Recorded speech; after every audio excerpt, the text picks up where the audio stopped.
Rhonda?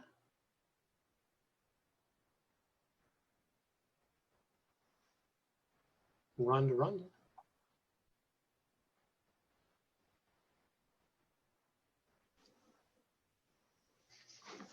Good morning, Supervisor Wasserman. I can see and hear you loud and clear. Rhonda is dealing with a technical issue, and we will be right back.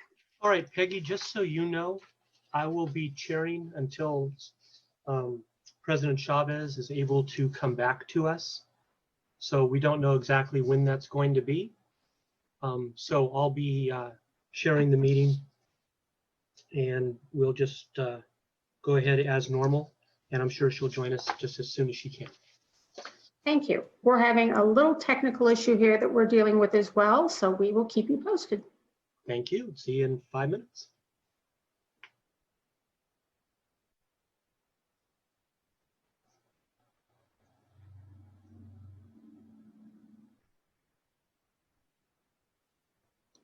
This is the clerk. The meeting is now live on the meeting portal and YouTube.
Good morning. This is Pratima from Office of Women's Policy.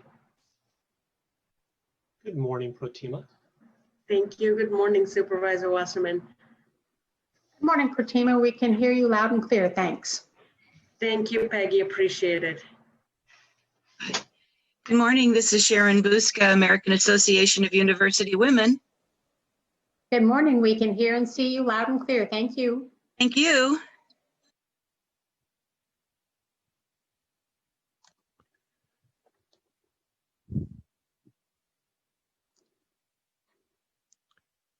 Good morning, Rob. We can see you. Can we do a quick mic check? Yes, how's this? Perfect. Thank you. Good morning. On Rocha, can I get a mic check? We can see and hear you loud and clear. Thank you. Thank you.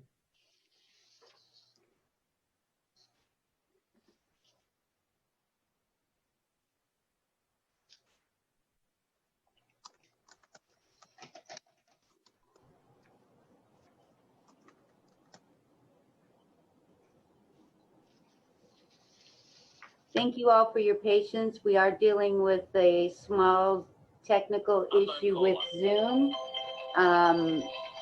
We will get back to you soon.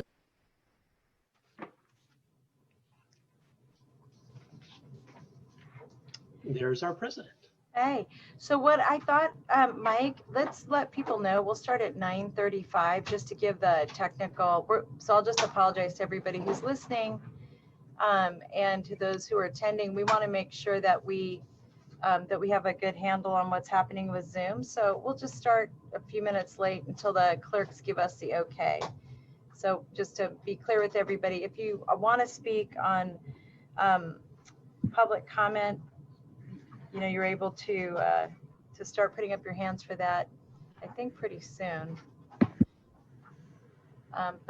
But just for everybody, we'll start in about 5 minutes. Let's give the clerks a minute to pull it together and then we'll start, all right? Sounds good. Thank you.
Rhonda, can you hear me? Hi, Jeff, I can hear you. Thank you.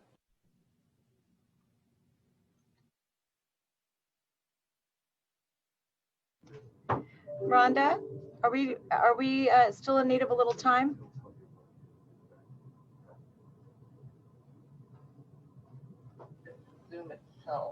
One moment, Cindy. Okay.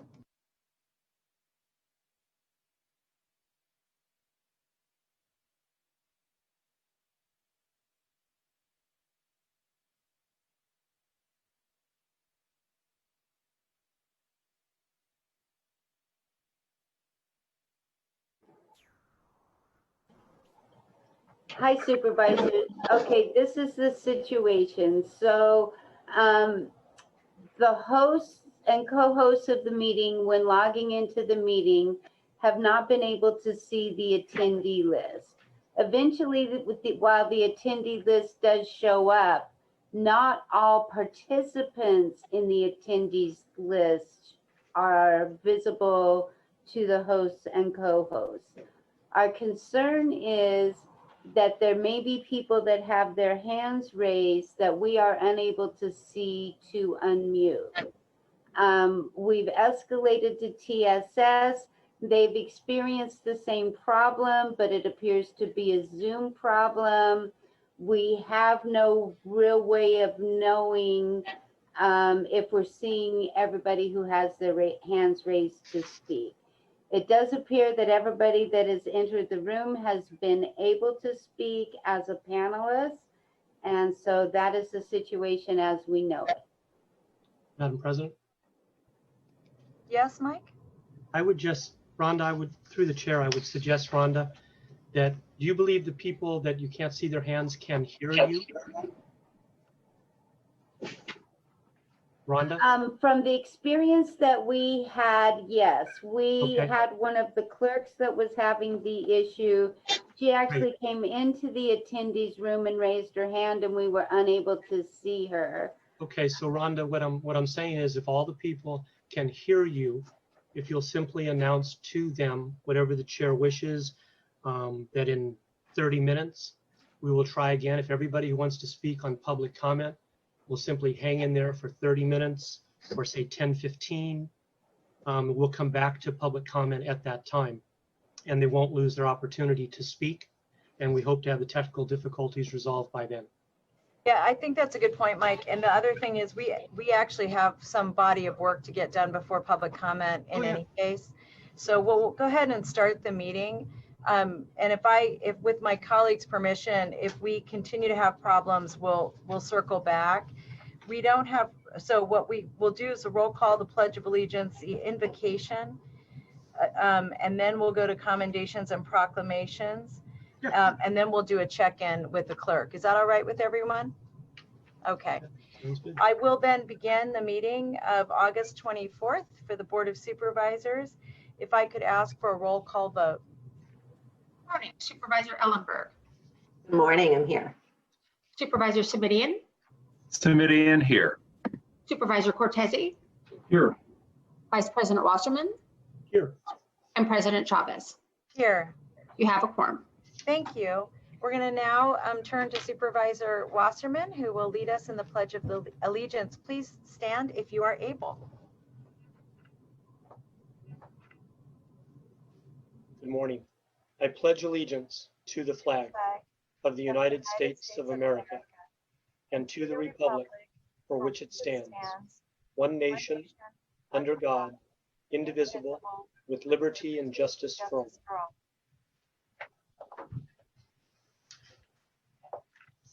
Thank you very much, Mike. Absolutely. I'm going to now turn to Supervisor Ellenberg to introduce our invocator. Thank you so much. If you are here, some screw fee, can you put your camera on so I can see you?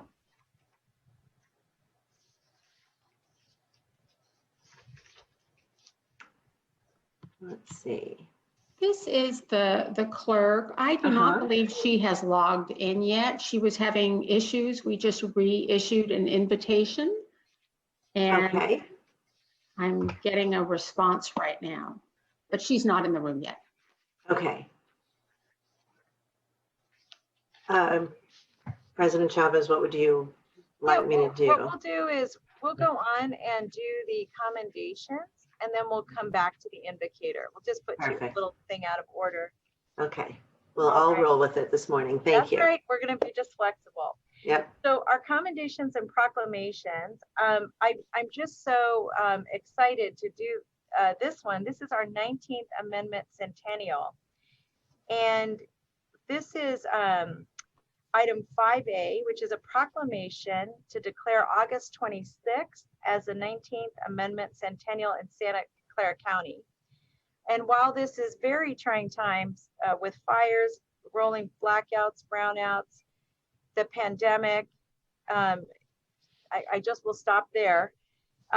We're still here to tell you that those challenges, while they're swirling around us, will not stop us from honoring the women who fought fiercely for really hundreds of years to get the right for women to vote. Now, talk about challenges. There obviously is so much more work we can do. And this is not simply for us in Santa Clara County, it's not simply a celebration, but really part of a longstanding movement for women's equality. And it was by no means, something that was bestowed upon women. Women had to fight for it. And as all of you know, many women of color were still blocked from voting by laws and policies for years after 1920. And the fact is that the 19th Amendment largely gave voting rights exclusively to white women. It kept Indigenous, Asian, and Latina women from even attaining basic citizenship until many, many years later. And while we're still facing many challenges, including voter suppression, I'm really honored to say that as part of the commemoration of the courage and fortitude of the women who fought for the 19th Amendment, that the leaders of this incredible movement, I'm so excited to see in particular Sharon Busca. And I will just say, to deviate for a moment and share with my colleagues that the AAUW under Sharon's leadership and Peg's and a couple of other women really put on our agenda years ago that we had to play a leadership role in making this celebration one that was inclusive and energetic and amazing. And I'm just really honored to live in a place with leaders like you, Sharon. And so with that, in acknowledgement of the fortitude of the women of our community, I would like to invite Pratima Pandey, who's the director of the Office of Women's Policy, and Sharon Buska, a leader in the AAUW and a founding mother of the county's Women's Equality 2020 Leadership Council, to provide brief remarks to go with the commendation that we are virtually presenting. There's Pratima. Okay. Thank you, President Chavez. It is an honor to be here. I can't believe we're here. And thank you, Board of Supervisors, for warmly welcoming the 2020 Women's Equity Leadership Council into your districts when we rotated around our meetings. Thank you for your support of the 2020 Council as we highlighted, recognized, and honored the women and their allies who fought for the right to vote, as we created committees on census, voter recognition, youth engagement, and centennial action. Thank you for your due diligence in areas of importance for women: pay equity, domestic violence, rape kit testing, women in housing, gender equity, to name a few. While it may seem like we are ending the centennial celebration, we are actually opening the door to the second 100 years. I ask you to continue your fight for the issues so important to women, but to work for them not as women's issues, but as family issues, as community issues, equity issues, and justice issues. Politics can be the venue for social justice. It had been said, injustice can do more harm than charity can do help. So I ask you, and I thank you, as you lead this county into the second 100 years of participatory democracy for all, that you ask yourselves, how will this county be better, not because you have served, but how you have served us. Continue your justice work for all. Thank you. Thank you, Sharon. Pratima. Thank you, Sharon, and good morning, President Chavez, and good morning, members of the Board of Supervisors, and good morning, county officials.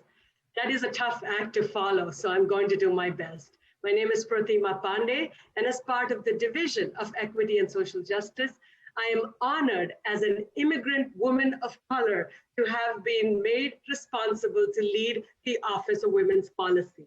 Along with my colleagues, Cecilia Carrillo, Laura Kim, Julie Wood, Quetzal Gomez, and Rose Luera, I am proud to stand here today, well, sit really in my home work office, and be part of a proclamation for a historic centennial. Office of Women's Policy would like to dedicate today's proclamation to the colleagues at Office of Women's Policy who have preceded us. We today are standing on the shoulders of the women who began this work 20 years ago in the county of Santa Clara. As well, we would like to dedicate this to the Commission on the Status of Women, which in Santa Clara County is one of the oldest in the nation, having begun their work in 1973. I see Supervisor Ellenberg, who was a member of our commission right before Supervisor Ellenberg took office. And to us, it's an honor that we get this important job of continuing the legacy. How do we then commemorate a centennial of a historic moment that was the largest expansion of democratic rights in the history of this country? How do we honor and preserve the legacy of those who fought against all odds, including women like Ida B. Wells, Fannie Lou Hamer, and Grace Lee Boggs, who were all women of color and who advocated for the 19th Amendment despite knowing that they may not get their rights if the 19th Amendment passes? We heard President Chavez say that that's what happened 100 years ago. And yet we need to honor the legacy of the brave women who walked the streets in our country 100 years ago so that the rest of us could walk here and preserve, promote, and protect the rights we've got. So our call to action, what is it? When we are at the intersections of race inequities, of being in a widespread shelter in place while preparing for elections, And when communities that are living in the margins of the society are being forced to choose each day between feeding our families, staying safe from a health pandemic, and choosing to let our voices be heard against inequities. No one knew where we would be when the board formed the Women's Equality Leadership Council in 2018, whose founding member you heard from a minute ago. But the 4 work groups that Sharon Buska talked about are the work groups that have in the last 2 years trained over 89 women in the Voters' Choice Act, completed the SC5 Census and Women Work Plan that engaged women throughout our county, including women from our local community colleges on census and getting women, girls, and gender expansive individuals counted. The Youth Engagement Work Group that has completed call to action and training for youth who are interested and engaged in our civic movement. And currently the Youth Engagement Work Group is rolling out a high school voter education pilot.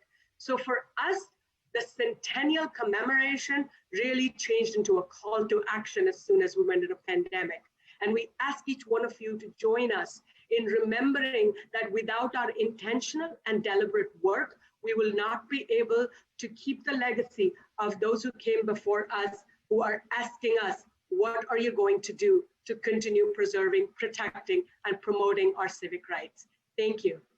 Thank you very much. And I just want to share with my colleagues that originally we had planned to do a march tomorrow that you all were to be invited to, and we're postponing it because of COVID and the wildfires and just the unhealth of the air. But nonetheless, we're doing a virtual press conference tomorrow at 11 a.m. And we'd like to invite all of you to participate. And my office will be sending a link to all of my colleagues' offices. So with that, let's give them a virtual round of applause and just keep up the great work. And thank you for your focus on the census and voter engagement and voter registration. What we're going to do, colleagues, is we're going to go back to our invocator, and then we'll come back to our commendations, as I saw our invocators here, and I don't want her to miss any class if that's if we can help it. Supervisor Ellenberg. Thank you so much. Samskruti Madireddy will give an invocation about her experience as a student starting this school year differently from all previous years.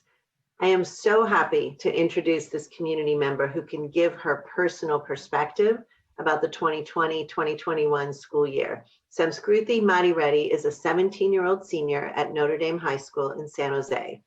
She's the leader of her school's on-campus mental health leadership group, Lighthouse. There, she organizes conversations about mental health and encourages self-care and wellness within her student community. She is also president of the Science Olympiad Club and involved in journalism. She loves writing articles through the lens of mental health.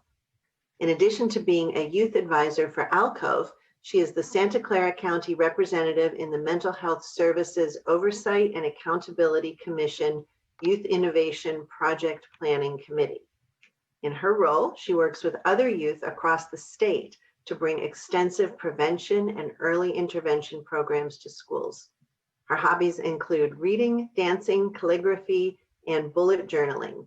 Thank you, Samskruti, for being here virtually with us today to offer an invocation and to help us keep top of mind why we do this work.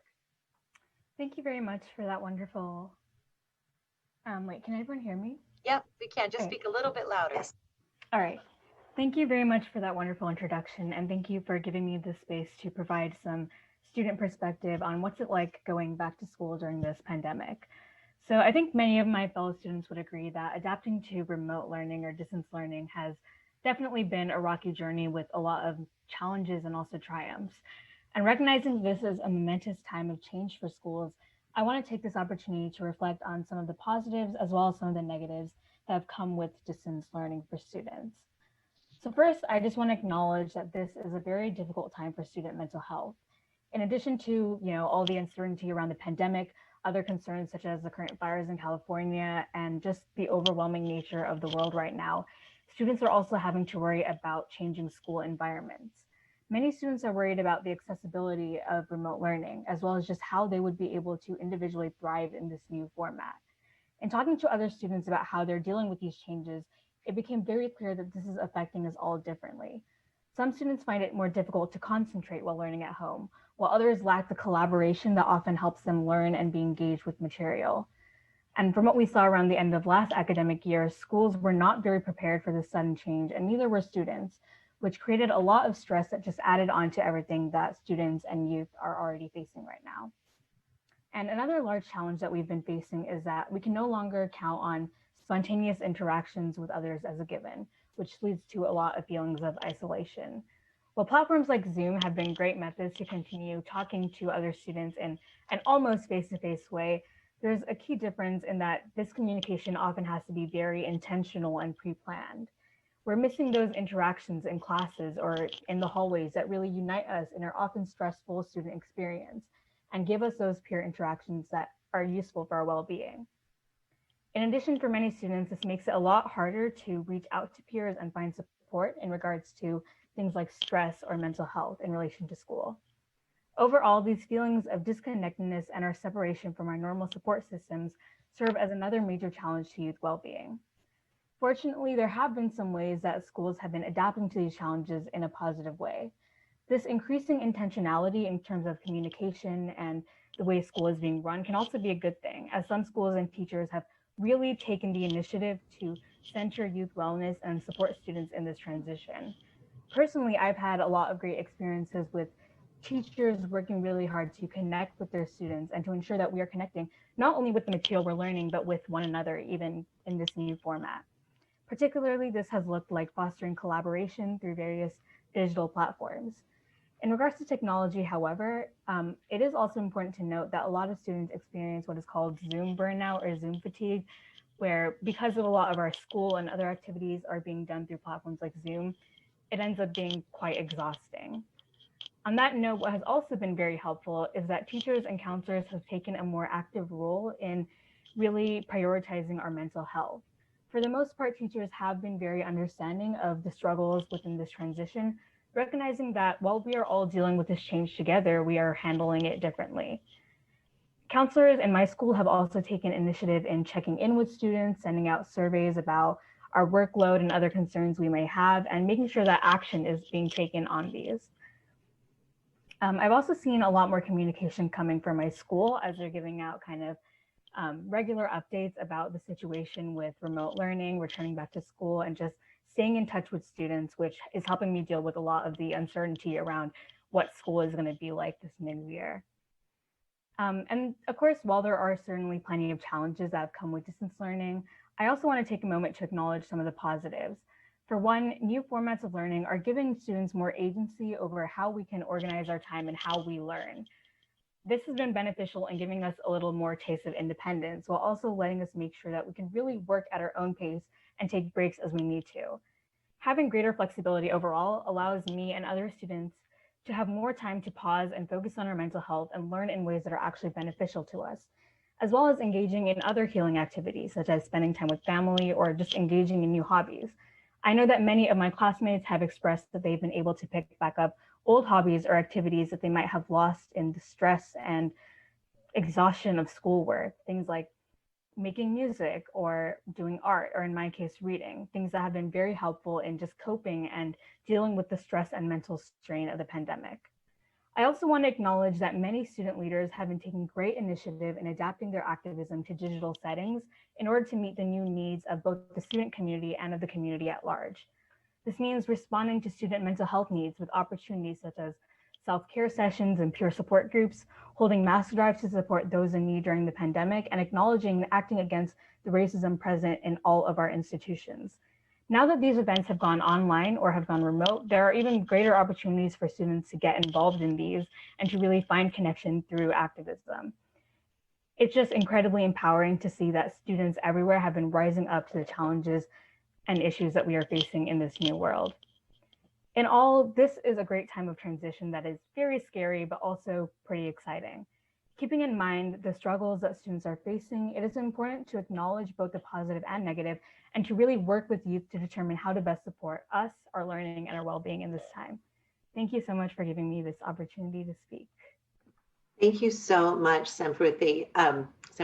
I really appreciate your sharing with us this morning, and I hope that that will, provide some further inspiration for my colleagues and I as we wrestle with so many of these challenges happening at the same time, keeping youth like yourself at the center of all of it, whether we're talking about education, digital inclusion, mental health, or a myriad of other issues. Actually connecting that to a face is vital. So thank you so much for taking time to talk with us. Thank you. All right, well, we're going to go back to item 5B, and this is under commendations and proclamations. And this is a CPS emergency social worker acknowledgement. And one of the things I'll just share is that early on, as we started to address COVID-19, we gave commendations and made comments about all the folks who are frontline workers, and we left out a very important group, and that was our emergency response social workers in the Department of Children and Family Services. So first, I'd like to recognize our DFCS Acting Director Daniel Little and Andrea Icones, one of our admirable ER social workers who are both on the call with us today. ER social workers are first responders who ensure children are safe in their homes and work to keep families together. They enter homes to meet families where they live physically, mentally, and emotionally, and establish a rapport and build trust.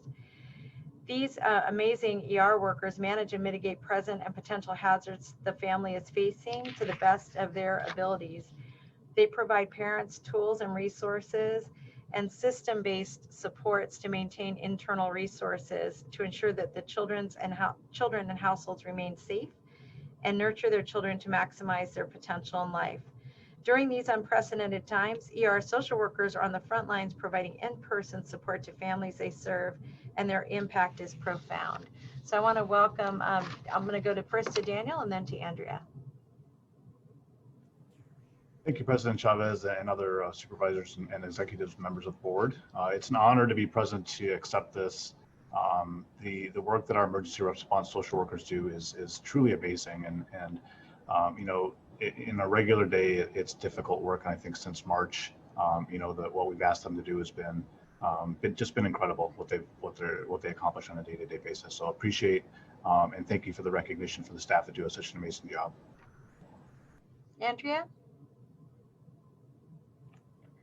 I also just want to thank you guys for the recognition and of our hard work. I know ER would definitely appreciate it because we're in and out of homes and in the field all the time, after hours, daytime. So I just want to give everyone the credit and acknowledgement that they deserve, especially now that there's not just the pandemic, but fires. So we all have extra layers of worries and concerns. But again, thank you guys so much for the acknowledgement. You bet. And thank your colleagues for the amazing and heroic work they do every day. But by the way, before we had COVID and fire, and that they've just stayed out in the field protecting children and families. So thank you both very much. I'm now going to turn it over to Supervisor Wasserman. And you're on mute. There we go. Thank you, President Chavez. It is my absolute honor today to be honoring Lani Yoshimura. And I will read this commendation. Whereas Lani Yoshimura, the Gilroy Library Community Librarian, has served Santa Clara County for 46 years, during which she has been committed to a career of grassroots engagement and local leadership. Fluent in Spanish, she developed extensive inclusive programming for minorities and those with often overlooked needs. Lani was instrumental in founding the County Library Reading Program, which supports adults with low literacy, and she developed services to support gang intervention and at-risk youth and their families. And as chair of the County Library Committee, we have honored Lani numerous times for her excellent work over the last decade. Whereas Lani is also a staunch advocate for intellectual freedom, having served as the co-chair for the CLA Intellectual Freedom Committee. She lectured at San Jose State University on challenges to First Amendment rights and chaired the library's committee to launch internet access at a time when that was publicly challenged. And thank goodness she did that now. Thank you, Lonnie. Lonnie's most visible legacy is the gold LEED Gilroy Library building constructed in 2012. Lonnie, who leads through relationship building, was instrumental in the groundswell of community support for library service, which led to the construction of a brand new 53,000 square foot facility. While the building features automated ventilation and solar powered outlets, most importantly, the Gilroy Library has become a community touch point, hosting preschool classes and lunch in the library, and participating as a key member in Rise Up, a multi-agency effort with the District Attorney's Office and Department of Family and Children's Services to improve the lives and outcomes of at-risk youth in South Santa Clara County. And whereas Lonnie's dedication to the community and empathetic leadership have truly benefited Santa Clara County, and particularly the Gilroy community in so many positive ways, the Library District commends and thanks Lonnie for her incredible career of public service. As I mentioned, she's been doing this for 46 years. And for those of you that know David Minetta's aunt, Lonnie is David Minetta's aunt, and David, of course, is the CEO of Momentum Mental Health. Now, therefore, be it resolved that the Board of Supervisors of the County of Santa Clara does hereby honor and commend Lonnie Yoshimura. Sorry, Lonnie. Great job, Lonnie. I am really going to miss your smiley face and your energy and your heart and everything else that you bring to everyone that has the opportunity and the good luck to interact with you. Thanks, Lonnie. You're awesome. Thank you, Madam President. Thank you very much, Mike. We're going to now move on to public comment. And I want to just acknowledge that this is a time to speak to an item that is not on the agenda, but within the purview of the board. We're going to give folks a minute to check in. I just want to ask if we've gotten our issues sorted out. If I could ask the clerk to confirm that the Zoom issues are ironed out. Yes, it does appear that the Zoom issues have been cleared. Thank you. Thank you very much. So with that, we're going to go to public comment. I'm going to ask the clerk. I'm just going to take a minute so that folks can join us. I see a couple of people dropping on and off, so I just want to make sure we are being responsive. And while folks sign up, I also wanted to let our community know that we have translation both in Spanish and in Vietnamese. And if I could have Peter make that announcement in Spanish and Phong make that announcement in Vietnamese. We'll start with Peter. Buenas tardes, mi nombre es Peter Batista, voy a ser su intérprete del inglés al español y viceversa. Bienvenido a comentario público de la Junta Supervisora del Condado de Santa Clara. Gracias. Thank you, Peter. Phong? Cuộc họp này đã cung cấp cái sự phiên dịch từ tiếng Việt sang tiếng Anh và tiếng Anh sang tiếng Việt và ngược lại. Xin mời những người có ý kiến phát biểu sẽ phát biểu bằng tiếng Việt và tất cả mọi thứ sẽ được dịch ra tiếng Anh đầy đủ. Xin cảm ơn. Thank you. All right, so we'll now ask the clerk to call the public speakers. Our first speaker is Olga Birch. I'm unmuting you. Please accept the unmute and you will have 1 minute to speak. The timer will start when you begin speaking. Olga? Yes. Go ahead. My name is Olga. I am a healthcare provider working at Santa Clara County Health and Hospital in Kaiser Permanente at San Jose. I want to express my appreciation for the county ordinance passed on June 10th, requiring large healthcare facilities to offer COVID-19 testing for the patients and frontline healthcare. I have tested myself monthly since May at Santa Clara County. However, Kaiser Permanente has repeatedly denied testing for my colleagues. They exposed rather to COVID-19 or not, always responding with things like, you have no symptoms, it is in the community already, hard to say if you will be infected at work. I am appalled at Kaiser Permanente San Jose, who has 30 to 40% of all patient care in Santa Clara County. There was a Zoom meeting on about August 17th with these large facilities. I believe Mr. Samidian was present, and I don't know who else. Where is the enforcement, guys? Mr. Our next speaker is Scott Largent. I'm unmuting you. Please accept the unmute and you will have 1 minute to speak. The timer will start when you begin speaking. Thank you. Good morning, everyone. Scott Largent over at the county building. Just kind of getting the morning going. Took the day off work to work on my case for the megaphoning, for the protesting. But an important issue, because we talk about that a little too much. What I'd like to get back on is that really nice woman that's worked for the county for a really long time, that does the janitorial work here. It's just so sad to see her expression when she shows up at 4:30, every day to have to clean a bathroom that's been absolutely destroyed. When we don't provide adequate washing stations and restrooms for the mentally ill and homeless, they come to our county building just to destroy it. If they keep the area clean and don't make a big mess, then it's no problem at all. And a lot of people are doing that. But then there's the bad apples that are wrecking it for everybody. But this poor woman is putting her health at risk every single day. So you guys got to figure out a better plan and get janitorial in here during the day. Our next speaker is M. Horst. I'm unmuting you. Please accept the unmute and you will have 1 minute to speak. The timer will start when you begin speaking. County Supervisors, on behalf of the Stanford Solidarity Network, I would like to express support for municipal services studies, as well as for the necessary contract amendments to the Metropolitan Planning Group's contract, so that M Group may conduct this study. We understand that this item has been moved to September 1st, but we'd like to make a brief statement today. There are many services that Stanford fails to provide to graduate student workers and to our partners and families, as well as services that Stanford provides, but in ways that are unaffordable, inaccessible, or simply poor in quality. As the supervisors may remember during the GUP process and during other hearings, housing, childcare, and sexual and intimate partner violence are among these.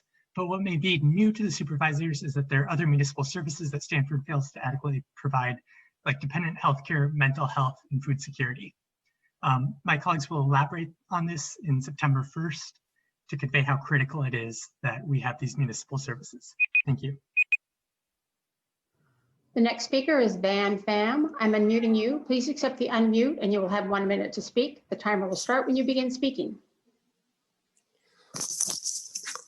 Hi, my name is Van and I have been working at Housing Authority for about 20 years. We have been assigned for between 380 to 470 caseload maximum, with the coverage for vacant desk depending on the type of the programs we are managing. And now management proposed to increase our caseload to 550 during the contract negotiation, which is not manageable. A reasonable caseload where staff can focus on the quality and providing excellent customer service to the clients. An increase in caseload will lead to physical and mental stress and poor performance. We care about our clients, and with increase in caseload, we will have less time to provide the care and assistance that our clients need. Thank you for giving me the opportunity to address our concerns. The next speaker is Evangeline Isles. I'm unmuting you. Please accept the unmute and you will have 1 minute to speak. The timer will start when you begin speaking.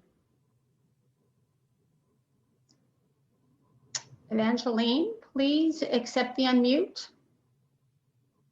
There. My name is Evangeline Isles. I am an employee with the Santa Clara County Housing Authority, and I come to you, the Board of Supervisors, in regards to us trying to finalize our contract with the Housing Authority management. We are asking for binding arbitration and to get some workload standards so that our staff are able to come to work and work in a stress-free environment, and to offer excellent customer service to our tenants. We are not coming to, the contract is actually at its end. We're not asking for additional monies. We are asking for binding arbitration and workloads. Thank you. Our next speaker is Maria Saradia. I'm unmuting you. Please accept the unmute and you will have 1 minute to speak. The timer will start when you begin speaking.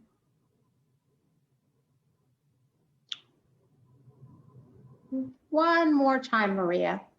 Accept the unmute.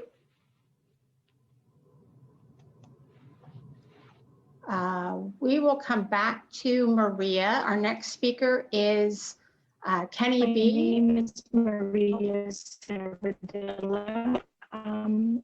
I work at the Senate. Maria, we're having a difficult time hearing you.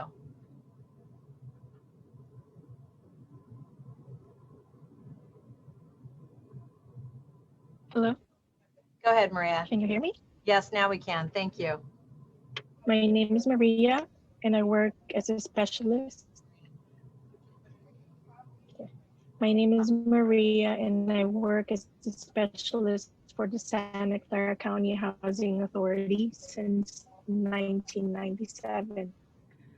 Our bargaining team has repeatedly asked for transparency and accountability during our contract negotiations at Santa Clara County. Initially proposed to protect our co-workers in their demands for equitable treatment, workload, and transparency. We are demanding that the Housing Authority be transparent and accountable to the workforce and the community by agreeing to a binding arbitrary fair workload. Having worked for the being arbitration has become a necessity. Thank you. Thank you, Maria. Our next speaker is Kenny B. I'm unmuting you. Please accept the unmute and you will have 1 minute to speak. The timer will start when you begin speaking. Hello. A year ago, I attended a county meeting on fire safety for the Alum Rock foothills. Current events have prompted me to speak today. Over several community meetings, I have spoken to Supervisor Chavez and Supervisor Dave Cortese, who've repeatedly dismissed the utility that Reed Hillview Airport offers during a natural disaster such as fire. Currently, CAL FIRE is utilizing the Reed Hillview Airport for aerial firefighting by setting up rapid deployment fire retardant tanks on the field. Why does the county and Supervisor Chavez want to close such an important safety asset to the community? Thank you.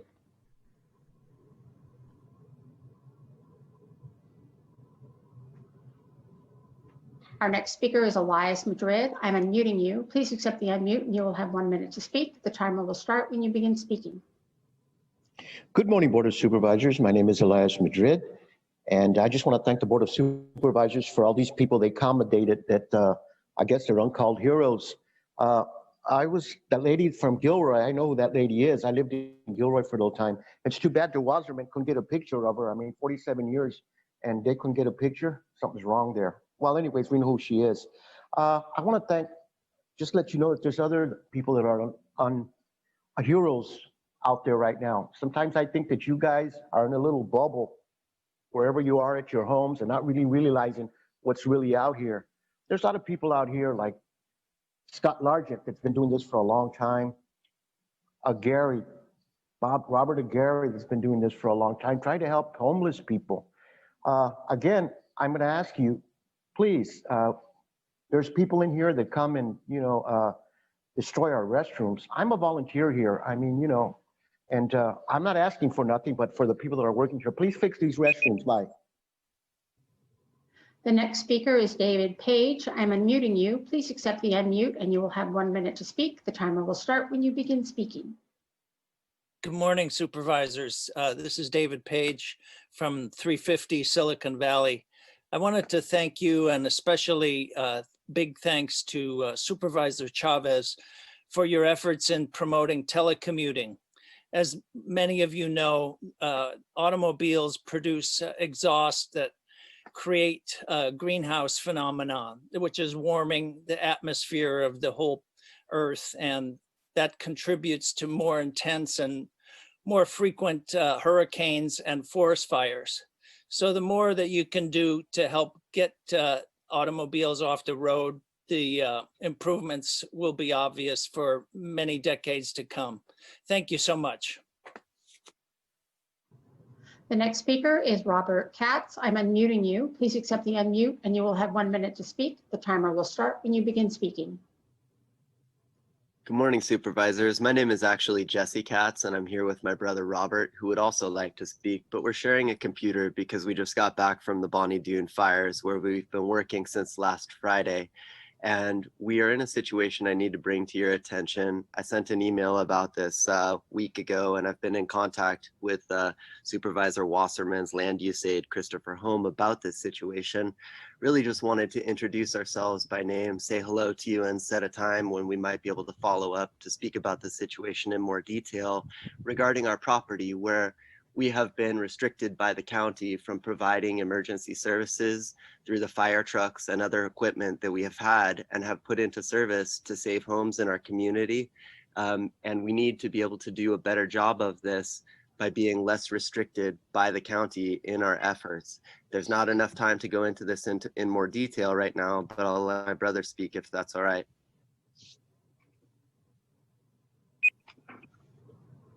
Go ahead. Good morning. My name is Robert Katz. Thank you for giving us the time to speak. As my brother mentioned, we just came home from the Bonnie Doon fires. And as I'm sure you're all well aware, CAL FIRE is completely overwhelmed with resources given the state of emergency all around California right now.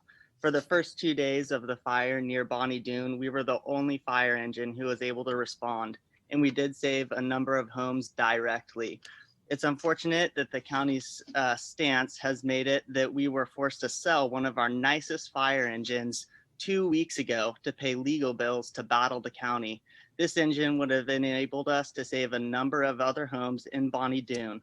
I'm sad to be put in this situation where we're put in an adverse situation when we really just want to be able to help and could have done it in a much better capacity.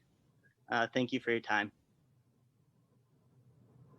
The next speaker is Connie C. I'm unmuting you. Please accept the unmute and you will have 1 minute to speak. The timer will start when you begin speaking.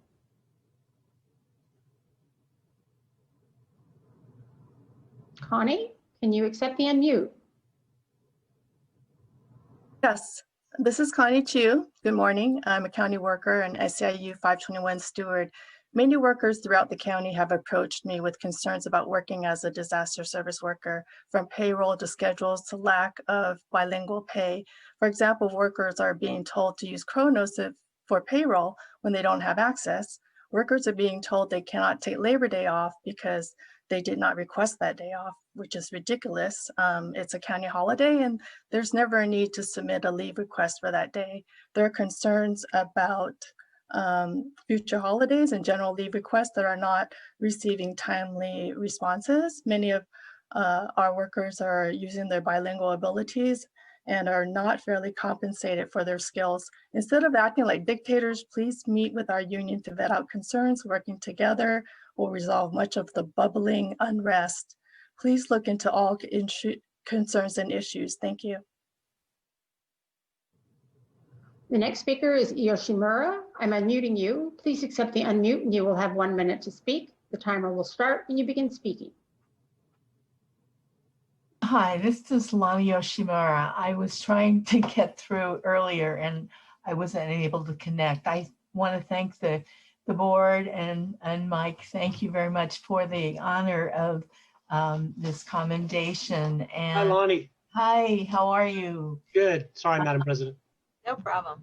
Yeah, and I wanted to say that, you know, even I worked for the county for 46 years, but actually it's been 50 years of public service in public libraries. I worked at Colusa County and also San Jose Public. So it's really a passion of mine. If I could have done 50 years for the county, I would have done that too. But I have a mother who's 100 years old, and so we're kind of moving on here. But anyway, I wish to thank you for everything and the opportunity to work for this great organization.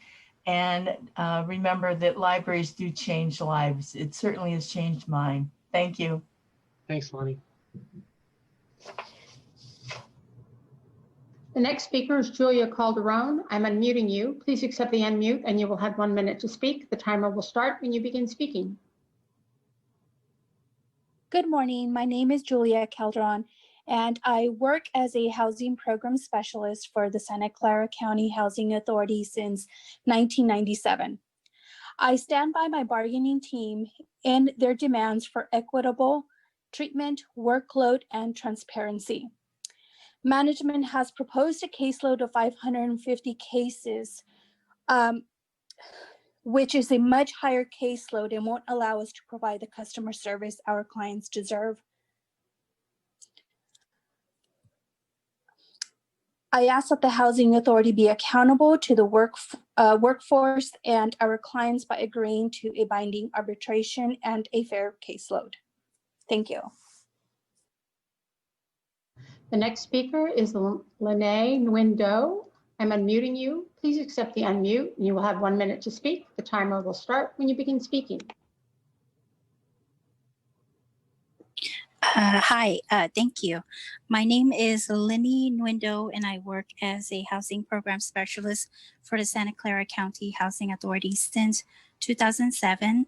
I support our bargaining team that we need binding arbitration because it holds both parties accountable to the contract. Also, during negotiation, management proposed 550 caseloads per specialist for A through Z implementation. My concern that this high volume will have a negative impact on the quality of our performance as well as the quality of customer service. Thank you.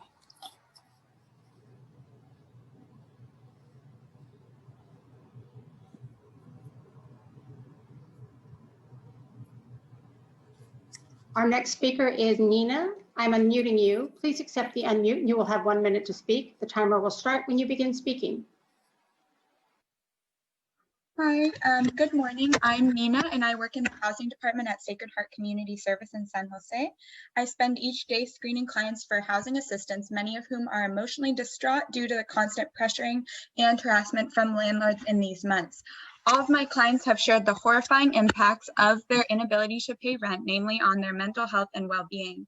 I get calls every day that they're unable to sleep or eat, thinking about the possibility of no longer having a roof over their head for themselves or for their families, which could be a reality as soon as September. For this reason, I want to ask that the eviction moratorium go further so that residents are able to have more time to obtain financial resources, especially given how limited our countywide housing assistance funding is. It's so limited that on a daily basis, we have to deny those who are without work, without savings, and ineligible for unemployment, leaving them at a dead end with no other place to seek assistance. Therefore, I'm asking that extending the eviction moratorium is not enough to protect our most vulnerable community members. We must move towards rent forgiveness models and expand housing for our... The next speaker is Corey. I'm unmuting you. Please accept the unmute and you will have 1 minute to speak. The timer will start when you begin speaking. Good morning, supervisors. My name is Corey Noltensmeyer, and I've been with the Housing Authority for 15 years. I'm a housing compliance coordinator, and we are a team of 6. We became union this year because of the unfair treatment by the Housing Authority management, even down to them hiring a union-busting law firm to negotiate our contract. We have agreed to everything except binding arbitration. This is not a monetary issue. Binding arbitration is good for all involved, including management, if they are into doing what's right. I am here today to ask you to speak to the board that you appoint and tell them to do what is fair. We reach out and get ignored. Some have been there since I have worked at the agency and just do what management says. What we are asking for is not unreasonable. Please help us in doing what is fair at the Housing Authority. Thank you for your time.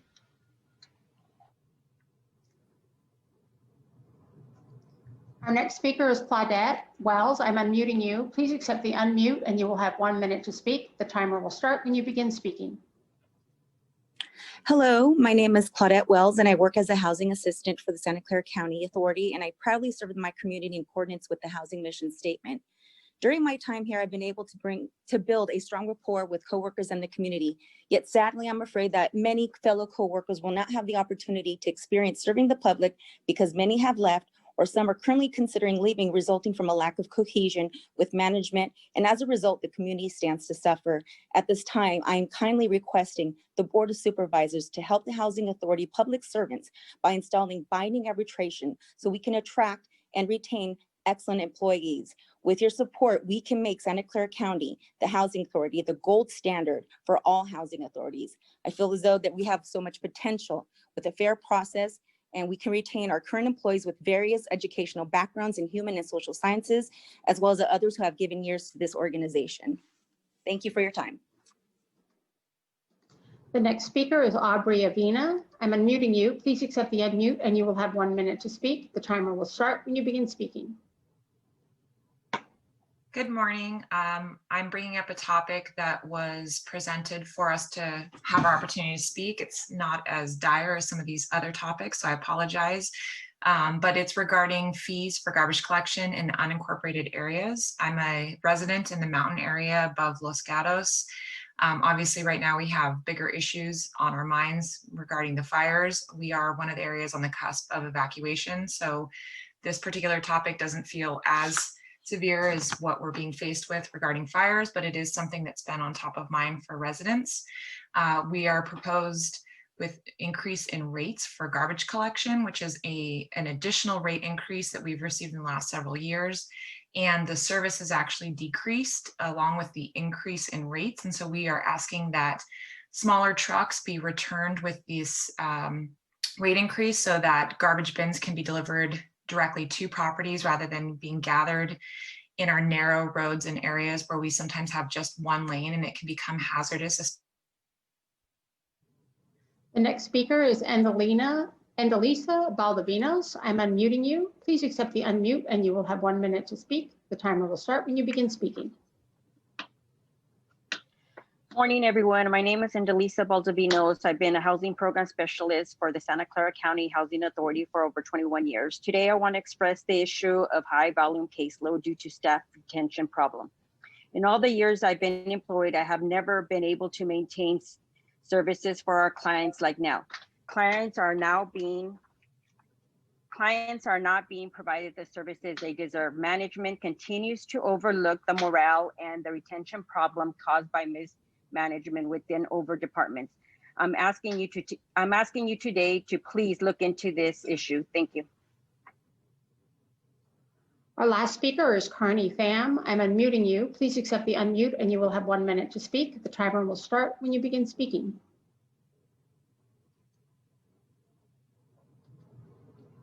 Carney, can you accept the unmute?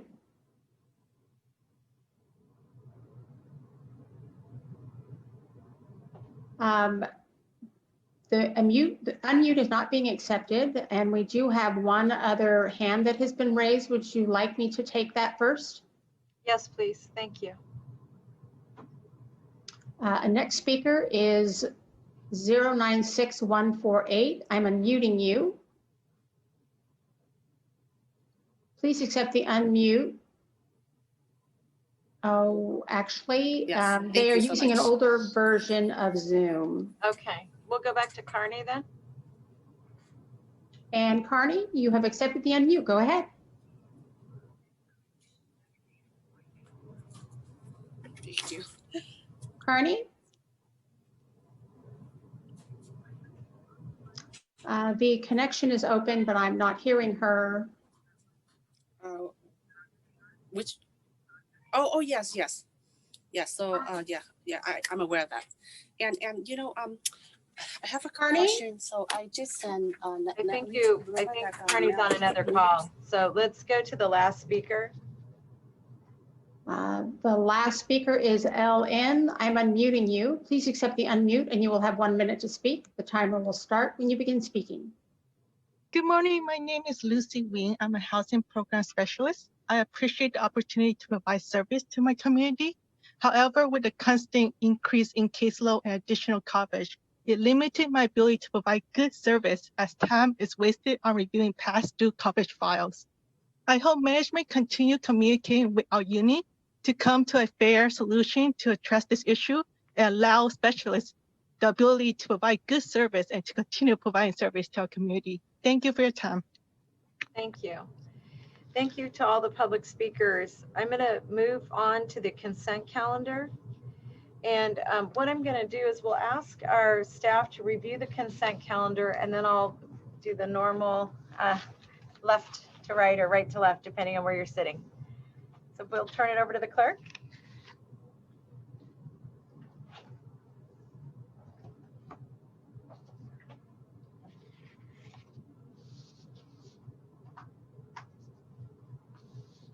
My apologies. We have a request from Vice President Wasserman to add item number 29 to the consent calendar.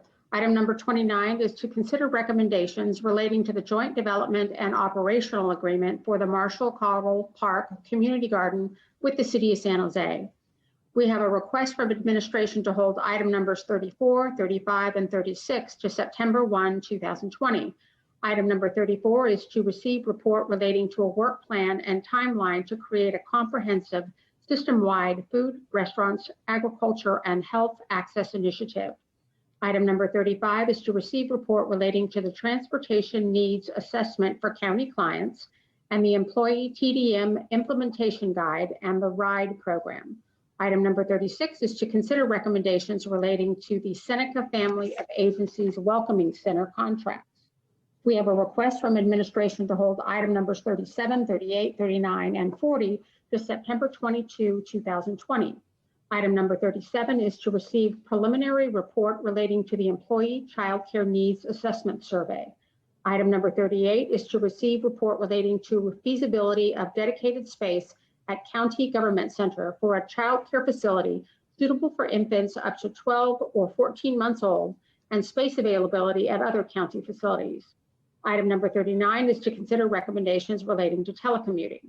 Item number 40 is to receive report relating to implementation of June 19th as a countywide holiday beginning June 19, 2021. We have a request from President Chavez to remove item number 66 from the consent calendar. Item number 66 is to adopt resolution delegating authority to the county executive or designee to negotiate, execute, amend, and or terminate acceptance of California Department of Housing and Community Development and Home Key Program funds as sole applicant in an amount not to exceed $12,096,000 and negotiate, execute, amend, and or deliver a state of California standard agreement and any and all other documents required or deemed necessary for the Home Key Program funds. We have a request from administration to hold item number 76 to September 1, 2020. Item number 76 is to consider recommendations relating to updates to the Stanford University Community Plan.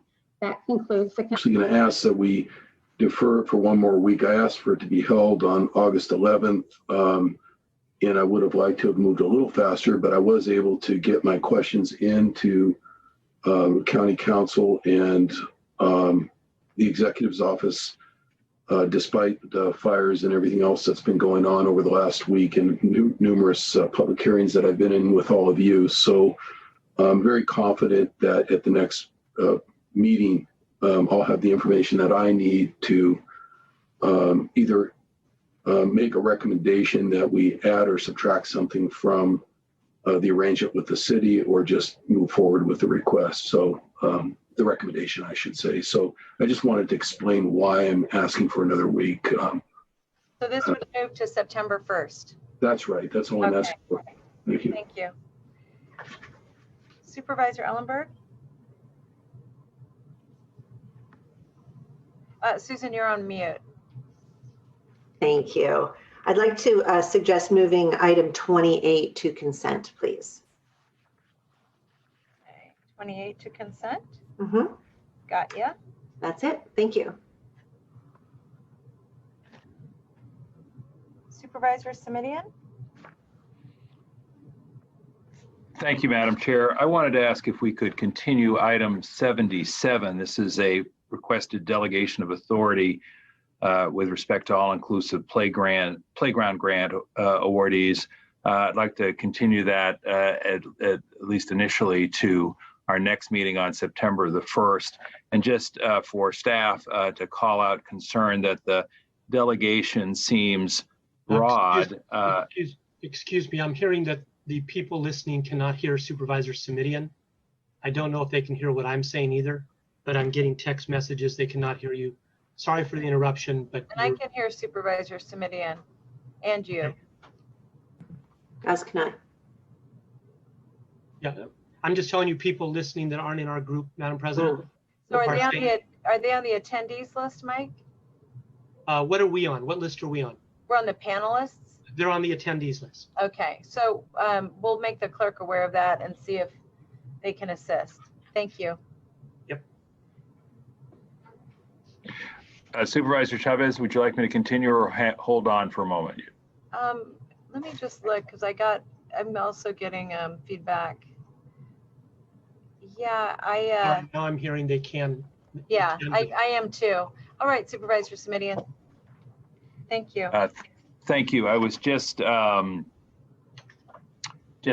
that item 77 with respect to all-inclusive playgrounds be continued for a week. It may take longer than that, but let's try it in a week. The concern I have with respect to this request for delegation of authority on all-inclusive playgrounds is that the delegation is a little vague, a little broad, and frankly, I'm just concerned that we not lose sight of the judgments that were embedded in the original criteria with respect to assessing both the location of these projects as well as the scope and size of the actual projects themselves. So I'd like to have time to talk with staff about that in the interim and bring it back on the first if issues are resolved then, and if not, perhaps even wait a bit longer. Thank you.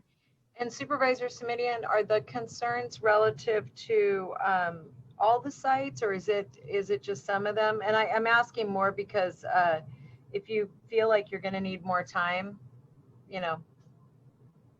The concern, Madam Chair, is that the delegation is broad. I don't know what sites the folks at Parks have conversations underway about, but I just want to make sure that since there was an open and public and transparent process, and there were criteria and judgments were made based both on the nature and size of the projects that were proposed, as well as the locations, to make sure that they were ideally located to be truly community serving. I'm anxious about all of those considerations being essentially brushed aside by an overly broad delegation of authority. So I want to have some conversations with staff between now and the next time we meet. If we can't get it resolved, then I may ask to kick it to the following meeting in September, but I think we can certainly get these issues resolved in the next month. My request would be that staff incorporate an addendum that clarifies the issues that you've just raised, because I understand the point you're raising. I concur, but if there's resolution, the resolution should be in the form of an addendum so the board can evaluate it, since it could impact other districts as well. Is that all right, Supervisor Simitian? Absolutely. I think the more clarity we have about what we are or are not delegating authority for, the better we can all feel about the process. Good. Thank you for that. All right. Supervisor Wasserman? No, ma'am. No more changes. Thank you. So I just had one, and that is item 66. I was going to remove it from consent, but what I'll ask is that the clerk acknowledge a no vote on the acquisition of the Palm Tree Motel. And the one point I would just raise is I think having community outreach with the primary cities is very important, and that's why I'll be registering a no vote, even though I love housing and love it everywhere. So then to go back, item 36, the staff is asking to hold, and this is the Seneca Family Agency's Welcoming Center contract. I wanted to make sure that the contract, when it comes back is reflective of board direction that includes that this contract be short-term with flexibility to continue as needed, that it clarifies Seneca as in its consulting role. 3, that we affirm the termination policy, the unilateral termination policy, and 4, that the First Street location is removed as an option for the Welcoming Center. I think that was part of the board's discussion and want to make sure it's reflected, and if it isn't reflected, that there's an explanation of why. And then item 47, I know we have a big agenda, but I felt a little bad about this being on consent. And this is regarding the PPE donations from the VMC Foundation. And as all of you know, the foundation has continued to do amazing work during this really challenging time. And what that work has included is really doing unbelievable work relative to, you know, collecting resources to help fight COVID-19 and now the fires. It's raised funds to purchase essential equipment for VMC and the other hospitals. And, you know, when the pandemic hit, I just wanted to say Chris Wilder, Michael Elliott, and their entire team just was amazing and responsive. They worked closely in partnership with myself and Mayor Locardo and the Silicon Valley Leadership Group and many others to do what seemed impossible when we started, but they did it with just grace. With no time to prepare, very limited space and resources, the foundation just started to receive equipment and donations from all over. This was fascinating. As the report was drafted, the total in donated and purchased equipment exceeded $15 million. $15 million. And that doesn't begin to tell the story of Chris and his team in terms of, you know, weekend work and evening work and helping to write specifications so that our tech companies could assist us in making equipment. And obviously this weekend they had their normal gala, but they did it in an abnormal way, which is actually a lot of fun, which allowed people to do a drive-through celebration of all the great work they did. And we often hear about how organizations pivot and pivoted because of COVID-19. But for those of you who know Chris and his bass guitar playing, you know he is way too smooth to pivot. And so he did a swivel. So to Chris and to the foundation, to the leadership group, and all of the others who so generously have given as we move through this challenging time, I just wanted to say a very special thank you for all of their work and didn't want that to go unnoticed. So with that, can I get a motion and a second for the consent calendar? So moved, Wasserman. We have a motion from Supervisor Wasserman, a second from Supervisor Ellenberg. Are there any other comments or discussion before I go to public comment? President Chavez? Yes, Supervisor? Yes, not to get into a substantive discussion, just simply agenda question for either Dr. Smith or James Williams. I don't know who's working on the Juneteenth resolution, but when we were talking about the last meeting, I kept making sort of vague comments about it, which meeting in September it's coming back. And I just want to get clarity on that if they know presently. I think it's supposed to be September 1st, but again, gearing everyone's expectations to whatever that is. I think it's going to be September 22nd. And is that the date that the clerk cleared with all of us before when we submitted the referral, Mr. Williams? That date's reflected as part of the consent calendar update today. Okay, all right. Just wanted to clarify that. Thank you. So I have Supervisor Chavez. Thank you. So we have a motion and a second. Thank you. And we're going to go to public comment and then we'll come back to the board for a vote. First speaker is Scott Largent. I'm unmuting you. Please accept the unmute and you will have 1 minute to speak. The timer will start when you begin speaking. Thank you. Good morning, everyone.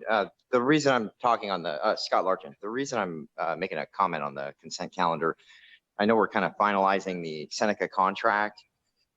They provide a lot of services that clean and sober fathers and mothers could utilize right now with visitation being shut down in our county. I'm just one of thousands that can't see their children right now. A lot of people are in recovery, and that's probably one of the most important thing is probably why they're clean, why they're off drugs, why they're doing the right thing. How can I ride the coattails of Seneca to get this visitation? Because at hundreds of dollars an hour, well, actually at $100 an hour right now, those places don't even really exist anymore. They've tanked and gone out of business because of COVID. You took away my rights. Now you got to give them back. So how do we work this thing out right now? I want to be able to see my child.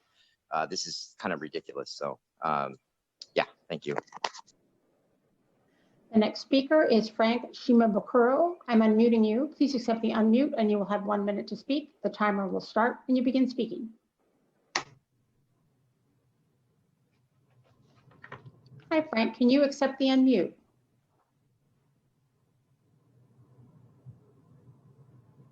He is not accepting the unmute. Ah, there he goes. Frank, are you there? Yes, I'm here. Okay, go ahead. Okay, the issue is on the industrial hemp in San Martin, California. It's categorized as agriculture crop without any federally attached restrictions. So then it seems to me that attaching state or county restrictions on the basis of odor is hard for me to understand when there are crops out there such as mushrooms, garlic, Brussels sprouts, and other things to livestock that truly have a strong odor. And it just seems unfair that, and kind of, I'm not sure how that came about that there's such an odor coming from this industrial hemp, because it is very low odor and considered, compared to livestock and mushrooms and Brussels sprouts and things. So my whole subject to this matter is to get these restrictions removed as soon as possible so that we could all profit from it. Thank you. Thank you. We're going to now go to a roll call vote on the consent calendar. Supervisor Ellenberg. Sorry. Yeah, I apologize. These folks that just popped up, were they up for public comment? Hands popped up right as you were closing out. Nake's was. The second two popped up slightly after. So if this is on the consent calendar, we'll take your comments now. If it's on another item on the agenda, I will ask you to hold your comments. So Bikram will be the last speaker under consent calendar. A moment. The first speaker is Galaxy Note 8. I'm unmuting you. Please accept the unmute and you will have 1 minute to speak. The timer will start when you begin speaking. My name is Arian Jones, and I'm a resident and property owner in the South County of Santa Clara. And the proposal for restrictions regarding industrial hemp cultivation have little relevance due to the fact that industrial hemp does not fall under the classification of a drug. Incorporated in rural areas as well as agriculture zones of Santa Clara County should be allowed to grow industrial hemp under specific and reasonable guidelines. Industrial hemp provides enormous benefits to our communities and is also not, it just produces great crop cultivation for many farmers and great output for the surrounding areas.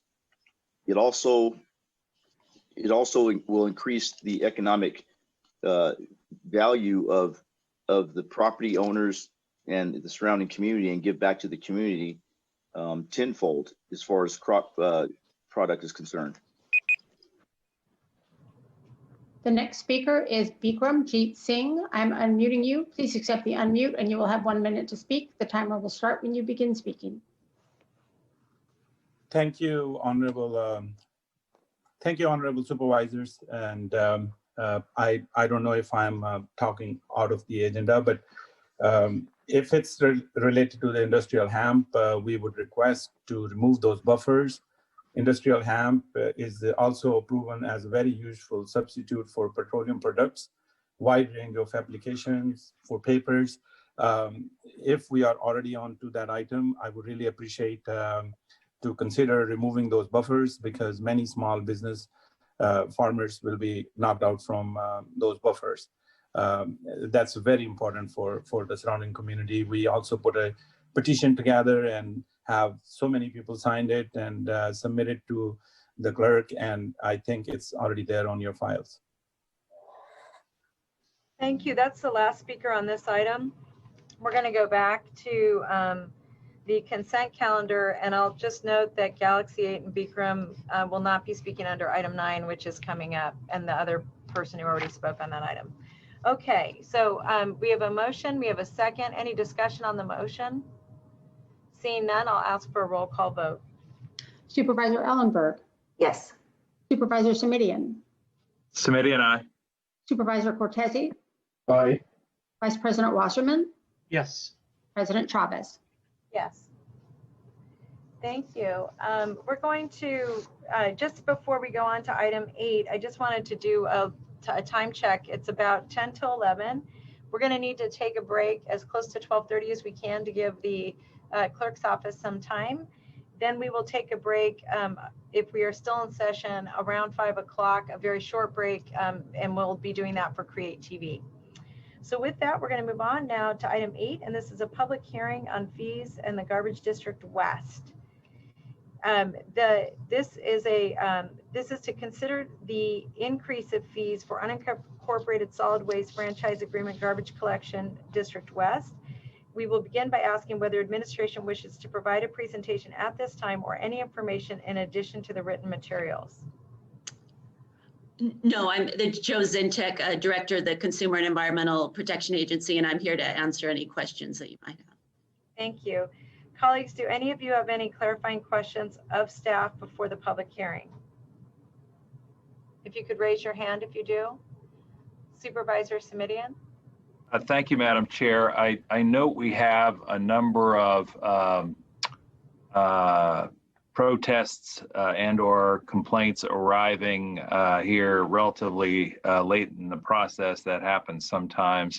I wonder if we might hear from the public if there are any speakers first, and then I'll ask some questions about the maybe 15 to 20 emails we have protesting the rate increase. I will now go to the public to see if there are speakers from the public. We have one speaker from the public.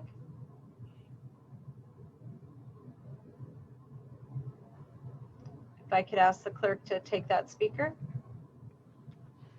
The next speaker is Aubrey Avina. I'm unmuting you. Please accept the unmute and you will have 1 minute to speak. The timer will start when you begin speaking.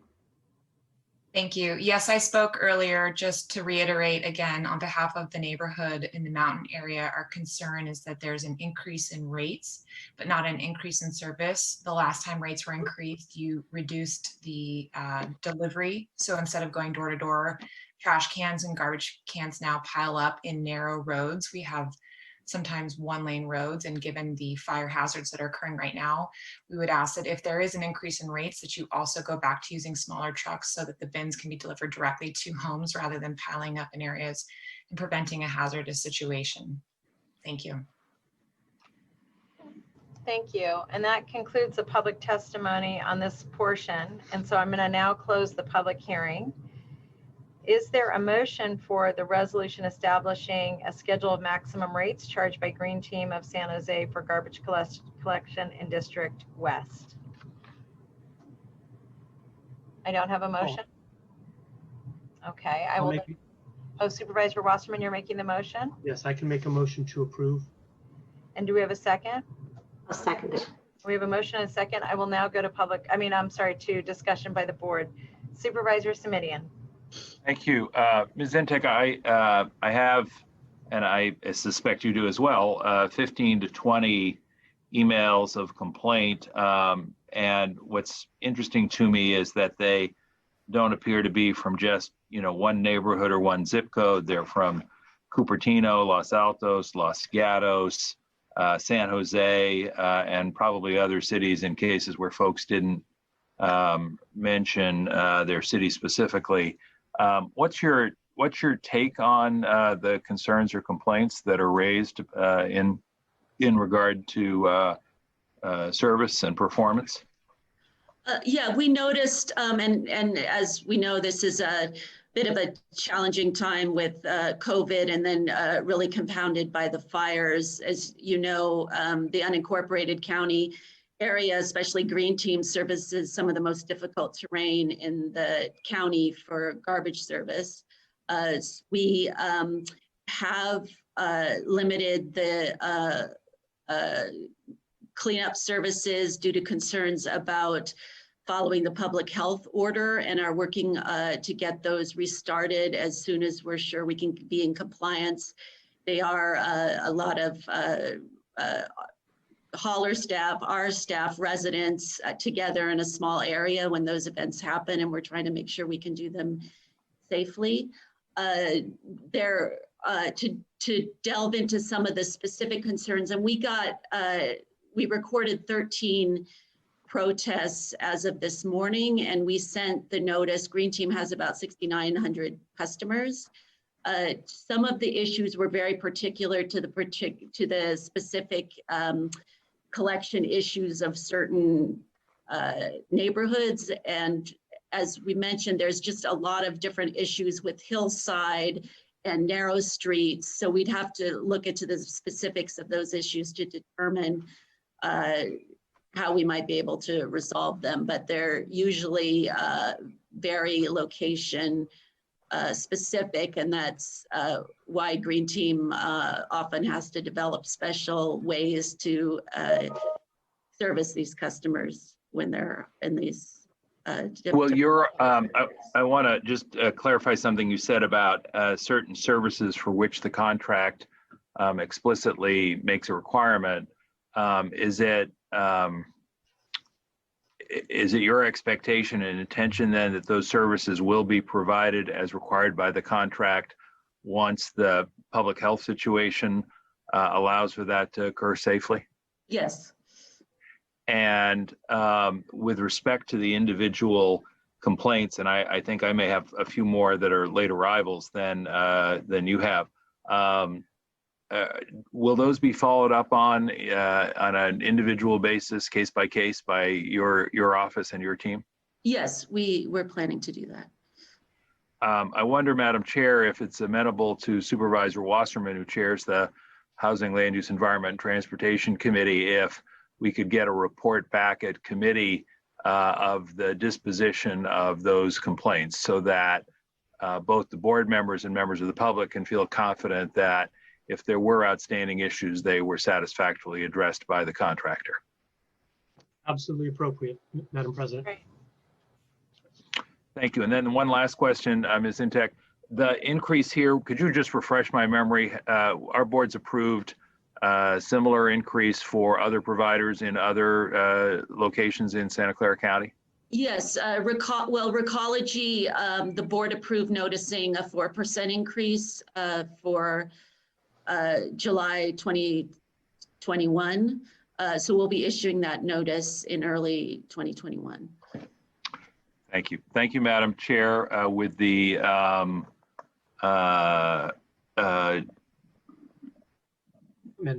commitment from staff to ensure that the contracted services are provided and not simply passed on for a year, and that individual complaints be addressed, and that we get a report back on those at Hewlett, I am prepared to be a reluctant aye vote today. Thank you. Thank you. We have a motion. We have a second with a request for resolution of complaints to be heard at Hewlett. And with that, I'll ask for a roll call vote. Supervisor Ellenberg. Yes. Supervisor Simidian. Aye. Supervisor Cortese. Aye. Vice President Wasserman. Aye. President Chavez. Yes. Thank you very much, and that passes unanimously. We're going to move on to item 9, and I just want to share with the public speakers that we ask people to speak on an item once, and some of you have already spoken on this item, and I'll just share that as a courtesy, we let people speak at the time they're available in case they can't stay, which is why I did not interrupt anyone who was speaking on item 9 prior to it coming to the board. Coming up on our agenda. So we're now going to proceed to item 9, which is a public hearing to consider adding industrial hemp regulations to our zoning ordinance. We will begin by asking whether or not the administration wishes to provide a presentation at this time or any additional information to the written materials. And so I would ask staff to give a very brief overview. And then we'll go to my colleagues to see if there's any clarifying questions. And if not, we'll go right to public speakers. And then once we close the public testimony, I'll come back to the board for more discussion and an action. So with that, I'll turn to staff. Good morning. Good morning. Can you hear me? Yes. Thank you, ma'am.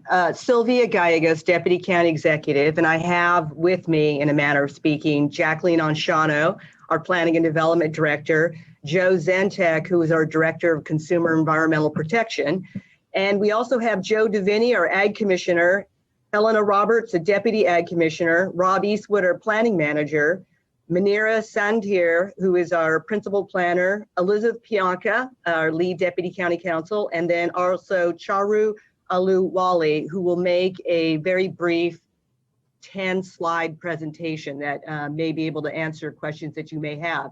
But first, I wanted to make very brief introductory comments, which are to say that we're here principally because of the passage of the 2018 Farm Bill, which, as a speaker noted, did in fact remove hemp from the list of controlled substances and also allows it to be cultivated lawfully for registered growers in California. So we've spent the last year and a half preparing regulations. So our intent obviously is to permit this activity, both in terms of cultivation, research, and processing, while also trying to balance that with protections for other community interests. In effect, what you have before you are two options. One recommended by the administration, which is your first option, and then the second option that is a recommendation by the Planning Commission. And what we've included in our report, page 5 and 6 of the staff report, is a handy table that is set forth to provide you an easy way to discern the pertinent differences between the administration's recommendations and the Planning Commission. And what I would note, though, is that the administration's recommendations hew more closely to what Hewlett Committee provided as guidance in February when we presented there. And I would also note, and I think this may be in the presentation, that we did extensive outreach, and that is reflected in the staff report. And then lastly, I want to close before I invite staff to make the presentation, is that the effective date of an ordinance adopted by the board would either be our traditional 30 days after the second reading of the ordinance or the effective date of the state plan. Reviewing some industry websites this morning, we believe that the state did submit a plan, but it was rejected along with 5 other states. And so we believe the state is now making modifications. USDA has 60 days once it receives the revised report for its consideration and review. And so with that introductory comments, I'm going to invite Ms. Aluwali to make the presentation. Thank you. Thank you. Welcome.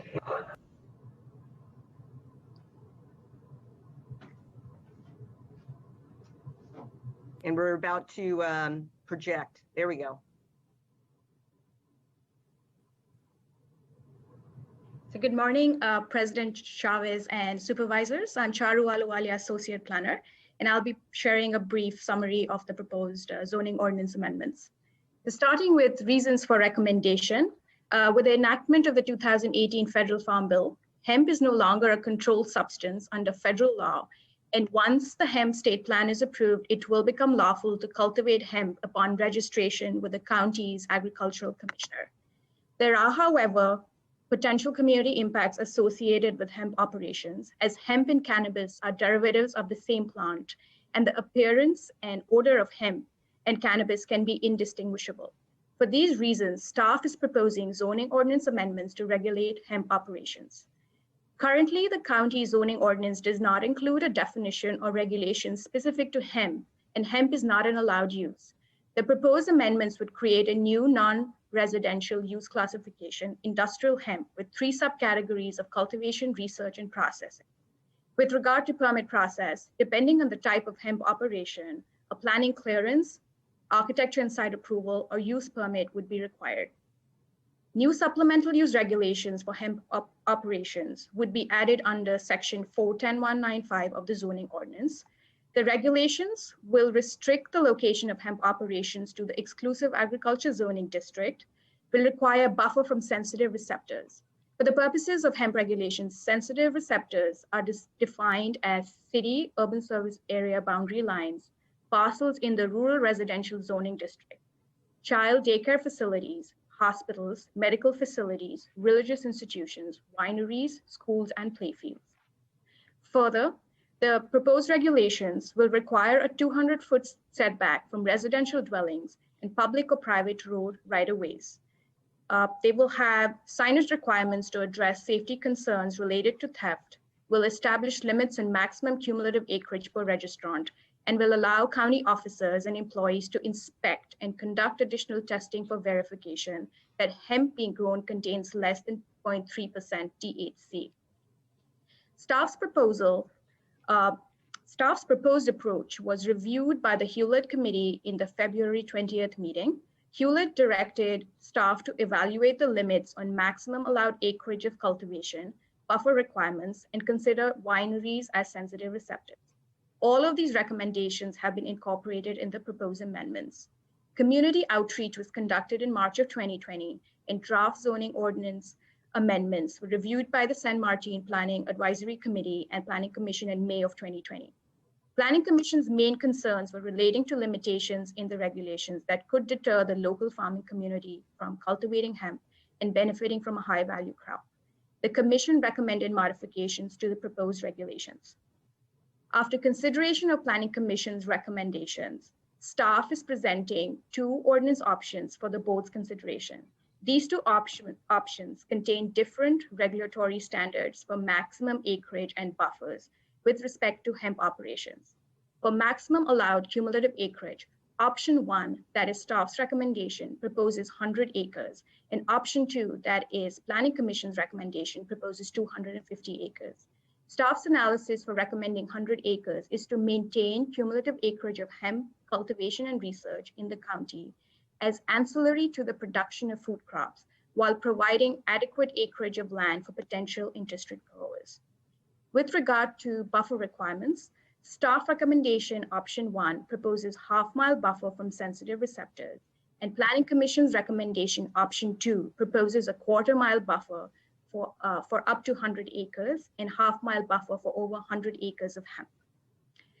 Staff recommendation is based on data from neighboring jurisdictions, for example, San Benito County, that suggests that quarter-mile buffer may not be sufficient safeguard against odor.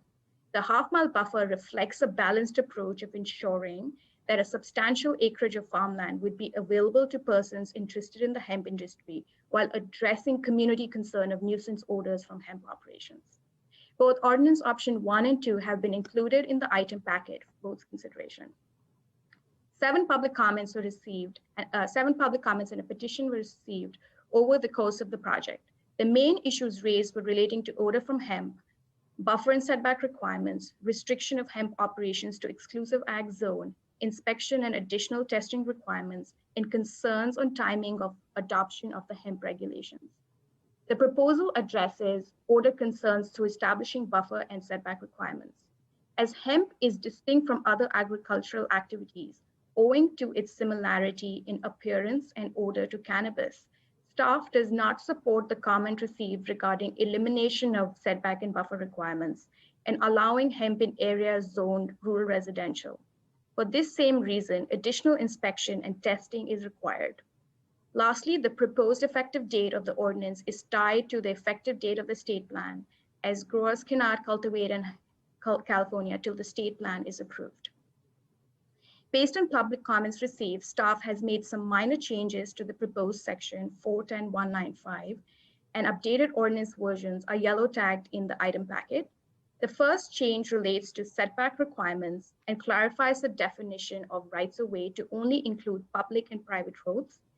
The other change relates to additional testing, changing testing by law enforcement officials to county officers and employees, which covers the Ag Commissioner's office as well.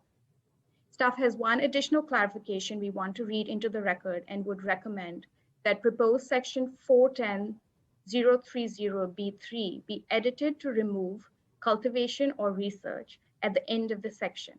The final text would read, the planning clearance shall automatically terminate upon non-renewal of the annual county agricultural commissioner registration for industrial hemp. With that edit, in conclusion, staff recommendation is to adopt ordinance option 1 or ordinance option 2 relating to industrial hemp operations. Both ordinance options have been included in the item packet. This concludes staff's presentation. Agricultural Commissioner Joe DeVinny, Principal Planner Manira Sandhir, and the team and I are available to answer any questions. Thank you. Very good, thank you. What I'd like to do is to see if there are any clarifying questions from my colleagues. And if not, if it's okay, I'd like to go to public comment first. And I apologize, colleagues. If you are interested in speaking, I need you to use your blue hands. All right, I have to find my blue hand. Is it a clarifying question, Susan? Or is it a question that, yeah, is it a clarifying question? You know, it could go either, but I'm happy to wait. Okay, we'll go to the public and then we'll come back to all of us. It's an odd structure for hearings, so I apologize for that clunkiness. We'll go to public comment and then we'll go to the board. And we'll close the public hearing and then we'll go to the board for discussion and questions. The first speaker is Nate. I'm unmuting you. Please accept the unmute and you will have 1 minute to speak. The timer will start when you begin speaking. Good afternoon, Board of Supervisors. My name is Nate, and I'm representing a small group of San Martin farmers.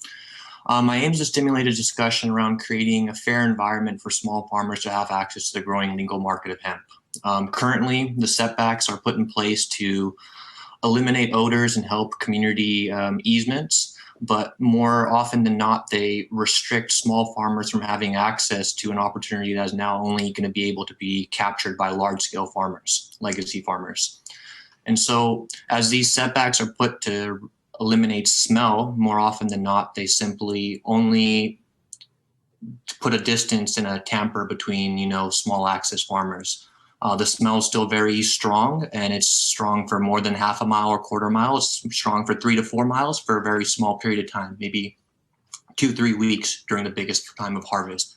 I really hope that this can be looked at to, allow equal access to all farmers in the area.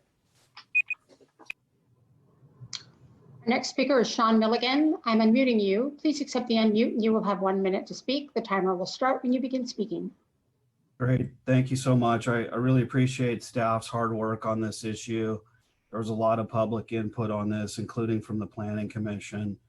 I'm representing the Usigi property, former Usigi property in Gilroy.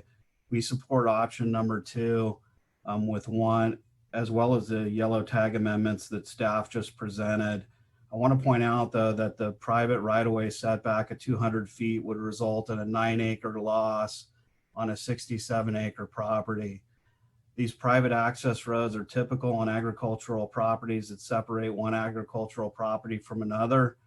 And in our opinion, it's an unnecessary restraint on our growing operations. Thanks for your time. The next speaker is Sohal. I'm unmuting you. Please accept the unmute and you will have 1 minute to speak. The timer will start when you begin speaking. Yeah, good morning. Can you guys hear me okay? Yes. Yes. Yeah. I'm one of the farmers in Morgan Hill and just want to request the Board of Supervisors in supporting and allowing the industrial hemp with changes reflecting to remove the buffers and setback requirements. As previous speakers have said, this is a very important crop. You make fabrics out of this, papers, including other material like paints and those type of things. And I think it's just punishing the small farmers who will not have an opportunity to farm this crop. And I believe that's not right. We should be supporting small farmers in the county and not punishing them, and to make these requirements where it's 100 and 250 acres. Thank you. I want to thank the public speakers. I'll now go back to the board for questions and discussion. And I'll begin with Supervisor Cortese, then go to Supervisor Ellenberg, just if I could keep myself in order there. Yeah, the question I have maybe for Deputy County Counsel Pianka, and I'm drawing from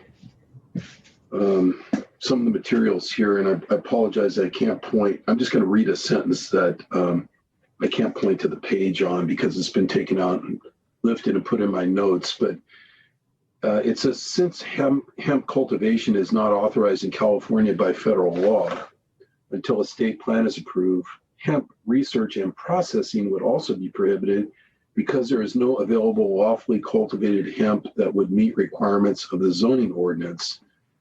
And so my question is, I understand the California law issue and council's opinion on that, but what about hemp pre-processed that would be brought in for processing from outside the state? Obviously, we're a state that does an awful lot of processing of not only raw materials, but semi-processed materials, whether they're in the technology sector or whether they're coming in from Mexico, through the trade agreement, or whether they're coming in from Indonesia or wherever they're coming from, which may or may not be processed in the out-of-state area or the out-of-country area, consistent with California laws, but we still allow those imports to come in for final processing here. So I'm trying to distinguish that. It's just really a question of what happens if somebody comes in and says, we're growing, pre-processing everything down to where we have nothing left but final hemp processing to be brought in from Nevada or Arizona. What's our position on that? It seems that would have nothing to do with California federal law in terms of where it's grown. This is Elizabeth Palenka, Lead Deputy County Counsel, and I can respond to that question. So just stepping back, under federal law, industrial hemp is authorized to be lawfully grown in states that either have an approved plan that's approved by the United States Department of Agriculture, or individual operators within states that have received an individual license. Currently, I believe there are approximately 19 states that have received a clearance of a state plan by the USDA, the closest state to California being Washington.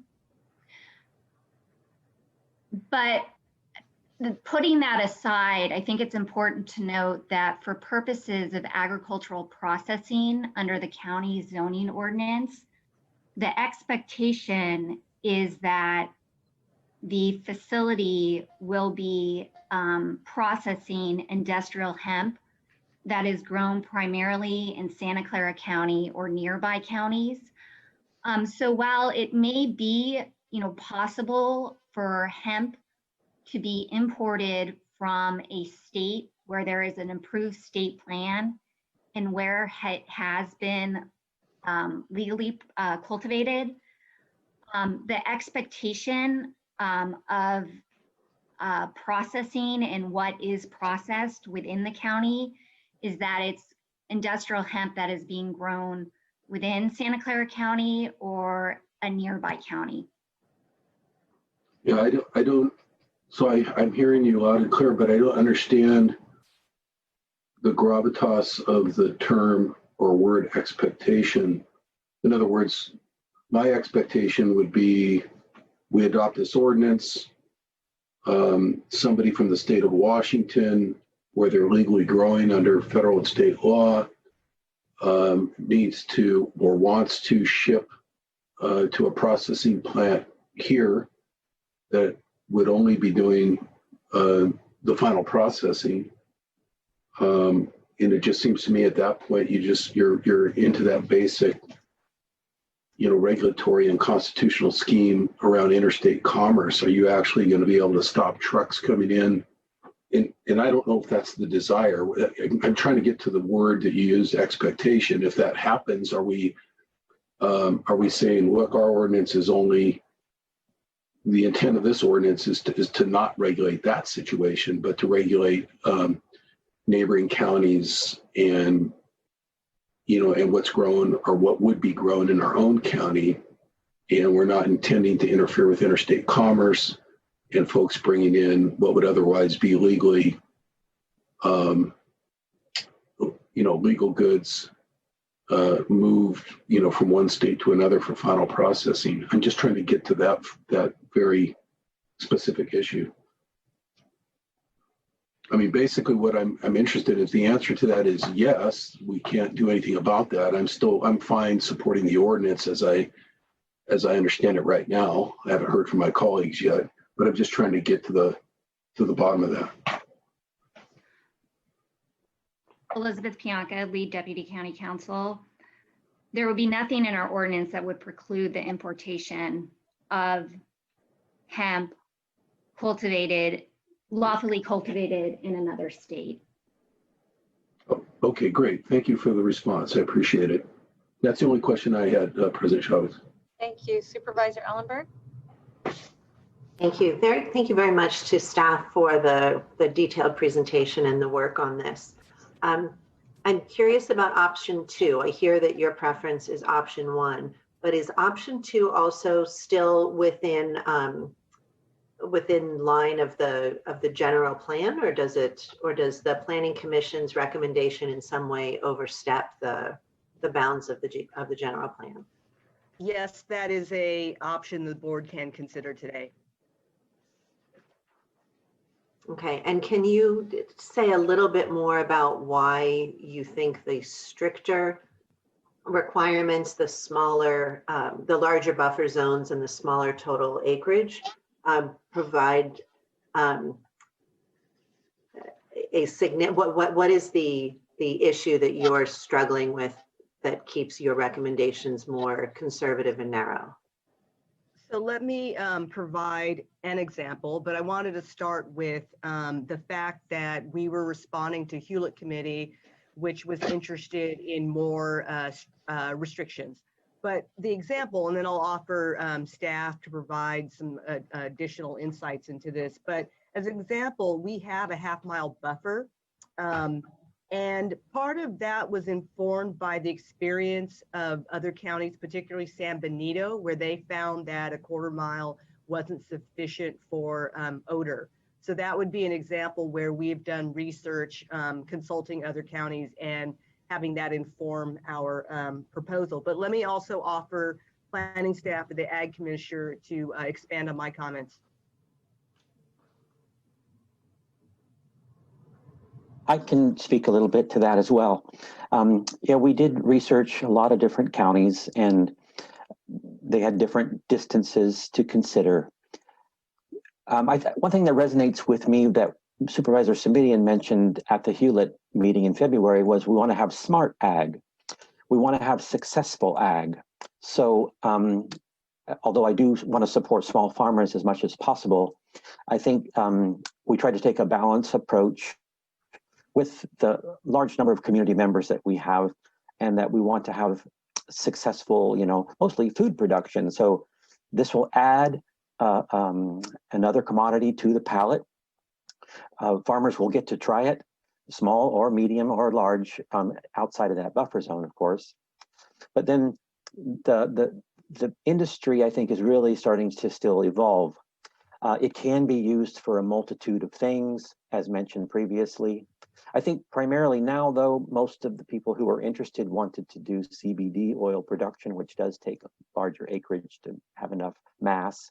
But I'm sure that the products will be used for, the byproducts will be used for different industrial type things. So considering everything, the balanced approach with the community and with offering this as a smart ag, kind of approach, that's why we went with what the number 1 option states. Let me ask just one other question, and then I'm very interested to hear from the 2 Hewlett members.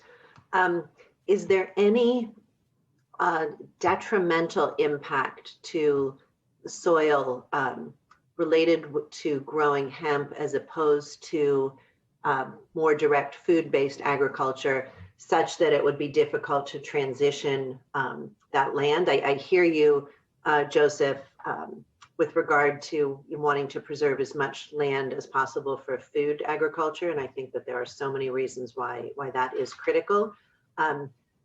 But I also want to make space for this commodity, which I think does have a significant market here. But I want to know, are there long-term impacts on the land? Hemp is an excellent crop. It does wonderful things for the soil. Excellent. It requires some water, sure, but not as much as other heavy water users. So it could be grown very well and very easily, and also would provide a wonderful rotation crop in between corn or in between processing tomatoes to loosen up the soil. It's an excellent crop. Oh, thank you. And is the smell, sorry, I do have one other question. Is the odor associated only with processing or with growing as well? It's definitely associated with growing. As mentioned earlier, the height of the smell odor issue is when it's mature in a bud. It is an annual crop, so many months there won't be any hemp in the ground. But as it grows through the summer and get harvested in the fall, that's when the smell will happen. So we're talking about a couple of weeks or months, a year? I think right now too, one thing to mention, there's lots of work on genetics, and some smell worse than others, but there's still not really a guarantee upon what you're going to get. So some smells a lot for a long way, and some smells less, and it's not quite dialed in. So I would say a month or more, although it can smell for more than that. And if it's a low odor situation, we experienced both in a San Benito field trip. We were in a field that was being harvested and it didn't smell that bad. On the way there, we drove by a field. We were in a van with the windows rolled up, and it was. Well, you can smell garlic for miles away as well, but we don't talk about creating buffer zones there. Very strong. So I feel for the. Oh, I think you froze. I'm not sure if you heard my last comment, but is there,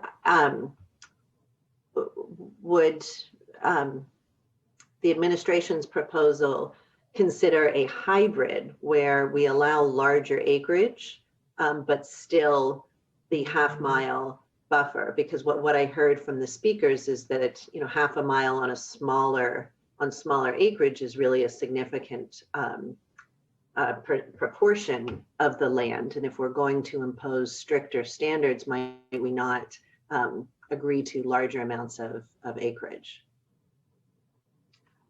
As I mentioned previous, go ahead. So, well, to answer the question, certainly that's the board's prerogative if it so desires to ask us to go back. We would have to go back then and modify these proposals, but certainly that's within the board's discretion. Sure. We couldn't choose to adopt option 2 today. That shouldn't have to go back. You can, but I was just responding to your question. About the hybrid. Great. Thank you so much, Sylvia. That's it. One thing to mention real quick too, inside this is a built-in 2-year report back. And if there's no problems, no complaints, we can definitely adjust things. So we really tried to consider and make this to be a smart, successful option. And that Thank you so much. Yeah. I really appreciate your input. Thank you. Supervisor Semidian. Supervisor, yeah, there you go. You're on mute again. There you go. Thank you, Madam Chair. Supervisor Ellenberg asked for the view of those of us who sit on Hewlett. I will just say my own experience over the years with what I would refer to as ag adjacency, meaning the adjacency of agriculture with more urban, suburban, residential uses, is that, as you heard earlier, that the way to manage ag adjacency successfully is to be realistic up front about what kind of buffers, barriers, setbacks are necessary so that ag and residential can sort of live in what I would call peaceful coexistence, for lack of a better phrase. We may think sometimes that we are, quote, helping ag by being a little less rigorous, But if it creates a long-term environment in which they have repeated complaints and opposition from local residents, it actually ends up inhibiting the ability of ag to do their work. So my comments in committee were focused on trying to strike that right balance and not pushing the envelope a little too far, or maybe the better way to say it is not far enough, in order to make sure that there was long-term compatibility that did allow for ag to thrive. It's tough when you're side by side. There's no question about it. Thank you. Thank you. Supervisor Wasserman? Thank you, Madam President. And excuse me.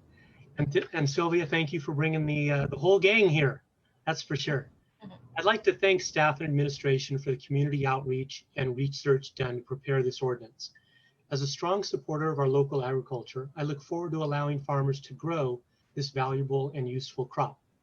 To borrow from our Agricultural Commissioner's previous presentation on this plant, here are a few benefits to growing industrial hemp.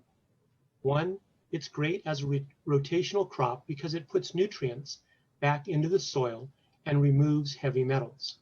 Two, it has a low pesticide use because there are very few pests that go for it. Three, it cleans carbon dioxide.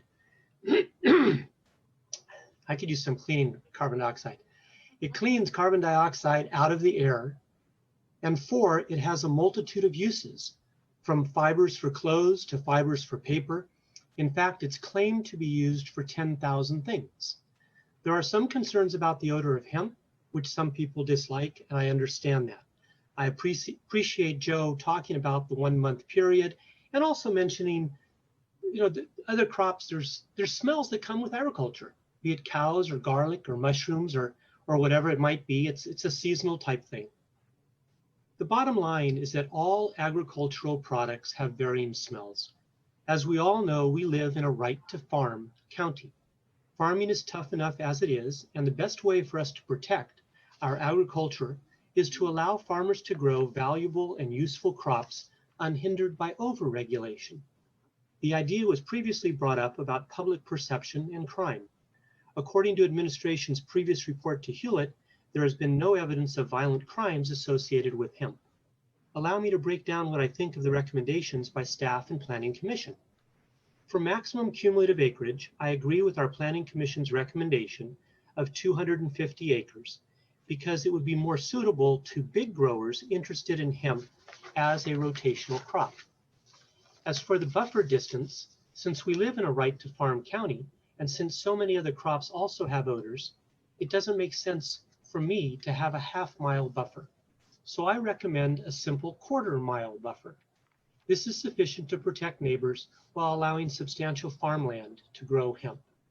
On package page 106, section 4.10.195B.3, thank you, Christopher, for that, it indicates that the, quote, planning clearance shall be automatically terminated upon non-renewal of the annual County Agricultural Commissioner registration for industrial hemp cultivation or research. This should be clarified because a hemp research land use requires architecture and site approval, not merely a planning clearance. I recommend we remove the words "or research" at the end of number 3. With all that said, I move that we approve option number 2 with the following adjustments. Use a simple quarter-mile buffer from sensitive receptors. Clarify the section on termination and non-renewal by removing the words "or research." And 3, include the final changes proposed by staff in the revised attachment B. I recognize that by law, we must wait for the California State Plan to be approved by the USDA. As much as we look forward to this new crop, we're obligated to wait for the plan to be approved first. I also thank Joseph, our Ag Commissioner, for bringing up the 2-year report back. I think that's very important that we stay on top of this to ensure the decisions that we make now are the right ones later. Thank you, Madam President. So we have a motion, and that is to move option 2 with the, go ahead. I had one thing I hadn't written it down. And Supervisor Simidian, please correct me if I'm wrong, but he and I discussed at Hewlett that the 200-foot setback could be reduced to 100 feet if the operations were in a greenhouse. Can I get just staff response to that? And mostly I'm just mindful that significant changes end up going back to the Planning Commission. Is this considered significant? No, it's okay. It's No, let me offer Elizabeth Pianka to respond to the question with respect to the significance of the proposed amendments. And then, you know, I have a question for staff, if we can respond to the question by Supervisor Wasserman with respect to greenhouse cultivation. Elizabeth Pianka, Lead Deputy County Counsel. The Planning Commission did consider a 1/4 mile buffer. And so that has been considered by the Planning Commission, as well as the 250 acreage requirement, which is set forth in option 2. The only, I think, question we would have is whether the Planning Commission considered a reduction in the setback requirements, reducing from 200 to 100 feet for operations within a greenhouse. And I do not recall any Planning Commission discussion on that particular topic. That is correct. And if I may add to that, this is Manira Sandhi, Principal Planner.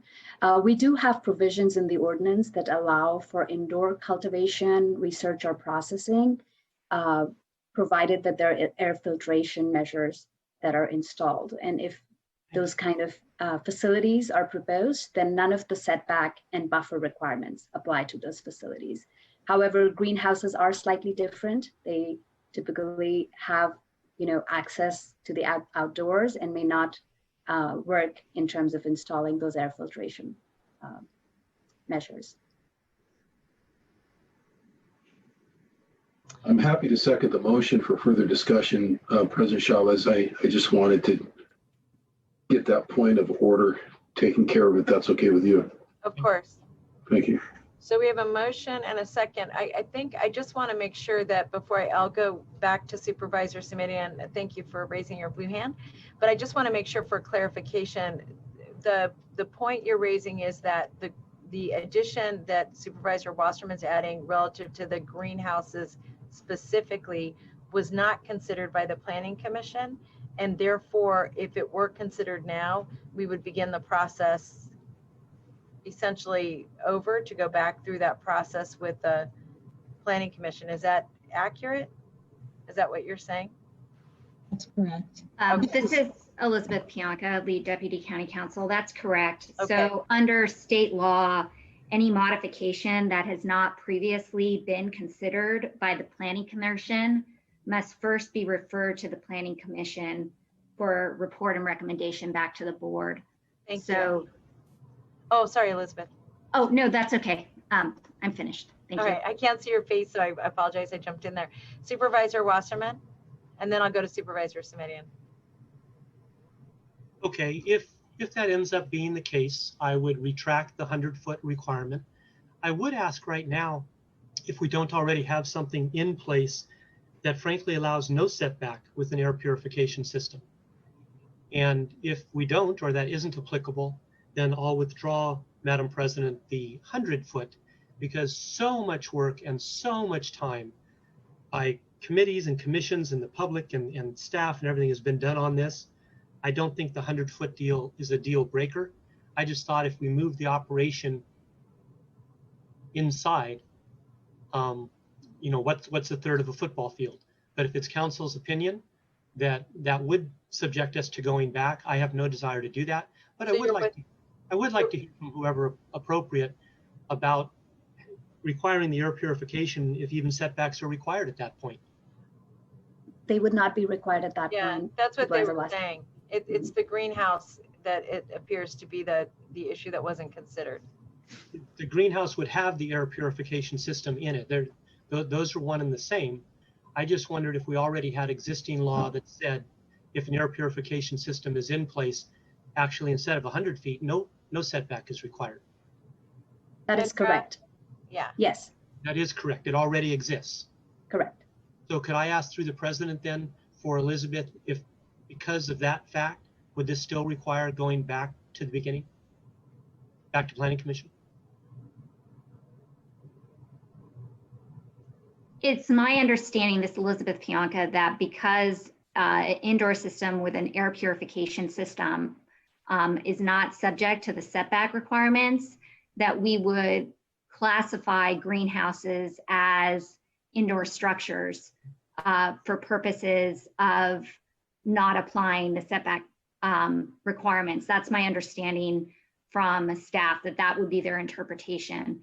And if that's their interpretation, then the trigger to go back to the Planning Commission would not occur, because we're basically defining a greenhouse as a type of indoor facility with the air purification not subject to the setback requirement.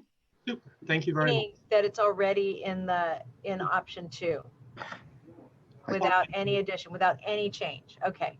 Supervisor Wasserman, does that meet your need? Absolutely. Great. Supervisor Simidian.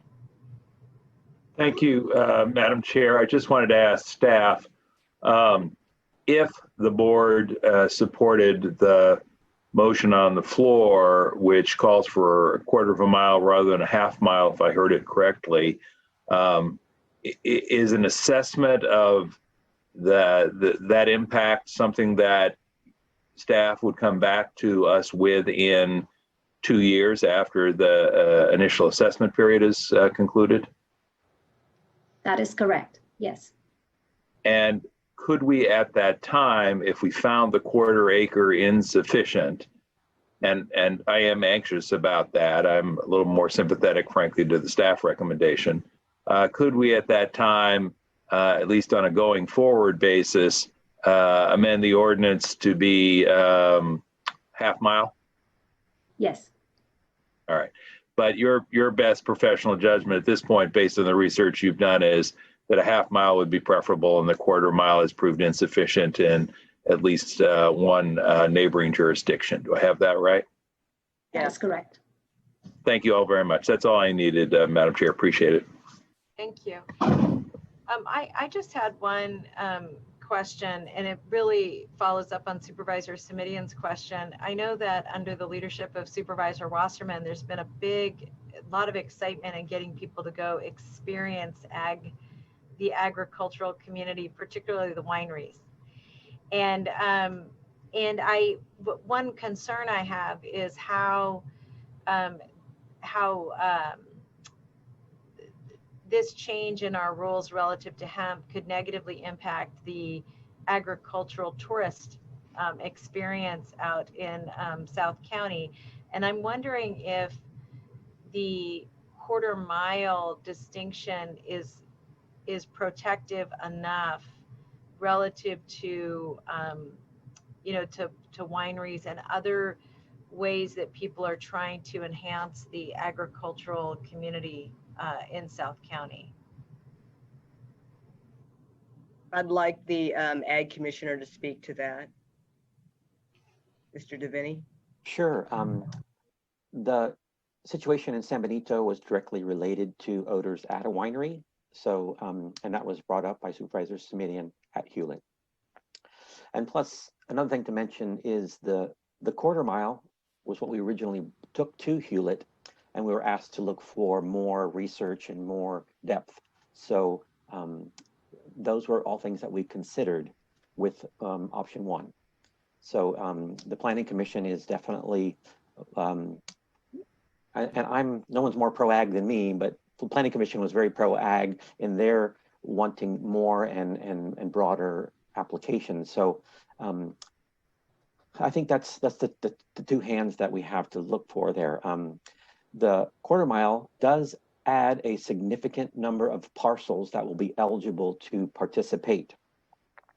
The 1/2 mile did not really lose so many. The mile buffer really lost a lot of parcels who could participate. So as people are ag tourists, being their ag tourists down there and going to wineries, a lot of the wineries are kind of nestled in different areas. This particular crop will probably be on flat land and the bigger parcels, so it might not be that close. I think I'll always communicate with my growers who I have a wonderful relationship with to make good decisions about where they want to plant. None of them really want to have issues that come up where they have neighborhood conflicts. So having said all that, I think the half mile addresses the sensitive wineries better, but to have a hybrid of the two is something that could happen today. And the hybrid of the two is option 2?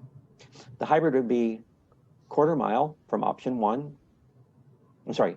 I'm sorry that now I'm getting a little confused on the two options myself. We're sticking with the 2 options before the board. We're not going to offer unless the board asks us for any other modifications or hybrid. The reason, and I am really asking that question, Sylvia, because the thing I'm concerned about, honestly, is that even with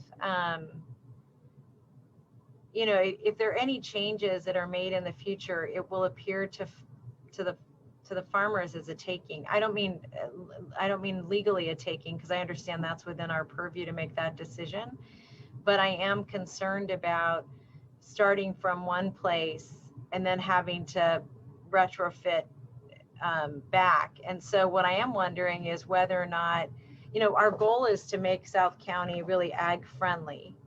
And so I'm trying to understand how to do that without negatively impacting the agricultural investments that have already been made vis-a-vis the wine industry. That's really the question I'm trying to get to. And so I'm wondering if within this purview, if you all have thought about how we get there. And for example, I don't know what the options would be, but that's really what I'm asking. If there isn't an alternative that still fits within the framework of what was considered by the Planning Commission. Let me invite Mr. Eastwood to speak, our planning manager. Hi, Rob Eastwood, planning manager.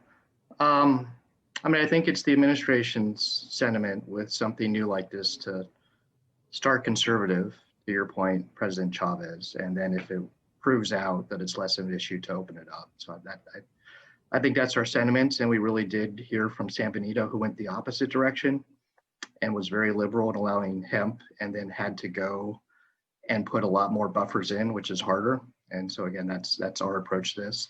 I think the 3 options you have, one is the administration's proposal, which is a half mile, is one. The second is the one proposed by Supervisor Wasserman, which is a quarter mile. The hybrid, and I looked to Principal Planner Manera to articulate, was option 2. I believe it was on the size of the grow. It was a half mile.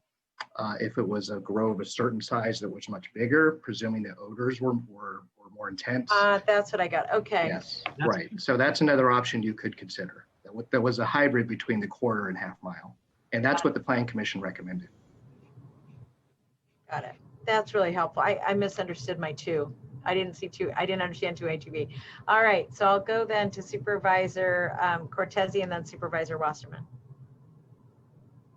Yeah, I guess for Mr. Davini, how many, when you plot out the number of parcels actually available under a quarter mile or half mile buffer, what did you come up with? I'm curious about that. It strikes me, we're dealing with 2 different measures, right? Acres versus miles.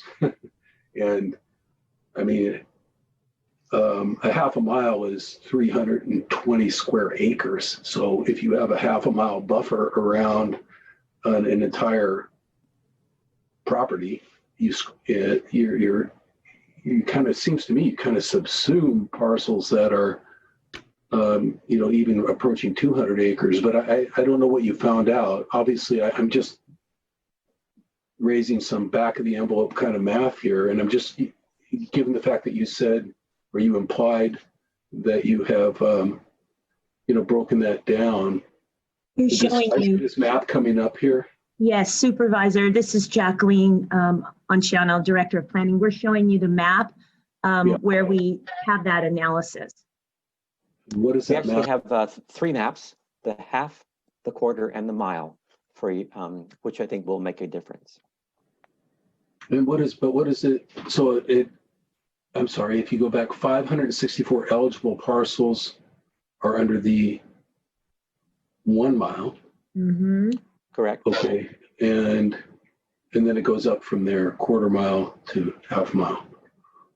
All right, that's very helpful. Thank you for putting that out there for me. Thank you. I appreciate that. I just, again, if I can only just comment, President Chavez, for what it's worth, I mean, lived experience in these discussions is usually not that important, but having actually farmed completely surrounded by development, everything from red oak hay to cherries to apricots. You know, I agree with Mr. Davini's comment. I don't want to mischaracterize what he said, but I think he was trying to indicate that the farmers themselves have to and will take into account voluntary, you know, efforts to buffer themselves from the kind of pushback that they're going to get, you know, in those areas if they don't. And, you know, there's certain things that are very practical that force them to do that. Just the fact that you have to create frontage roads around your property to get, you know, equipment and forklifts in, staging areas, and all those kinds of things. So a lot of the buffering will happen naturally. And I also think folks want to stay out of combative type interaction or contentious interaction with their neighbors, and they're generally inclined to exaggerate the need for buffer zones, you know, when there's sensitivity. So again, I just wanted to throw that out there again for whatever it's worth. It doesn't work forever. In any case, a lot of our agriculture, and I think Supervisor Ceremonial was kind of raising this point, has become so difficult in the past for people to continue because of the contentiousness that they just threw up their hands, and, you know, and that contributed to people getting out of the business. But I like the motion on the floor still, and really my comments are just in support of the motion.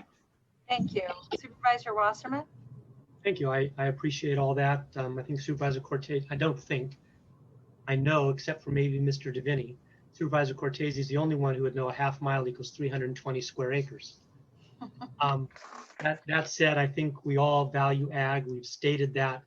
And if you look at a map over the decades, farmland is going like this because of the value per acre for housing. And if we can find a way with a recognized agricultural product to increase the odds of farmland remaining farmland, I think that's an admirable thing to do.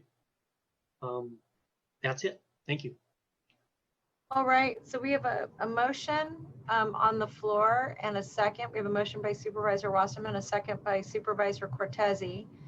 Seeing no more discussion on the motion, I'll thank the staff and ask for a roll call vote.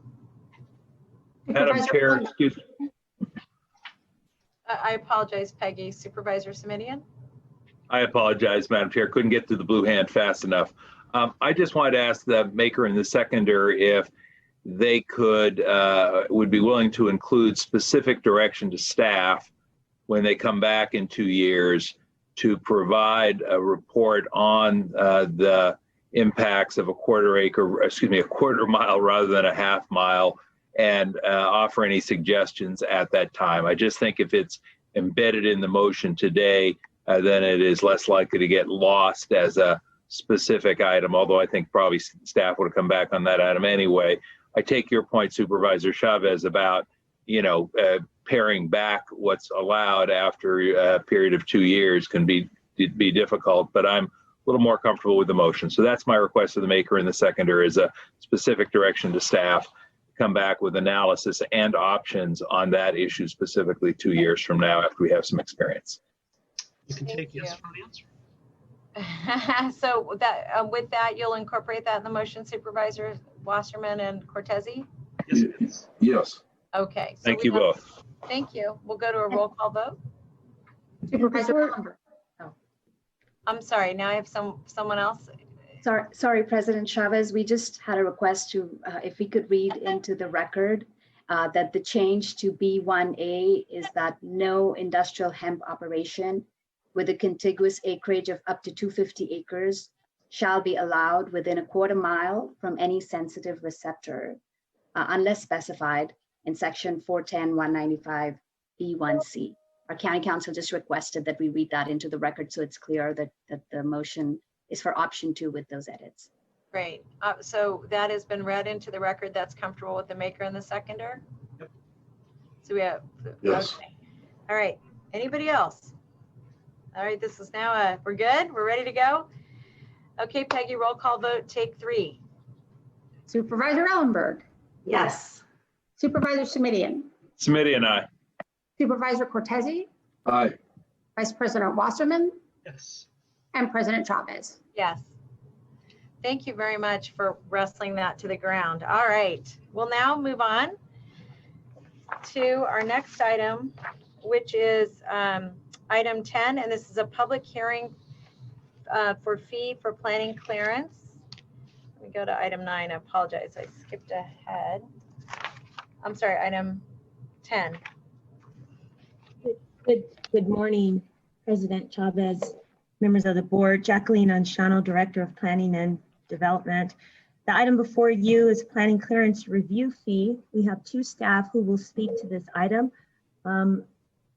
Lisa McKyle, Principal Planner, and Joanna Wilk are available to present a short presentation along with Planning Manager Rob Eastwood. Thank you. Joanna? Joanna, are you there? Yes, sorry. That's okay. Good morning, members of the board. I will go ahead and share my screen with the short presentation.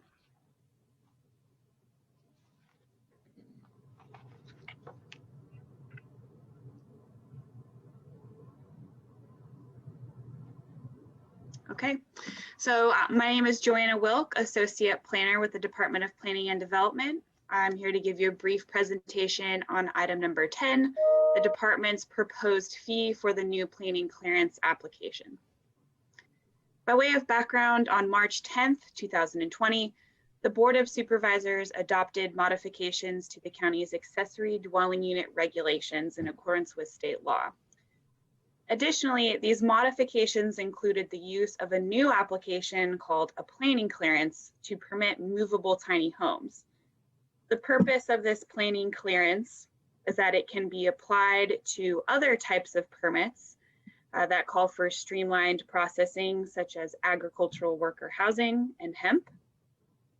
It's an administrative review. There's no discretionary review required. It streamlines projects and avoids a more costly and lengthy permit, such as a special permit or use permit. And lastly, it provides assurance between the applicant and the county that the proposed use meets all applicable county codes and standards. The department anticipates processing the planning clearance fee will take no more than 2 hours. That includes reviewing the application, researching permit history, and issuing the planning clearance. Additionally, our GIS team will track these applications in the department's GIS database. The total cost for the department's time and overhead totals to $519.65, which is the proposed fee. On June 18th, 2020, the Housing, Land Use, Environment, and Transportation Committee forwarded a favorable recommendation for the proposed fee. Additionally, the County Controller, Treasurer Office, and County Council approved the fee study associated with the fee. So in conclusion, the department recommends that the board adopt the resolution establishing a new fee for the planning clearance application provided by the Department of Planning and Development. Thank you, and I'm available if the board has any questions. Great. What I'd like to do is to see if we have any public speakers on this item. I don't see any, so I will now go to my colleagues. I'm going to conclude and close the public hearing, and then I'm going to move to Supervisor Cortese. Thank you, President Chavez. 2 questions. I'm trying to get clear on whether this is essentially a form of preliminary review or something more final than that? And then secondly, I understand the 2-hour review time from a fee standpoint or a cost recovery standpoint, but what should expectations be in terms of actual turnaround time for the applicant? Is it 2 days or 2 weeks or 2 months? I'd just like to get some kind of response on that. So in answer to your first question, the planning clearance is not a preliminary review process. It is the final permitting for that. In this case, it would be a movable tiny home, but for any other type of permit application, it would be the final permit. And it does take 2 hours for us to review it in accordance with this fee study. When we were first coming up with this type of application, the thought was that it's an over-the-counter type of application. However, since we are not in the office and there is no counter to do it over, we anticipate that this would be a timely turnaround, most likely a day or 2. Okay, Joanna, thank you. That's helpful. Is there, just a follow-up on that, I know that there's been some movement toward one-stop Zoom meetings, not just for this kind of an application, but in general, to complement what was the one-stop process. What's the progress on that now? Are we there yet, or is that still a work in progress? I can speak to that if you like. Hi, Robbie Eastwood, Planning Manager. Supervisor Cortese, we have stood up a virtual counter at this point, and that's where instead of coming to the counter where we don't have staff, and of course, in respect of the shelter in place, we have virtual counter meetings, which are approximately 45 minutes where the staff are available to help customers with any questions they have as they would in the counter setting. We are trying to roll out what's called an express plan check. And to your question, we used to have an option where for small projects, you could get a review and permit approval in 1 day. And that's a service we're looking at trying to stand up, hopefully in the next few weeks. We're working with the other reviewing agencies, but that is something we're actively working on. So it's sort of the next evolution of trying to use these virtual Zoom meetings to have a plan come in, reviewed by the agencies all at once. And if it's ready to go, they would just sign off and stamp.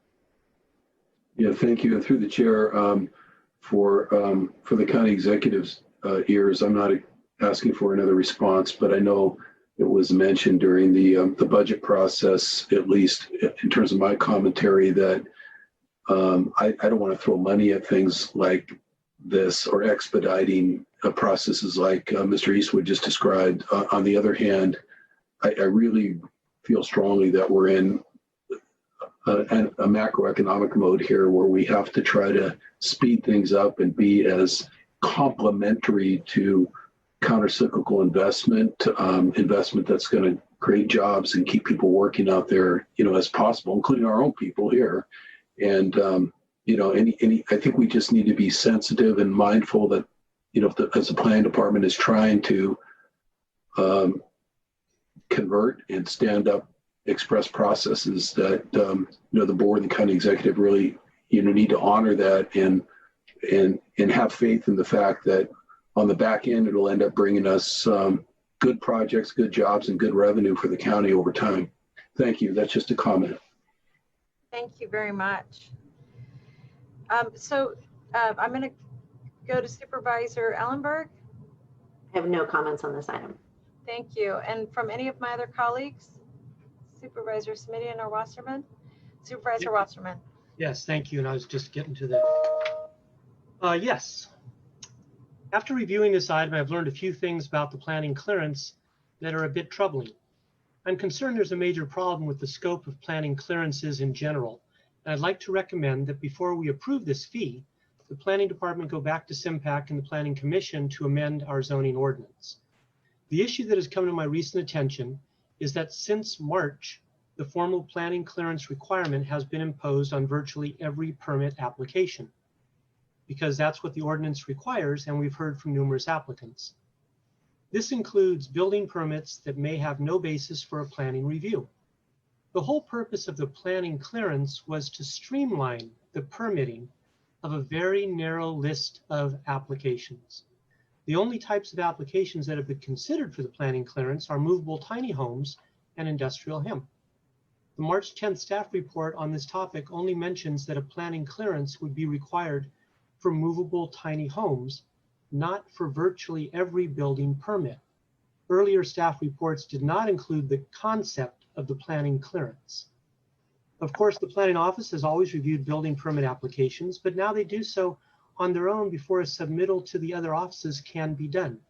This adds a new and apparently unnecessary step in the process. Let's compare how the planning review for building permits worked before this change and how it works now. Before, an applicant would meet with a Before, an applicant would meet with a permit technician who would bring over a planner to review a yellow sheet. The yellow sheet had a handful of items that the planner would check. This typically only took a few minutes. Then the fee could be paid and the submitted application would be reviewed by the building division, fire, and environmental health, and others as needed. Now, with the new process, every applicant must do an AR or application request on a planning clearance form.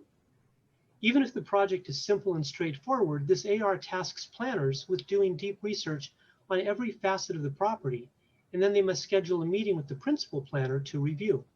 Sometimes multiple meetings are required to go into this deep research, and again, even for very simple projects that don't need anywhere near the level of review.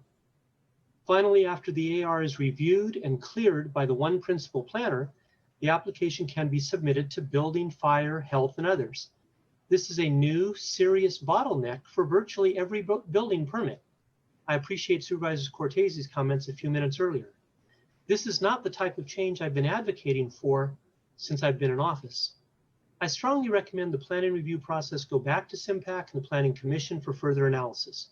There should be no application request step, and all projects should not have to go through a single person before being submitted to other offices. We should also ask ourselves whether this system accomplishes the intent of the Permit Streamlining Act. I would like to see the planning clearance section of our zoning ordinance, specifically 5.20.240, amended to reflect that only specific land use classifications require a planning clearance. To do this, we will require an amendment to the zoning ordinance, so I'd like to refer this to SIMPAC and Planning Commission, along with the suggestion that we start with only movable tiny homes and certain hemp operations as we discussed earlier. After all, those are the only land uses in all the zoning ordinance tables that have a C next to them, indicating that a planning clearance is required. Madam President, that would be my motion. I would ask for a second. If there's not majority support for this motion, I get it, and I'll have to vote against a new fee for planning clearances because I feel what we have before us today does not improve our county's permit streamlining process. Thank you. So we have a motion. I'm gonna Second for discussion. Yeah. Okay, we have a motion and a second, and Jackie, I need to take that just in order. So I'm gonna come back to you. It sounds like you wanted to weigh in. Yes, if I may. Would you tell me when I'm to speak? I'm sorry. Right now. Okay, you're good. There's some confusion regarding the planning clearance and what we have in a process called our application review. And so I just want to be clear, this planning clearance that we brought to the board today is not the application review that Supervisor Wasserman just outlined. The application review process is not a fee that is charged to an applicant. It's a process that we have put in place, and I'm actually going to have Lisa Mikhail speak to this in detail, who is our principal planner who worked with me on the application review. The planning clearance is not what is holding up, as Supervisor Wasserman outlined. The planning clearance only is applied to three projects or 3 applications. It's ADUs, the hemp, and Lisa, what's the other one that it would apply to? Sure, through Madam President, I can go ahead and provide some further clarification. The planning clearance is currently applicable for movable tiny homes only.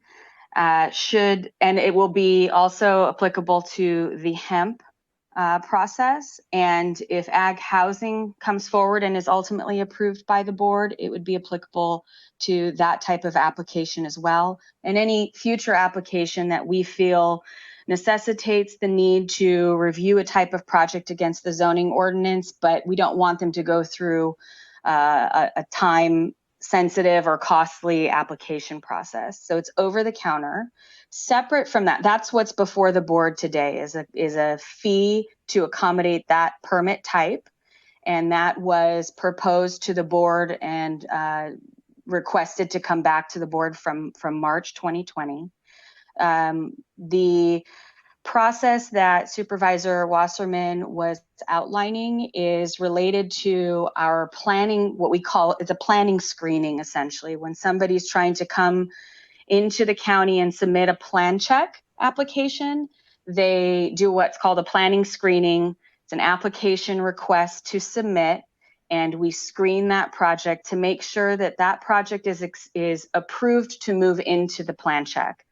What we were finding in the past was there were some applicants who submitted into plan check to find out later that they needed a land use entitlement, and that was causing quite a bit of the delays that the board may have heard about. So that the application request process and planning screening process, separate from the item before you today, is just a screening of a project coming in the door for a plan check.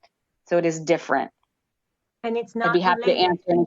They're not Yeah. related. They're not related. The planning fee clearance that you have before you is not related to the process that Supervisor Wasserman outlined. Thank you. I'm going to go to back to Supervisor Wasserman, and then go ahead, Mike. Thank you. I appreciate what Jacqueline and Lisa said. A couple of things I would point out. On the application request, it says planning clearance form at the top of that sheet. That would be number one. It's 5.20.240 of the zoning ordinance. A planning clearance shall be issued prior to the issuance of any building permit or other approval required by the ordinance code. So they are. Yes, so sure, I can speak to that if you would like. My apologies. Would you like me to respond to that? Mike, would you like Lisa to respond? Absolutely. It's right on the top of the sheet. Yes. Sure. When we brought this forward to the board back in March, there was consideration for calling this a planning clearance. When we entered into COVID and were working remotely and we had to come up with a new way to screen projects being submitted, we created an application request and planning screening. So the terminology might be getting a bit mixed up here. We could come back and clarify for building permits that they're planning screenings. The intention was to call them clearances. That changed when we worked from home during COVID. Madam President? Yes, please. Thank you. If we have some things such as the application request that has planning clearance form at the top of the sheet, if that's something that is leading to this confusion, if that's something that's leading to the issues that I'm concerned about, that's one thing. What I'm trying to do here is not approve things that require more steps and more fees. Right. That just doesn't fit in with what we're all trying to do. Yes. And the application request form now and the process, I described how it was and how it is now. Clearly one was a matter of 10 or 15 minutes basically over the counter. Yes. And now one is taken back and reviewed, and a meeting and a single planner, a principal planner. That's not simplifying. That's not shortening. That's more red tape. That's more time. And now we're looking to approve more cost. And I'm just not comfortable with doing that. I don't see how we're improving the system that existed 6 months ago. In Got it. So respond with an option. I'm sorry to interrupt. Go ahead, Rob. Yeah, I mean, just to your point, Supervisor Wasserman, I think what the planning department is saying, they're two different things. Our terminologies were merged at some point, but they're two different processes. Again, we don't want the board to be in a position where you'd adopt something that has a ripple effect on creating more to affect red tape and bureaucracy. And we're trying to say that's not the case. This is a clearance form that actually will streamline permitting, in the separate process you mentioned is a new process we've instituted to avoid a lot of projects getting stuck in a plan review process where they didn't hear about big issues until later. One option just to help the board that might help and would be if you're comfortable knowing that this is a separate process you're approving now to move that forward, but we could report back through Hewlett or to the board specific to the concerns you have on the screening process. We are currently looking at trying to make that as efficient as possible. We've realized in work at home, the handoffs have become much more challenging. It used to be the case where you went to the front counter, permit came in, you reviewed it in 10 minutes, you talked between the permit tech and the planner and you got it done. In a work at home environment, to Principal Planner McHale's point, those handoffs become a little harder because people are distanced. But right now, we meet weekly in trying to make sure that new planning screening process is becoming much more efficient. But we would be happy to show you what we're doing and how to streamline that process. So I just wanted to option the way to decouple your concerns and address those. And if you're comfortable, just to move forward with this clearance form, which is a separate permit in our mind. Supervisor Wasserman? Thank you. And Rob, I appreciate the clarification. I understand systems procedures have been changed with the video meeting, not over the counter being able. A concern I definitely have is making a change to deal with this not being able to do over the counter now. I'm hoping in 60 days you're doing over the counter. And I don't want some rule that we've changed now to further complicate. I'm not expecting a new normal in 90 days. I'm expecting the old normal in 90 days, okay? Where people can walk in and talk. Maybe there's a piece of acrylic in between them in the meantime, like when I go to the bank or when I go to the post office. That may be, but I've got I've got about 8 sentences I just want to read. And through the chair, I would love to hear back from Jack or Rob or Lisa, who's ever appropriate. Previously, an applicant would meet with a permit technician who would bring over a planner to review a yellow sheet. The yellow sheet had a handful of items that the planner would check. This typically took only a few minutes. Then the fee would be paid, and then the submitted application would be reviewed by the building division, fire, environmental health, and others as needed. Now, with the new process, every applicant must do an application request on a planning clearance form. Even if the project is simple and straightforward, this AR tasks planners with doing deep research on every facet of the property, and then they must schedule a meeting with the principal planner to review. Sometimes multiple meetings are required to go into this deep research. Sometimes they're not.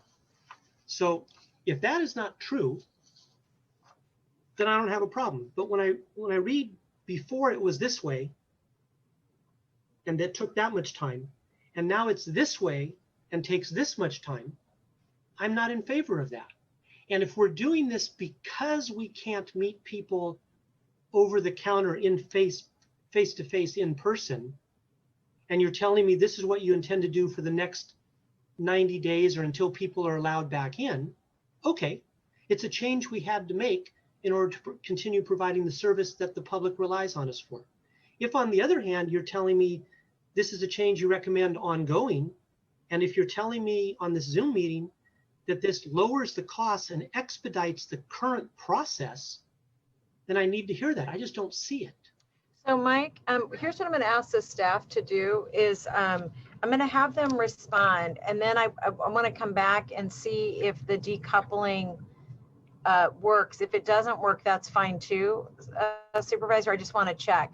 So Jack, could you respond? And then my recommendation would be to respond, let Supervisor Wasserman ask questions, and then restructure the going forward, and then the option for more action. Supervisors, originally the application request process was supposed to be when people were actually physically coming into the department. That was the concept. The concept is that they would come into the department, submit a conceptual plan, we would review it. If there was a fee assigned to it, that fee would be credited towards their application fee, and people could get in and out similar to how Supervisor Wasserman outlined.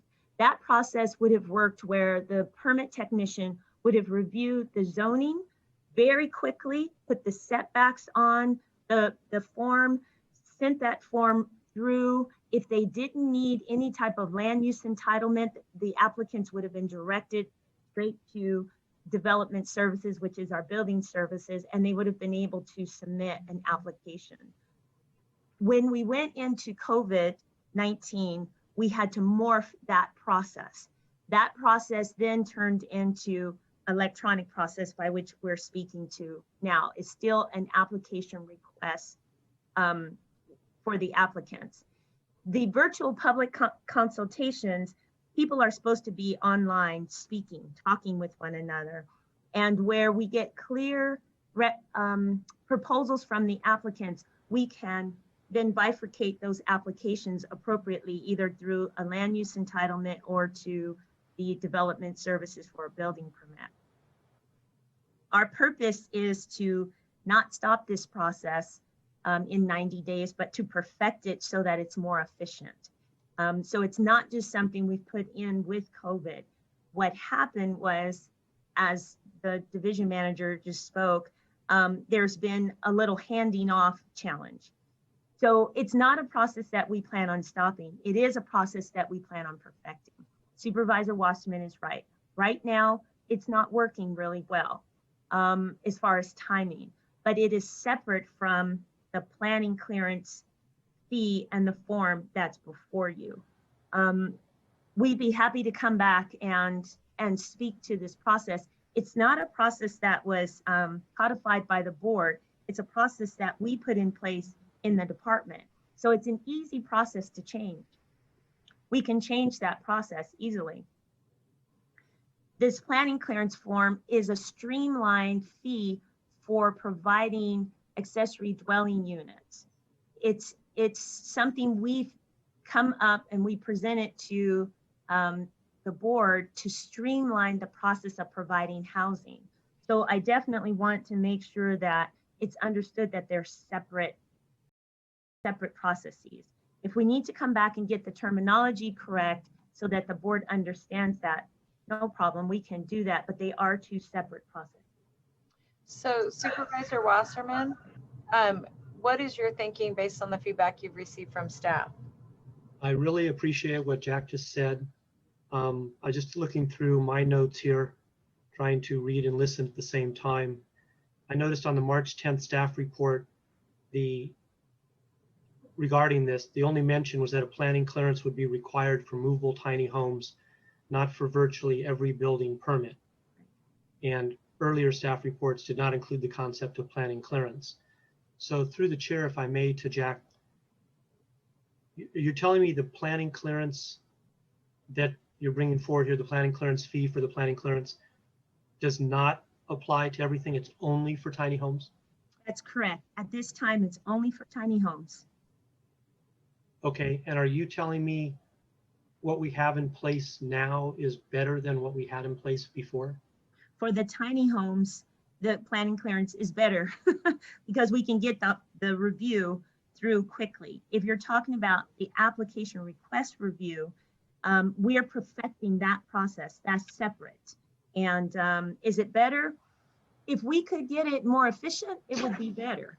Right now, it might be better for people to walk in and talk to someone, but we don't have any people here in the office. We have 5 essential workers in the office right now, and none of the land use techs are in and none of the planners are in because of COVID. So we just have the building official, permit center manager, 1 administrative office specialists, and 2 administrative office specialists and a GIS analyst. That's all who's in the office right now. And if I may, through Madam President, to supplement and complement what Jacqueline, Director Anshano, was saying, through this process of working from home, the department has also tried to upstand our remote access. So we are building a website that allows the public to submit things electronically. So we're molding together a lot of different opportunities for the public and staff to be working with the public remotely. So I think understanding that might help to explain why we're constantly refining the new processes that we have in place as we work remotely. Thank you. And Madam Chair, you asked me a question. We've been sheltering in place for 6 months. I don't know what administration's plans are with planning and planning with administration, et cetera, about enabling people to come in a piece of plexiglass, again, like they do at the pharmacy, and they do at the bank, and they do at these other places. I don't know what the plans are there. We're now past what was it, March? Yeah, so we're at 5 months. Jacqueline, you know how I feel about adding anything more to the process for the public. Yes. And you and I have been working very hard and very closely, and with my aide, Christopher Home, and your staff, to streamline and simplify. And Rob, you and I go back 9.5 years through various process and techniques in order to do that. It's just when I received this information and had the lengthy discussions and all that I had prior to this meeting, I was not convinced that what was being proposed was shortening the process or reducing the costs. Mm-hmm. And you a few minutes ago mentioned about bringing something back. And through the chair, if there's something that you can bring back, I would much rather do that if you think there's some enhancements that you can make. Otherwise, I'm just not comfortable with this. Now, you may well have 4 other supervisors, 3 other supervisors who are, and it's a done deal. And we're not always unanimous. I'm a big boy.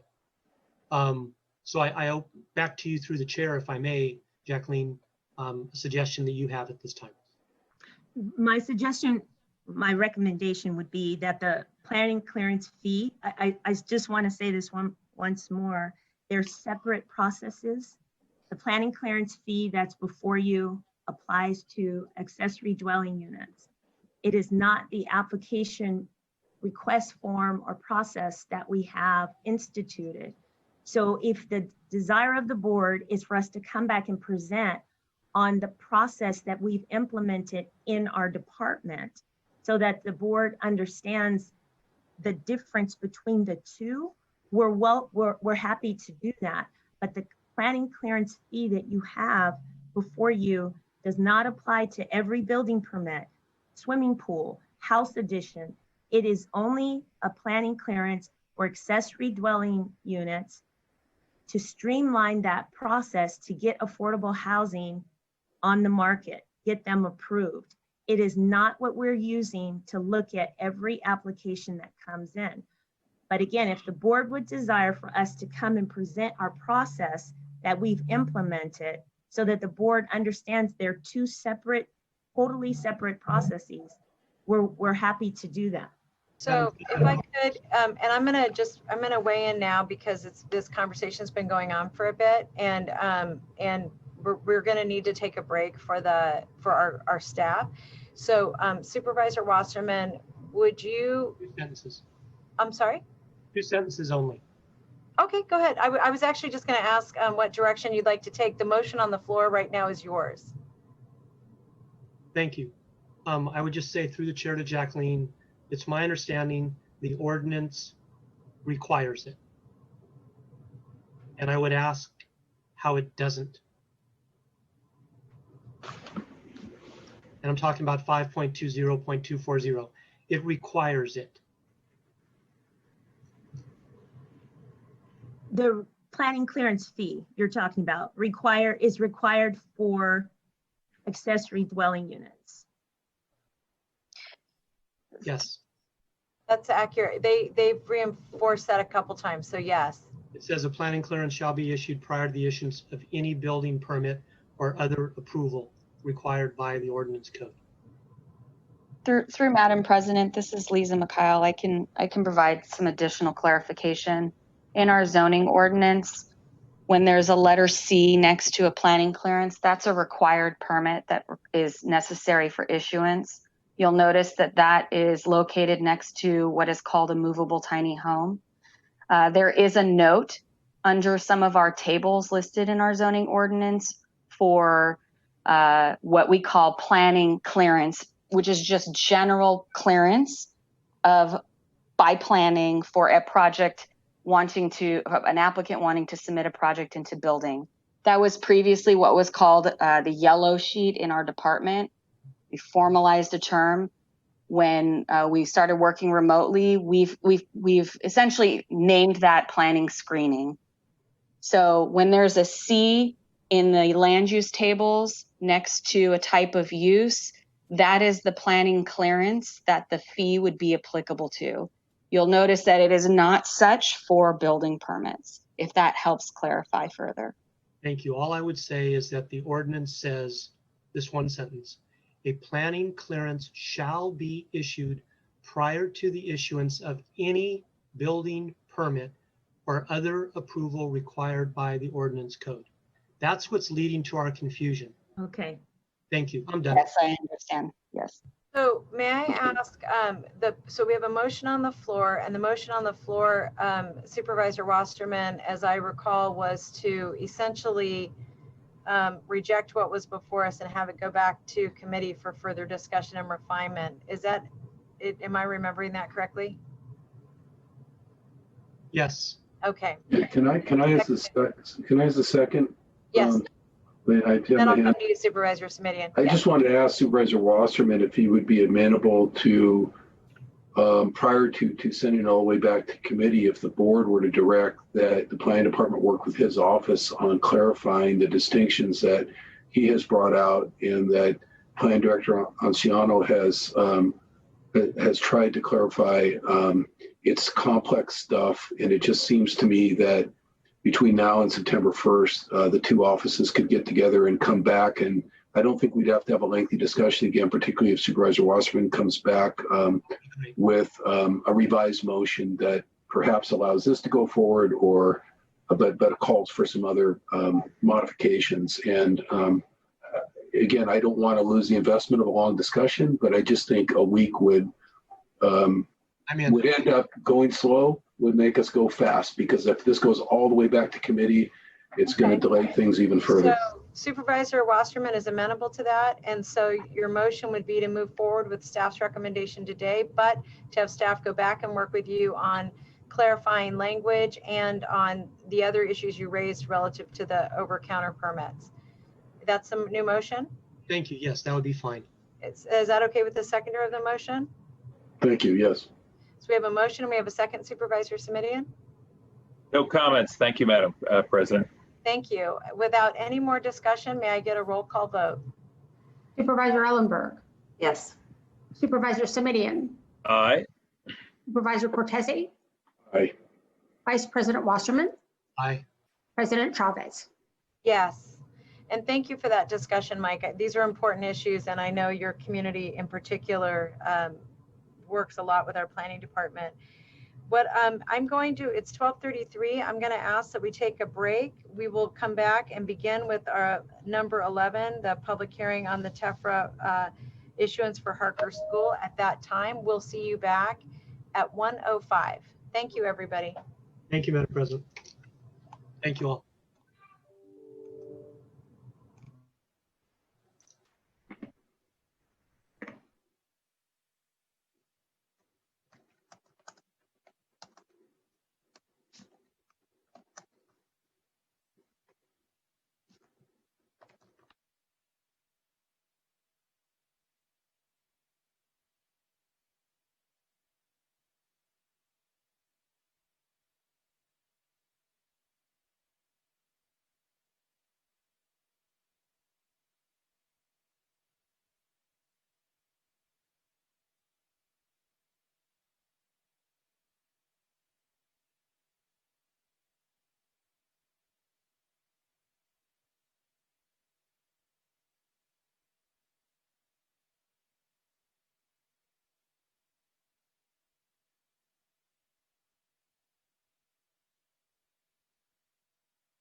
You saw my letter? I didn't even proof it.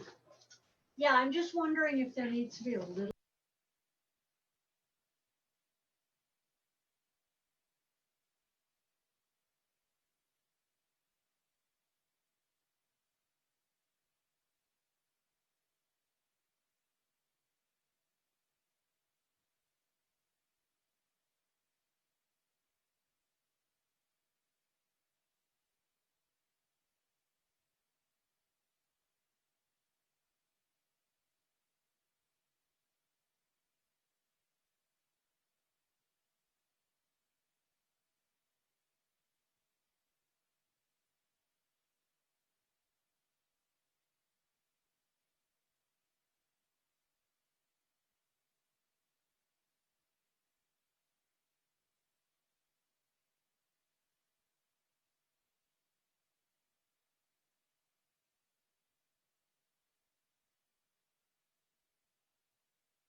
Just going to give my colleagues and staff a couple-minute warning.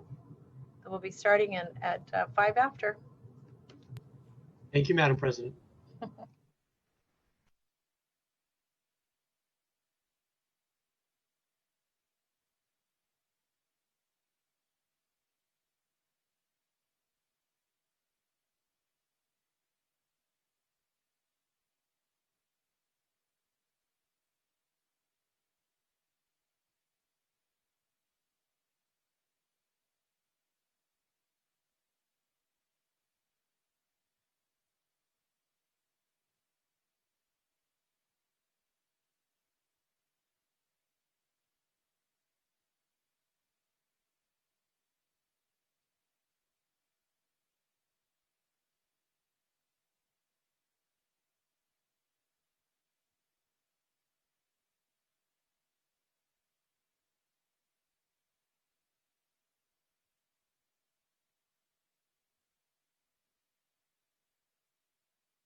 Well, we're going to call our meeting back to order.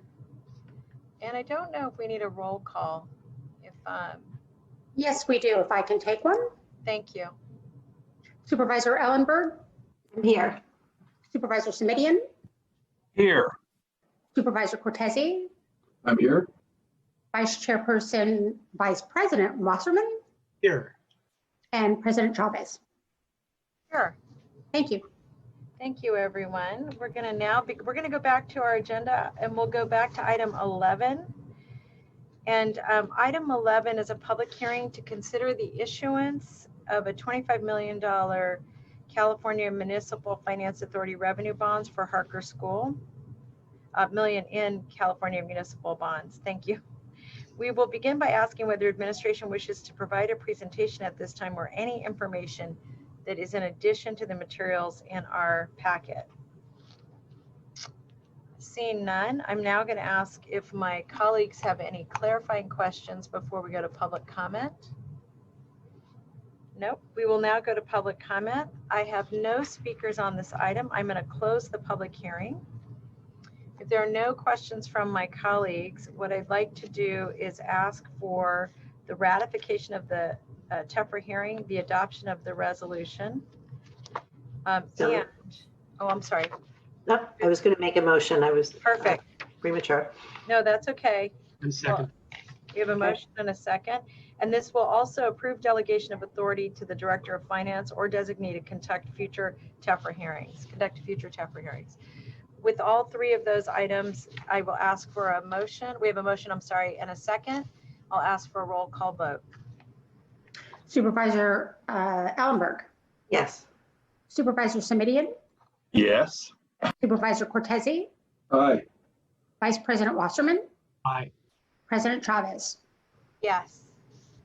That passes unanimously. Thank you. We're now going on to item 12. Item 12 is a public safety reform action being brought forward by Supervisor Ellenberg. I will turn to Supervisor Ellenberg for to open this section.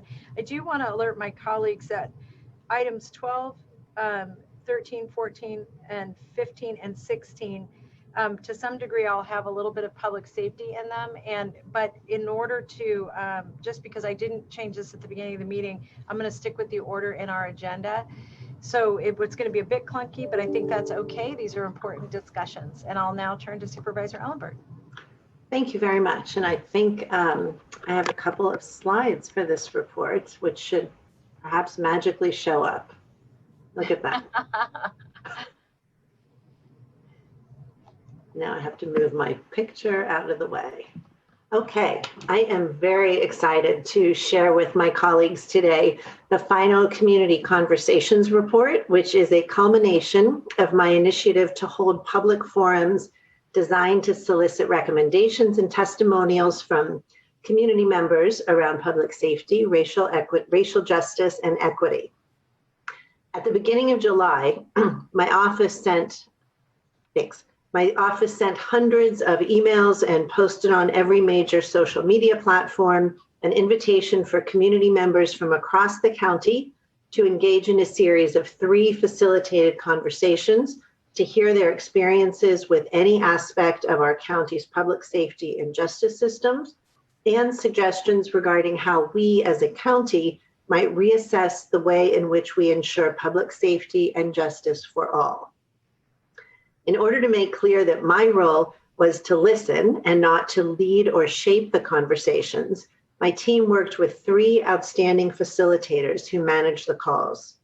These 3 experienced professionals worked to uplift every voice and create a safe and supportive space that allowed for rich discussion. In total, 480 individuals engaged in meaningful dialogue around policies and recommendations to promote greater justice and equity, both within and external to our public safety systems. Participants hailed from each supervisorial district and represented a broad spectrum of races, ethnicities, age, and gender identities. In addition to the community conversations, I held 18 separate meetings with community-based organizations that are in some way engaged in the work of promoting public safety or justice in their communities. Included in the final report are the testimonials and policy recommendations of community members and stakeholder groups. Their prescribed public safety reforms can be summarized in the following 6 themes. The first is crisis response. Law enforcement frequently responds to calls that may not be within their purview, such as behavioral and mental health crises. Community members also may not know what agencies currently exist to properly help individuals in need. And residents recommended exploring an alternative dispatch system that distinguishes between individuals in crisis and crimes in progress. The second theme is reimagining law enforcement. And here, community members shared their vision for a revised role of law enforcement, including both armed and unarmed officers, in a safe and thriving community, including a reduced or non-existent law enforcement presence on school campuses and in public gathering spaces. The third theme that we culled from all of the comments was upholding justice. Community members expressed the need for independent oversight that ensures accountability and transparency when it comes to the discipline and investigation of law enforcement misconduct. Residents also recommended expanded training for law enforcement in the areas of racial bias, de-escalation, and nonviolent approaches for nonviolent dispatch calls, among others. Prevention across the continuum is the fourth theme that we saw. Community members voiced the need for more supportive programs that can divert residents, and particularly youth, from becoming involved with the county's justice system. Included was the prioritization of pretrial services, which focus on maintaining individuals in community rather than incarceration. Residents also recommended support for incarcerated individuals and their families, such as eliminating jail fees, fines, and the cash bail system. A number of comments created a category that we named healing the community. Community members called for the reinvestment of funds to focus on the needs of vulnerable residents, such as before and after school programs, health services, including physical, emotional, and mental health, infrastructure improvement, and programs designed to lead to thriving neighborhoods. The final category is strengthening the community.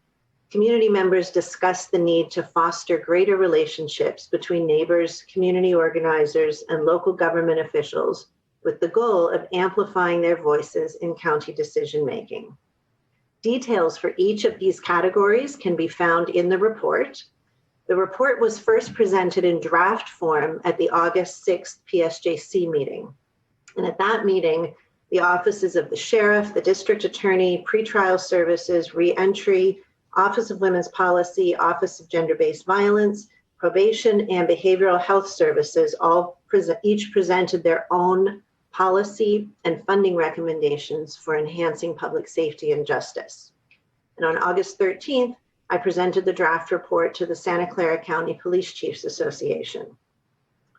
Feedback and recommendations from the Public Safety Department and the chiefs have also been included in the final report. So, what comes next? In response to the community's repeated calls for opportunities to engage in conversations around public safety reform and to have a seat at the table, this referral recommends an expansion of the responsibilities, mandate, and membership of the yet-to-be-formed Community Corrections and Law Enforcement Monitoring Committee. Santa Clara County has declared racism a public health crisis, has affirmed that Black Lives Matter, and established an Office of Corrections and Law Enforcement Monitoring mandated to enhance transparency and public safety. However, public safety is broader than law enforcement and correctional facilities. Public safety encompasses housing stability, well-maintained neighborhoods, equitable access to healthcare, quality childcare, and inclusive communities that promote the safety and well-being of all members. As the community pushes for greater diversion from correctional systems and alternatives to law enforcement engagement, it is critical that the Community Corrections and Law Enforcement Monitoring Committee have the expanded scope necessary to recommend adequate solutions which promote equity, justice, and greater public safety. I would ask my colleagues to support this effort today and help our county move in the direction of real justice for all. And I would be very happy to answer questions. Thank you very much. What we'll do, if it's okay, is we have a number of public speakers. If any of you would like to speak on this item, this is item number 12. Now would be the time to raise your hand. And then we'll come back to the board for discussion, if that's all right, Susan? Of course, absolutely. Okay. Thank you. All right, we'll now go to the public. I'll ask the clerk to begin calling our public to. One moment. Thank you. Our first speaker is M. Horst, Reimagine Stanford. I'm unmuting you. Please accept the unmute and you will have 1 minute to speak. The timer will start when you begin speaking. Hello. We, as a coalition of Stanford student organizations, stand with Santa Clara County in recognizing the importance of rethinking the ways we understand, engage with, and envision policing. We would like to underscore that the stakes of this work cannot be higher. Without abolition, Black lives will continue to be lost to police. To that effect, we want to take a moment to honor those who were tragically killed at the hands of police. George Floyd, Breonna Taylor, Tony McDade, Rashad Brooks, Corin Gaines, who would have turned 28 years old yesterday. Tayford Pelleton, who was shot 11 times in the back just this last Friday in Louisiana. And most importantly, Jacob Blake, who lies in critical condition after being shot 7 times at point blank range in front of his 3 young children. There are countless more that we cannot name in this time allotted. Today, we urge the county to honor them and take Black Lives Matter seriously by dismantling the institution that made their deaths not only possible, but commonplace. Thank you. Our next speaker is Dean Shaheen. I'm unmuting you. Please accept the unmute and you will have 1 minute to speak. The timer will start when you begin speaking. Hello, my name is Dean Shaheen. I'm a PhD candidate at Stanford University and a member of the Stanford Solidarity Network. Our statements today build from the work of a coalition of Stanford Black student organizations who circulated a petition in June urging the university to disarm and dramatically reduce funding for Stanford public safety. The petition cites the events of the Minneapolis uprising and a general climate of fear that an increased police presence on campus has caused since mid-March with the Santa Clara's shelter-in-place order. At this time, 176 campus clubs, groups, centers, offices, and over 2,000 individual Stanford affiliates have signed on. This petition has yet to be acknowledged by Stanford, from where comes our urgency in addressing the county today. In addition to recognizing those lost to anti-Black police violence, we would like to recognize the traditional owners of the unceded land Stanford University occupies, the Muwekma Ohlone, and pay respects to their elders past and present. We would also like to recognize those Chinese indentured laborers who built the railroads who form the basis of Stanford's wealth. We urge you all. The next speaker is Alexa, Reimagine Stanford. I'm unmuting you. Please accept the unmute and you will have 1 minute to speak. The timer will start when you begin speaking. Santa Clara County has so far considered police reform in line with Campaign Zero's 8 Can't Wait. We believe, however, that 8 Can't Wait is not enough for our communities. These reforms have failed to save many of the people my colleague has just named. 8 Can't Wait assumes that police can be reformed into an institution that serves Black communities. It fails to recognize that American policing was from its origins conceptualized as a system to regulate, brutalize, and repress Black life. This is why our Reimagine Stanford Coalition is proposing the alternative platform of 8 to Abolition. 8 to Abolition recognizes the police as an instrument of anti-Black state terror and prioritizes the perspectives and contributions of Black activists and community members. It also reimagines our current criminal justice system through the lens of racial and social justice, providing a roadmap to a new system that works for everyone. The Silicon Valley's debugs protects your people budget is precisely what the 8 to Abolition framework within the framework, and we wholeheartedly endorse as a county-wide vision of the future. If Black lives really matter to the county and its elected officials, we have to take the necessary steps to keep our community. The next speaker is Ola, Reimagine Stanford. I'm unmuting you. Please accept the unmute and you will have 1 minute to speak. The timer will start when you begin speaking. Today, we are urging the county to use the 8 to Abolition framework to address not only the issue of policing in Santa Clara, but also the issues specific to Stanford. To do this, we ask that the county support the ongoing work of Black students on Stanford campus, including the demands to 1, dismiss and disarm non-Stanford police officers, 2, defund the Stanford University Department of Public Safety budget and divert money towards actually reducing crime and its impacts, 3, desist from over-reliance on police and train all community members and staff in de-escalation, and 4, to disclose policies on deadly force, use of force, ethical behavior, and commitment to de-escalation techniques.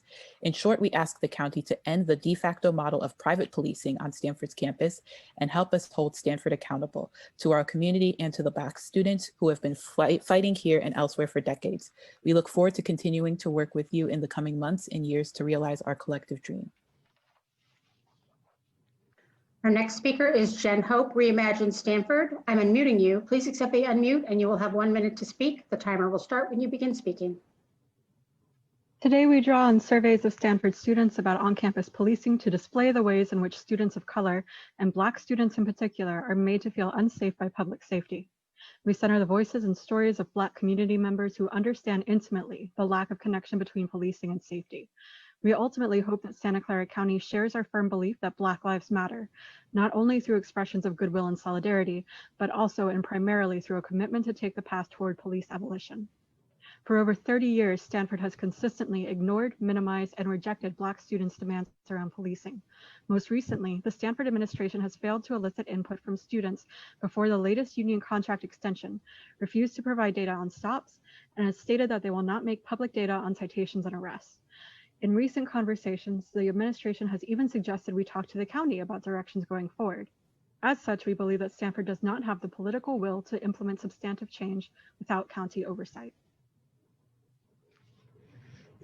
The next speaker is Tanya, Reimagine Stanford. I'm unmuting you. Please accept the unmute and you will have 1 minute to speak. The timer will start when you begin speaking. We propose terminating the law enforcement arrangement between Stanford and Santa Clara County that gives rise to SUDPS, Stanford's privately employed and funded security force that has been given full police powers with little oversight.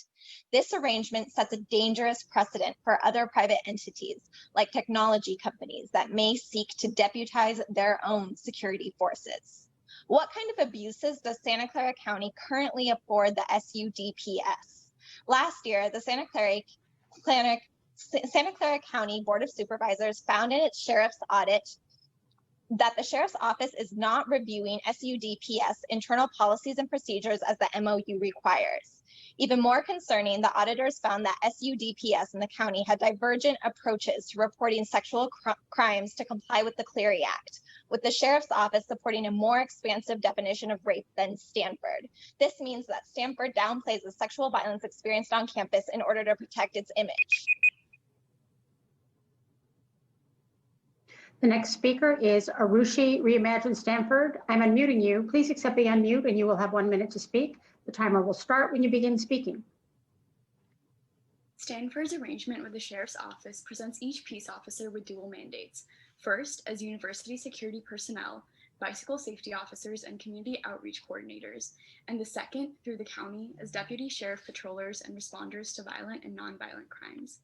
These dual roles rely on a complex network of agreements, policies, and mutual support systems between the city of Palo Alto, county, and Stanford University. Palo Alto police have a long history of racial violence and unequal patrolling and response, including towards neighboring East Palo Alto. We need something better for our community.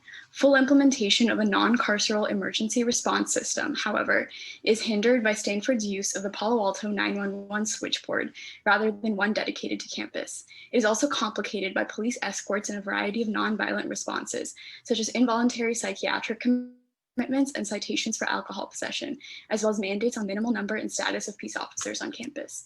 At present, our community does not have the power to formally define a universal system of nonviolent response that does not involve. Our next speaker is NASA Reimagines Stanford. I'm unmuting you. Please accept the unmute and you will have 1 minute to speak. The timer will start when you begin speaking.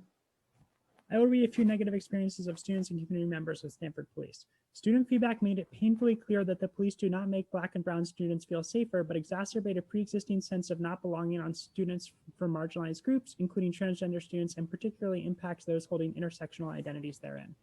Students of color report repeated incidents with Stanford sheriffs asking them to show a Stanford ID to prove that they are supposed to be on campus. Some report officers making racially charged remarks of backhanded compliments, such as, "We don't see many women of color grad students around here. Good for you." Several Black students report being the only ones asked for ID when they are stopped in groups of white students, or the only ones in such groups given citations for violations which often involve others in the group.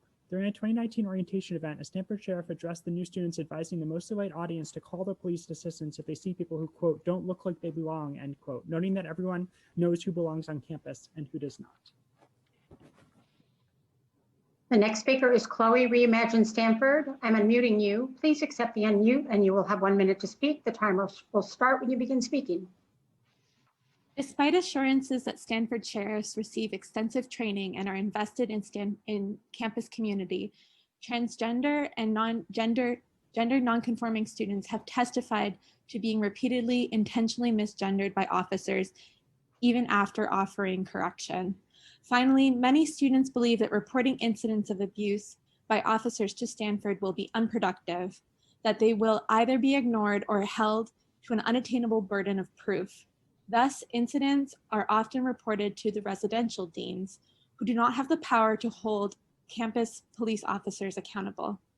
Based on survey responses, we conclude that the biases of the campus police and their profiling of marginalized students make them incapable of carrying out their stated mission to, quote, provide a safe, secure atmosphere, end quote, on campus.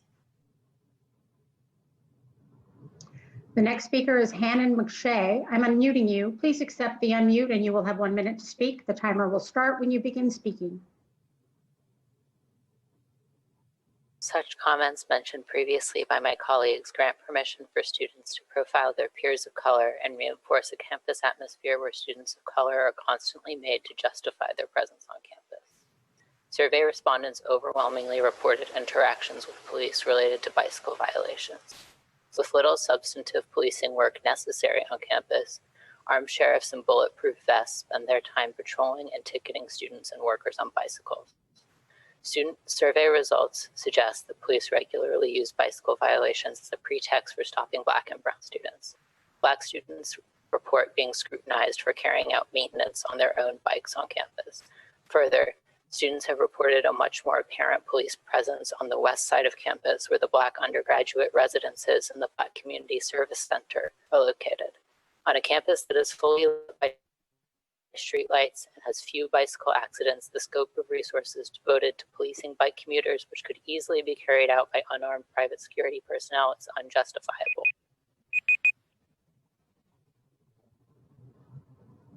The next speaker is TJ Reimagine Stanford. I'm unmuting you. Please accept the unmute and you will have 1 minute to speak. The timer will start when you begin speaking. While we welcome the county's initiative to transform our criminal justice system, we would like to reiterate that 8 Can't Wait, the framework that the county draws from in their June referral, is not enough. Police break these rules in police departments where these 8 rules are implemented. Police violence, especially police killings, must end. Full stop. This must be our goal. Instead, we recommend that Santa Clara County consider 8 to abolition as a policy platform. By abolishing our campus police force, Santa Clara County in general, and Stanford in particular, can serve as a model for other local governments. Investment in comprehensive care would look like widely accessible, if not universal health care, universal child care, youth programs, community-based food banks, grocery cooperatives, gardens, and farms, fair and affordable housing. Defunding the police is the first step. Removing police from school is another key step in 8 to abolition, because places of learning should not be places where students are.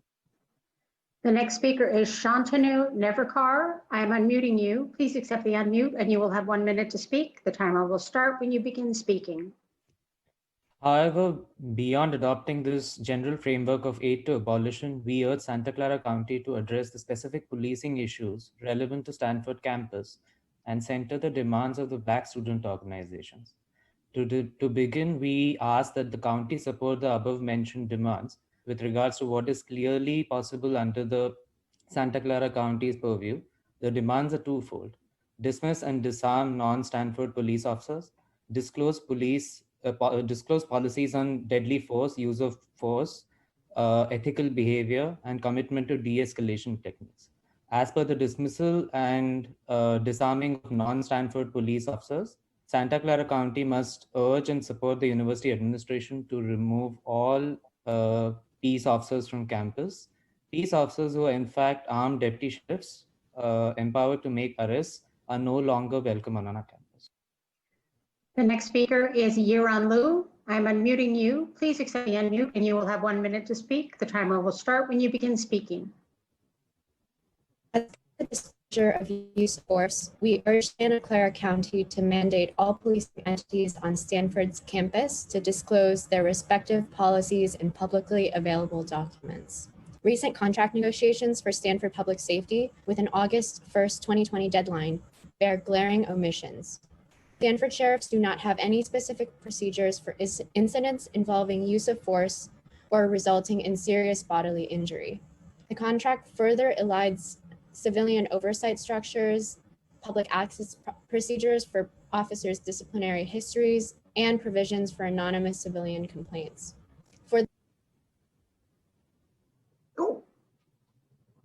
My apologies. I hit a button and cut her off. We'll go to the next speaker and I can try to come back. My apologies. Next speaker is Jay, Reimagine Stanford. I'm unmuting you. Please accept the unmute and you will have 1 minute to speak. The timer will start when you begin Disclosure speaking. broadly conceived remains crucial not only for civilian safety, but as immediate policy toward abolition. Under the status quo, multiple entities conduct policing functions with overlapping jurisdiction on Stanford's campus.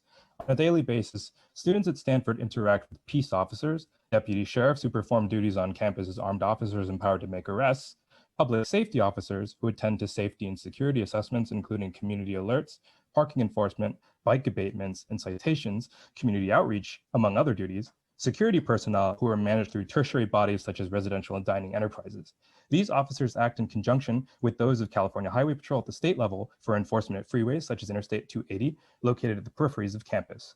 It also bears mentioning that although students at Stanford might not interact with federal law enforcement, the campus also falls under the jurisdiction of the Federal Bureau of Investigation and Immigration and Customs Enforcement. The next speaker is Scott Largent. I'm unmuting you. Please accept the unmute and you will have 1 minute to speak. The timer will start when you begin speaking. Thank you. Good afternoon, everyone. Scott Largent. I do appreciate the work that goes into this right now, and it just kind of it does seem like Supervisor Allen, that you're the driving force behind this, which is great, and I very much appreciate the conversation.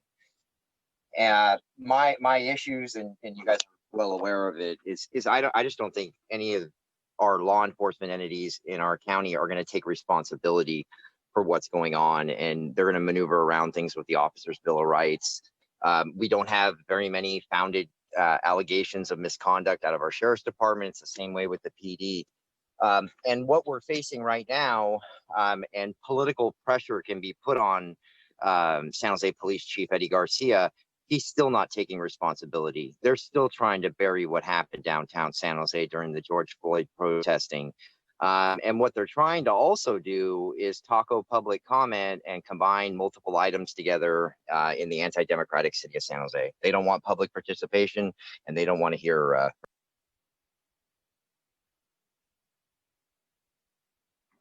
The next speaker is Caleb Zerger. I'm unmuting you. Please accept the unmute and you will have 1 minute to speak. The timer will start when you begin speaking.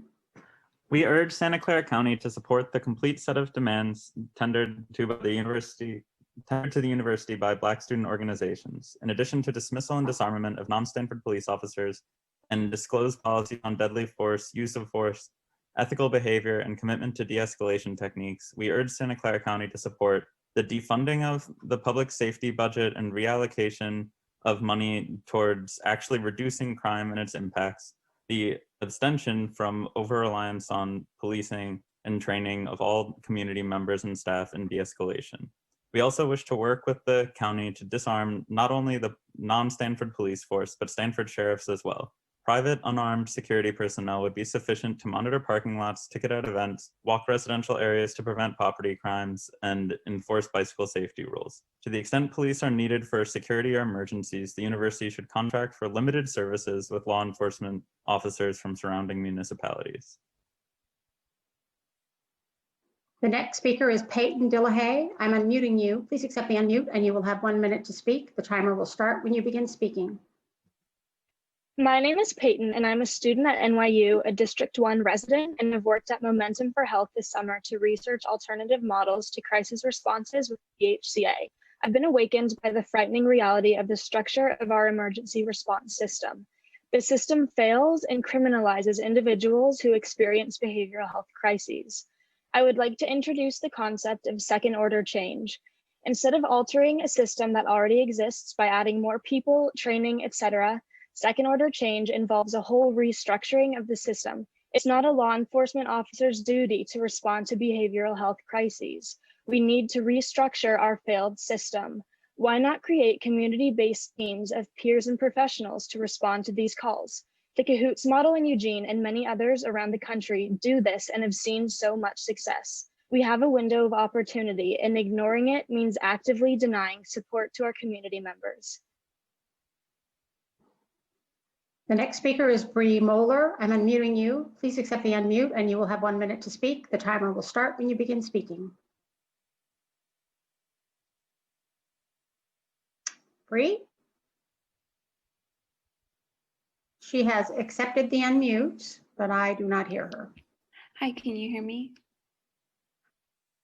Great. Yes, thank you. Hi, my name is Bree. I'm a part of the Behavioral Health Contractors Association's Committee for an Alternative Crisis Response Model. I first request that the board take the necessary steps to implement a non-law enforcement community-based crisis response programs for adults in Santa Clara County. I also request that in its discussion of reimagining public safety, the board involve and seek out the technical expertise of the Behavioral Health Contractors Association and local community-based organizations who work with mental health consumers. Community members, behavioral health experts, and even officers themselves are in agreement that police should not be responding to behavioral health calls. Your constituents have unequivocally spoken. So now the board is faced with a decision. Will it continue to rely on the broken system of crisis response, or will it listen to its constituents to make meaningful change? Thank you. The next speaker is Sparky Harlan. I'm unmuting you. Please accept the unmute and you will have 1 minute to speak. The timer will start when you begin speaking. Hi, Sparky Harlan, and head of the Committee for the Behavior Health Contractors Association on alternatives to police responding to 911 calls. I have a suggestion that we develop a strike team, kind of like how we respond to fires, or a limited task force that would bring together county departments, equal number of CBOs and community, and some law enforcement representation to sit down at the table for limited time, 6 months like we did on the homeless task force, and really hammer out what a community response would look like. I'm starting to get concerned that you have the behavior health department, the sheriffs, people trying to put a stake in the ground, like we're gonna do this and let the CBOs respond. So I would ask for us, nothing about us without us. Please include equal number of CBOs and county to discuss these models. Thank you. The next speaker is Victoria Zarita. I'm unmuting you. Please accept the unmute and you will have 1 minute to speak. The timer will start when you begin speaking. Hello, I'm a PhD student at Stanford University, a member of the Stanford Solidarity Network. In addition to these demands, we recognize that there are many more changes that need to happen with respect to the relationship between Stanford, the county, and the neighboring towns if we seek to transform our criminal justice system. We believe that an important step towards separating our university and county from an anti-Black racist precedent is to maintain strong jurisdictional bounds by strictly limiting the scope of authority of law enforcement on campus, including the prohibition of police patrolling campus who are not responding directly to an emergency associated with violent crime. Additionally, most non-carceral resources are student-focused, so they cannot be a community-wide alternative to police. Non-student affiliates of the university, as well as other community members, deserve an equitable and non-carceral response process. Similarly, having armed police as event staff, particularly at sports events with many non-affiliate attendees, sets a dangerous precedent and is completely unnecessary. Thank you. The next speaker is Chiara Giovanni. I'm unmuting you. Please accept the unmute and you will have 1 minute to speak. The timer will start when you begin speaking.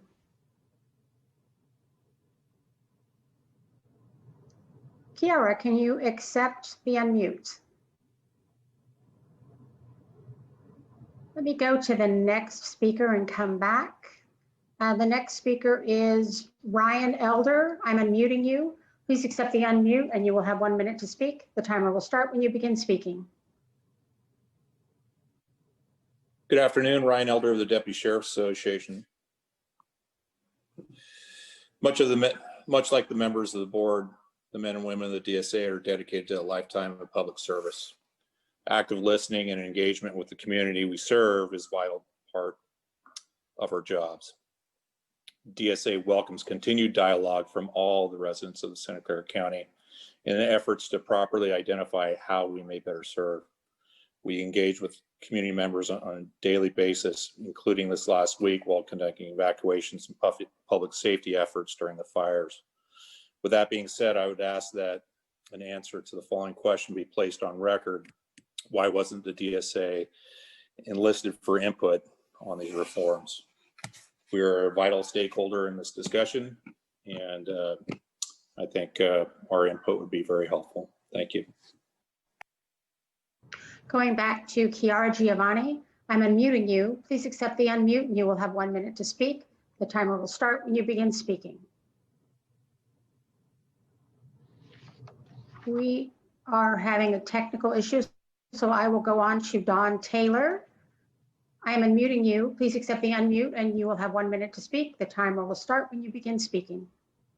Hello, I'm Don Taylor, the Executive Director at Uplift Family Services. Thank you to the board for taking up the important topic of public safety reform and to Supervisor Ellenberg for the recent focus groups where community voice shed light on the need for crisis response and support beyond law enforcement. The board reinforced this commitment to behavioral health during the budget hearings, which I appreciate. One of the services Uplift provides is mental health crisis response across the county. These services lead to hundreds of outreaches and responses each month by clinical staff, diverting costly hospital stays, avoiding unneeded law enforcement response, and resulting in resolutions of imminent mental health crisis and connections to mental health. The model works, and I recommend expanding this type of community response by CBOs and utilizing this approach to the adult system, as noted in the BHCA and debug documents that provide a framework to do things differently. The next speaker is Shelby. I'm unmuting you. Please accept the unmute and you will have 1 minute to speak. The timer will start when you begin speaking. Can you hear me? Yes. Okay, great. I'm a recent Stanford grad and a member of Stanford Students for Workers' Rights, or SWR. And our group would just like to express support for Reimagine Stanford's comments on policing at Stanford. As a student, I had seen police disproportionately target the side of campus that is home to Ujima, the Black ethnic theme dorm. And what's more, the neighborhoods where many of Stanford's low-income workers live are over-policed and have over-policed middle and high schools, bolstering the school-to-prison pipeline and breaking families apart. In the wake of continued police violence against Black communities in both Santa Clara County and the United States, SWR calls for the county to set police abolition on its agenda. A couple actions the county can start with are requiring Stanford to disarm officers stationed around campus looking for bike violations, requiring Stanford to train all community members in de-escalation, and allowing community oversight over SUDPS. That said, the county must go bigger and urgently adopt the aforementioned 8 to abolition linked in SSN's written comment. Thank you. Our next speaker is Kemi Reimagines Stanford. I'm unmuting you. Please accept the unmute and you will have 1 minute to speak. The timer will start when you begin speaking. Kemi Oyewole, PhD student in education at Stanford.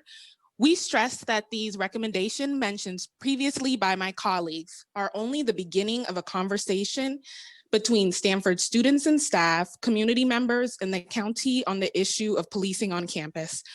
We need to rethink law enforcement in the county as a whole, and Silicon Valley's Debugs Protect Your People budget and related efforts are an important step for the whole county in this direction. Further, given the complexity of this issue at hand and the unique relationship between Stanford Public Safety and the county, any solution for Stanford will require ongoing discussions and collaborations.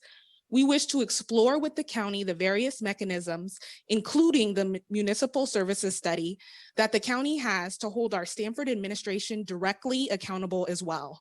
With the county, we aim to ensure that Stanford transforms its system of policing and provides a safe and equitable campus for all.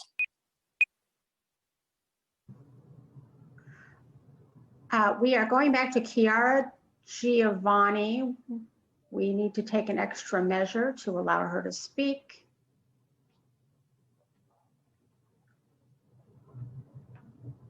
One moment.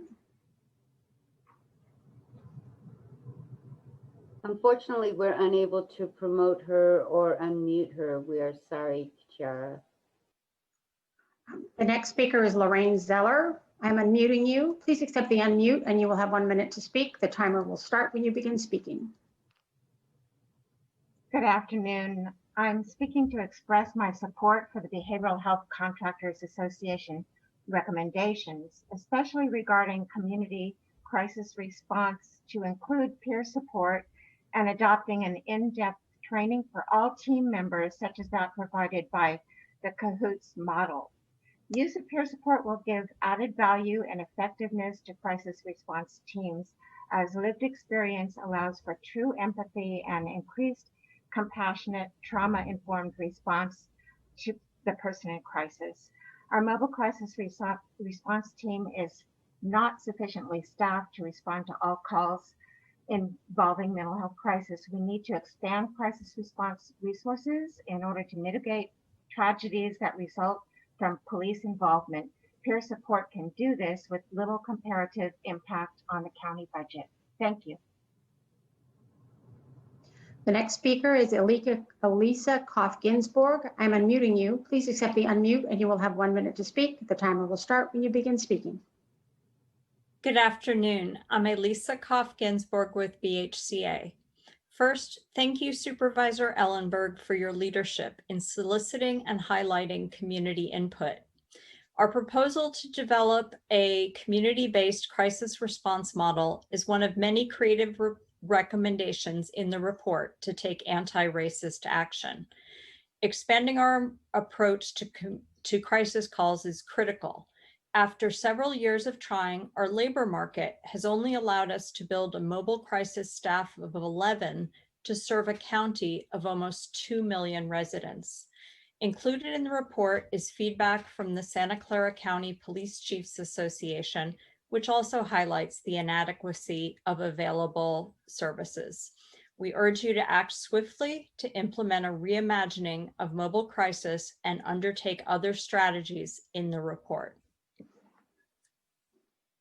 The next speaker is Winter. I'm unmuting you. Please accept the unmute and you will have 1 minute to speak. The timer will start when you begin speaking. I read both reports by Michael Giannacco from the Office of Correction and Law Enforcement Monitoring. Giannacco's been Palo Alto's independent police auditor for 14 years. I know how valuable his independent oversight is to my town, and I recommend you utilize him to audit policy effectiveness to ensure accountability, which must be addressed. For this, see Agenda Item 15A for one way to do this.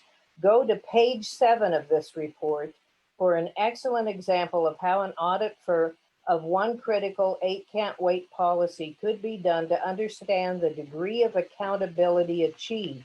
I urge you to not lose sight of accountability. Also, thank you, Supervisor Ellenberg and Simidian, for your leadership in these matters. Thank you very much.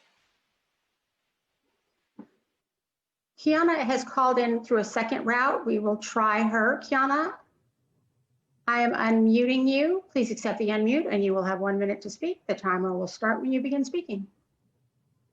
Thank you. This is a testimony from another student. Staff in Stanford University's Women's Community Center, the WCC, shared their experiences of campus police. When public safety officers were called to report a non-Stanford affiliated person who was living in the WCC, they arrived armed and in the middle of a student group event taking place late at night. Community center staff feel the need to manage the impact of police presence, as well as the trauma this policing causes for their students. Public safety attempted to do community outreach with the WCC last year, and an officer again arrived in full uniform, armed. Staff further report that when accidents occur outside of the centre and they need fire or medical services, police are also activated. Staff compare officers' interactions with students to interrogation. When such incidents occur, if student groups are present in the community centre, the work can fall on staff to mitigate the situation. In one case, students decided among themselves to leave in groups for their own safety. President Chavez Yeron is still on the phone. She was shorted 30 seconds. Would you like to do that now? Yes, of course. Thank you. Yeron, I'm unmuting you. Please accept the unmute and you will have 30 seconds to speak. The timer will start when you begin speaking. I'd like to read a second testimony by Corey Gaines for the Stanford Daily. Black students have advocated for change in the police presence on campus.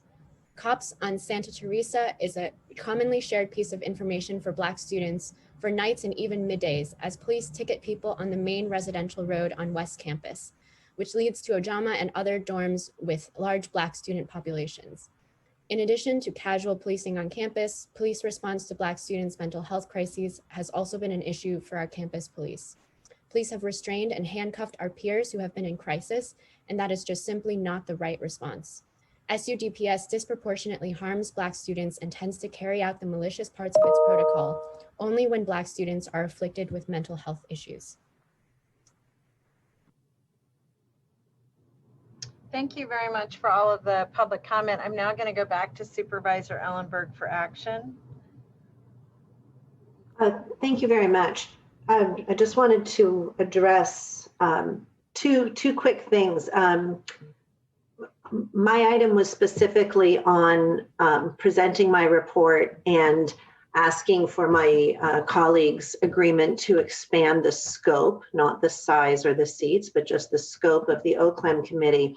A lot of the comments that we heard addressed 8 Can't Wait, which is Supervisor Smidian's item, and the OCLEM's report, and a couple of other things. I don't know that we formally said that we would hear all of those items together, but I might suggest, if it's not too late and we can do that, that this group of referrals be heard together, since the public comment was referencing all of them. But if this is an appropriate time to make a motion, I would be glad to make a motion to approve my referral to expand the scope of the OCLEM committee. Thank you. We're going to focus on item 12, and then and just for my colleagues' information, we'll take 13 and 14 together. I would leave it up to Supervisor Smidian to determine whether or not 15 and 16 could be taken together. But on the motion, we have a motion to expand the role of OCLEM. And do we have a second? Do we have a second? Madam Chair, I'll second for purposes of discussion at this point, please. Thank you. I'm gonna go back to I'll start with Supervisor Smidian as the seconder, and then I'll go back down the row to Dave and Mike. Go ahead, Supervisor Smidian. Thank you. I think it might be useful to pull in expertise from Mr. Giannaco from the OIR group, who is our Office of Community Law Enforcement, Corrections and Law Enforcement monitoring effort, as well as Mr. Williams, our county counsel, and as well as Dr. Smith, on some of the limitations that may legally exist on the scope or engagement of our community group, which I believe the ordinance refers to as the Community Correction and Law Enforcement Monitoring Committee. Supervisor Smidian, apologies for interrupting. I'm glad to hear from them. I should have mentioned that Mike from OIR has reviewed this, has been part of the conversation, and we did make an effort to determine that what I was asking for was within the scope, but I am very glad to pass it on to the experts to say that directly. And I see that Mr. Thank you. And County Council has weighed in as well. Thank you. I nonetheless think it would be just helpful for the entire board and the community, given the expectations that folks have raised this morning, or this afternoon, excuse me. And the reason I'm asking for that is I don't want expectations to be shattered or battered if there are limitations as a matter of law that we're going to have to confront. Supervisor Chavez and I, when we served together on FGOC and had panel presentations from monitors, law enforcement monitors, auditors, not only from around the country, but around the world, heard a lot and learned a lot about, at least I did, about what the lawful role of community corrections groups were. So I am supportive, which is why I made the second of expanding the scope of the work, but I don't want people to have unrealized expectations about what such a group could do.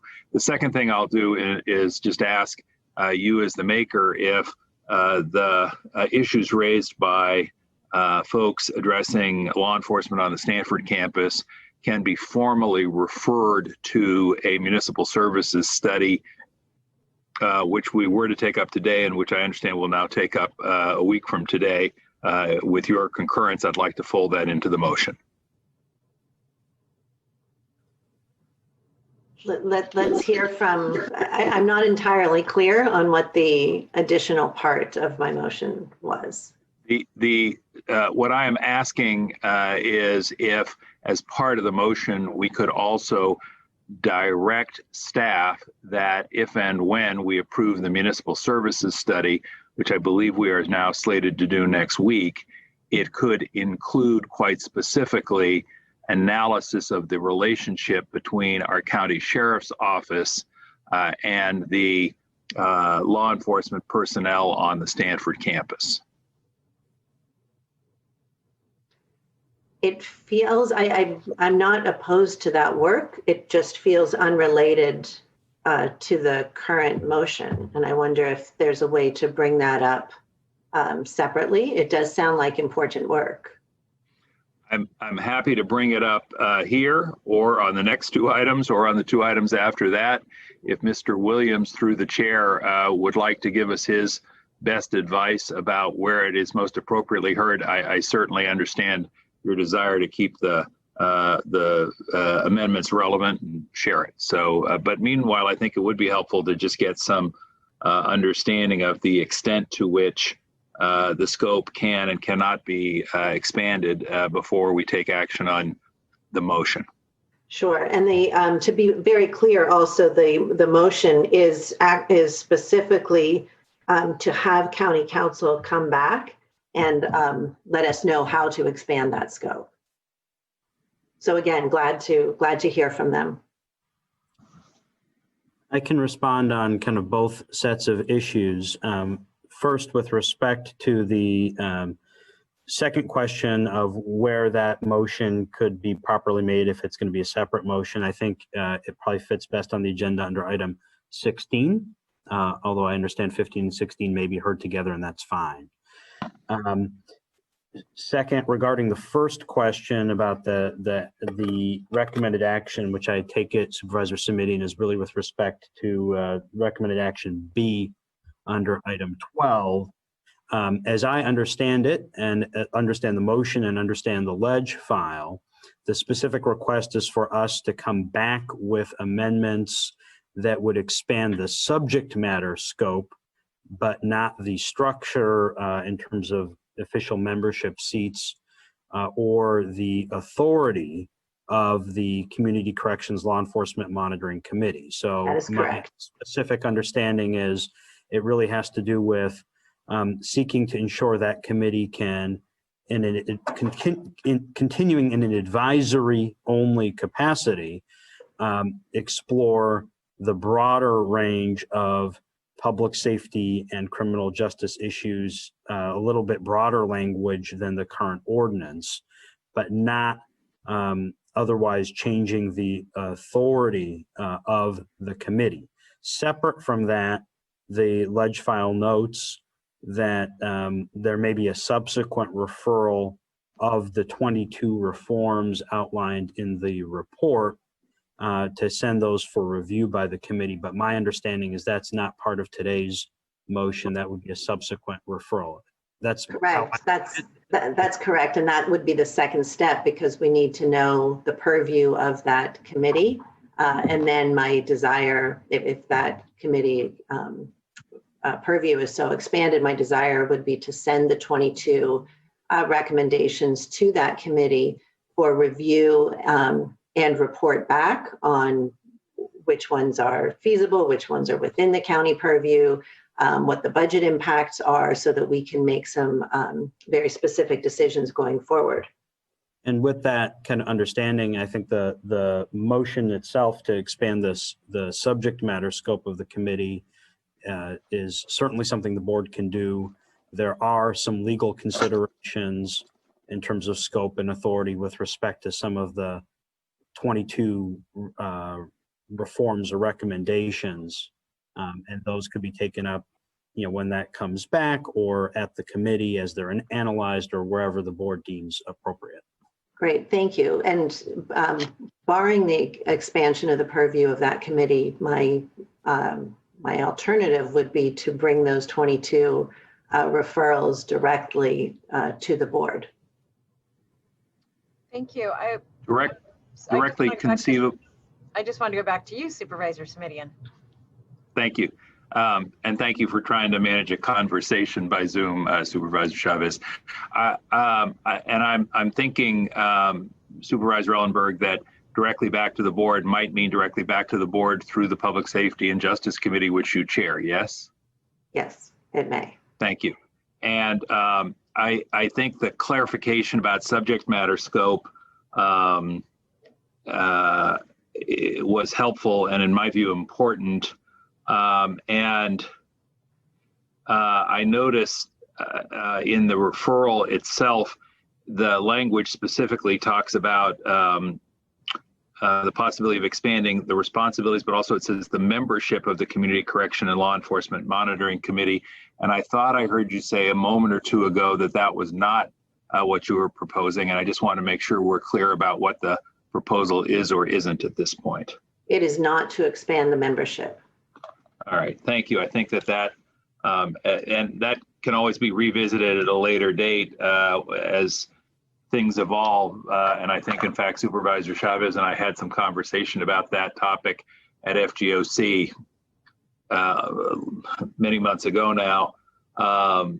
But I think we said, let's start with what we have passed as a board, and then as the effort is stood up, figure out where we are and what makes sense.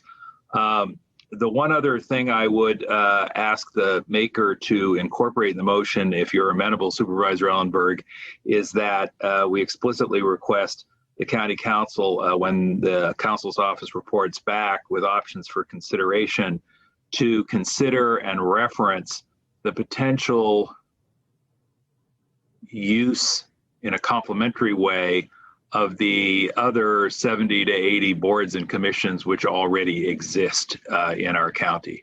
I am thinking that there is a lot of really great expertise in many of those boards and commissions, and that we might want to tap into some of those as well. Is that something we could just ask for the council to consider when they come back? So let me explain a little bit more. My concern, we do have expertise across our commissions, absolutely.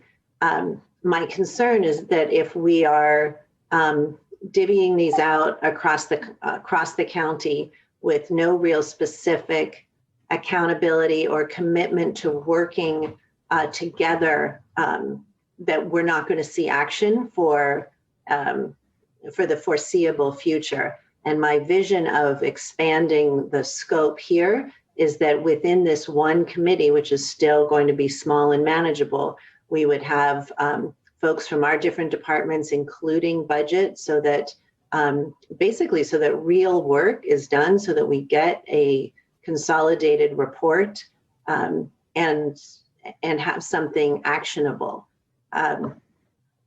Even this feels a little bit cumbersome to me, but I want to honor the commitment to making this a community process and not a Susan Ellenberg driven process.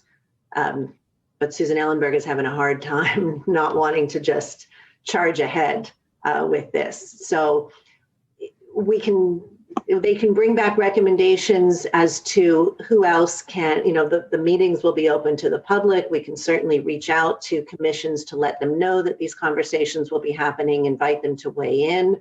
But I want to keep the work that I'm hoping that we will task the committee within this OCLEM committee.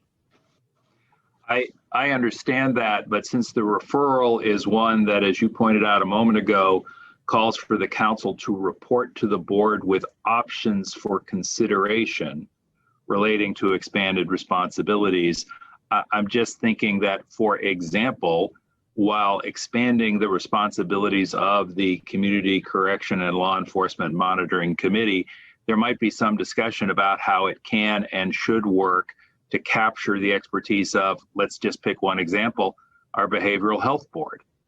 Or some others. I'm not suggesting that by asking for comment from County Council, I want in any way to dilute the effort you're pursuing. What I'm saying is that, as you have pointed out, this body will need to work with others, and I'm thinking this would be useful information to have as we have that conversation. Absolutely. Absolutely. I want the committee to be able to reach out across all of our departments and commissions for expertise and input. Great. Well then, with that understanding, I have no further comments or questions at this time, except to say thank you for all your work on this effort. Thank you. I want to thank you and actually all of my colleagues for supporting this effort. I neglected to mention that at the beginning. I had asked, for the public's information right now, I asked all 4 of my colleagues to help me disseminate information about the community conversations. I wanted to make sure that this was a county-wide effort and not a limited to D4 effort. So I want to extend my appreciation to all of you for helping me to get that word out and make these conversations as successful and as rich as they were.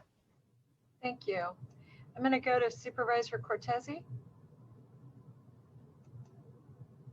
Yeah, thank you, President Chavez. Actually, what's been said thus far has helped me understand quite a bit more, but probably also left a little confusion in my mind in terms of where it all goes next.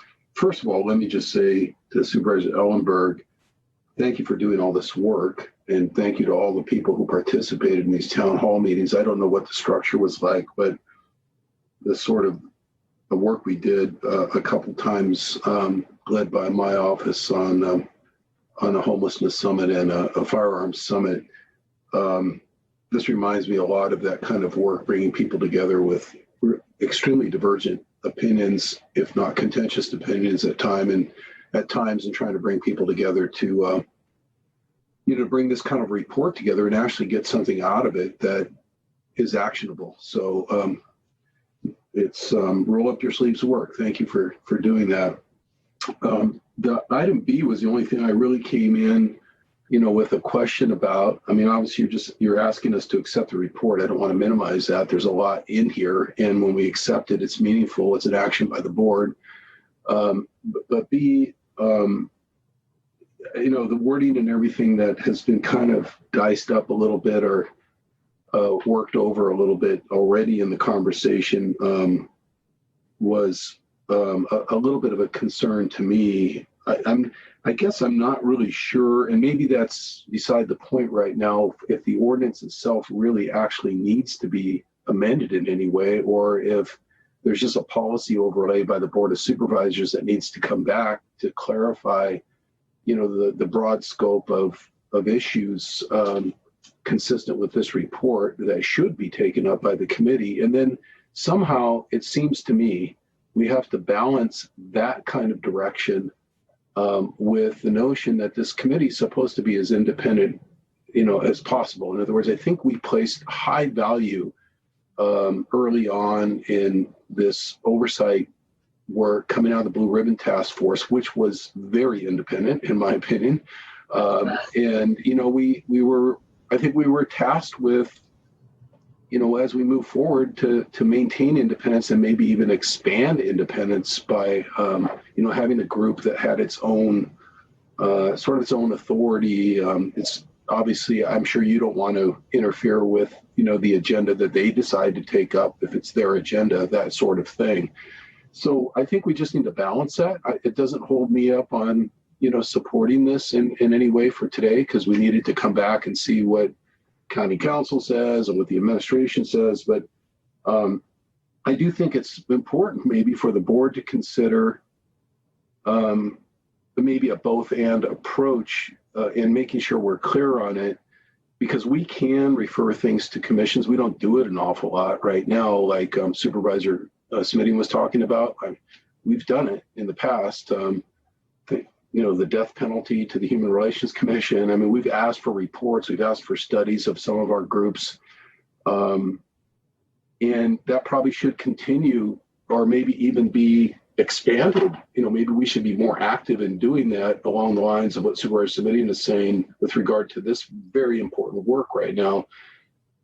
But somehow simultaneously, we need to give this expanded or not Community Correctional Law Enforcement Monitoring Committee the independence, it's almost as if they have to hold our feet to the fire, as if they get to fashion their own agenda. So how do we refer things to them in sort of a non-binding way, I guess is maybe the philosophy that's kicking around in my head. So I just put that out there as things to consider between now and when this comes back. And maybe things for county council to consider as well, in terms of how much latitude do we have. If we need to expand to modify the ordinance, so be it. I'm not the attorney here, but if what is really needed is some policy adoptions that clarify the board's ongoing role, maybe that's just as important. So with that, that's all my comments. Thank you. Thank you. I really appreciate that. That feedback, Supervisor Cortese. I want to make sure that this doesn't become a topic of reporting or study as opposed to action. And I understand that one has to come before the other, but I want to really keep the focus on the action and the implementation of policy and budget recommendations. And I wonder if we might hear through the chair from Michael Giannacco at this point. Would that be all right? If you don't mind, what I'd like to do is hear from Supervisor Wasserman, and then I will go to Michael, and then I'll make my own comments. Thank you. Supervisor Wasserman, and that way, Michael, you can respond universally. Thanks. Thank you. Thank you very much. Supervisor Ellenberg, thank you for the Herculean effort you've gone through so far. I echo the comments by Supervisors Cortese and Simidian. I also support inviting other partners that may have a slightly different perspective, our law enforcement people. You heard from DSA during public comment wanting to join in and be a part of the solution as well. I think as Supervisor Simidian mentioned, as far as managing the expectations, any public committee that's formed is advisory. And I think it's very important from the very beginning that the individuals giving of their time and energy and passion understand the role of the formation of that committee. I certainly look forward to budget, our budget office, administration, county council, et cetera, coming back once ideas are brought forth to the board, to the committee, whatever they may be, on the practicality, the feasibility of getting them done. I also want to acknowledge the years and tens of millions of dollars that have been spent by the county and the criminal justice system leading up to this point. Of course, we can always get better. The list and the committee meetings, the public meetings you held generated a lot of ideas. I'm looking forward to hearing responses regarding those ideas in a number of different ways. And I'll close, Madam President, with just being a broken record as far as my concerns regarding available resources, staff dollars, et cetera, during this budgetary crisis, and putting any more load on our county personnel or dollars. But I think the idea itself is a good one. I think it's an idea, further discussion. Like I said, we can always get better. And I think somewhere down the road that some of the improvements can be made and further enhance our community. Thank you. Thank you. Mr. Giannakko? Thank you, Madam President. Board members, good afternoon. Michael Giannakko here. Appreciated hearing the perspectives and discussion from board members this afternoon. Supervisor Ellenberg's correct. I have had a chance to talk with her staff as she was thinking about ways to increase the scope of discussion of the committee, and was able to participate in those conversations. I've also had a chance to have preliminary conversations with county council on the same issues.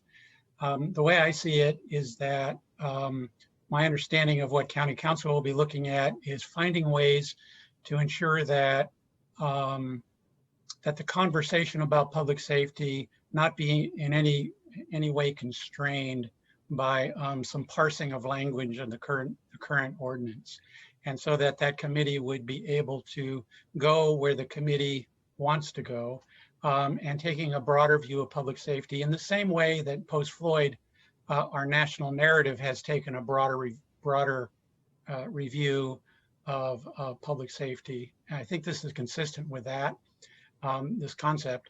The other thing that I would point out is that the ordinance that authorizes us to do our work has already done that in the sense that our monitoring isn't limited to the sheriff's office. We also have the ability under current ordinance to look at other departments as they impact what's going on in the jails, whether that be mental health, public health, the DA, public defender, and the like. So I think that this wider perspective may not be needed. Maybe the current ordinance could cover it, but based on my understanding, preliminary advice from council is that it might be wise to enlarge it or come up with some language to ensure that there's no challenge down the road on what the committee may end up looking at. So I have no problems. I'm supportive of the idea. Thank you. If I could just make a couple of observations, and let me start with the last point that Mr. Giannakko just raised, and that is that as part of the action that the board took relative to OCLEM, the addition of the other offices as they interact with our jails and our enforcement was very important to us, because at the time, just to take us back a little bit in history, we were really looking at the intersections of behavioral health and mental health and what was happening in the jails. And so as part of the Blue Ribbon Commission had an overarching goal of looking at the right kind of oversight for our public safety and justice partners, particularly with enforcement and in custody, in the jails. And then the other part of it was really a deep desire by the members of the committee to be able to weigh in on behavioral health issues. And what that meant was we had the Blue Ribbon Commission that was looking overall at oversight and some other issues relative to the jails. We had a subcommittee that worked on the behavioral health, and that subcommittee actually came under the reentry committee. And I mention all of that because I think that there are just a few things that I want to make sure get addressed. One, that the OCLEM committee has the option and choices about what they want to look at and how they prioritize them. And I think that that's actually very important, and it is advisory. And so what that may mean for you, Supervisor Ellenberg, and for the board is that there may be initiatives and issues that need to be tackled by other bodies, but I think that will become evident or not in the future. The other thing I wanted to raise is that a big part of the office of OCLEM was not just to focus on the committee that was doing the oversight, but was really to do even broader outreach. And as a matter of fact, the size and the makeup of that current body had a lot of discussion because the advocates that really wanted to make sure that there was a role for the public to play, wanted to also make sure that we were not limiting our engagement to that oversight committee, and that this broader public outreach was really important. And I think Supervisor Ellenberg, you just demonstrated that through your outreach, that is in fact, people are hungry to weigh in, they're interested in what's happening. And because of that, I think, you know, I'm also going to be interested in better understanding the opportunities and layers that come out of the OCLEM, not just the body itself, but the office doing that outreach that I think the community is really interested in. So for that reason, I'm very excited to support this and on the going forward. And I am very interested in seeing what comes back. And I would just want to say to you, Susan, one, thank you, great body of work. And two, that I think whatever the, I think there will be opportunities for really us to be able to evaluate the intersections of the issues that get raised through this process, and then pivot depending on both whose advice we need and frankly, even the new things we learn, you know, in terms of how to approach these kinds of issues. So I'm very excited to support the going forward on this. And I'm going to go to Dr. Smith, and then I'm going to come back to the board for a roll call vote. Dr. Smith? Yes, thank you, Madam President. Just for clarity, I wanted to make sure I understood what kind of scope we're talking about. The way I'm seeing it from the report, it's pages 8 and 9. Is that correct? Yes. Okay, I just wanted to be clear because it was a little general. Well, I think let me just make sure, I'm going to look at those pages and make sure I'm understanding this.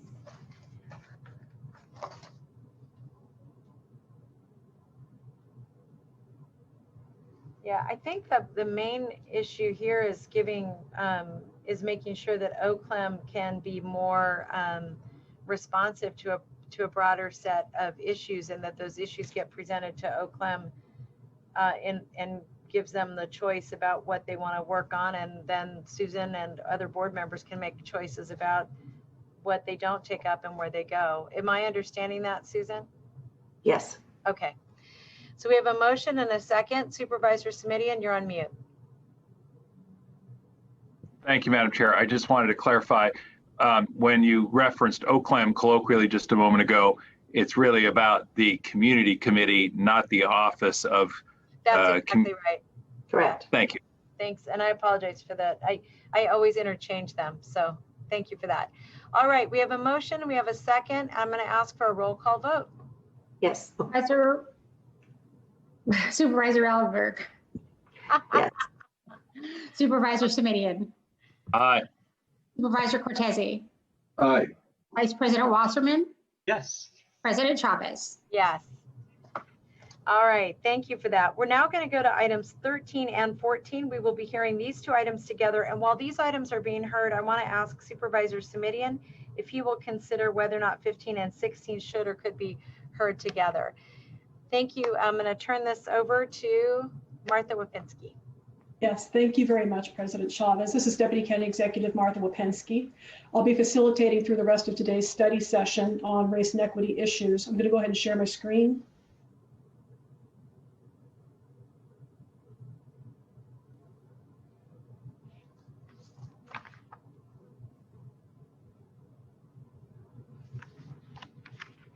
Are you able to see that? Yes, we can. Thanks, Martha. Thank you. Okay. So as was mentioned before, excuse me. My apologies, I have the wrong version up. Wait a second.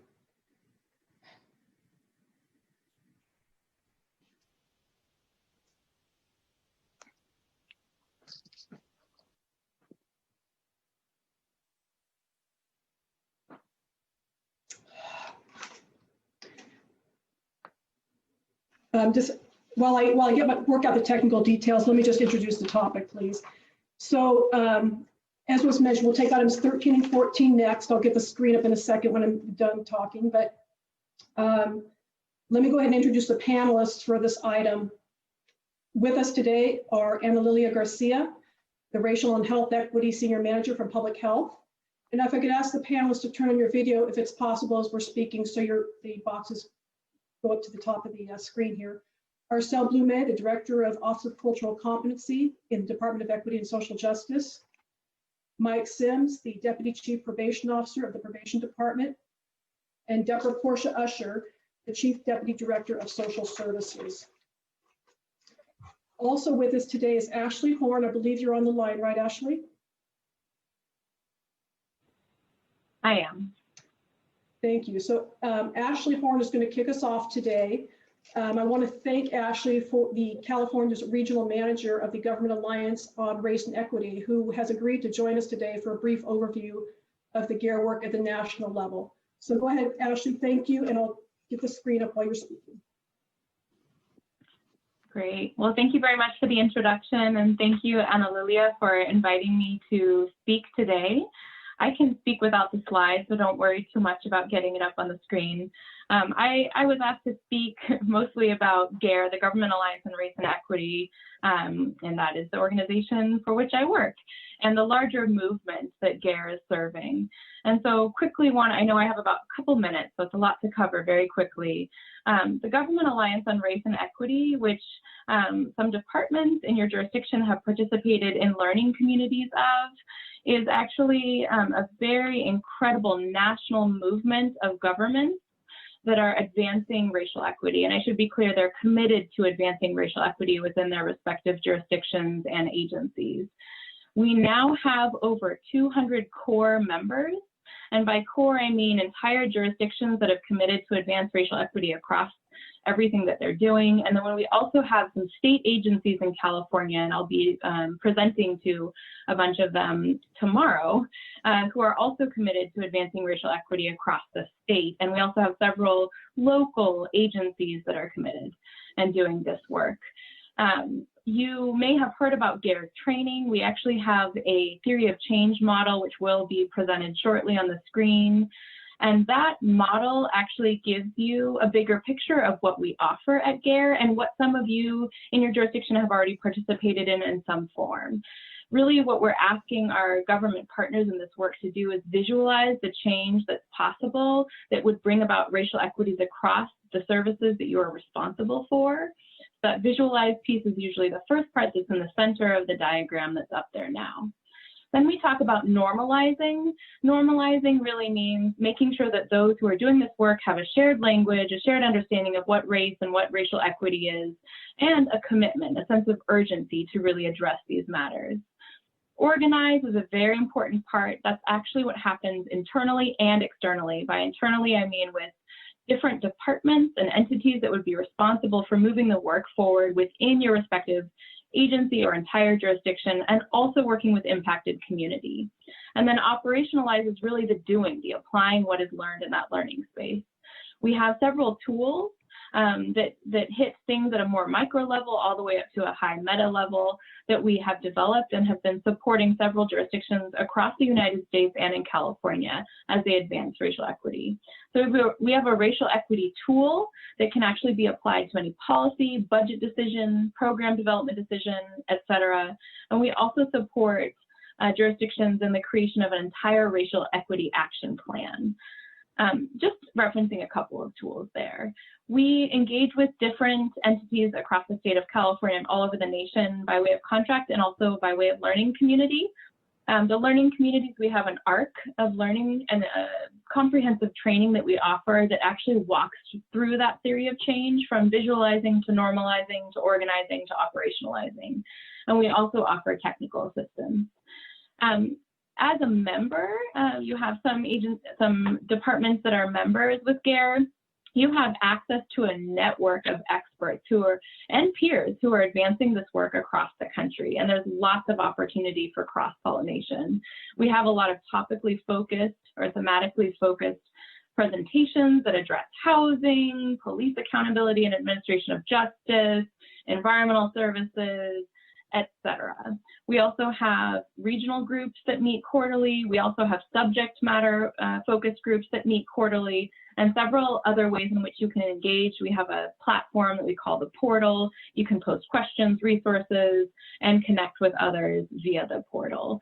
But really the main point, I think, here is to convey that it's a national movement of government committed to advancing racial equity. And the reason that we focus on race is because when we actually disaggregate our service data at the government level, we can see that certain populations, and specifically I mean Black, Indigenous, and people of color populations, fare worse across several different topical areas of focus. It is going to depend a little bit, the particulars, on your respective jurisdiction, but we see it across housing, we see it across policing issues, and several other things that government is responsible for. So I just wanted to offer that larger framing. It is a movement. It's not, it's training, technical assistance, connection and cross-pollination, and a larger movement that you're actually plugged into now. And really, GARE is you. You are GARE. GARE are the folks that are actually doing this on the ground, leading this work, learning from it, sharing lessons learned, and really making a difference in our communities. I hope I didn't go over my time. So I'm going to give it back to you. Thank you. We're going to go ahead and move on to Ana Lilia. Thank you, Ashley, for taking the time to be with us today. GARE has been and continues to be a valuable resource for the county, and we look forward to our continued partnerships with the Alliance. Once again, my name is Ana Lilia Garcia. I'm the Racial and Health Equity Senior Manager with the Public Health Department. In 2016, the Public Health Department became the first county agency to partner with GARE. Through GARE's year-long training cohort as a member of the GARE network, and through my participation as a member of the National GARE Steering Committee. As a result of our GARE partnership, we developed a robust racial and health equity work plan that is connected to our departmental strategic plan. We have normalized conversations about race by establishing the Racial and Health Equity Learning Institute, a train-the-trainer model to build internal capacity and expertise across 7 content areas from a racial and health equity lens. We have organized the department by establishing the infrastructure to advance racial equity, including the resourcing of my position and the establishment of a racial and health equity departmental committee, and have operationalized a racial equity lens through the pilot testing of a variety of racial equity tools. Recognizing the moral imperative of this work and critical partnerships necessary to disrupt systems and achieve systemic transformation to improve community health outcomes, the Public Health Department has been a steward for racial and health equity by inviting departments, agencies, and key community organizations and allies to join in the racial equity movement. As of 2019, Public Health has coordinated, organized, and facilitated the participation in GARE of over 60 employees countywide. Building on the GARE framework, we have co-designed a countywide racial equity strategy that we will pilot test this fall. Collectively, as Ashley mentioned, we are GARE. We are part of a national movement of government working to advance racial equity in the county of Santa Clara. Next slide, please. Our Board of Supervisors demonstrates their commitment to racial equity regularly by prioritizing issues to provide equity or increase access to services for our most vulnerable populations, which are predominantly communities of color. When we talk today about pay equity or social issues like housing, benefits, or access to food, we have to lead with race, be specific, use data, and focus on systems and structures of inequality that have been set up to work for some and not all. In attachment 3, there is a matrix of board actions aimed at addressing equity and/or access. Most of the issues raised by the board aim to address single issues creating inequality in our community. Our approach to applying an equity frame will be holistic with a structural approach to equitable access to services. With COVID-19, inequities that existed pre-COVID have been exacerbated and amplified with COVID, disproportionately impacting communities of color. While this brings an urgency to our work, it is important we remain committed to intentional change in partnerships with the communities we are trying to positively impact through our work. Our path forward towards a more equitable county built on the framework learned through GARE and must be rooted in the communities we serve and co-design with our community allies. To accomplish our goals, we have convened a racial equity team, which will be described by my colleague, Arcel Lumen.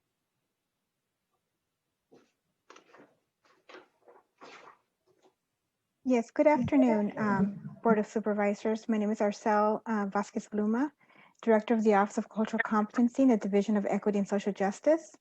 With the backdrop of full participation in GARE's Race Equity Learning Year, a team of cross-agency leaders formed the Racial Equity Steering Committee, as well as convened a larger committee of racial equity allies to drive and support race equity efforts at 3 levels.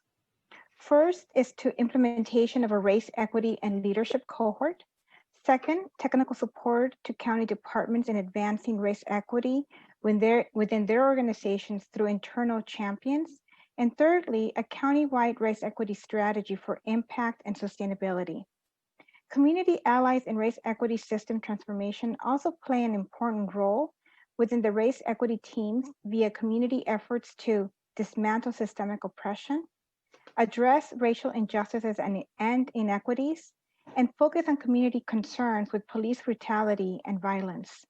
Work will happen concurrently at all levels, internally and externally, with community participation to advance the county's equity goals, to normalize, organize, and operationalize.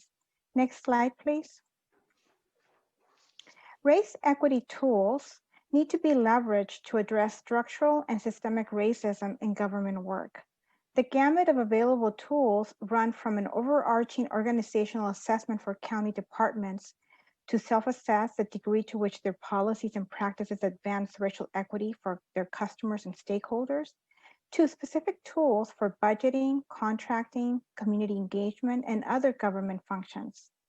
Fundamental to these tools includes 1, an understanding of the ways in which structural racism disadvantages certain groups of people, including its historical nature and compounding effects. And secondly, a review of data to understand who would benefit or might be left behind from the practice or policy. In this manner, organizational transformation ensures equity for the most disenfranchised in our communities. Available tools should only be applied after achieving foundational knowledge and obtaining historical information on racism and inequality and how it lives locally. By utilizing the framework and tools for budgeting, policies, and procedures, we can begin to evaluate practices through an equity lens and begin to dismantle systemic and institutional inequalities. The first Race Equity and Leadership Cohort, or REO, will pilot these efforts and will be presented by Mike Sims from the Probation Department. Thank you.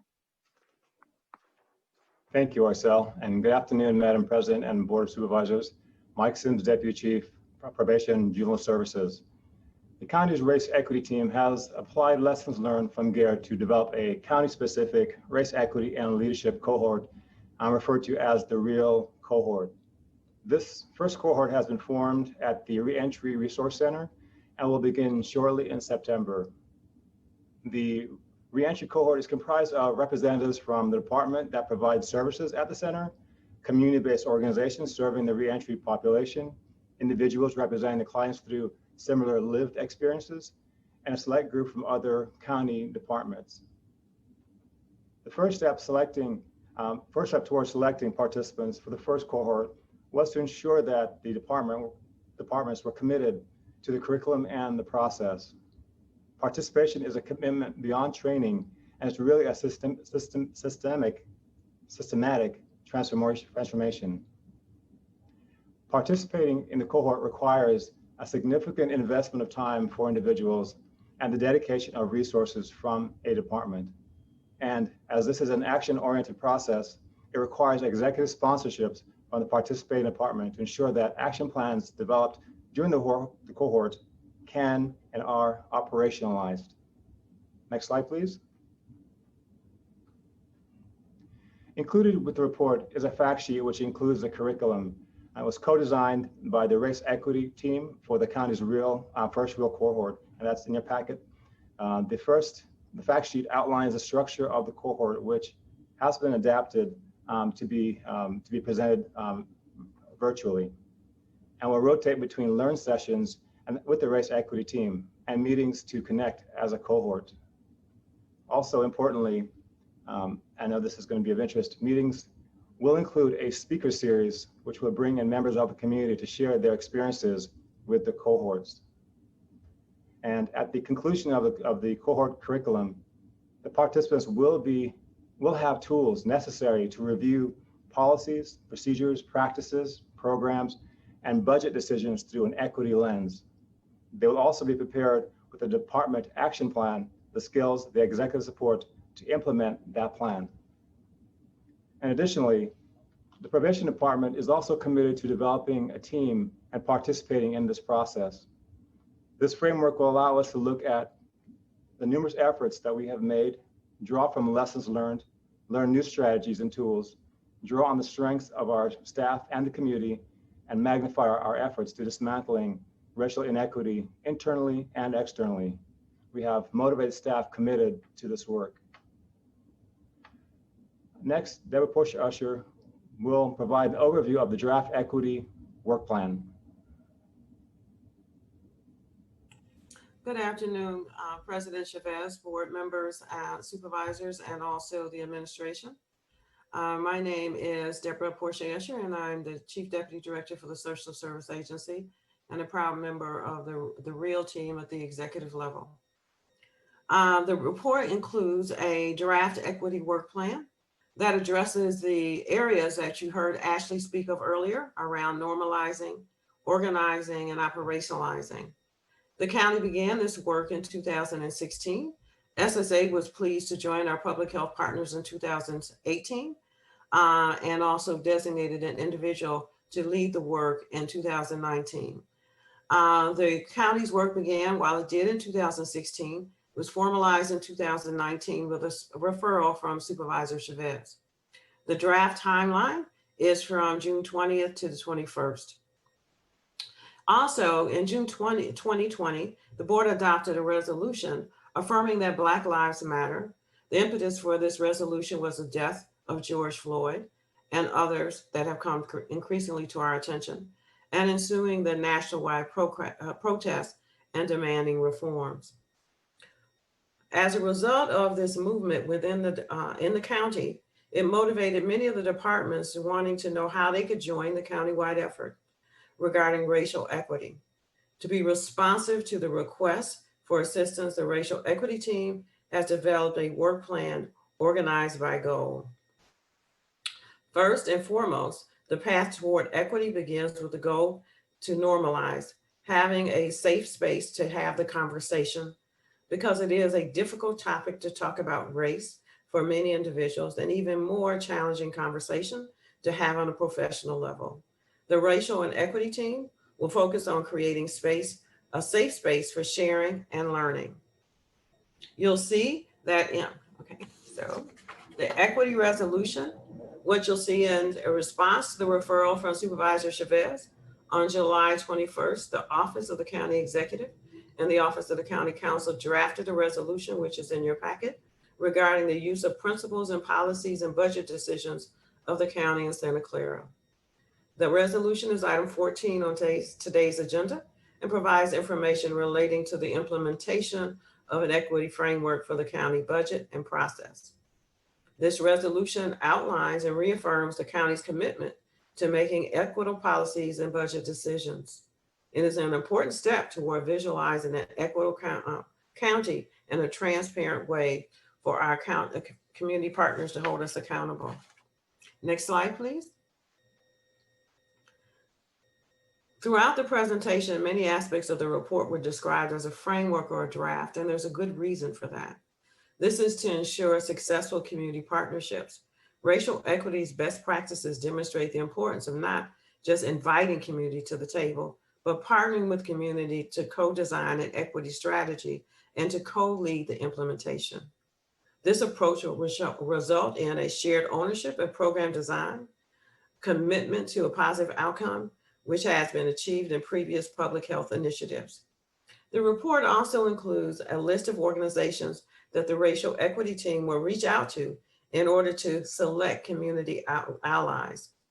The list is a starting point, but provides the flexibility for our community allies themselves to identify other members who need to be at the table. As is evident from the draft work plan, the community allies will be involved in the program design at all levels and assist the county with transforming our organization to be responsive to racial equity. You'll find and included in your packet a fact sheet on building capacity that outlines the particular steps that will take place. Thank you. And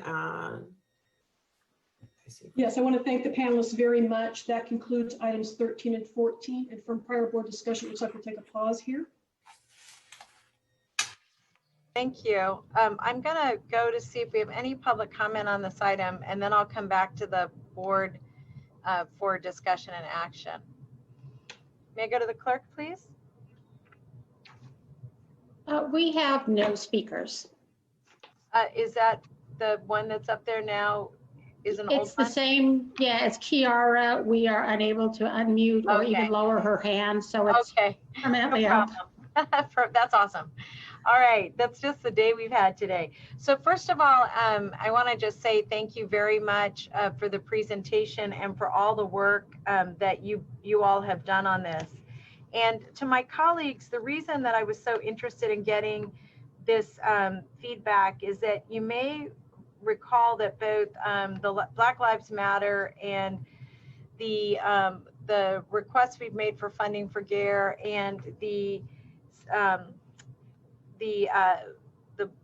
other item that Supervisor Cortese brought forth as removing health, addressing racism as a health issue really led us to wanting to have a bigger discussion with all of you. And today, what we have before us is the response to both the Black Lives Matter and the equity pledge that I was requesting that we consider, because I'm very interested in us being able to utilize both the tools of GARE, but additional tools in helping the board through future budget discussions. And so the items today before us are to receive the report on 13 and on 14 to receive the report, but also to adopt the resolution on the equity in policy and budget making pledge.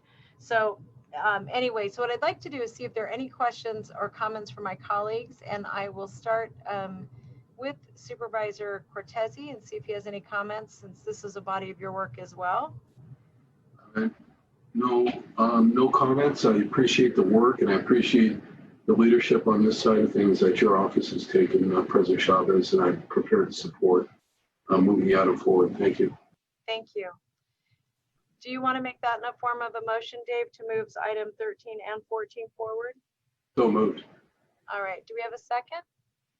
I'm happy to second those. Thank you. We have a motion and a second. And then Supervisor Ellenberg, any comments or thoughts or questions?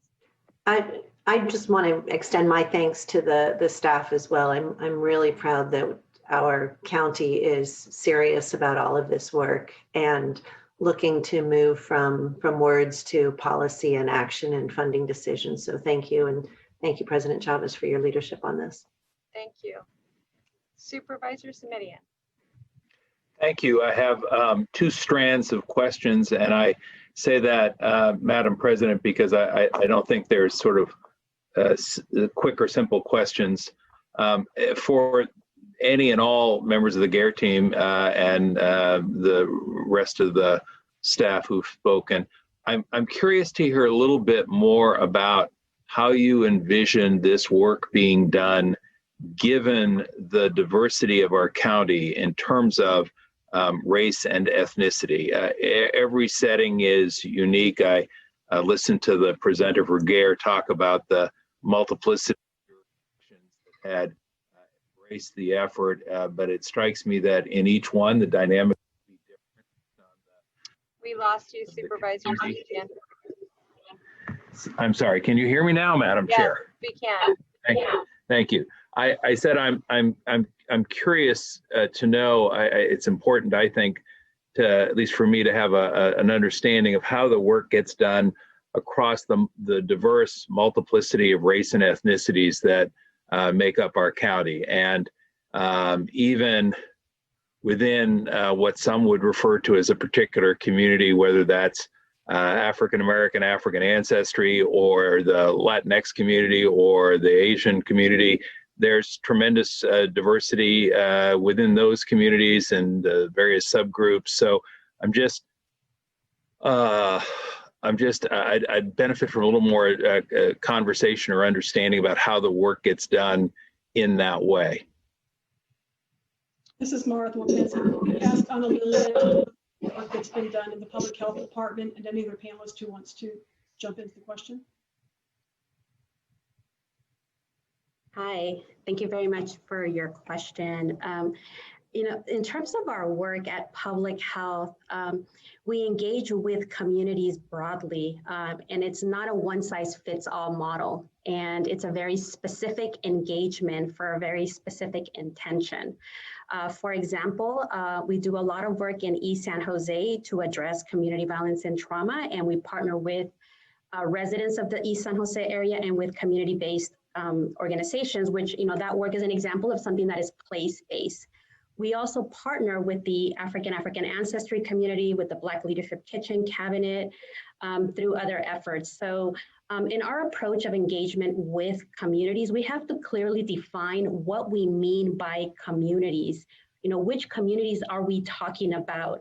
What does the data tell us, both quantitatively and qualitatively, in terms of purpose of engagement? It's not just engagement for the sake of engagement. And really, when we're looking at operationalizing a racial equity lens, we are looking to better understand what are those terms of engagement. Are we engaging to outreach to a particular community? Are we looking towards really shifting power and establishing strong partnerships and relationships? So in terms of our work, engagement, community engagement is critical.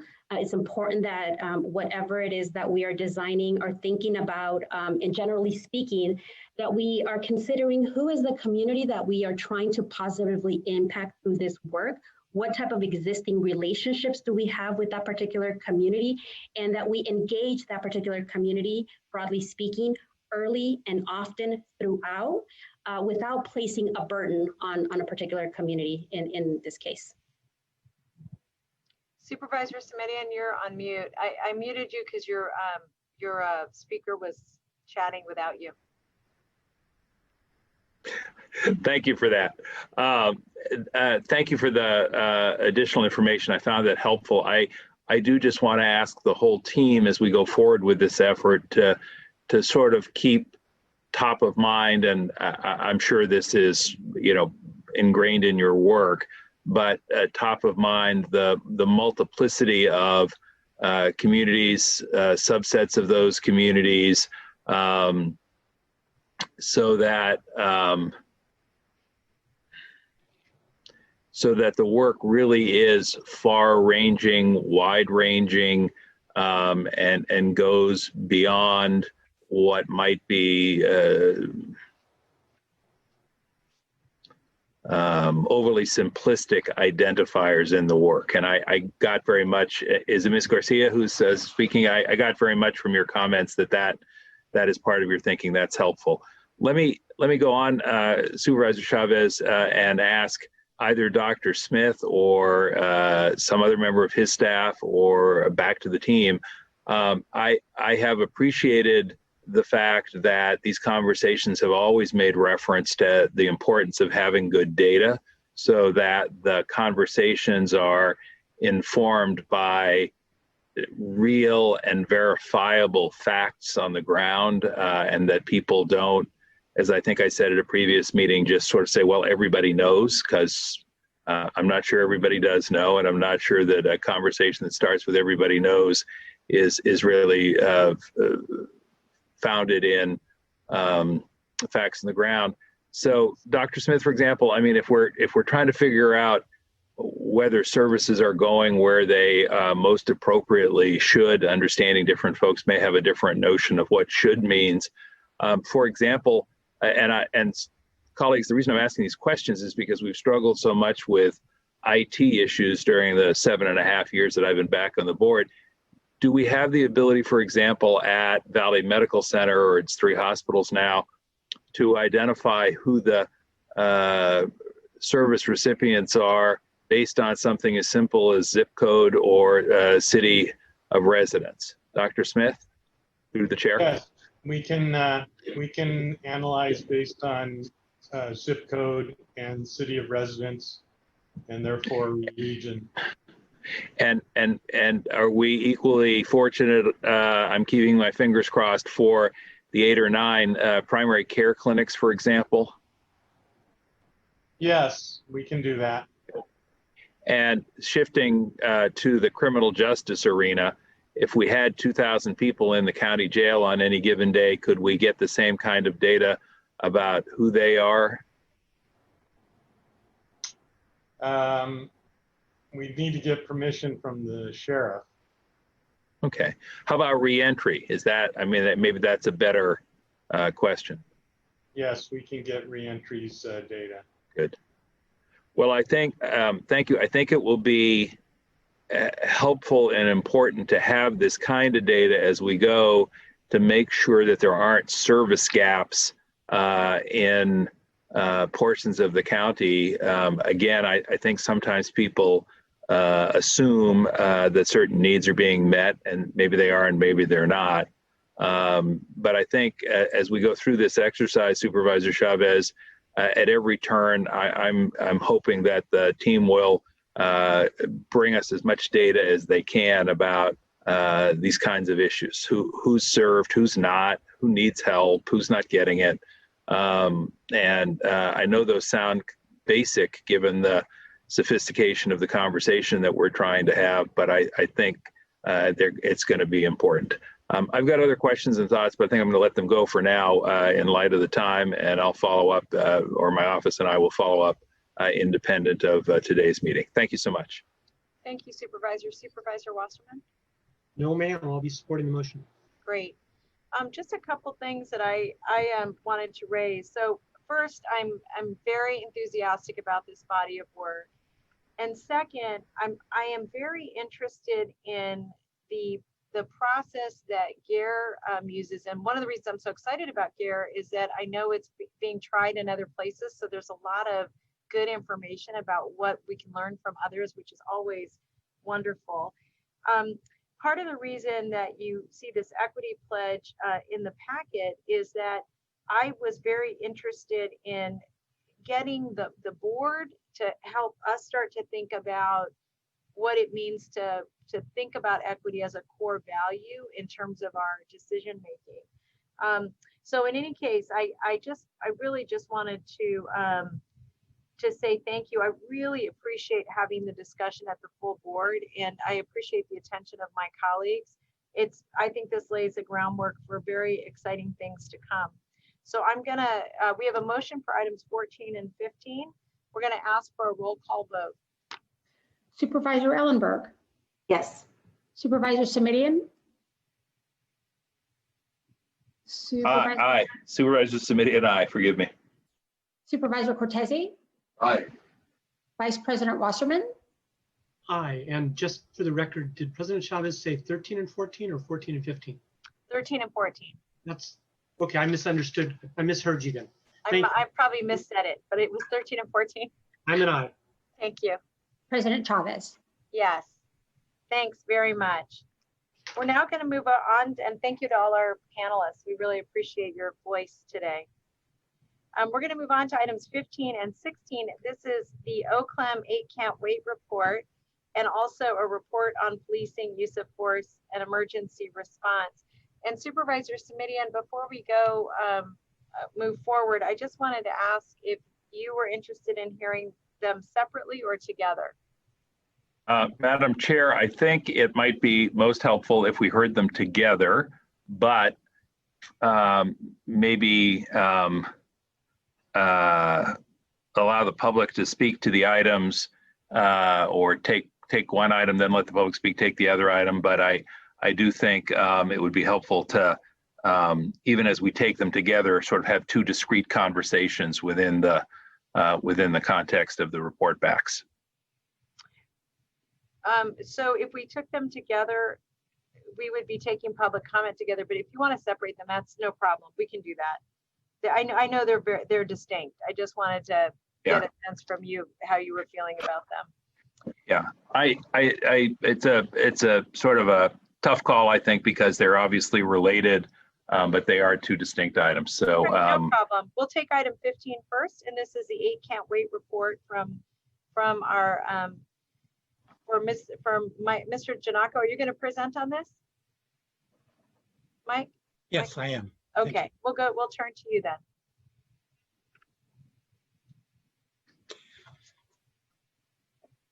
Board members, what you have before you in your agenda packet is OCLAM's report on the referral, the board referral.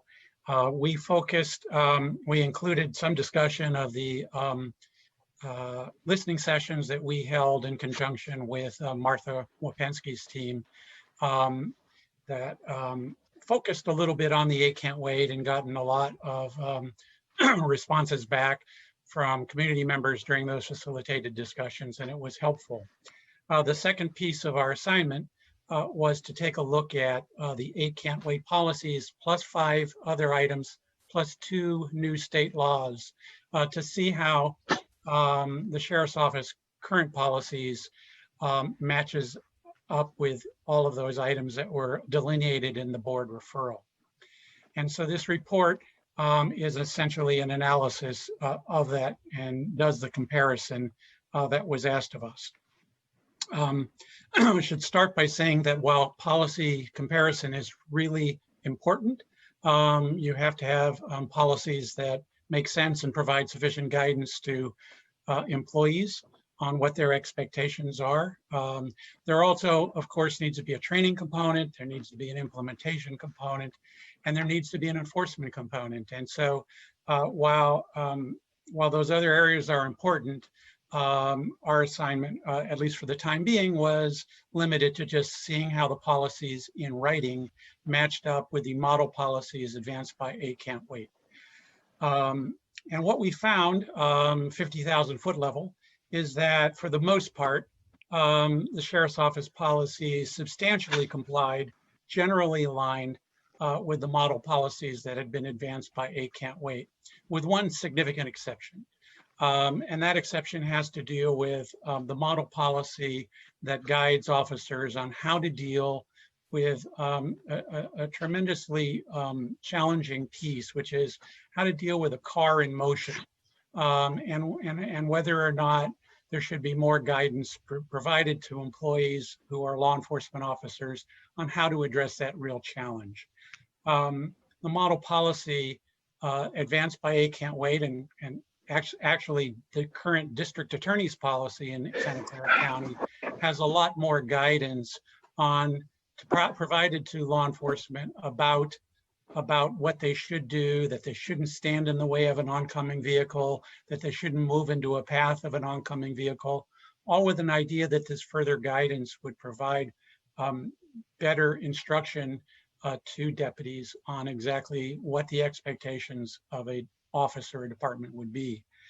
There is no guidance like that in the current Sheriff's Office policy. So there is significant divergence between the model policy on shooting at cars and the current Sheriff's Office policy. But as I said, that is the exception that proves the rule. With regard to the 7 other policies that were identified in the 8 Can't Wait website, as I said, while there are tweaks that could and perhaps should be made to current Sheriff's Office policy to get them more aligned, they're actually really relatively small tweaks. And again, the substantial compliance between the two does exist.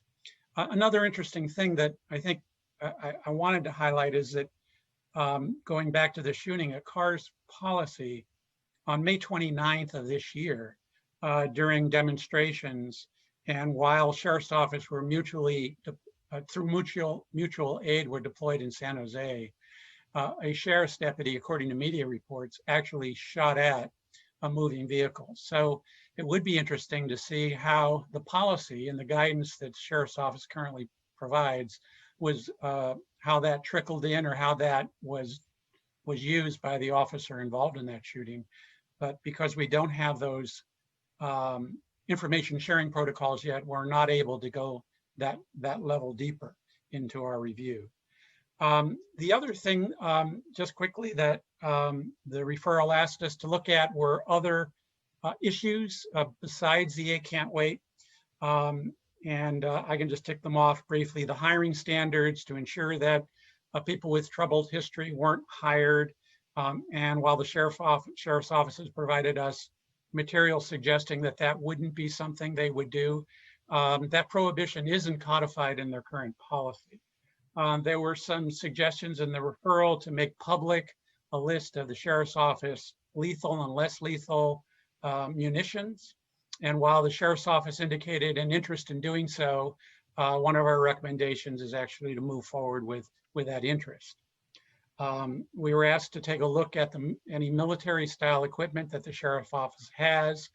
And we were advised between our discussions with the sheriff's office that whatever military equipment they have is quite limited and detailed in our report. Again, we think that would be helpful to make anything acquired through that program publicly available. There was a request for us to look at the crowd control unit and whether rubber bullets and tear gas and the like are appropriate in certain responses to respond to demonstrations. That is part of the national discussion that's being held throughout the country. The sheriff's office indicated that they do have that and believe it's important and valuable to retain those munitions and that equipment. And finally, the larger discussion had to do with the last item on the referral, which is reimagining public safety and seeing whether or not there could be other ways of having public safety response that goes beyond the sheriff's office, who in most of the patrol area in the county that is not incorporated and doesn't have independent police departments, those responsibilities have traditionally been left to the sheriff's office. And the large part of our discussion in the facilitated discussion is whether there were other ways to cut that cake. And I think and expect that that discussion will continue once the committee gets going. I suspect that the folks that are interested in continuing that discussion will continue that discussion. One of our recommendations in our report is, and this goes back to what Supervisor Simitian was saying earlier on another item, which is, in my view, data is important in order to have a thoughtful response, right? And so while we can reimagine ways to reallocate resources or redirect resources or what, I think it really is important to sort of figure out some baseline information.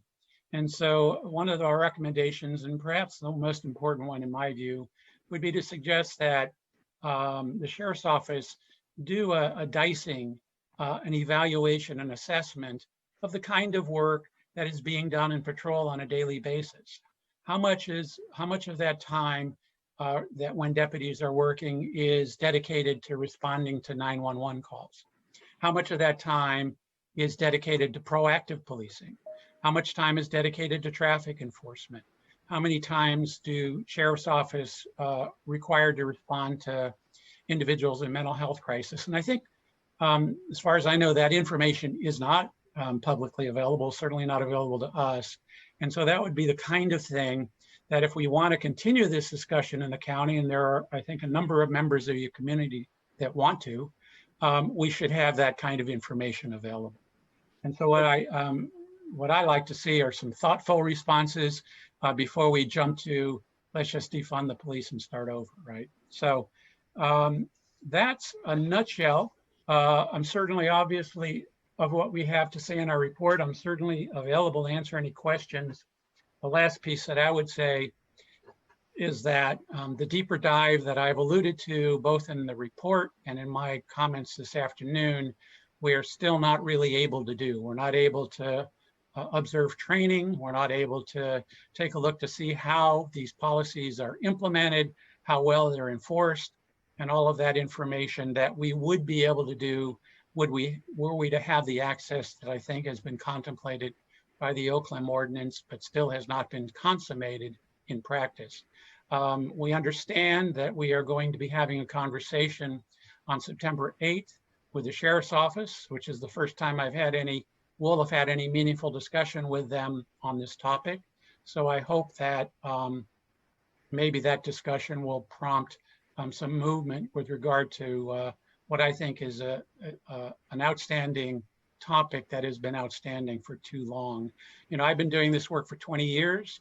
And with regard to access issues, in my prior experience on the 30+ projects I've worked on before, we've always been able to work this out in a week or less. And so I'm a little bit stymied here, but hope that we can eventually get to, yes, you can see this information so you can do your work as instructed by the ordinance. I'll leave you there, but certainly appreciate the assignment and look forward to any further discussion either at this meeting or offline at any time. Thank you, Michael. And Supervisor Simitian, if it's all right with you, we have 6 speakers lined up. Is that okay, or did you have comments you wanted to make? No, I'd be pleased to hear from them so that my follow-up questions and comments can reflect their consideration and concern as well. All right, take it away.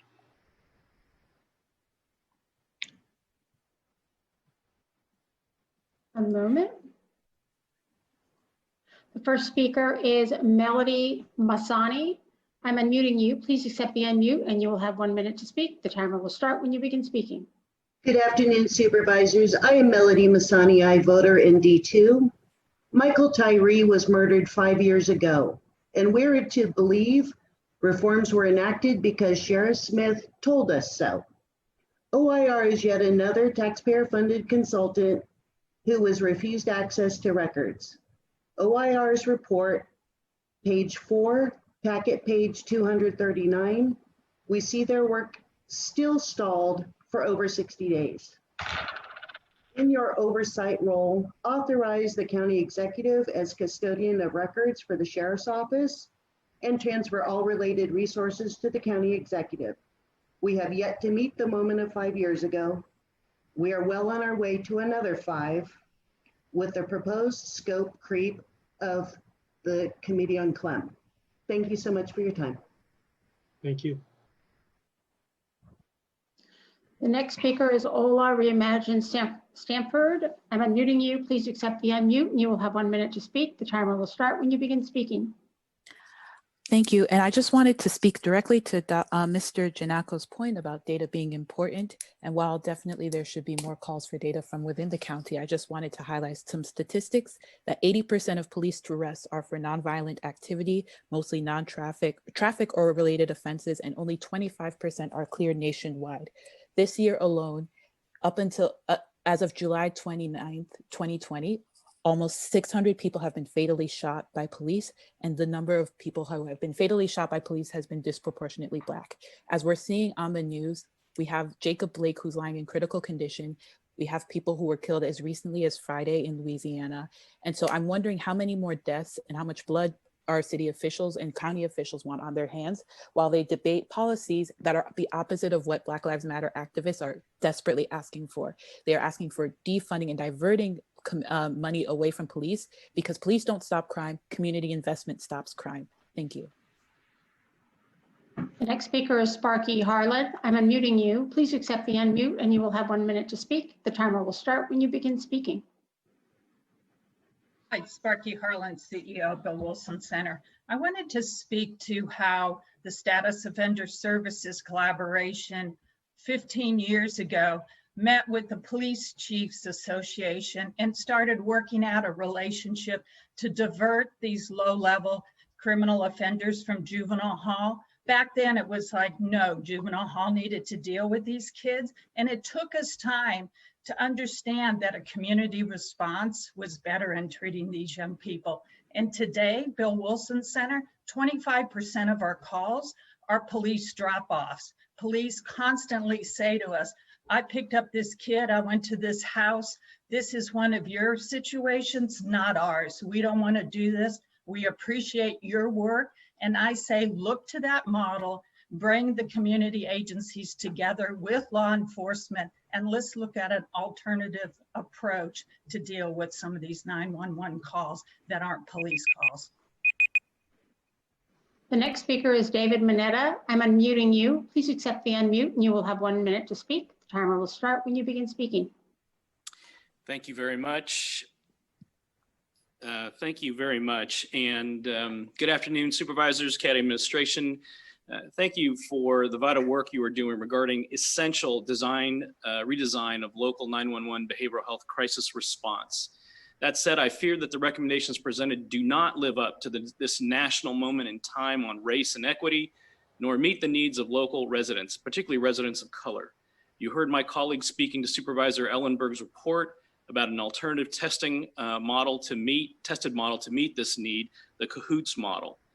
Please move forward with a community response for adult and expansion of the current youth crisis response system. The communications dispatch upgrade is essential in this effort, but must be met with a tested, proven community model, even as a pilot. We appreciate the support of community leaders like PACT, Silicon Valley Debug, NAMI, BLKC, NAACP, and others, SVCN and others. Thank you very much for your attention to this. The next speaker is Shantanu Nevrakar. I'm unmuting you. Please accept the unmute and you will have 1 minute to speak. The timer will start when you begin speaking. While we welcome the county's initiative to transform our criminal justice system, we would like to reiterate that 8 can't wait. The framework that the county draws its June referral is not enough. Police break these rules in police departments where the 8 rules are implemented. Police violence, especially police killings, must end, full stop. This must be our goal. Instead, we recommend that the Santa Clara County consider aid to abolition as a policy platform. By abolishing a campus police force, Santa Clara County in general and Stanford in particular can serve as a model for other local governments. Investment in comprehensive care would look like widely accessible, if not universal health care, universal child care, youth programs, community-based food banks, grocery cooperatives, gardens, and farms, fair and affordable housing. Defunding the police is the first step. Removing police from school is another key step in aid to abolition because places of learning. The next speaker is NASA Reimagine Stanford. I'm unmuting you. Please accept the unmute. You will have 1 minute to speak. This timer will start when you begin speaking. Santa Clara County has so far considered police reform in line with Campaign Zero's 8 Can't Wait. We Reimagine Stanford believe, however, that 8 Can't Wait is not enough for our communities. These reforms have failed to save too many of our community. In 8 Can't Wait, the assumption is that police can be reformed into an institution that serves Black communities. It fails to recognize that American policing was, from its origins, both conceptualized and implemented as a system to regulate, brutalize, and repress Black life. This is why Reimagine Stanford Coalition is proposing an alternative platform of 8 to Abolition. 8 to Abolition recognizes that police are an instrument of anti-Black state terror and prioritizes the perspectives and contributions of Black activists and community members.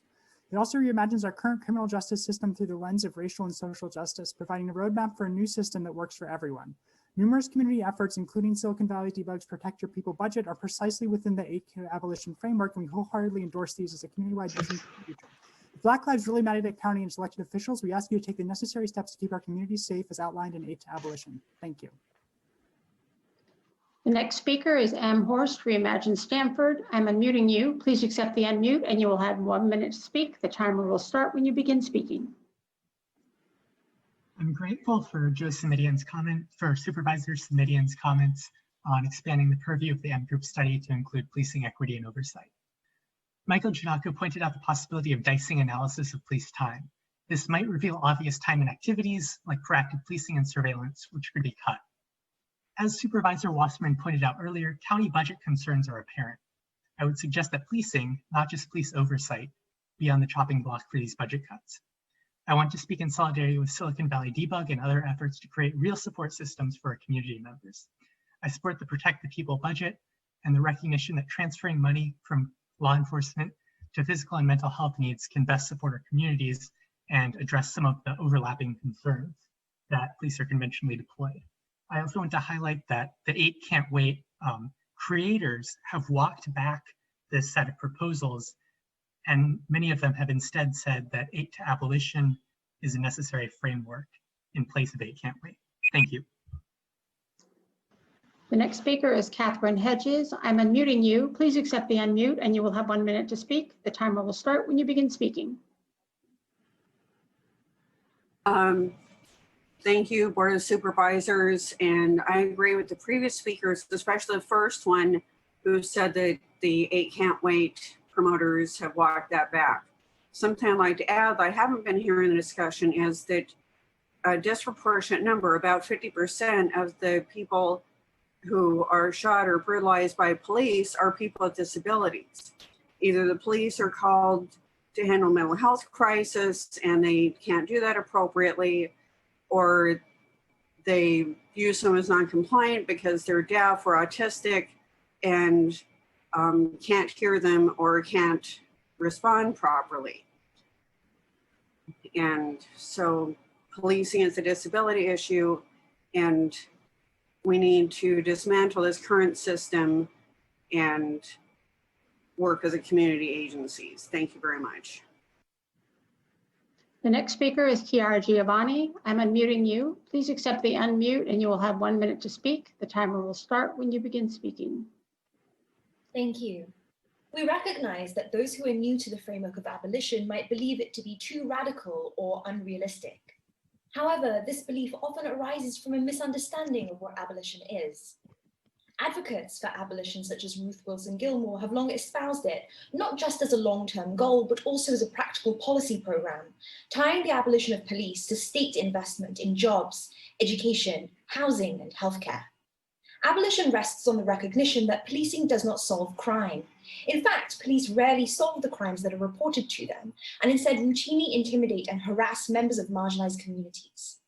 Abolition also acknowledges that crime is not natural, but that Black folks are criminalized to the point that driving or even sleeping while Black is considered a threat to the law. With this in mind, abolition offers us a vision of the world where crime is curtailed not through the systematic exercise of brutality, but through a commitment to building a society where the underlying causes of crime are directly tackled instead. Thank you. The next speaker is Chloe Reimagine Stanford. I'm unmuting you. Please accept the unmute and you will have 1 minute to speak. The timer will start when you begin speaking. Yes, hello, thank you. I'm reading a testimony provided by Reimagine Stanford. In a live stream conversation with President Mark Tessier-Levine aired in early June, Provost Persis Drell acknowledged the quote, hard work necessary for advancing racial justice at Stanford, end quote. But when asked in the Q&A to respond to the experience of a Black community member who has, quote, never felt welcome or safe on campus, end quote, Drell defaulted to, and I quote again, no easy answer. The university's general tenor regarding anti-Black racism in the wake of the Minneapolis uprising has not evolved since June. In light of such expressions of bad faith regarding institutional remedies to address anti-Black racism, I'd like to say that it behooves the county today to step in with regard to policing in particular. The next speaker is Hannon McShay. I'm unmuting you. Please accept the unmute and you will have 1 minute to speak. The timer will start when you begin speaking. Hi, I would like to point out how policing and other institutions we are proximate to have their roots in racist violence and racialization. Upon accepting the nomination for governor in 1859, Leland Stanford said, "The cause in which we are engaged is one of the greatest in which anyone can labor. It is the cause of the white man, the cause of free labor, of justice and equal rights. I am in favor of free white American citizens. I prefer free white American citizens to any other class or race. I prefer the white man to the Negro as an inhabitant of our country. I believe its greatest good has been derived by having all the country settled by free white men. This is the place we live in today." Many of Stanford's early administrators were eugenicists, and the first Black student graduated in 1949, 58 years after its founding. Not just Stanford, but the entire community that sprung up around it inherits this legacy of anti-Blackness. The next speaker is Jay Reimagine Stanford. I'm unmuting you. Please accept the unmute and you will have 1 minute to speak. The timer will start when you begin speaking. I'd like to read some testimony from a fellow student at Stanford. This is called "I Can't Anymore, Stanford" by a Black Biosciences PhD student. "I can't walk around med campus without being confused for another Black student with long hair on a regular basis. I can't walk on the same side of the street as a white person without them crossing to the other side. I can't take the Marguerite shuttle without having all people avoid sitting next to me. I can't go to my program retreat without having a classmate remind me of how my Blackness might be perceived by wearing a hoodie. I can't move out of campus housing without having other people look at me as though I'm robbing an apartment. I can't enter a university building without the door being closed in my face and a white colleague demanding to see my badge open up access to the building. I can't walk through the campus late at night without fear that someone will call campus police on me. I can't listen to another privileged student, staff, or faculty member say, "You're different than the other ones." The next speaker is Bree Moeller. I'm unmuting you. Please accept the unmute and you will have 1 minute to speak. The timer will start when you begin speaking. Hi, I just wanted to address Michael Janako's point and need for data before we reimagine systems of policing. Respectfully, I would like to say that the data is already there. Just from Santa Clara County's own data set from 2015, a DA report, you see that Santa Clara County population is approximately 27% Latino, it's 2% Black, 34% white. The prison population, however, in Santa Clara County is 52% Latino, almost double of their makeup in the population, 12% Black, and 24% white. So these disparities already exist and are clear from the data that we already have. These calls for reimagining policing do not come from a place of personal experience. The data is there. The next speaker is Tania Reimagine Stanford. I'm unmuting you. Please accept the unmute and you will have 1 minute to speak. The timer will start when you begin speaking. Thank you. My name's Tania. I can't fix my bike on campus without having people stare at me as though I'm trying to steal my own bike. I can't go on a walk to Raise without wearing my Stanford hoodie to show that I belong on campus. I can't take having to hear about hate crimes being reported on campus and administration doing nothing but condemn, quote unquote, the action, but not fix the underlying problem. I can't be responsible for educating a race of people on why their whiteness and privilege hurts me when they do not want to learn. I can't hear how a university with a $27 billion endowment can't figure out how to make me feel like a human being on campus. I can't deal with your excuses anymore, Stanford. I can't read your copy-paste email that replaces the name of the Black person who has been gunned down by a system which you helped to create and continue to prop up. I can't yell at you any louder about how I felt for the last few years on this campus. I can't be responsible for fixing an academic culture where people of color don't belong. Final speaker is Caleb Reimagine Stanford. I'm unmuting you. Please accept the unmute and you will have 1 minute to speak. The timer will start when you begin speaking.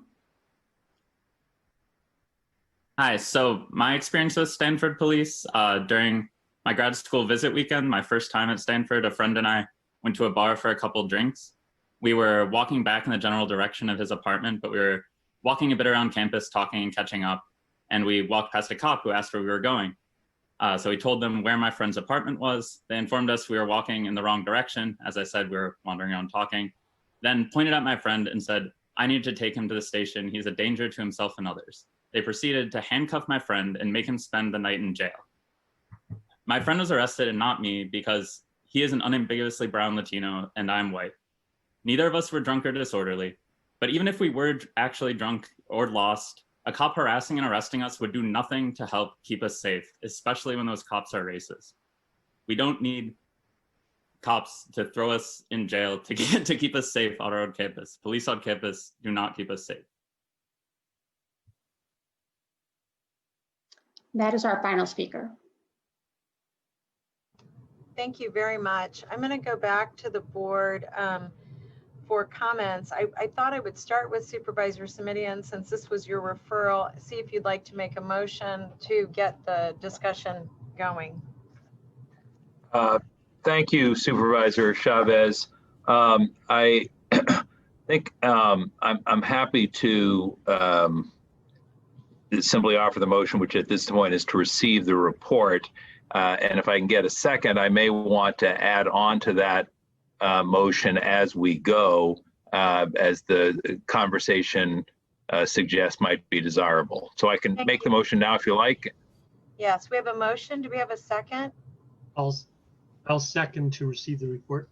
Thank you. We have a motion and a Thank second. you. Thank you. And let me offer a couple comments and then some questions, if I may, Supervisor. As Mr. Giannacco correctly observed, the referral from June the 23rd actually had 14 component parts. The 8 can't wait, 5 other policy issues, and then a request for an assessment of our compliance with state law that is recently passed. If I had it to do over again, I think I might have buried the 8 can't wait in the middle, because this whole conversation has been shorthanded as 8 can't wait, when in fact the 5 other policy items that are there are much broader reaching, including the issue of how we respond to emergencies and what the appropriate role of law enforcement is and isn't. Having said that, let's start with the 8 can't wait. And Mr. Giannacco, with the chair's permission, I'm going to have a little back and forth with you to begin the conversation. And here we go. The reason I thought 8 can't wait, while it is only part of a much larger conversation and effort, in my view, it was important, is because it goes directly to the issue of use of force. And, you know, and until and unless we live in a better world, and I'm going to speculate that that may be a while, I think these use of force issues have to be confronted, have to be addressed. And the way we're going to eliminate or at least minimize the potential for further tragedies, most heavily borne by communities of color, is to get these use of force policies right as a first step, not a last step, but a first step. So you have indicated in your report back on those 8 items that while there's substantial compliance, as I understood it, on 7 of the 8, is that correct? I would say that I think that there is some tweaking as we get into the weeds, because that's what it's all about. But I would say that 7 are more or less going in the right direction. We have some ideas to improve guidance, but 1 is an outlier. And on, even as to the 7, where you say that they're more or less going in the right direction, I noticed that you took the time in your 26-page report to repeatedly underscore the fact that good policies alone do not solve the problem, that we need to make sure that there is training, oversight, and implementation of those policies if we're really going to keep people safe. Is that a fair restatement of what you wrote? It's exactly correct, sir. Thank you. And then on the recommendations contained on page 26, you virtually every single one of the recommendations begins with the words the sheriff's office should. The sheriff's office should add, amend, consider, move, make public. So my question is, and I'm not sure everyone who's participating is familiar with this distinction, given the fact that we are in a county where we have a directly elected sheriff, as opposed to a city where there is a police chief who reports up through the municipal chain of command, how do we get the sheriff to do those things? If we think those are the things we need to do. Assuming those are the things that everyone agrees are important. And to be fair, the sheriff's office themselves has indicated receptivity to many of the recommendations there, Supervisor, but just haven't pushed them over the finish line. So since we have no authority over the sheriff, certainly we don't, our office, we use our power of persuasion, we use our power of our pen, we use our public outreach to try and figure out a way to persuade the sheriff's office that the recommendations are sound, are grounded in evidence, and could provide better guidance to its employees on, as you said, a very critical component of what a deputy is entrusted to do, which is at times to use force. It's the only group of public employees we give that authority to. Well, I think what I would like to do, if the seconder will stay with me on this, is ask for you to report back on the extent to which these recommendations have or have not been addressed, followed up on 3 months and then 6 months from now, but then ask for reports twice a year on your work in addition to any direction you might receive from the Public Safety and Justice Committee. Mr. Wasserman, can I engage you in that report back process? Through the chair, if I may. Yes. Thank you. My understanding, what you were just asking me, Supervisor Smitian, is to second the report back process. You said 3 months and 6 months, and then semi-annually. That's correct. Yes. Thank you. Then I would add that to the motion. And Mr. Giannakko, this is now me. You don't need to weigh in on this. I'll just say it. You said that you don't have that authority, and that you hope to do it by persuasion and by good data and all of that. While there is some limit to the authority of our board, one of the places where we do have clear authority, indeed an obligation under state law, is in the budget. And so I just want to be very clear that I won't be able to support budget allocations for law enforcement functions that are not properly performed based on best practices as recognized in the 21st century. So I just, I have been clear about my understanding and respect for the authority of independent elected officials, the district attorney and the sheriff's department in particular, but I don't want to act like we don't have some tools to use. We do, and in my view, we should. Now, again, Mr. Giannakko, I'm hoping that as you report back to us, you'll just bundle those 8 can't wait under the general rubric of where are we on use of force, and have the actions been taken that are desirable or necessary to reduce the potential for the kind of uses of force that have been so horrific in days, weeks, months, and years past. Then additionally, as you referenced, and I'm looking now at the report, we have the other 5 items that were referenced, and I want to get your take on some of these. The list of all lethal and less than lethal or less lethal armaments currently owned by county departments. There is a recommendation you've made specifically to that, that the sheriff's office should move on its stated commitment to make public a list of lethal and less lethal weapons it currently owns and deploys. Did you get any sense of when we can reasonably expect to know what is or isn't in the hands of our sheriff's department? I did not. I had a discussion with a sheriff's representative. We talked through it, and we were even provided a draft of the armaments that they currently have. I think they were thinking about the best way to produce that information publicly, and we're talking through that, but I did not get a time commitment.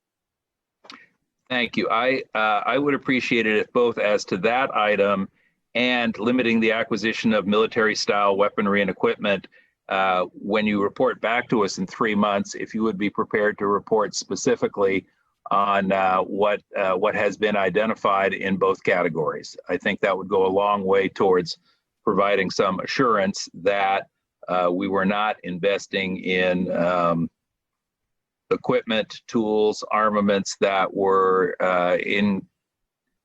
incompatible with or inhospitable to the policing of civilian communities. Then on the next item, which was prohibiting the hiring of enforcement and correctional officers with a history of excessive force or misconduct complaints, I'd like to play this one out a little bit more because as much of your work suggested, given the current system, understanding the calls from many today to thoroughly revamp, if not abandon the system, given the current system, we need to rely on the hiring practices of the department to make sure that good folks get hired and that folks that have had a problem history in other jurisdictions don't make their way into our system. What's the best way to make progress on that issue? Supervisor, I would suggest two ways. One is to, even though the Sheriff's Office has language that suggests they wouldn't hire somebody with a troubled background, there isn't a direct policy statement prohibiting it.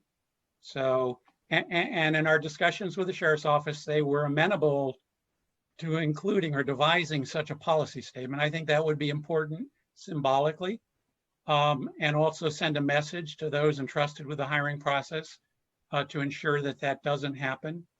And then the second piece, which is also in our report, would be for us, and this was one of the items that we had planned to do this year as part of our plan, would be to do an audit of their hiring process and take a look at random 5 background investigations and see whether or not the background investigations were thorough, that red flags that were identified caused there to be pause on a particular candidate or not. And that kind of deeper dive, I think, would be the most effective way of learning whether or not the hiring process stands current muster. Well, thank you. You anticipated what would have been my second question, which is, even if we had a good policy in place, how can we ensure that it is in fact being followed? And what I'm hearing you say is that you could do an audit, but presumably that would require you to have the information sharing agreement you do not yet have with the Sheriff's Department, yes? Yes. All right, well, let's just underscore that. And again, I would appreciate a report back on that at the 3-month marker that we've described today. And let me just be really clear on this. I think this is the research in my office leads me to believe this is a wider ranging problem around the state and the nation. And I want to be sure that some other community's problem doesn't become this community's tragedy. And so I'm looking to you to make sure that we have highlighted the importance of this issue and worked with the sheriff to make sure that we do not import problem officers from other jurisdictions because, as we've seen, putting aside the systemic challenges, one individual can do great damage and great tragedy. Let me then ask as to the fourth issue, which was the banning or limiting the use of tear gas and rubber bullets as crowd control techniques. I mean this in the most positive of ways. I found this section a little unsatisfying in the report. And it perhaps because, and my colleagues will tease me on this, I thought it was a little bit of on the one hand and on the other hand, but without much resolution. I think we certainly understand the need to manage mass gatherings on occasion, but using inherently dangerous and in some cases life-threatening tools is a source of concern to me. As I've worked with you and your office and my office and I've done other research, it seems to me that many of these tools are either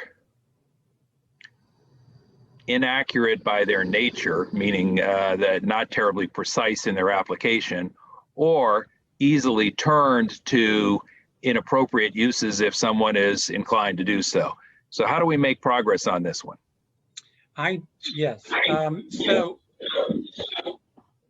to respond to your question. Joe, I'm going to mute just for a minute because you have some reverb coming back. Go ahead, Michael. Thank you. We were not and are not prepared to recommend that Sheriff Smith no longer outfit her special teams with rubber bullets and tear gas. That's quite frankly our position right now because we don't know enough. What we would like to do to educate ourselves further on this issue would be to see how, in fact, in the instances in which those items and munitions have been deployed in the past, what it looked like. We would like to read internal after action reports when those munitions were used to see whether or not they are being used effectively, whether or not they're being abused, whether or not there were any complaints that came out of their use. And until we have that kind of information, Supervisor, we are going to be on one hand and on the other hand, because we are not prepared under what we know now to recommend banning those munitions and that use of information for crowd control.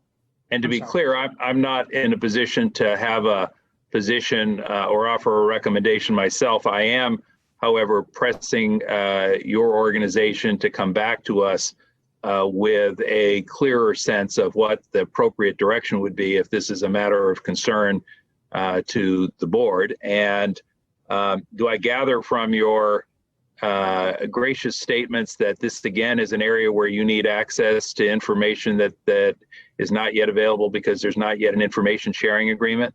Yes, sir. All right. Finally, Madam Chair, the fifth policy item, in addition to the 8 can't wait use of force issues, was restructuring county emergency response. I think Supervisor Ellenberg's presentation covered much of that ground. I also appreciate the fact that that larger discussion will require an immense amount of work, quite frankly, over a fairly long period of time. So I look forward to the work of that committee and our whole board with respect to that. The one other piece of all this, as Mr. Giannacco mentioned earlier, was in looking at new state standards, and I'm thinking of Senate Bill 230 and Assembly Bill 392 dealing with use of force. I gather it was your impression, Mr. Giannacco, that at least on paper, we are prepared to be compliant as of the new year, yes? Yes and no, sir. And I'm sorry to be such a lawyer, but I am. Yes, as to the patrol. Don't know as to custody because those materials were not provided to us. My understanding is they're a work in progress, working through the lawyers on the other side as part of the consent decree, the settlement agreement. And so we're not able to tell you the same thing with regard to the jail policies. All right. Well, again, I'm going to look at you here on the screen and say, is that a function of the lack of an information sharing agreement? I think in part, I think it's also a function of whether or not works in progress that are going back and forth between parties in the settlement agreement would be something we'd be privy to. All right. Madam Chair, Madam President, thank you for that opportunity. I feel that the motion as it now stands, which is to receive the report, but also to get report backs, as Mike Wasserman more crisply put it, 3 months, 6 months, and then biannually, gets the job done for the moment, key phrase, for the moment, and ensures that there'll be follow-up on unresolved issues and heightens the importance of the information sharing agreement, which we need to see sooner rather than later. With that, I'll hand it back to you. Thank you again for your patience, Madam Chair. Thank you. So we have a motion and we have a second. I'm going to go back to the board for discussion for the rest of the board, and I'll start with Supervisor Cortese, then go to Supervisor Ellenberg, and then Supervisor Wasserman. I'm fine with the motion, and I've been listening attentively. I do want to chime in on something Supervisor Media touched on toward the end again, and it was certainly a big part of Supervisor Ellenberg's earlier referral, which is mobile crisis intervention. For whatever it's worth, and again, I don't want to turn anything into a big blame thing, but we have been forwarding referrals on mobile crisis intervention for half of the time of the total tenure that I've been on the Board of Supervisors. I have no idea why we can't get that up and running in a way that actually does support law enforcement. And I just, and I'm not making excuses for Sheriff's Department or anyone in any of the municipal agencies around us, but I think that's on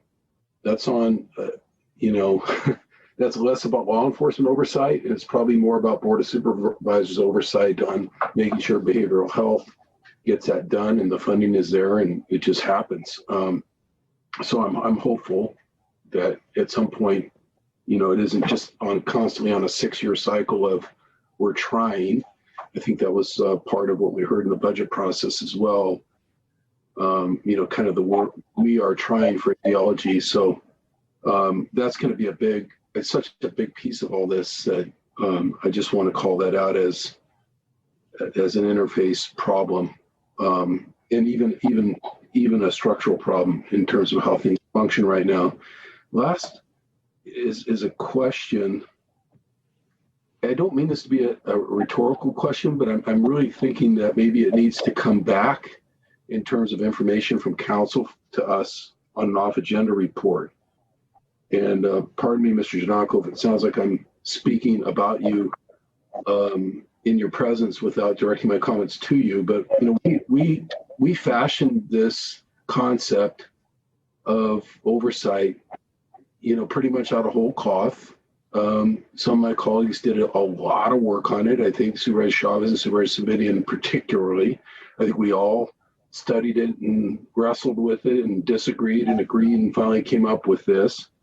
But when I hear about, and maybe this is because I'm a lawyer, when I hear about, you know, well, you know, we need the mutual agreement executed, it makes me wonder if this is really the best model, or at least pieces of this don't need to be radically modified. And for example, I guess what I'd like to hear back from council one more time, I'm sure somewhere if I dug through 3 or 4 years of paperwork, I'd find such a legal opinion already done. But what would it take for us, if it's possible at all, from a legal standpoint, to mandate what it is that we need provided to oversight by law enforcement? Is that legislation? Is that a charter amendment here? Is that a constitutional amendment by referendum in the state of California? I don't understand it, but it seems, you know, to Supervisor Simitian's point, this is a problem that's happening. This problem of cooperation to some degree or another seems to be happening all over. I've certainly read about it happening as nearby as the city of San Jose in terms of releasing information that needs to be released or not. And I just, as the leader that this county is on the national scene, it just seems to me that maybe we need to go back. I'm not talking about throwing the baby out with the bathwater here or doing anything in terms of Mr. Janako's role right now, but is it something the Board of Supervisors needs to go back and look at? Is there some more radical legal move that needs to be made in order to try to structurally change the relationship such that basic oversight, I guess what lawyers would call discovery, is mandated. And if it's not produced, you know, just like you would in litigation, maybe there needs to be something that says we can just walk right in and get a writ and get it mandated. So, Mr. Williams, I'm not trying to create more work for you or redundant work for you. And I don't know how Mr. Simitian or Supervisor Simitian feels about that, or my colleagues, but you know, I would like to see an off-agenda report come back to us and just explain to us, even if it is a privileged report full of legal opinions, you know, what we can do to try to strengthen our ability to get the documents that we need through any other kind of legislative process. Supervisor Cortese would be happy to do that. And you are right. I mean, I think the biggest challenge really is something that is in the realm of state legislation. And there's actually some pending legislation, I forget the bill number off the top of my head, that is somewhat exactly in this vein, coming directly out of a difficult situation that arose in Sacramento County between the independently elected sheriff and the oversight monitor there. And that legislation is a direct response to that situation. But it really is a state legislative challenge with respect to kind of those aspects of offices like the sheriff or the district attorney or others for that matter, to the extent that the ambit of issues involves the performance of a state function. But we certainly can provide the board with additional information and context and probably pull some stuff from some of our prior materials. Yeah, I think it'd be great to lay that out in writing for us. Thank you very much. Thank you, President Chavez. Thank you. Supervisor Ellenberg? Thank you very much. I've appreciated this conversation. We don't have additional comments. Thank you. Supervisor Wasserman? No, ma'am. Thank you. I just had a couple. One, to thank you for the report. I think that the, one request I would make, and I'm not, and Supervisor Ellenberg, I apologize for doing this without really talking to you, is that I do think that there has to be a focal point on the board for this information to go to before it comes to the full board. And I do want to recommend that we use the Public Safety and Justice Committee to do that. And I think it's important for a whole bunch of reasons, but let me just say one that I think is very important. At the time that we were working toward the Blue Ribbon Commission's, really working toward sifting through the over 500 recommendations, is that what happened is the Blue Ribbon Commission had really robust discussions. The subcommittee had robust discussions. We had reentry, we had public safety and justice. And we went through FGOC in part because there were so many different departments that were involved in this. And the Public Safety and Justice Committee had so many folks around the table that were primarily public safety and justice, which interestingly may be something else to think about longer term, which is the makeup of our own internal committees and how responsive the structure of those committees are to the intersectionality that we're really trying to focus on now. Worth us thinking about in the future. But I mention that because I think being able to have one shared set of eyes so that when these actions come to the board, you have at least two members of the board that have really been able to dig deep in with our public safety and justice partners. What I really appreciated about the way the Blue Ribbon Commission happened is that at the time Supervisor Cortese was chair of the board, he gave a directive that he wanted this committee to be put into action. The committee had two members of the board on it, both myself and Supervisor Yeager.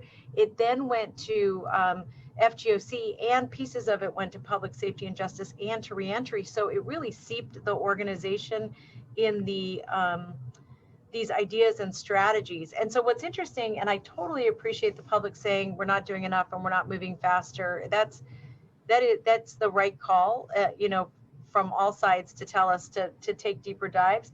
But it did really, I think, help both the organization and the policymakers start to understand what we wanted to see next. And I really appreciate Supervisor Smitty in raising this point, that we were not in agreement about the function of the OCLIM and its attachment. Do we have it in-house? Is it external? We had debates about that, but there was not a debate around the idea of doing it. And I think the reason for that is that the board had so many different conversations, as had the public. So in any case, my request would be that any report backs of this document for certain come to the full board, but that they really do go to the Public Safety and Justice Committee first, because I think that's helpful to the overall changes we're trying to make in our organization from a cultural perspective as well. Supervisor Chavez, I would support that in any case. That would be my preference. But the way the ordinance was created, in fact, does have the OCLIM reporting to the chair of the Public Safety and Justice Committee.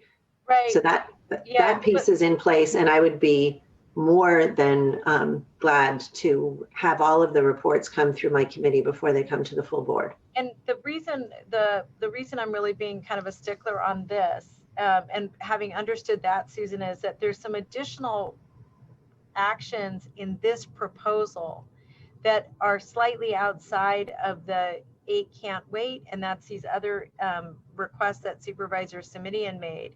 Mm-hmm. And the board, you know, by receiving the report, we're not necessarily taking action on all of these items. This really is sending to the Public Safety and Justice Committee the ability to engage in discussions where OCLEM is a partner, but the discussions I believe should be happening with the committee as well, not OCLEM, and that's why I'm drawing the distinction, recognizing the reporting mechanism that we put in place.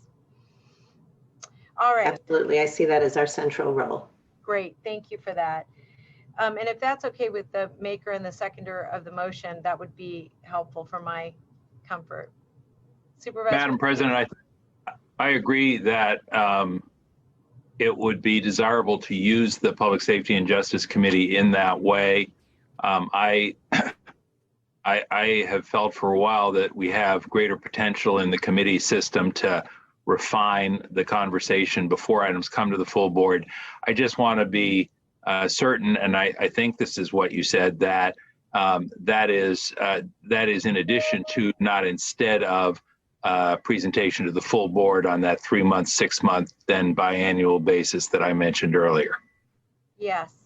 Thank you so much. So with that, we have a motion and a second. Is there any other discussion on the motion with the change of direction that it also expand into that Public Safety and Justice Committee? Seeing none, I'm going to ask for a roll call vote. Supervisor Ellenberg. Yes. Supervisor Simitian. Aye. Supervisor Cortese. Aye. Vice President Wasserman. Aye. President Chavez. Yes, thank you. We're now moving to item 16, and this is a report on policing and the use of force in emergency response. All right, this is Martha Wapensky again. I'm going to go ahead and share my screen.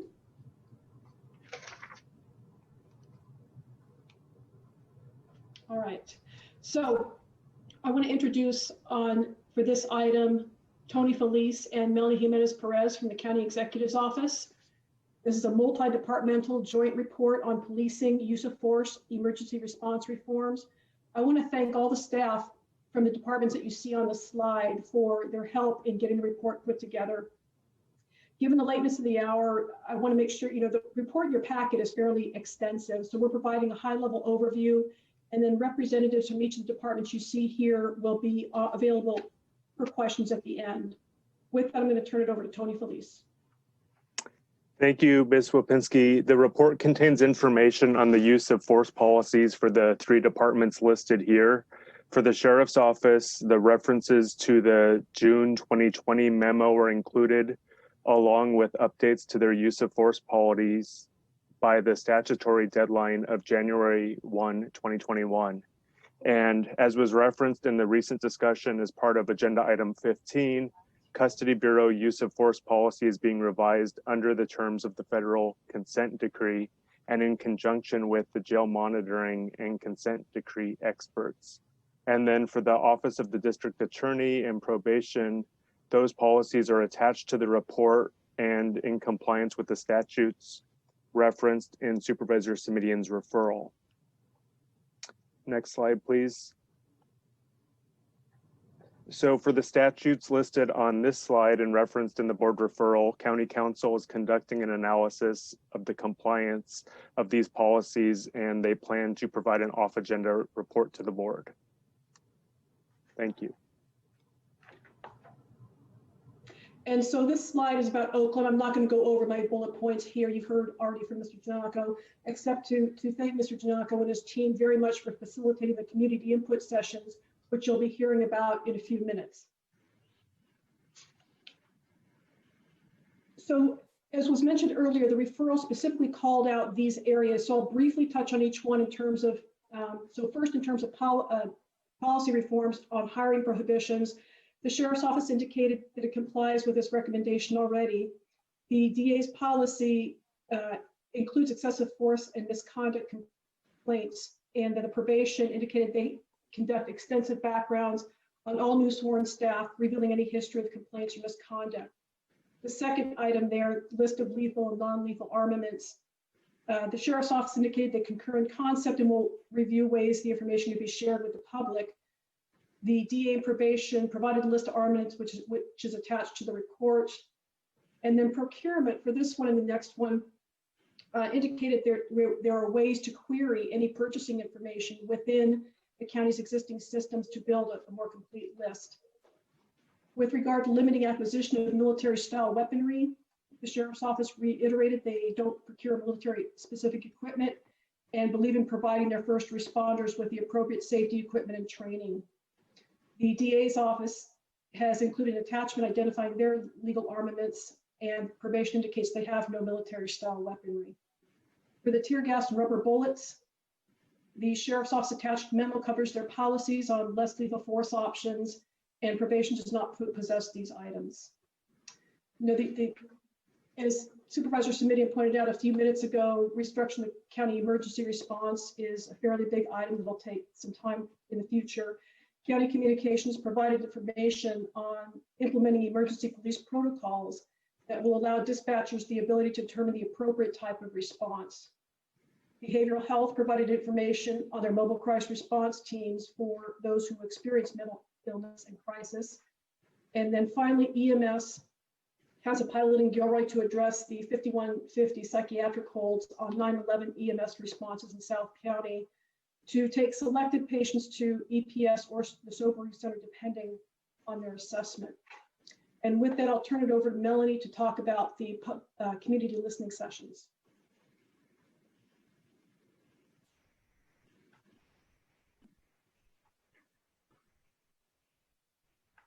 Okay, Melanie, we're not able to hear you.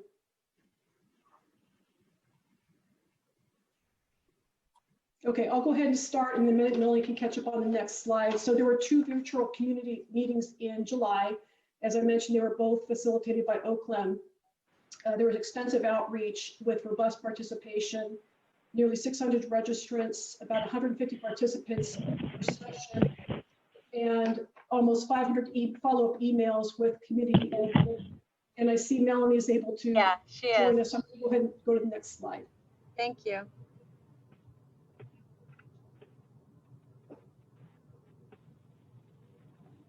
Melanie, we're not able to hear you. Go ahead, Melanie, when you had your headset on. Oh, no, she may not be able to hear me. Melanie? Sorry, Martha. Okay, I really, this was very important to her, so I want to make sure she was able to present. Oh, she's trying again. Melanie, are you okay? Can you take yourself off mute? All right. Sorry, Melanie, my earpiece died. My apologies, board. So I will pick it up. Thank you, Martha. I will pick it up with this slide, which provides an overview of some of the feedback that we received. So we asked participants to email us their priorities for the coming months. And on packet page 362 is a list of all of the topic responses that were categorized into different categories to help group some of the feedback that was received. And that overall themes are included in your report, so you get a flavor of what those various categories included. But pictured on this slide are the categories that received the most feedback from the community. And that was feedback either through the discussion, so they verbally expressed their opinions, or they provided it in the chat, or they sent us follow-up emails after the conversations. We provide this in rank, not because the input is ranked, but because we want the board to be able to get a quick overview of how the conversations progressed and some of the items that surfaced during the conversations. The file of the emails that were received was too large to attach to the agenda packet, but I want to make sure that we are transparent that it is attached to today's agenda, and it is item number 16F. So for the community members who took the time to send us emails, we read all of the emails, and we have provided them to both the Public Safety and Justice Committee and to the board as item 16F for today. Overall, the responses demonstrated a commitment to keeping our communities safe. The discussions acknowledge that our community is diverse and how one defines and experiences safety is really based on the individual person's life experiences. This is important because we acknowledged within our discussions that there is a history of a disproportionate impact on communities of color by the criminal justice system or our communities of color who have been victims of crime. We know that this results in very different definitions of safety within our diverse community. And we know that from one zip code to another and from one community to another, how you interpret interactions with police or safety can vary. There are also varying opinions on what defunding means and what role we are asking law enforcement to play as part of our safety net. That is also a theme that was raised earlier during Supervisor Ellenberg's report. And there was a desire for additional data and information, as Supervisor Simitian discussed earlier, and the community was looking for that to serve as a foundation so that the community knows what our joint efforts are and have a sense of what is going on in our community so that they can proactively participate in our efforts to reimagine policing. Also, the bubbles that you will see on this slide are responses that we received from the community. We asked all our participants to explain why they chose to participate. And I want the board to know that a significant number of the participants had a response that alluded to their desire to hear the experiences and perspectives of the community and their neighbors. And I know today has been long, but as we end today's study session, I wanted to close with this observation because the community that participated demonstrated a readiness and a willingness to engage in meaningful conversation despite philosophical differences. We know that these conversations are tough, just as we talked about earlier with the equity item, but it is through sharing differing experiences and raising awareness that we can acknowledge the impact of systemic racism and also the interconnectedness of public safety issues and equity. And that definitely came through in the feedback that they received. So thank you. That is a quick summary of the meetings. So with that, we'll take questions. Thank you very much. I know this was a referral in a response back to Supervisor Simitian. So I'll start with Supervisor Simitian and then go to Dave, Susan, and Mike. Thank you, Madam Chair. I guess going through Ms. Wapinski, if I may, I would just ask, would it work? I won't revisit the questions or issues that I did in the last session. I will ask, would it work to have you provide follow-up reports on the same schedule that the OIR group did so that we have the benefit both of our outside independent monitor, but also the benefit of our inside the system criminal justice team? Yes, absolutely. Then I'm prepared to move that we receive the report and provide that same direction, Madam Chair. We have a motion. Do we have a second? Second. We have a second from Supervisor Ellenberg and then Supervisor Simitian. Thank you. And I would also, per the conversation or exchange that we had earlier today with Mr. Williams, I would ask that we direct staff to specifically include the issue of the law enforcement relationship with Stanford University in the municipal services study, which we expect to come back next week. And if there's a second, that's all I have. That's fine. All right, so that's a motion and a second. And then let me see Supervisors Cortese, do you have any other comments? Yeah, I'm not really clear on the whole municipal services agreement coming back part. I'm not against it. I'm just saying I'm not clear on what that's all about. It strikes me, to the extent we're having issues at university campuses within the county, it's not just Stanford. We've obviously had recent incidents even at Santa Cruz University that get into this whole area that we've been talking about for the last 2 hours. So I don't know if that's appropriate to to be encompassing in whatever's coming back or not. I guess Supervisor Simitian knows a little bit more about the subject matter than I do right now, but I just thought I'd bring that up rather than have people right after the meeting pinging us, telling us that we have issues, beyond our immediate jurisdiction in areas within the county and also beyond Stanford. I understand the land use side of Stanford's within our jurisdiction, so it's a little bit of a special circumstance, but I just want to bring that up. Yeah, and I'm going to let Supervisor Simitian explain the timing issue here, and then we'll go back to you, Supervisor Cortese, to see if there's another way to address the issue you raised. Supervisor Simitian? Thank you. And can you hear me loud and clear, Madam Chair? Thank you. Yes. I think I would start with the fact that our board has previously indicated that we would move forward with a municipal services study for the Stanford University campus as part of the comprehensive plan, general plan, community plan update process. And that, in fact, that contract was on our agenda today, but needed some additional work, as I understand it. So it's coming back next week, September the 1st. One of the pieces of that contract is, as I say, to have a municipal services study to identify both what kinds of services are required, what kinds of services are provided, what the cost implications of those are. All of that is takes place in the context of a 1985 tri-party land use agreement between and among Stanford University, the city of Palo Alto, and the county. So to the comments we heard from several speakers today about the relationship between our county sheriff's department, which has, pursuant to a memorandum of understanding, essentially conveyed its police power to the private force at Stanford University. I'm simply asking that those issues get addressed and assessed through the municipal services study, since it's teed up to go forward anyway. That seemed to me to be the most efficient way of making sure that those issues got addressed in a timely fashion. I understand, through the chair. Thank you for that explanation.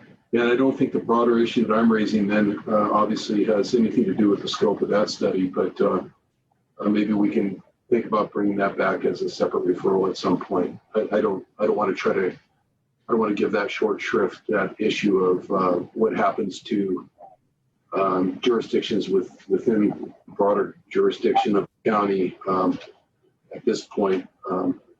Again, to give short shrift to something that would probably require some real thoughtful consideration. Thank you. Thank you very much. Supervisor Ellenberg? I don't have any additional comments. Thank you. Supervisor Wasserman? No, ma'am. So we have a motion and a second. I want to thank the staff for all of the reports they gave today. They were really helpful. I would like to request, and I apologize if you sent them, to get the last set of slides. They were very helpful. So we have a motion and a second. I'm now going to ask for a roll call vote. Supervisor Ellenberg? Yes. Supervisor Simitian? Aye. Supervisor Cortese? Aye. Vice President Wasserman? Yes. President Chavez? Yes, thank you. I'm going to, just as a point of order, we're going to hear the community plan to end homelessness. And after that, we're going to take a brief break, about 10-15 minutes. And we're going to do that for SV Creates, or what's our TV? Am I right? SV Creates. Anyway, we're going to take a TV break that's not a commercial break. So all that being said, we're going to move to the community plan to end homelessness, and we'll turn it over to the staff to give us the highlights of this report. Good afternoon. Thank you, Board President Chavez. Consuelo Hernandez here, Acting Director with the Office of Supportive Housing. This afternoon, we seek the board's endorsement of the 2020-2025 Community Plan to End Homelessness. We have a brief presentation for you and can entertain questions after. The plan has been developed to enhance the community's work towards ending and preventing homelessness among all homeless persons and families. So I'm going to share my screen now. I hope that you can see this.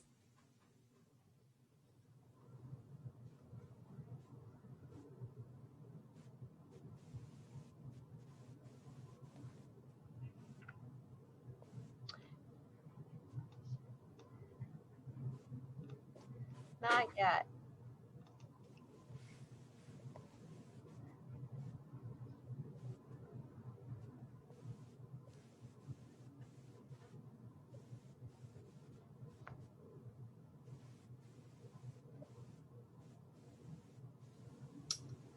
All right. Perfect, thank you. So we do have one slight change in our presentation. We are doing a dual presentation with the City of San Jose's City Council, and so Catherine Kaminsky will not be joining us. But with me, I do have Jennifer Loving, the CEO for Destination Home, Reagan Henninger, the Deputy Director with the City of San Jose's Housing Department, and Claudine Sipley, she's a board member of Destination Home and the Lived Experience Advisory Board. And she's going to kick off the presentation to share with her a role in this process. Good evening. My name is Claudine Sipili. I'm so honored to be here among you. And I'm excited to finally start. As I have been introduced, my name is Claudine Sipili. I'm a Lived Experience Advisory Board member, also a Destination Home board member, and I'm also a frontline worker for City Team, which is a Santa Clara County COC partnering agency. The Lived Experience Advisory Board was formed in April 2018. We are an assembly of people with a current or past experience of homelessness. And we have come together to learn the system of care, evaluate it, and then provide feedback and recommendations for improvement from a consumer's perspective. As a subcommittee of the Santa Clara County Continuum of Care, we have been actively advising the county, the community at large, and a community at large on issues on housing and homelessness for almost about 2.5 years. In the fall of 2019, our members participated as table leaders in multiple group discussions during the community-wide meetings. And we are very privileged and honored that the feedback we provided was incorporated into the plan. The Lived Experience Advisory Board is very enthusiastic about being the first entity to endorse the community plan to end homelessness. We strongly feel that it reflects our community-wide priority for developing housing for extremely low income individuals and families. And also we feel that it contains everything that we have been working towards and advocated for, including advancing racial equity, access to living wage jobs, and then increasing mental health and substance abuse services. We're anxiously looking forward to tracking the progress of the plan's stated goals, and most importantly, being part of the solution wherever possible. Thank you for your time. Thank you, Claudine. We're excited to have you here too. Thanks, Claudine. You know, if you haven't had a chance to get to know or work with our Lived Experience Advisory Board, it has just been one of the greatest honors of my career to work alongside these folks. So Claudine has to run now and also help with the City of San Jose presentation. So thanks, Claudine. So I want to take a minute and take us back, because I'm not sure what y'all remember about 2015. Back in 2015, it may startle you to remember that we did not have a unified vision to end homelessness whatsoever. Prior to that, the City of San Jose had a 10-year plan to end homelessness. The County of Santa Clara had a 10-year plan to end homelessness. I think it was called like Keys to Housing. And they were both kind of expiring around 2014, 2015. And we had this like radical idea to have one plan with one set of goals. And at the time it seemed super crazy to do. And the mere act of working together, setting joint goals, it really was just remarkably not a muscle that we had exercised. And so we went through this beautiful process, which resulted in the 2015 Plan to End Homelessness 2015 to 2020. And the continuum of care is the broad group of stakeholders that is really the HUD designated term, where is this, you know, constellation of all of the partners that you see on that slide, but is who's responsible for this plan. So if we go to the next slide. So what did we do? Our community plan and homelessness, there were a lot of information in the plan, but the two things that I thought were so important was, one was we wanted to house 6,000 people. And in 2015, we thought that seemed wild and very, very, very aggressive. But we knew that at the time, our point in time count, we had about 7,000 people that were in our system. We said, we're going to house 6,000 people. Well, we ended up housing 14,000 people. 14,000 people. And the housing retention rate is in the 90th percentile. Like, this works, right? We housed a lot of homeless veterans with the help of Supervisor Cortese. And the other thing that our plan called for was literally, it said something like, develop a new funding stream to pay for the housing that we need. What did that mean? Well, what it meant was Measure A, and Supervisor Chavez and the rest of the board that pioneered the passage of Measure A that has led to 27 new projects for the poorest people, the deepest level of affordability, which is, I mean, frankly, like 27 more than we had, And so we did all of this really amazing stuff, and you'd almost think that we should be done, right? Why aren't we done? So go to the next slide. So why do we have such a problem still? Well, homelessness continues to grow, as we all know. And we have been saying for a couple of years now that for every one person that we're able to get off the streets, 2 to 3 people become homeless. And that's been something that has been happening month over month over month. So, I wish that we in the homelessness sector could control gentrification, income inequality, systemic race, all the reasons that have been pushing a disproportionate number of people of color into homelessness, but we weren't able to. And our existing, the 2015 to 2020 plan didn't do enough to adequately address the root causes of homelessness. And so that's one of the things that you're going to see in this plan that is, I think, a really wonderful addition, right, to the plan. So we have homelessness continuing to grow, and we have these systemic factors that are driving homelessness. We live in the most inequitable region in America, and people with a lot of money are making more money. But as we all know, the people who have not any money to begin with are making less. So the next slide, we'll talk a little bit about this, wages compared to production.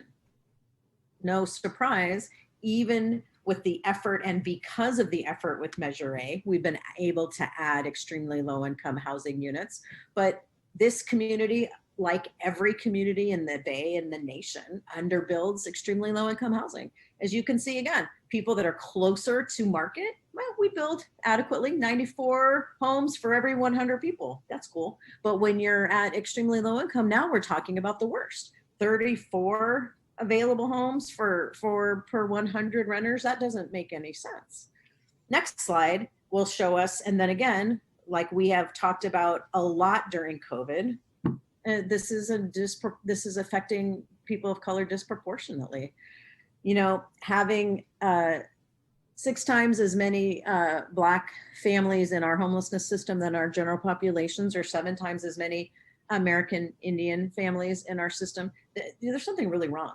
And we have been working to address the many factors that have contributed to this disproportionality in words over the last, especially several months. COVID has laid this bare. We have to really get serious about addressing the root causes of why our families, Black and brown families, are becoming homeless. So the good news, though, is this plan addresses all of it. So I think I turn it over to Consuelo.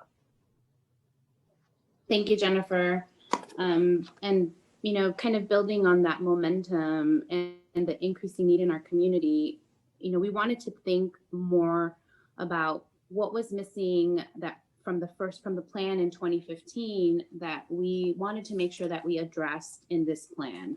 And we felt very strongly that we wanted to integrate a couple of values throughout our strategies, right? If the plan is intended to be our roadmap for ensuring safe and stable homes for all, we wanted to make sure that we were looking at it through the lens of 2 specific values. The first is to raise the voices of people with lived experience and share power with our unhoused and recently housed neighbors.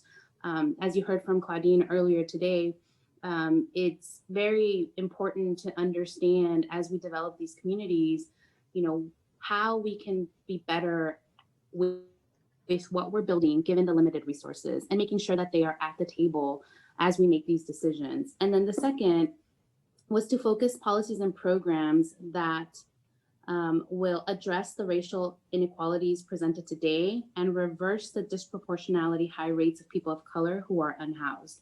And just a few items before this, the board was talking about race and equity and GARE, and through Destinations leadership, we participated in an assessment of our system to determine whether we are perpetuating those same cyclical racist policies and how we work together as a community to address that. So what you'll see in our plan are those two values overlaid our three strategies.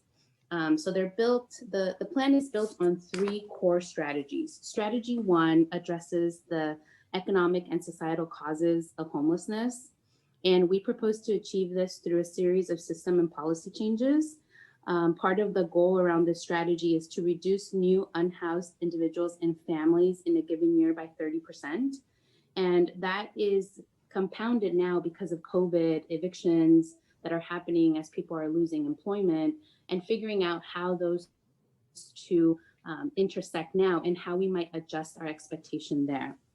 The second strategy seeks to end and prevent homelessness for as many people as possible. But we know that during this time, many people will remain unhoused. And how do we then increase our programming around the expansion of homelessness prevention?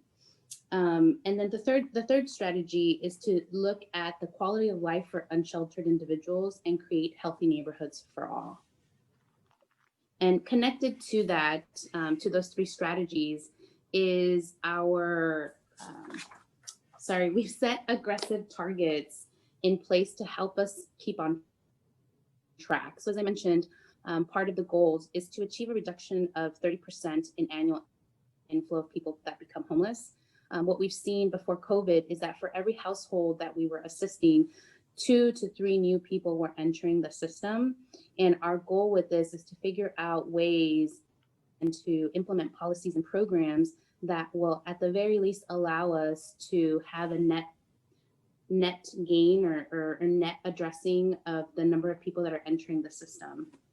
And then continuing our work on the production side, some portion of that will include housing 20,000 people through the supportive housing system, expanding homelessness prevention and other early interventions to serve 2,500 people a year, doubling the temporary housing and shelter capacity, and finding different opportunities that the state might have now or through our other local partners in how we leverage very scarce resources. And as I mentioned earlier, through all of this, how we address the racial inequities presented amongst the unhoused people and families and track progress towards reducing these disparities. I'm going to hand it off to Reagan with the City of San Jose, who's going to give us a summary of the work that's been underway, given that our implementation has been delayed slightly because of COVID.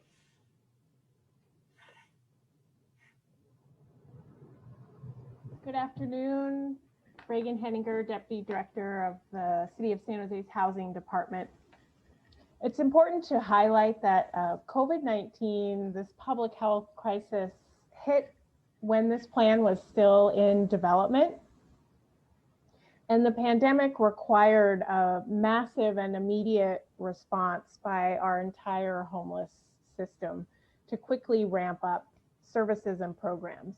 And so not letting any good crisis go to waste, our Joint Departmental Operations Center, along with many community partners, have quickly been able to implement strategies that we were planning for in this new community plan. For example, Destination Home and Sacred Heart have served approximately 7,000 families with direct financial assistance. We've expanded shelter capacity by over 400 beds. We've also expanded interim or transitional housing by over 300 beds. There's over 900 people, medically vulnerable households who've been placed in hotels and motels during the pandemic. We immediately put in protections in place for renters across several jurisdictions in the county. We've started a centralized shelter referral hotline, and we are supporting encampments and those who are living unsheltered with street-based services, hygiene, and trash services, along with providing PPE to them. Turning it back over to Consuelo to wrap us up. Thank you, Reagan. As we noted earlier, reaching these ambitious goals will require collaborative community response. And the following summarizes the next steps in the process. Today, we're asking the board for endorsement of the plan. And over the next several months, the COC, in partnership with other organizations, will present the plan to other elected bodies and governing boards of various community organizations. As I mentioned when we started the presentation, the City of San Jose is considering endorsement tonight. Our office, in partnership with Destination Home, has also been meeting with cities across the county to discuss endorsement of the plan, acceleration of Measure A, and capacity building support for cities. One of the ongoing issues at the city's level, is a lack of staff from their planning to accelerate housing development, and figuring out how that body of work crosses with the work that we're doing with the community plan. And ideally, through this effort, we would be asking cities to develop a local implementation plan that shows contribution towards the goals of this plan. We are also asking the board and others to share and promote the plan. We've provided a link here on the page on the slide. And then also just noting that from a progress reporting, we are working in collaboration to see if there's a way that we can create a more consistent reporting so that all of the cities are receiving the same output at the same time frame, so that it really shows our collective effort. The COC steering committee is responsible for ensuring implementation of the plan and the accountability around it. This is all supported by OSH staff, but really looking at how do we continue the collective effort of reporting out how we are as a community responding and doing our part to implement the plan. And with that, if the board has any questions, we're happy to take questions. Thank you. I want to thank, I'm sorry, Claudine's not still with us, but Claudine and Consuelo and Reagan and Jen, a very dynamic team. We're going to go to public comment, and then we're going to go back to the board for discussion and action.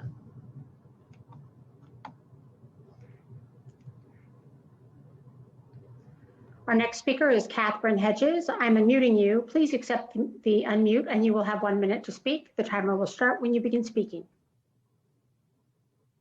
Sorry, I'm trying to find my notes. Thanks very much. I'm glad that the county is trying to help people experiencing homelessness. This is indeed a crisis. I have a number of points. I'm actually writing an email because they're too long. Concerns about the details of how this is being done. In particular, indexing rents to the area median income means that rents can be increased on affordable housing tenants higher if they were in rent control housing and much higher than the consumer price index. I'm also very disappointed by the performance of Abode Services as a vendor. They are not living up to their responsibilities and they should be audited. Thank you very much. We have no other speakers. Thank you very much. I'm going to go back to the board. I'll start with Supervisor Cortese. Thank you, President Chavez. I guess this is probably best directed to Jennifer Loving, just as an overall question.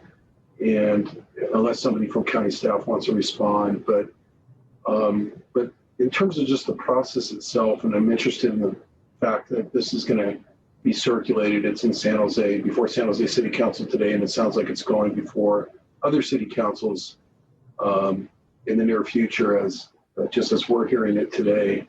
Thank you for the work. I guess I should pause and say that. This is there's been multiple iterations, since I've been here, and I'm quite aware of all the work that's involved, and the mention of the work that led up to Measure A passage in my recollection of how Destination Home and a whole bunch of partners and allies, really came forward eventually external of city and county governments to help make that happen in terms of an actual bond measure that passed. Back now to my question, there's two issues I want to raise. One of them is, it seems to me that this should really be circulated first as a draft. Not that there's anything extraordinarily wrong with it, or that anybody, I'm sure, who's been involved in the authorship of it thus far would be real excited about changing in any significant way. But I think it's important at this point, based on a lot of communication that I've had with cities and with local elected officials on an individual basis over the past few years, that this isn't presented to anyone in government as a fait accompli. That the idea is, your input is important. If there's something specific or particular that you think needs to be adjusted, modified, or changed, then somehow that needs to be captured, even if it's not edits to the plan itself, even if it's some sort of an addendum that further clarifies the direction of things. I just think so many times, and I recall my times years ago with Supervisor Wasserman serving on the Santa Clara County Cities Association, the so-called Mayor's Conference, where things would kind of be presented as if, here you go, this is the plan, and thank you very much, we'd like your buy-in.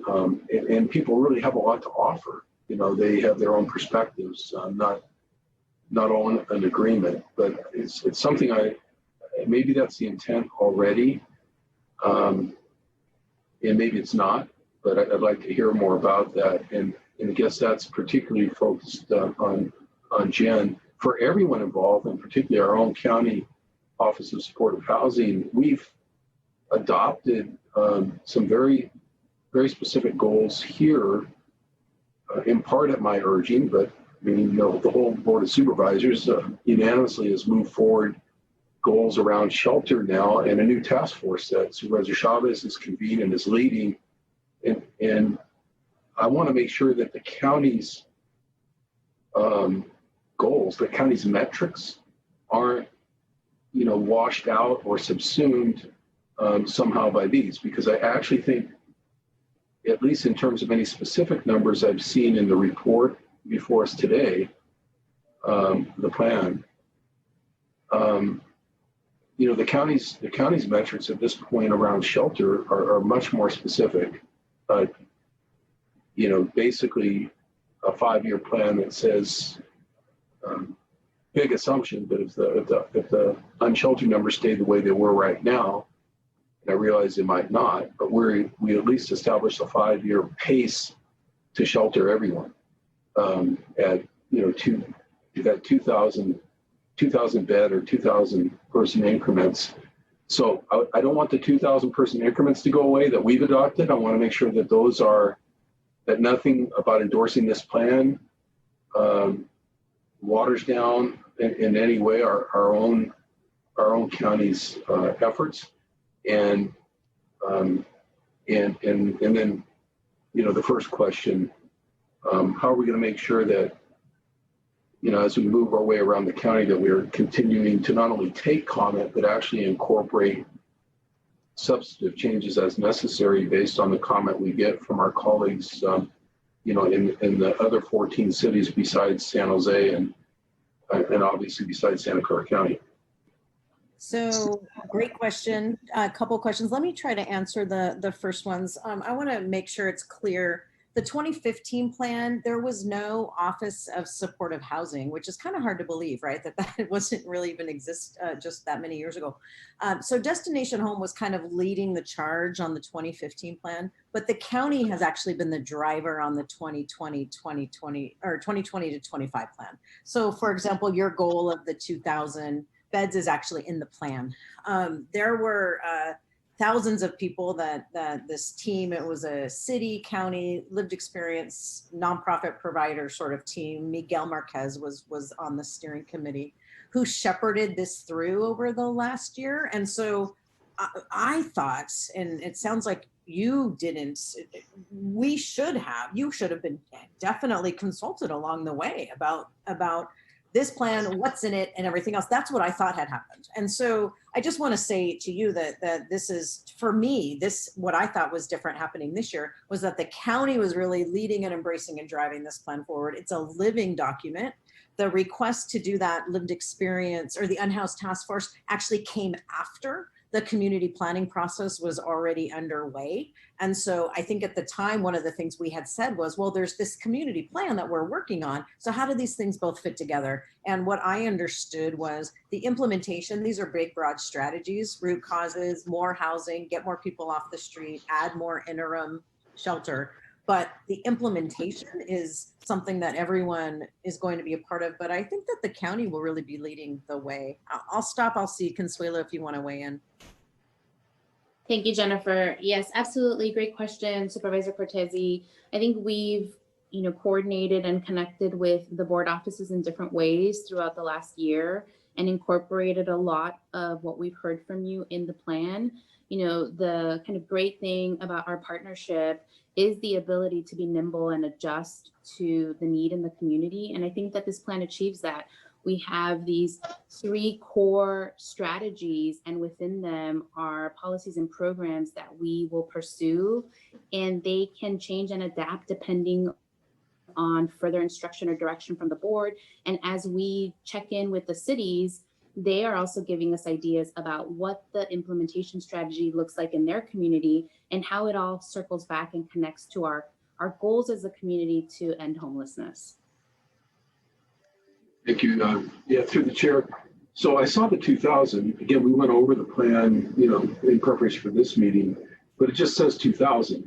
Our goal is 2,000 every 18 months. So theoretically, over 5 years, the delta between what the plan says and what we say at the county and county board of supervisors in terms of goals would be 4,000 plus. That's a pretty big differential. So if the intent, when it says 2,000 shelter beds in this plan is, 2,000 increments of 2,000 every 18 months, just like the policy we've adopted here, then of course that's easy to endorse. That's consistent with us. But we didn't say 2,000. We didn't create a 5-year plan that leaves 5,000 people without beds after 5 years.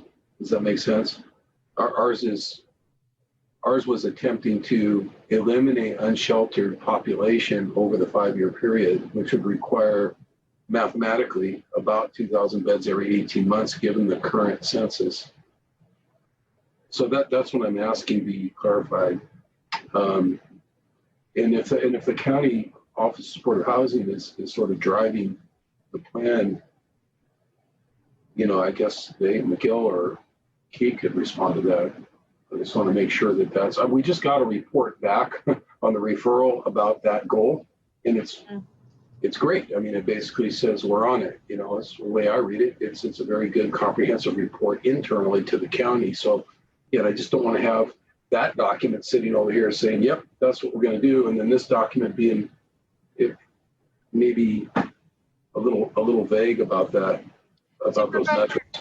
Supervisor Cortese, can I make an observation and then tell me what you think about this? Sure.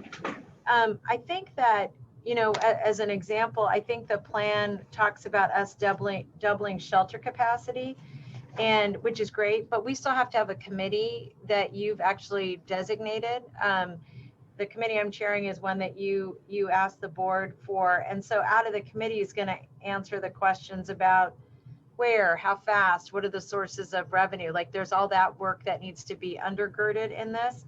And the way that I am looking at this is sort of a, for lack of a better word, a framework that's going to have a lot of moving pieces underneath it. I appreciate very much the point you raised about setting those the goals, and they're pretty important because we're really trying to get other cities, you know, outside of the city of San Jose, who does, by the way, you know, yeoman's work. I mean, they're the bulk of they're our strongest partner, but we really are trying to spread responsibility out to these other cities.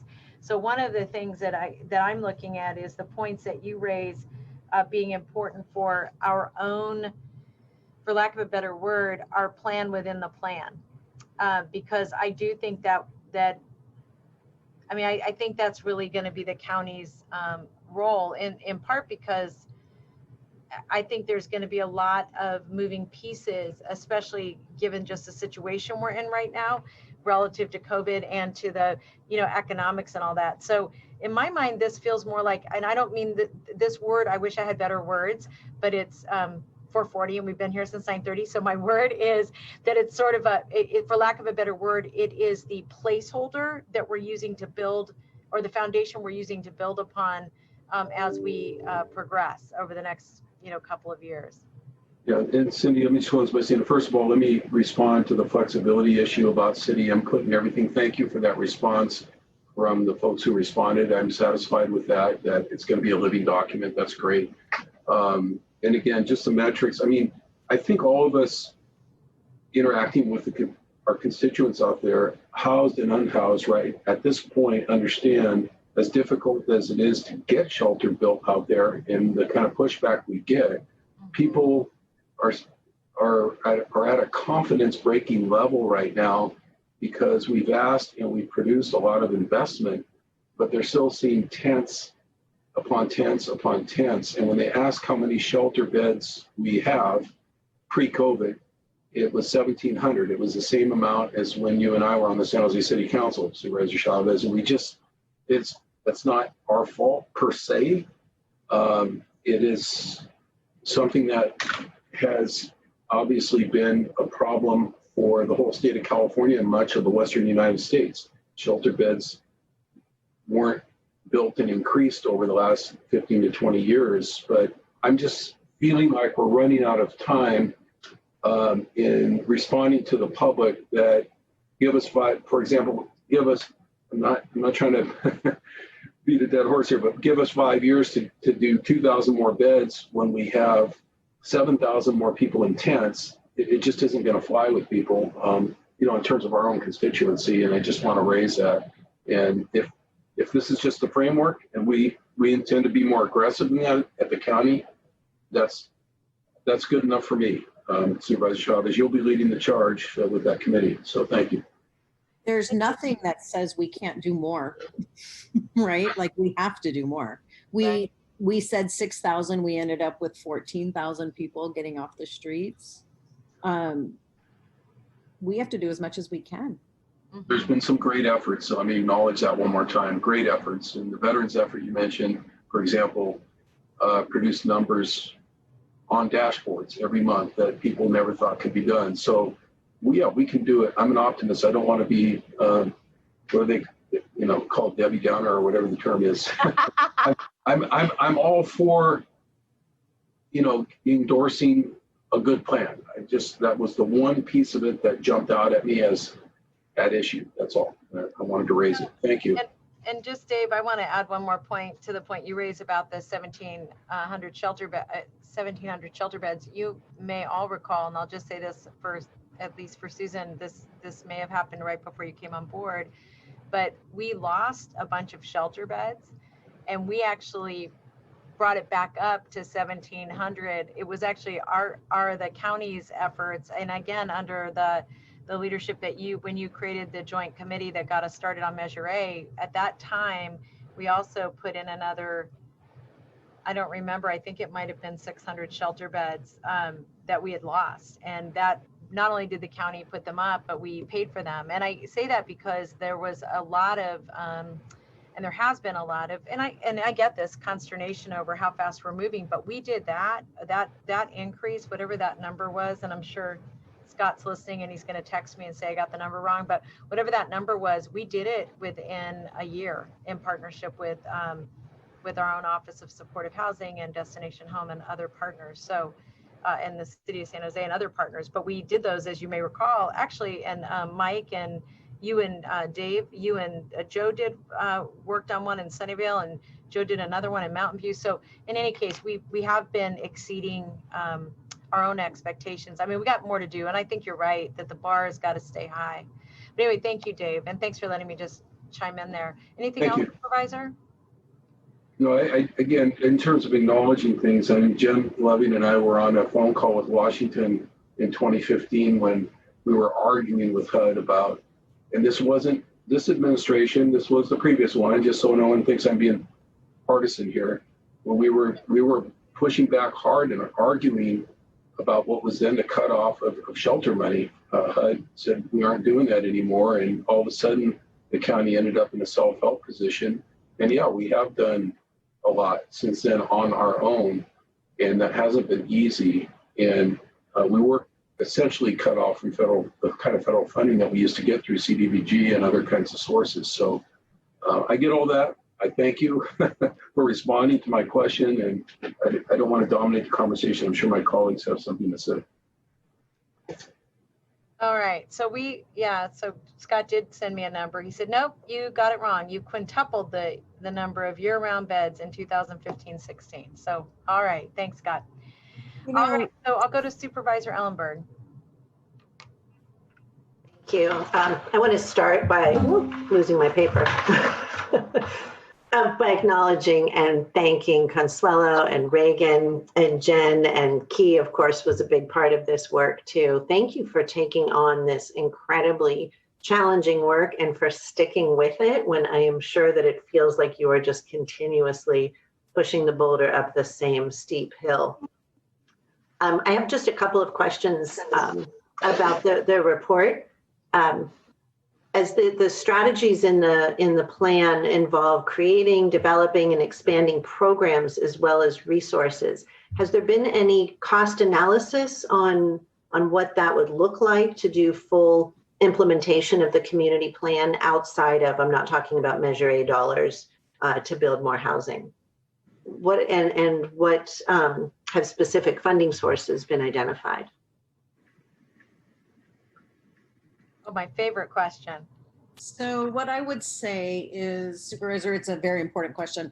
Our first step is to get alignment on this plan itself. And then the implementation is the living document that's going to put the price tag.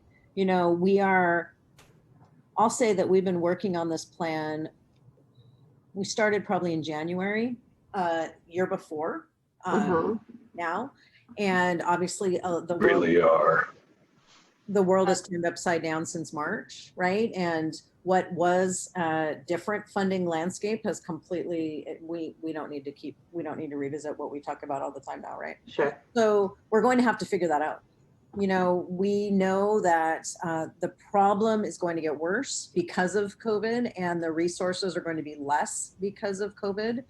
And what I can tell you is this: 5 years ago, we didn't know how to pay for the plan either when we adopted it. Do you know what I mean? And then you set a goal and you set the targets, and then you drive the resources to meet those goals and those targets. Thanks. It's scary. But look, you know, this county of Santa Clara, it has done more than any county, I think, in the nation, but definitely in the state around leveraging money, creating new funding sources, and leading on this work. You know, and it's so difficult that you have done really an extraordinary job, and the problem is so bad. You know, like it's really difficult. Yeah, and I would acknowledge, you know, certainly coming into the middle of the party here, my 4 colleagues on the board were really at the heart of much of this work and getting the bond passed, and thank goodness they did. The report notes that there's a need to reevaluate the community plan once the long-term impacts of COVID-19 are known. Is there a timeline for that reevaluation, and will you think about targets and strategies being revised? Thank you, Supervisor Ellenberg. One of the attachments in your report showed the community plan goals and strategies and how our action around COVID and our response have kind of aligned with those items. And Right. we're currently thinking that we would reassess our implementation late this year or early next year. We are still waiting for additional federal funding specifically to respond to our unhoused population. The county and the cities we've both received some funding in emergency shelter solution grants and are in a possible next wave. So any additional resources that we receive would have to be considered under the plan to make sure that we are still addressing it and leveraging very scarce resources. Right. So currently we're thinking maybe at the end of the year we'll know more, but we're kind of, riding the wave of changes that all of us are facing through this crisis. Yeah, thanks so much, Consuelo. I asked the question knowing full well that we don't yet have an end date for this. There's no schedule for the pandemic to be over, unfortunately. I just have one other question. With respect to the advocacy that's mentioned in a number of the categories, how would that differ from what is already being done now? Do you see new, different avenues of advocacy, more effective, different audiences, different goals? Absolutely. I think as Jennifer mentioned, in 2015, there was no Office of Supportive Housing. And we've made a lot of new partnerships in the last 5 years.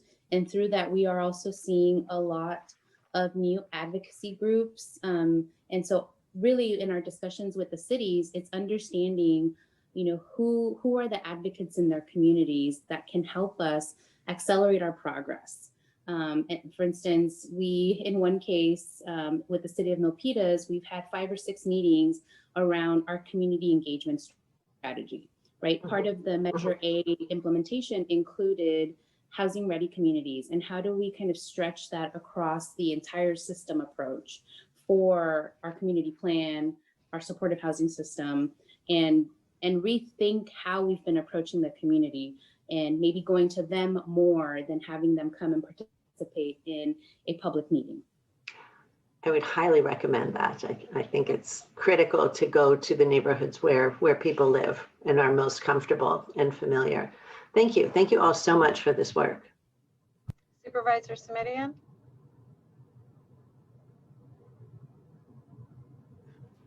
Thank you, Madam Chair. In light of the hour, no comments or questions. Just a thank you to be added to those that you've already heard.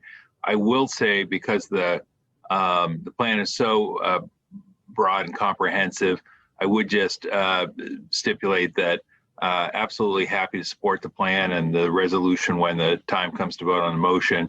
That being said, there are probably some pieces where I might not agree or take a particular tack, and I know you have to get to all kinds of folks for sign off. So I just ask the minutes to reflect that support for an endorsement of the resolution does not necessarily entail support or endorsement for each and every element therein. That's it. But again, thank you for an extraordinary body of work and all the work that preceded it over too many years. So thanks.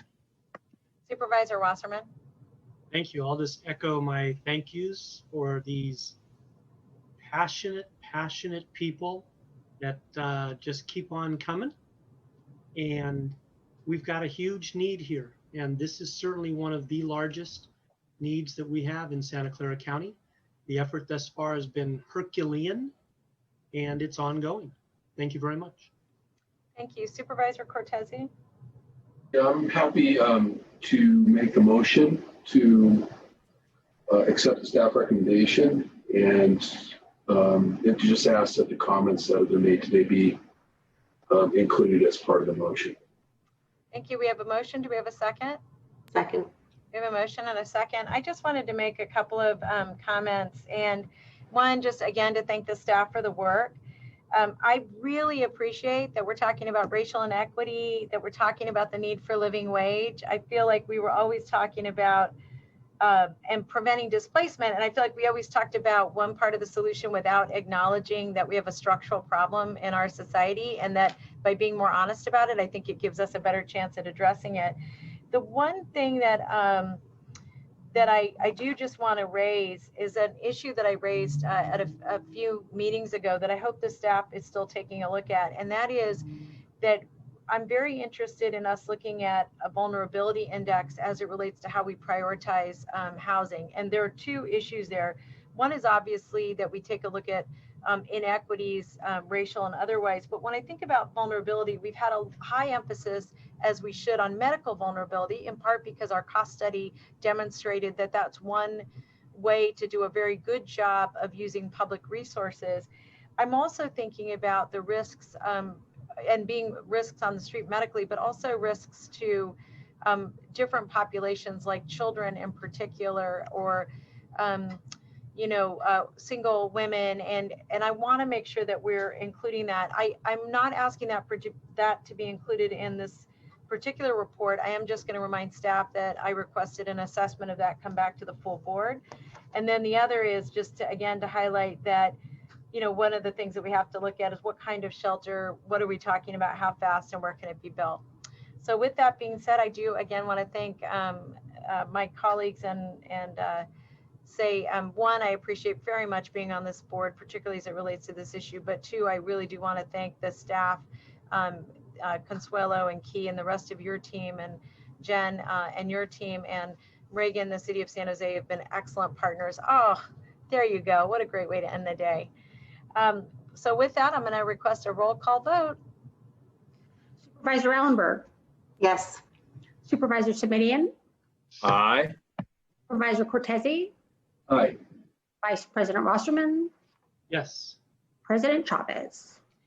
Yes, thank you very much, everyone. We are going to let you go to the city and go do your work there. And we're going to take a brief break. We're going to come back here at 5:20, and we're letting our camera people just get their break, and we'll get back at 5:20 and keep rolling. Thanks, everyone.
just doing a quick 2-minute warning for my colleagues, especially Mike Wasserman.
I'm going to call our meeting back to order, and I'm going to ask the clerk if the clerk could take roll. Supervisor Ellenberg. I'm here. Supervisor Semidian. Here. Supervisor Cortese. I will come back. Vice President Wasserman. Here. President Chavez. Here. And one more call for Supervisor Cortese. I'll watch for his arrival. Thank you very much. We're now going to move on to item 18. This is our COVID report from our public health officer and our administration.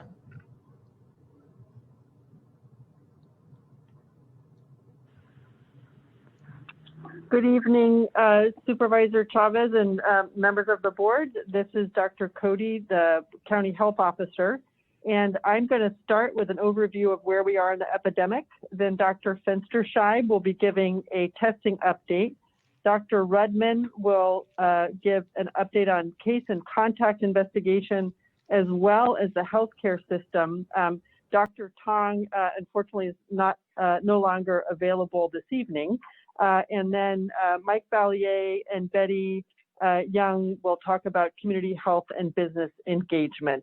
And I'm hoping that someone from the clerk or the board can bring up our slides and run them for us. One moment.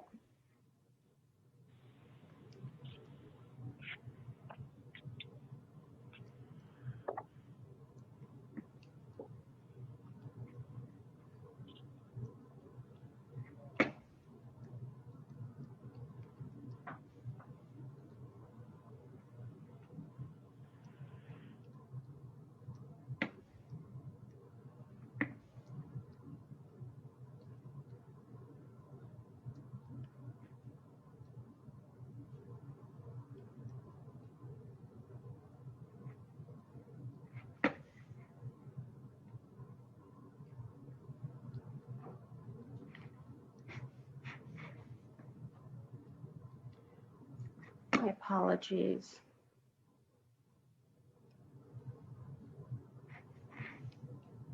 Here we go. Wonderful, thank you. If we could have the first slide.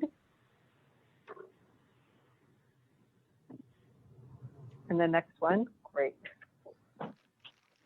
This slide shows our epidemic curve in Santa Clara County since the very beginning of the epidemic, with our first case on January 7th and where we've come since. And just to remark that we're now a full 7 months into this very challenging global pandemic and one of the most unusual years in recent memory. So this epidemic curve tells us a few things. One is that after we flattened the curve and had very few cases in late April and through May, we really began to accelerate in June and July. And since the middle of July, our cases have leveled off, but it's too early to tell whether they're truly decreasing. We're still completing our data validation for the first couple weeks in July, which is why it still shows as red. The other piece of information I just wanted to point out is that cases in long-term care facility staff and residents, which are shown in yellow and orange, are proportionally less than they had been in March and April. And the next slide. One moment.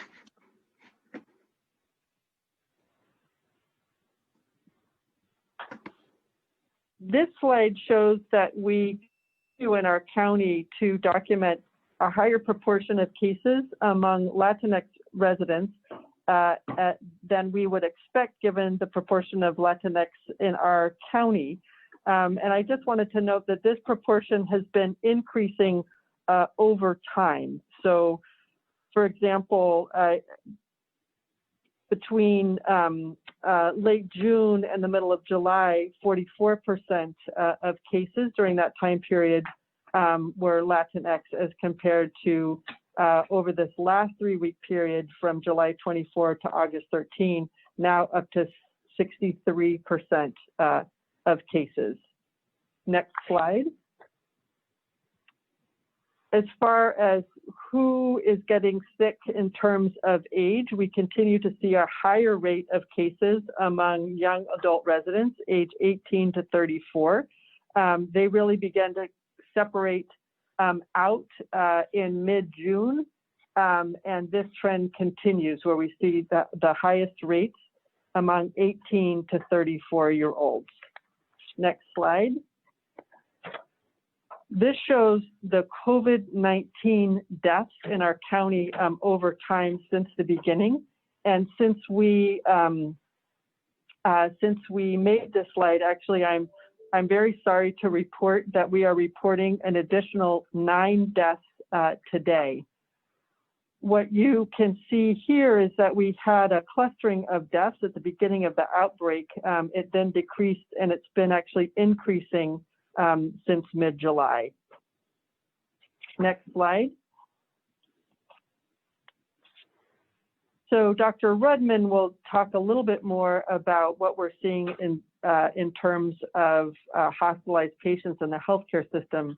But I just wanted to give the overall view, which is that we began to see increasing numbers of patients with COVID that, who required hospitalization during June and July, and then towards the end of July, that began to flatten off, and we've actually been pretty steady for several weeks since late July, with perhaps beginning to see a very slight decrease. Next slide. And as far as how we compare our county to surrounding counties, I would say that we are kind of middle of the pack. Our rate is a little higher than some surrounding jurisdictions and a little lower than others. But remember that we need to bring our case rate down to at least below 100 per 100,000 and sustain that to come off the monitoring list. And I also just wanted to highlight why that is so important, and that's that we must be below that threshold to enable us to open schools for in-person learning. Now I'd like to turn it over to Dr. Marty Fensterscheid. Just one moment.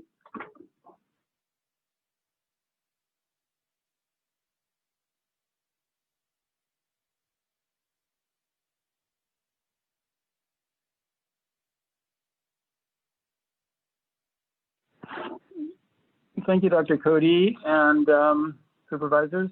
Okay, great. No, go back one. There you go. Okay. So I'm going to give you an update on testing and our testing sites. The first slide shows our daily testing numbers through August 23rd, which was last Sunday. And our testing numbers have rebounded from a dip that we had in late July. However, with the advent of the fires and a lot of the unhealthy air quality, people are not coming out necessarily to be tested in as large of numbers. So we anticipate seeing a bit of a dip while that is occurring. Slide 2. This slide is the 7-day average of the testing that we're doing, and you can see our recovery from last month from that large dip.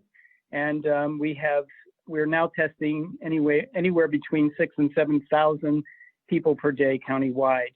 The red line on that denotes the test positivity countywide, and that is about 4% for us. Next slide. This slide shows testing numbers countywide during the 3-week period from July 24th to August 13th. We have tested over 128,000 tests during that period. And as we have noted previously, positivity rates are higher than that 4% overall, higher in the east side where it is over 8%, and in the South County area where it is nearly 7%. Next slide. The county health system during the same period tested over 38,000 individuals, and that represents about 30% of all the testing in Santa Clara County. The table below shows testing done by our pop-up sites during the same 3-week period, and nearly 80% of all of our countywide county testing, the health system testing, was done by our pop-ups, which represents about 25% of all the testing done countywide that was done in these sites. And you can see that we have had some concentration in the higher impact areas of East San Jose and South County. Next slide. Now this slide is our dashboard for the various healthcare systems during just a 1-week period between August 10th and 16th. The first column is the number of total tests done by the facility. The next is the daily average, and the third column shows the number of tests done per 100,000 patients served by that particular facility. Next slide. Now this slide shows a graph, and it's looking at trends over time for each of the healthcare facilities. And this is between, again, June 8th, when we started, through August 23rd, which was just Sunday. Again, these are based on rates. The green line, the second line, is the county system as a whole, everybody. And we're doing well over 300 tests per 100,000. The county health system continues to do the majority of the tests, as you can see from the top blue line. Stanford has been stable over this past month, and we're seeing some increases in Kaiser and El Camino trending upward slightly. Next slide. Just a few updates on the testing sites. The Fairground site, which launched just on August 18th, has become a very popular drive-through site with appointments for cars, availability for walk-up pedestrian, and even a bike lane. We have added capacity and plenty of availability for people to get tested. And we have increased our initial capacity from 500 to now we're at 1,000. And so far, I don't know what the final number is today, but we had 950 people signed up for appointments just for today. One issue that's currently being worked on, though, is on our online appointment site, is the fact that it's only in English at this point, but we expect by Thursday, we will have the availability for appointments in Spanish also. The flu clinics, we'll be using our Fairground Expo Hall, hopefully, for some indoor flu clinics, some large flu clinics starting on Saturdays, probably by the end of September. We are also very thrilled to announce that Gardner Health Center is partnering with us and the Mexican Heritage Plaza to begin testing Wednesdays beginning tomorrow in the East Side. This adds another site in the East Side, and it will operate on Wednesdays from 1 to 7, and will serve up to 300 people from the community, and no appointments are required. So we're very excited about that and the partnership with Gardner Health. The next slide. This is just a table for showing all of our public health testing, which has increased. It shows sites with their daily capacity also marked. We would just like to mention that our Verily site has switched to a new lab, and the turnaround times with the change is now about 3 days. And I would mention also that all the county sites have a turnaround time of about 3 days also. Next slide. And then this slide is just a schedule of our pop-up sites over the next 2 weeks. And I would encourage everyone out there listening that the COVID test is available to take advantage of any of our public testing sites. And I also call on everyone to make sure they get a flu shot. All providers are currently planning to make them readily available to everyone 6 months and older, and that will really help us differentiate between COVID and the flu, and also help us maintain adequate hospital capacity. Thank you. And I'll turn this over to Dr. Redden. Thank you so much. Thank you, President Chavez and supervisors. I'll present first on case investigation and contact tracing. We can go to the next slide. What this demonstrates is over the past month, as an update from 2 weeks ago, our last presentation, our team of over 1,000 case investigators and contact tracers continues to serve increasing numbers of cases and their contacts. And this means that we're doing a better job of eliciting contacts from our cases and continuing to process whatever case rates come our way. We continue to do so with equal success rates of 78% of cases, eventually completing the full interview, and 72% of contacts, even despite those higher numbers being attempted. We continue to see roughly similar percents of cases and contacts requesting any type of resource, about 4.7%. About 3.5% of those are requesting food, and 1.8% requesting housing, which prompts us to work very closely with the COVID support team to generate those referrals, coordinate with them, and be able to handle the full volume of anyone indicating any need for support services. Next slide, please. Several specific updates in the last 2 weeks as well to try to overcome any delay that may occur either in the labs reporting to the CalReady state system or from the state system internally into Santa Clara County's ability to respond to it.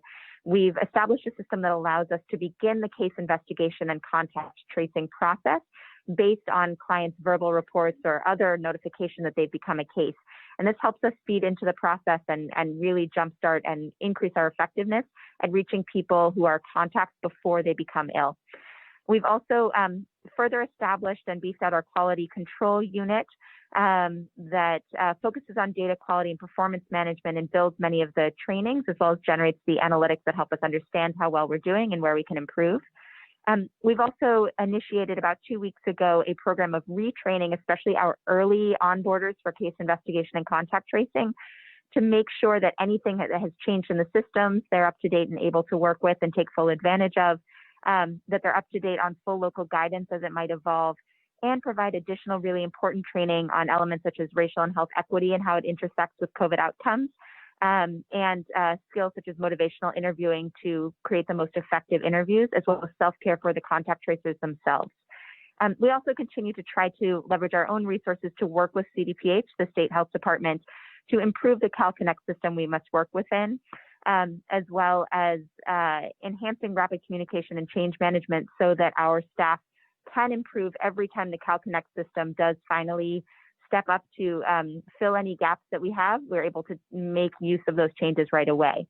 And then finally, we're very excited to be initiating some community collaborations and working closely with the community health business engagement team to think about training community health workers as a bridge to contact tracing, and additional collaborations with key CBOs and other community partners who can help us make sure we're serving those communities hardest hit in the best and most culturally appropriate way possible. So that'll conclude the case investigation and contact tracing portion. And we can go to the next slide, which begins a report out on the healthcare system preparedness. I'll be reporting on behalf of Dr. Tong, who can't be here tonight. We'll go to the next slide, please. So in general, the overall findings are that our hospital census remains stable. We have not received further mutual aid requests. Our remdesivir supply for treatment of severe COVID has stabilized. Staffing does remain challenging for some facilities, but we'll see that we have been able to meet those challenges. And we're finding that the distribution of patients is skewing more towards HCA and county hospital systems. Next slide, please. This graph shows our remdesivir supply. The red lines are the amount on any given day. So you'll see a jump up when we receive a shipment and then declines as we utilize it until the next comes.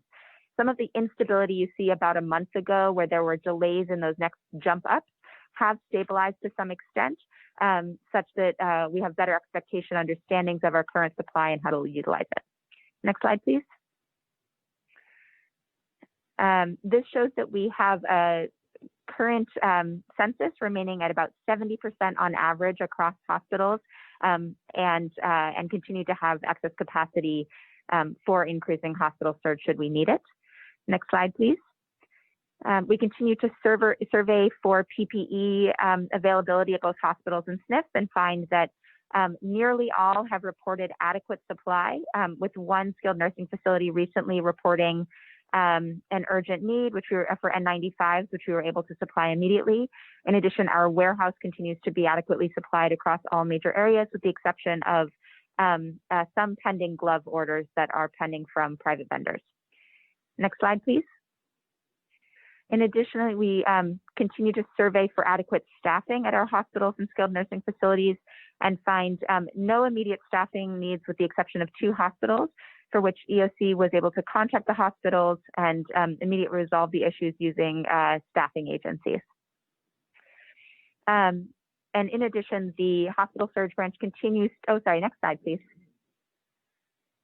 Continues to coordinate closely with our healthcare partners, including weekly calls, weekly skilled nursing facilities, and individual provider calls hosted by the Public Health Department, as well as a series of calls with hospital executive leadership and the hospital council, and are working to create an enhanced data feed from the hospitals to better be able to understand some of these trends we've discussed frequently here, including hospitalizations, lengths of stay, the reasons these may be changing, and the way they may impact our surge ability. So overall, we continue to have sufficient beds, sufficient PPE, next slide, please, and sufficient staff to be able to, in general, respond to the current need, to be able to respond to immediate requests when the current need is lacking, and to plan ahead for additional surging. But we continue to closely monitor all of the above parameters so that we can shift as staffing and other needs change. And from here, I'll pass things off to Mike Ballier regarding the Community Health and Business Engagement Team. Great, thank you, Dr. Rudman. Mike Ballier here, Director for Environmental Health, reporting out on our Community and Business Engagement branch. Next slide, please. I think the priority updates for us include an update since the board passed the urgency ordinance specifically related to the enforcement of our public health orders. We continue to be in a bit of a ramp-up phase, but happy to report out that since the last meeting, we did issue 6 notices of violations to a variety of businesses. Over the weekend, we also issued 3 more to 2 additional businesses. But of the 6 that we issued last week, we have seen 5 of those correct the violations and avoid paying the fines. And if you remember, a unique part about our ordinance is that it does allow some type of a grace period. And if you come into compliance during that grace period, you can avoid paying the penalty. We've done at least 20 site visits, including night and evening operations, as well as initiating over 80 different contacts by phone or email, again, in response to a variety of complaints that we continue to receive from our partners at the District Attorney's Office. We continue getting publicity on the new enforcement order and under the urgency ordinance, and so we're continuing to provide those updates as requested. We also are continuing to work on review of the social distancing protocols and ensuring that those are accurate and updated and posted for the public to see. And then the last item on this one is continuing to work closely on worksite clusters and identifying areas of potential improvement. And as an example, recently we developed some guidance in coordination with our public information office on break rooms and break areas that employees where we identified a potential issue. Next slide. We are finalizing some of the updates on our complaint management site, which will go live around the end of this week. And we continue working with the environmental health staff who also look at the protocols and during their routine inspections. And of course, continued collaboration with the DA's office. I think another major development is that we had an initial meeting with many of the city representatives to talk about a countywide COVID enforcement working group to make sure that we're coordinating our countywide efforts and utilizing resources appropriately. And then lastly, just to report out on the direct outreach and education, you know, we continue to host phone calls and Q&A forums with a variety of business groups and allow opportunities for two-way communication. And then what I'll do is I'll turn it over to Betty Young to give a quick update on our business engagement team.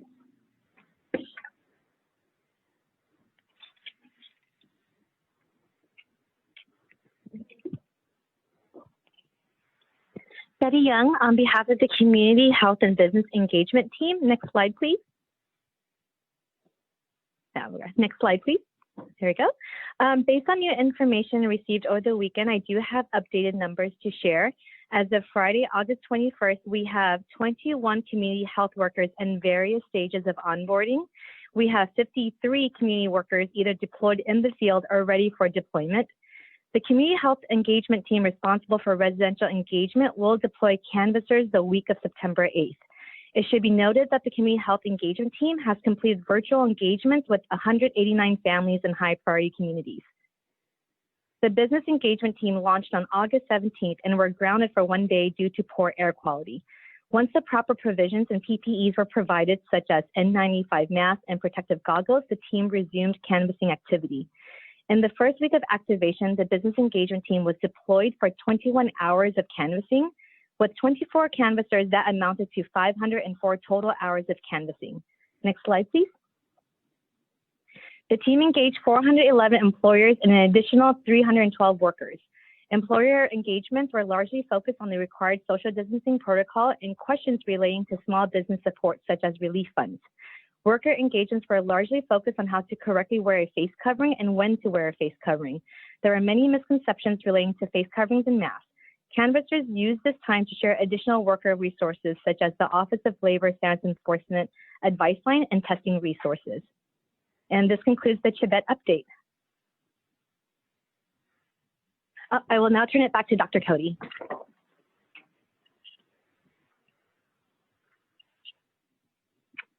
Thank you all.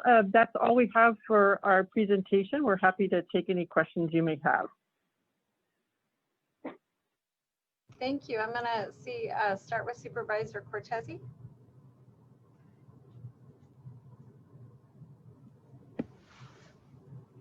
None for me, Supervisor. Thank you. Supervisor Ellenberg. Thank you. I do have some questions on a couple of topics. Coming up a bit later in this agenda, Supervisor Chavez and I have a referral related to school reopening, which is a source of many questions for families and school staff right now. And I'll make some general comments then, but I do have a couple of specific questions on school reopening and the waiver process. We've received several requests from constituents around communication for status on in-person instruction waivers. Can someone tell me first how many waiver applications for in-person elementary instruction have been received and how many have been approved? Thank you. I don't know the exact number of how many have been received. There's a process where schools state their intent and then they complete an application. Then the application is reviewed by a few different teams. To date, 2 have been approved, and that's both been approved by the county as well as the California Department of Public Health. So thanks, Dr. Cody. What's happening is that when my staff reached out to the EOC to inquire on behalf of the schools that have contacted us about their waiver status, we were given feedback that they prefer that the school check in with their liaison, and this is just causing a great deal of confusion and frustration for the constituents who don't feel that they're getting a timely response from the liaison. It's my understanding that the waivers are granted by the local health officer. So what can we do to assure timely review of applications? How many staff members do we have assigned as liaisons or part of this review team? And then my third, I'll just clump all 3 questions together. Are we meeting the 14-day response time that's been communicated to the applicants that they should expect? I believe we are meeting the response time, but I hear all your questions and concerns. We are working on our process, and I think probably the best would be to give you an update on that at our board meeting next week, if that would be acceptable. That's fine next week. Let me just add a little bit more than that should be included in the update. I've been told that there are weekly calls that are happening in the EOC with school superintendents and trustees on reopening issues. Are these calls also open to private independent schools?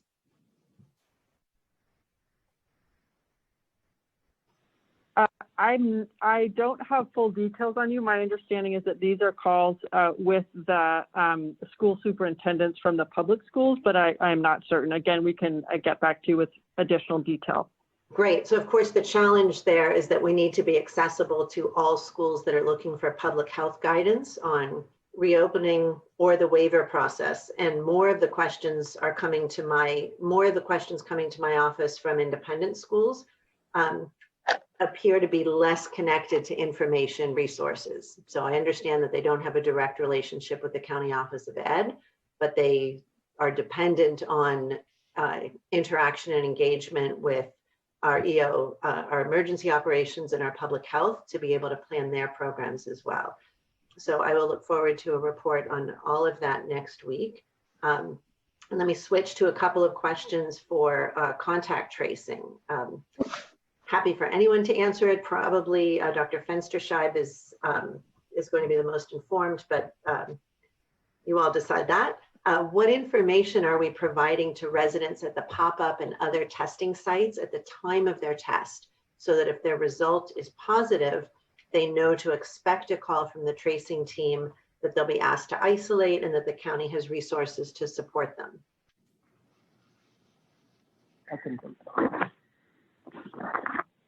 Thank you, Supervisor. Yes, we have information at all of the pop-up sites, written information, and then we also have links for them to follow up and get the information online also. And then of course, we contact all of those people or contact with their results, and then give an additional information about expecting a call from one of the contact tracers. So we're doing that proactively. We're not waiting at the pop-up sites for somebody to ask what will happen. There's a standard where we tell them, good. I'm glad to hear that. Thank you. I heard during the report that we have about 1,000 contact tracers. I'm curious to know of that whole of that entire workforce, how many are trained? How many of our trained and active tracers are fluent in the county's threshold languages? Supervisor, this is Dr. Redmond. I can tell you that 25% of those contact tracers are fluent in a language. I don't have full detail in front of me, the percentage in a threshold language. I may be able to get that to you in the next couple of minutes. I can tell you specifically that we know we have about 8 to 8.5% fluent in Spanish, and about 10% fluent in Spanish and Vietnamese, which we've recognized are the languages most commonly needed in the context of making a case investigation or contact tracing call. Great. And what are we, thank you, Dr. Redmond, what systems are used to link those skilled tracers with the cases or contacts that need support in a particular language? Yeah, that's an excellent question, because actually the system the state has provided is not ideally designed to make that linkage. And another deficit is that we very often do not know the language of choice of the case or contact at the time that it's identified for us. So when we are aware of it, we do our best to match them to somebody with the same language skill, but are certainly not always able to do so. And that's why we have an integrated interpreter line built into the same system, so that that person can be conferenced in immediately if we do need an interpreter and we're not able to adequately match the person at the initial call. If we were to have any difficulty doing that, then we would work to reassign to somebody who's a native speaker to avoid the interpreter necessity in that situation. Oh, that's good. Thank you. And for our county employees that are serving as tracers, are we assuring that those with the language skills, language skills that are certified in those languages are receiving the pay differential that honors that skill? So we are in the process of ensuring that that is happening. It is absolutely our intent to ensure that that's happening. And we've reached out to folks to make sure that our records match everyone's theirs. In addition, we want to make sure folks who are not currently certified, but who are likely eligible to be, have the opportunity to certify so that they are also eligible to make full use of that language capacity and be reimbursed for that extra skill. Great. So if it takes another couple of weeks to get that in place, the additional pay will backtrack to when they started performing that work? I don't know the answer to that. I'd have to look to my colleagues in ESA for assistance with that. Okay, I don't know if anybody's on now that can answer that. I mean, certainly our employees shouldn't lose out on compensation that is due to them because it takes us a long time to get the system in place. If they're already doing the work, we should make sure that the enhanced pay goes back to when the work started.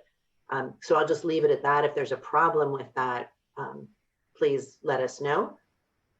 What systems are utilized to minimize the number of tracers or resource staff that might call the same household to gather information, especially because it's important that we build trust with the residents on sharing this personal information? Unfortunately, the original system rolled out made it very difficult to identify folks in the same household. And so we created several workarounds to help identify folks based on address, or who were clustered by being reported by the same case as a contact to remain assigned to the same tracer. Fortunately, a new change in the system, I believe just in the past week, allows a household setting. And so we're pushing to make sure everyone is trained in how to utilize that to try to minimize folks from the same household getting separate calls. In addition, all of our tracers are recommended that if they're on the phone with one household member who indicates for any reason that there's another case or another contact in the household, that they go ahead and take over that phone call as well to try to make that as efficient and make the best use of our clients' time as possible. Good, good. Thank you. I'm glad that you're aware of that as well. I just have another couple of questions and I want to switch to isolation support. I'm still concerned about what appears to be a mismatch between our large tracing team. It's exciting that it's now scaled up to our 1,000 and our small isolation support team. It's my understanding that this team only has 1 or 2 coordinators working each day. Is this accurate? I can speak to, so we are 2 pieces of a matching puzzle between the resource coordinators on the contact tracing side and the folks receiving those referrals and responding to them on the Health and Human Services on the COVID support team side. From our contact tracing side, we see immediate response, both in our internal ability to receive all referrals, review them, and make sure they're either responded to immediately directly by us if it's something that we can meet within the contact tracing team, or referred immediately to the COVID support team. We have found from our side that it appears that all of those referrals are responded to immediately, but I have Hong Kao from the COVID support team here to see if she has anything to add. Good afternoon, Board of Supervisors and Supervisor Ellenberg. Our isolation and quarantine COVID-19 support team currently has 7 FTEs that provide a day-to-day support and work directly with the contact tracers to receive either referrals directly or via CalConnect. We have 2 managers and 5 FTEs that will coordinate with contact tracers to follow up with clients either pretty much the same day. So the report notes that the proportion of cases or contact that identify a need is shown at about 5% that actually receive the requested support so they can isolate. Am I interpreting that correctly? Excuse me, I was muted. No, I'm sorry, this is Dr. Redmond again, and that's 5% indicate a need.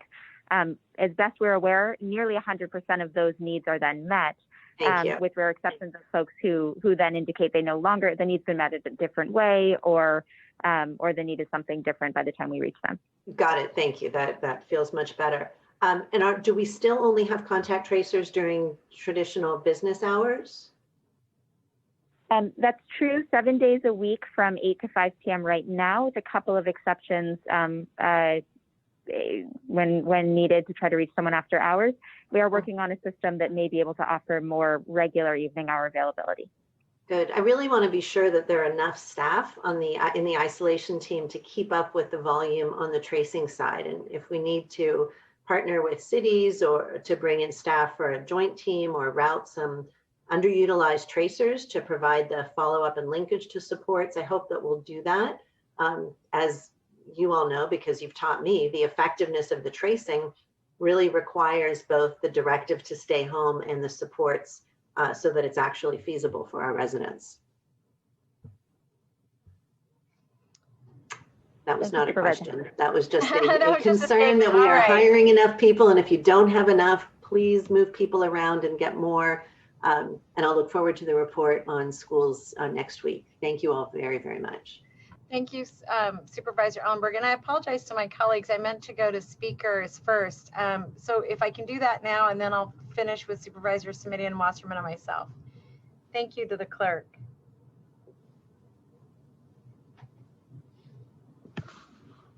The next speaker is Rebecca Davis-Matthews. I'm unmuting you. Please accept the unmute and you will have 1 minute to speak. The timer will start when you begin speaking. My name is Rebecca Davis-Matthews. I'm a senior office specialist in the clerk of the board's office, and I'm currently a case investigator contact tracer. I take pride in the fact that I've been able to help connect people who test positive for COVID-19 to hotels in order to protect their families.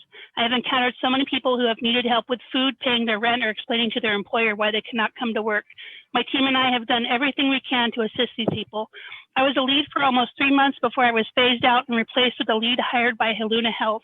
This move was very disappointing because I believe that county employees who have accepted the responsibility to respond in the event of natural disasters and who are from the community are the best qualified individuals to carry out these life-saving efforts. I am asking the board to seriously re-examine the Haluna contract and to redistribute resources so that individuals are able to better isolate and quarantine. Thank you for your time. The next speaker is Lauren Texira. I'm unmuting you. Please accept the unmute and you will have 1 minute to speak. The timer will start when you begin speaking. Hello, my name is Lauren Texera, and I'm a children's librarian, but now I'm honored to serve as a DSW case investigator and contact tracer. The families I interview are very inspiring to me as they respond with pragmatic resignation and isolating as they face economic hardships and the challenge to obtain critical support resources, all as they are trying to recover physically and mentally. It's imperative we reach our community members with compassion and material support. We county employees accept our responsibility to meet this natural disaster. And as members of the community, we're best qualified to carry out these life-saving efforts. We ask the board to re-examine the Haluna contract and to redistribute resources so that individuals are better able to isolate and quarantine. Thank you so much for the work you guys are doing. The next speaker is Suzette. I'm unmuting you. Please accept the unmute and you will have 1 minute to speak. The timer will start when you begin speaking. Hi, good evening. I just wanted to, my name is Suzette, I am a DSW contact tracer, and I just wanted to share a few challenges I've had. I've been doing this since June, and working and talking to my community members. I live in Eastside San Jose, and majority of people are upset with me when I call them because they're not advised that public health has their information. I am trying to explain to them it's to help stop the spread of COVID, but they're always telling me, you know, that they don't have the consent to give their people in their household names. They let me know that they have to quarantine for sometimes 24 to 2 months at a time, and they don't have the resources because they are working families, so they continue to go to work. They're not given information and resources at the testing sites themselves, from what they've told me. Thank you for your time. Next speaker is Scott Largent. I'm unmuting you. Please accept the unmute and you will have 1 minute to speak. The timer will start when you begin speaking. Thank you, everyone. Scott Largent. I went and had several COVID tests done. I went and had the one, you know, with the cotton swab all the way up into my brain. I had that one done. And then I also had the one with the nostril. I keep searching through my email to find results. I keep calling the numbers that I originally set up the testing with. I'm not getting responses back, and no one's ever let me know really what's going on. It doesn't seem like it's very organized. I spent all day out at several testing sites trying to get this stuff done. It seems like that's the same feedback I'm getting from everybody else I've been listening to too. It's not very organized. This isn't at all. It's very frustrating. I would have been great if somebody would have notified me and let me know what my results are. I'm kind of sick and tired of quarantining in your lot across from the county building. I'm getting very depressed. I'm self-isolating in a way. I'm just confused. That was our last speaker. Thank you. And thank you to all the speakers for sharing your concerns and perspectives. I'm going to go to Supervisor Simitian, see if he has any questions, and then to Supervisor Wasserman. Thank you, Madam Chair. Just a couple of questions today.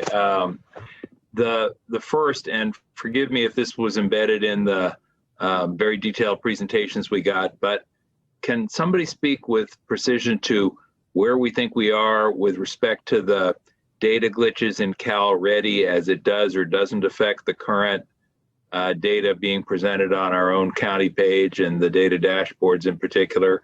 Are we, well, I'll just let the question go at that. Hi, Supervisor Simitian, this is Dr. Cody. We still have I think it's a 2-week period in July, which we still have read because we're still performing data validation to ensure that those data are accurate and complete. The time after that read, we have assured ourselves that those data are accurate, and that's what I can tell you. Thank you. That's helpful. I did not make the connection previously, so now I got it. Thank you. The second question is,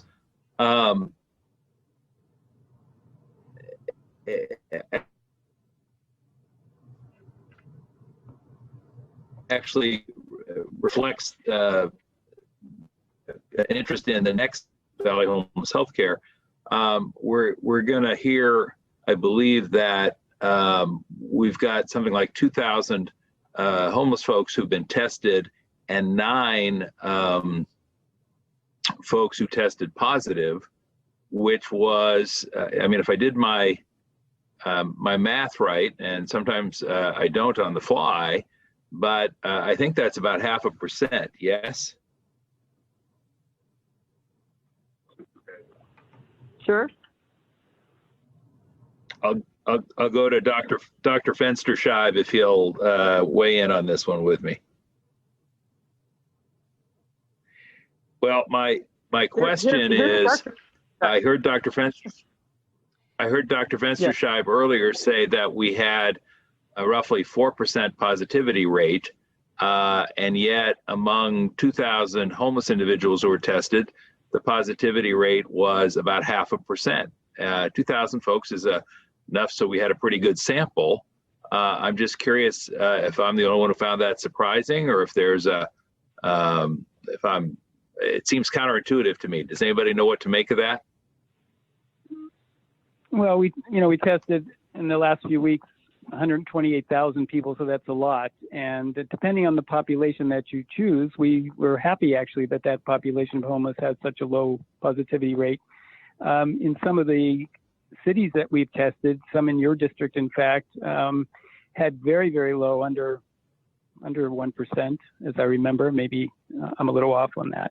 And that's why our concentration is in the areas that we have noted to be much more impacted with the high rates of positivity, such as in the East Side, where I mentioned, I think, 8%, and South County 6%. So depending on the population that you test, you will find various types. But when we put them all together, that's where we get the overall 4%. Right, and my question, and you may have had to step away, Dr. Fenster-Scheib, which I understand, is that I believe it is in the very next item here on our agenda, the Valley Homeless Healthcare Program monthly report. It indicates that there were 1,987 COVID-19 tests at all identified congregate shelter sites, safe parking sites, and large encampments. So these are clearly places where we would have expected, to be source of real concern. At least I would have. And yet, as I say, the report also indicates that only 9 residents were COVID-19 positive, about 0.5%. So the positivity rate in these places is literally 1/8 of that you've identified in the general public population. Does that surprise anybody else, and/or does anybody have a hypothesis about what that means, or do you want to just tell me it doesn't mean anything? Just surprises me. If I may. No, I'm sorry, I didn't. Yeah, sorry, I didn't. I didn't get the gist of your question initially. I was just giving you overall rates of infection. No worries. I hear Paul Lorenz also trying to break in, Madam Chair. I'll step away. Thank you. Thank you. Thank you, President Chavez. And Supervisor Simidian, great question. Let me just give you some updated numbers. As of August 19, we've tested 2,800 individuals, specifically 2,860. We have had 31 positives, and keep in mind this is a surveillance testing that we do at the encampments and congregate living locations. We do have other homeless individuals that we do not test because keep in mind only about 50% of the people that we come in contact choose to get tested. But we do get positive results from individuals that present to the emergency room and in other settings where we do testing. So there is obviously probably a higher percentage of individuals that are homeless that are testing positive, but not specifically through the surveillance testing that we're conducting. So I just wanted to share that additional information. Yeah, if there's no clear answer, good answer, I'll take it. I'll let it go at that, Madam Chair. But I do find it sort of perplexing, and as I said, altogether counterintuitive, particularly based on the shelter conditions, which I know have been a source of concern and a struggle to manage. Thank you. Thank you. Supervisor Wasserman. Thank you very much. I've got a list I'll go through as quickly as I can. The homeless point Supervisor Simidian just brought up was pretty interesting. Might have to do a little bit with living outside as compared to being sit down at a table, people face to face, family members together. I don't have any idea. I do take a little exception to the term, Dr. Marty, we were talking about the current 4% overall positivity rate. And I don't think it's quite fair to call it the overall positivity rate because we're focusing our testing on the hotspots, certainly the greater percentage of testing on the hotspots. I think an overall positivity rate would be if we theoretically tested all 2 million people one time on the same day, whatever that number would be the overall. I think our 4% number is the number of people testing positive out of the groups, obviously, that we're testing. And I think a majority of those, as far as the east side of San Jose and portions of Gilroy, have a higher positivity rate for a variety of reasons we've talked about. I've heard previously that the state could grant exception requests regarding elementary schools that Supervisor Ellenberg spoke about. Does anyone listening here know if the state is considering the same as far as exceptions with certain parameters for small businesses such as hair and nail salons that we had open for 48 hours? Supervisor Wasserman, this is Dr. Cody. Not to my knowledge. Okay, thank you. Next question is, has there been any progress made with the state regarding modifying their current requirements to get off the watch list, the 100 cases per 100,000 population? The indicators remain the same until the state makes a change. So right now the threshold is still the same, 100 to 100,000. Okay, I knew they were still the same. I was hoping there was maybe some talk going on at the Capitol with the PHOs talking with Sacramento about changing that. One of the things that's interesting is our population's basically 2 million, so the division's easy to do. But if we test 50 people in a day, we'll be way under the 100,000 population. And if we test 5,000 people a day with Super Dr. Marty going to town, then we're over that. If we tested each person in Santa Clara County once, that would be different than if we're testing people in certain hotspot areas. So part of me, it's like I have a little devilish devil on this side and an angel on this side and a devil on this side of my shoulders. And the one character is telling me, test more people, test more people, test more people. And the other one is telling me, don't test so many people, don't test so many people, don't test so many people. Because there's pluses and minuses of each of those. I have 2 questions left. Last time we had a meeting similar to this, I had asked for a single chart showing 2 lines, a graph showing 2 lines, 1 line showing the number of positives that we've tested over the last 6 months. Excuse me, the number of positives over the last 6 months, and the other line showing the number of tests we've conducted over the last 6 months. And what I'm interested in seeing, Dr. Cody and Fensterscheib, is if those 2 lines kind of parallel each other, where when we increased testing, we increased positives, or was there more of a spike even though we didn't increase? It's possible. I did not get a copy of your PowerPoint presentation early enough to be able to look through it. I would ask going forward that the board gets a copy of your PowerPoint at least 24 hours prior to our board meeting. I know that means it'll miss the last couple of days of information, but your PowerPoint was on my screen. I was listening to what the various doctors were saying at the same time I was trying to read what was on the screen, and there was far too much information for me to read and to listen and to think about. So if you showed in your PowerPoint presentation today that chart that I asked for previously, I apologize. If you didn't, I'm asking again to please have a chart next time with those 2 lines, number of cases and number of testings.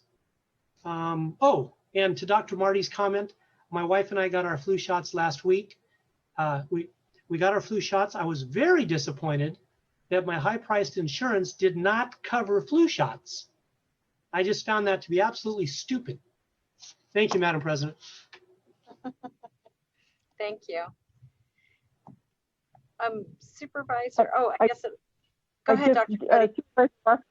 I wanted you to know that one of the slides that Dr. Marty presented has just the information you're looking for, which shows the number of tests, and those are in blue bars. And then there's a red line, which is the positivity rate. So you can see the relationship between those 2. Wonderful. Could you tell me what page it's on, and I'll look up the your PowerPoint. Ooh, one. It's on I think it's do you see it? Yeah, I found it. It's on, it's actually the 2nd page in from the cover page. Wonderful. Thank you very much. We will find that. Thank you very much. Yeah, it's actually at the first 2 pages of the presentation that starts with the testing update. It's Marty's first page 1 and page 2. Thank you. You bet. Okay, so let me just first say I really appreciate this presentation. It was super helpful, well done, and giving all of us, I think, a much clearer picture of where we are. So thank you for that. I also just wanted to say really well done on the expansion of all of the bodies of work that we need to be responsible for, testing, contact tracing, and all of that. And you know, just a lot of really good news and some things to keep our eyes on in terms of PPE. So we'll make sure we do that. You know, one request that I made at our last meeting is that we do have a deeper dive into the overall contact tracing. And there are a few areas that I want to just appreciate the requests for information that Susan asked for. There are a couple of areas that I want to lift up for concerns, and one of them is related to how we get 2 things. It's just really how we connect it to somebody who gets a positive test, to then the phone call, to then the help that they need, and also to make sure they're isolating in place. If we could, for our meeting next week, if you could give us the process by which the hot handoff happens, and I will say, having had a couple of COVID tests. I'm not sure I would have acknowledged that I got information at the first step to get to the second. I'm not sure, I'd have to think more about that, but I do want to know what we think we're doing and then better understand how we know we're having success at it. That's one. I'm also interested in better understanding how we're addressing language capacity. I heard what Dr. Redmond said and recognize there's a challenge relative to how we determine language, but I'm also wondering is when we're testing people, whether or not it makes sense for us to ask for information about the language that they'd like their results to come back in as a way of knowing what their primary language is. And then third is that I know we've made a lot of changes in training, and I'm wondering if we're doing any of our motivational interview in language, for example, in Spanish, Vietnamese, and other languages that we have capacity for, because I know learning the vocabulary and the content would be really helpful to making sure that people are getting the services they need. And then the last area is that I am very interested in the holdup between us trying to connect someone to food or rent resources or other resources and them actually getting it. And some of the feedback we've gotten from contact tracers, and frankly, feedback I've gotten from the community, is that we are in fact not, that when we're handing people off to get a resource, that they're not always getting the resource that was intended for them. So that could be for next week, just so we can take a little deeper dive into the areas around contact tracing. And then the other issues that Supervisor Ellenberg raised, if those could come back as part of the discussion for contact tracing, I think would be helpful for next week. Is that all right, Dr. Cody? Yes, that sounds great. We'll be back with those details. Perfect. And then one last question that I have is that, you know, the slide that you had showing the high number of Latinos that are starting or are continuing to test positive got me curious about a couple things. And one is that I am very interested in the demographics of that population. And I would very much like to understand that demographic relative to zip code and type of job, and then where they're contracting it. You know, just a much deeper dive. It seems to me that given just the high numbers there, that if we're really going to manage and bring this down, that's a population that we really deeply need to understand. I think it will help us if we can take a deeper dive demographically based on all of the information that we're collecting about folks, that it would help us be more targeted in our outreach to those communities. Yes, we are thinking along the same lines and agree, and we have several efforts underway to better understand how, why, and where transmission is occurring in the Latinx community.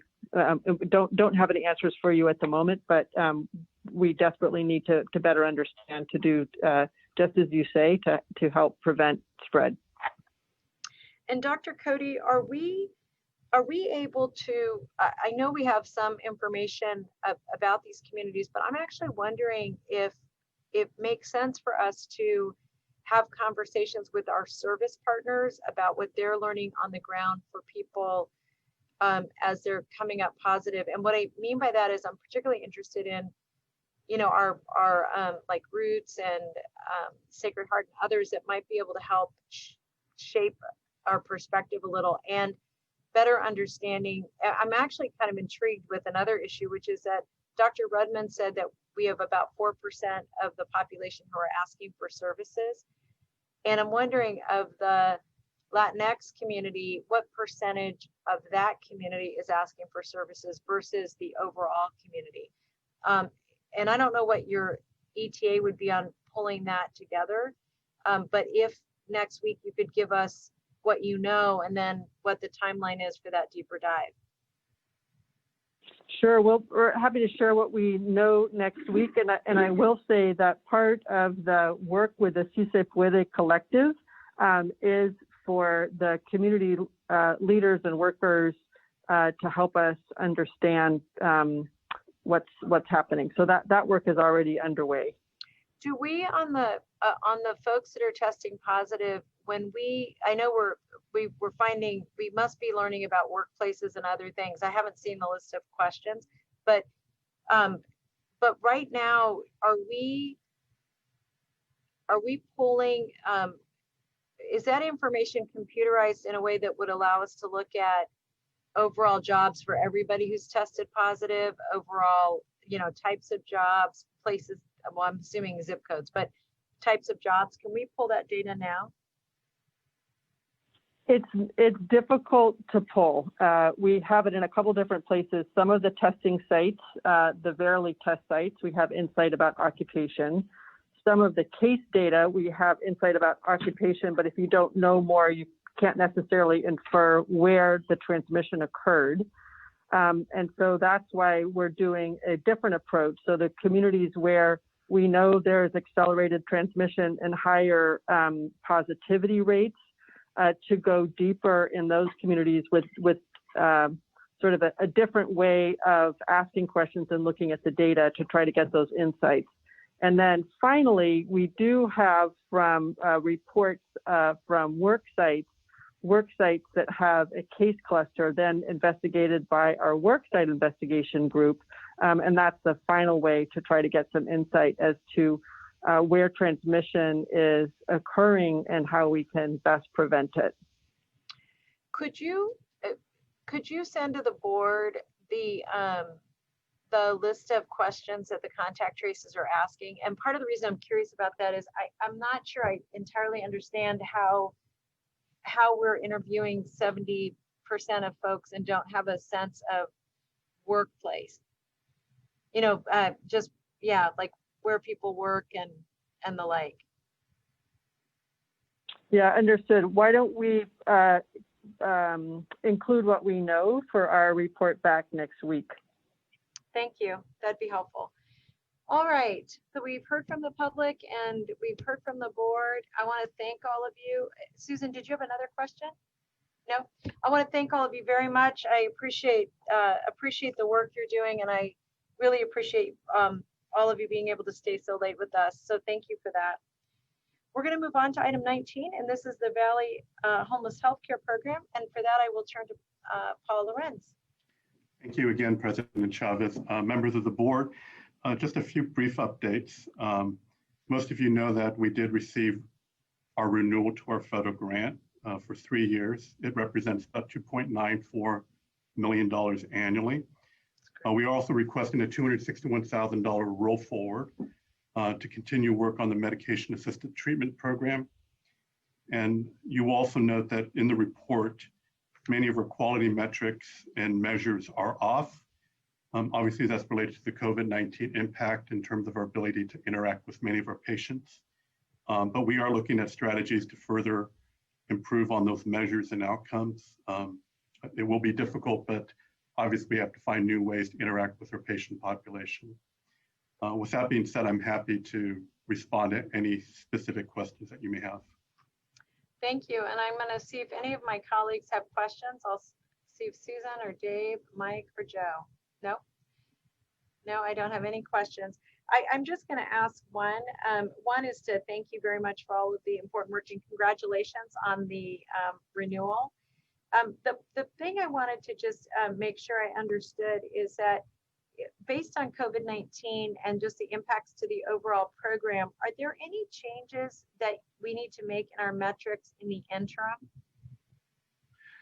I don't know that we have to make any changes. I think these are health measures and metrics that are really important to this population. I think it's important that we come up with different and innovative strategies to improve upon those. And that's really where the focus is going to be. Got it. Just on making those, whatever, it's shifting to respond to the environment. I appreciate that. Right, right. Thank you. So with that, I'm going to ask for a motion to receive the report. We have no public speakers on this item. So moved. So we have a motion, and do we have a second? Second. We have a motion and a second. Any more discussion on the motion? I think we can take that by unanimous consent because it's receiving a report. Am I right about that, James?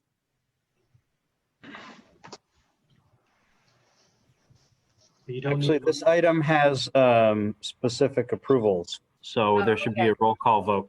Thank you. We'll take a roll call vote. Supervisor Ellenberg, Yes. Supervisor Semidion, Yes. Supervisor Cortese, Aye. Vice President Wasserman, Yes. President Chavez. Yes. Thank you. We're now going to move to item 20, and this is universal basic income expansion. This is under the board referrals, and this is from Supervisor Cortese and myself.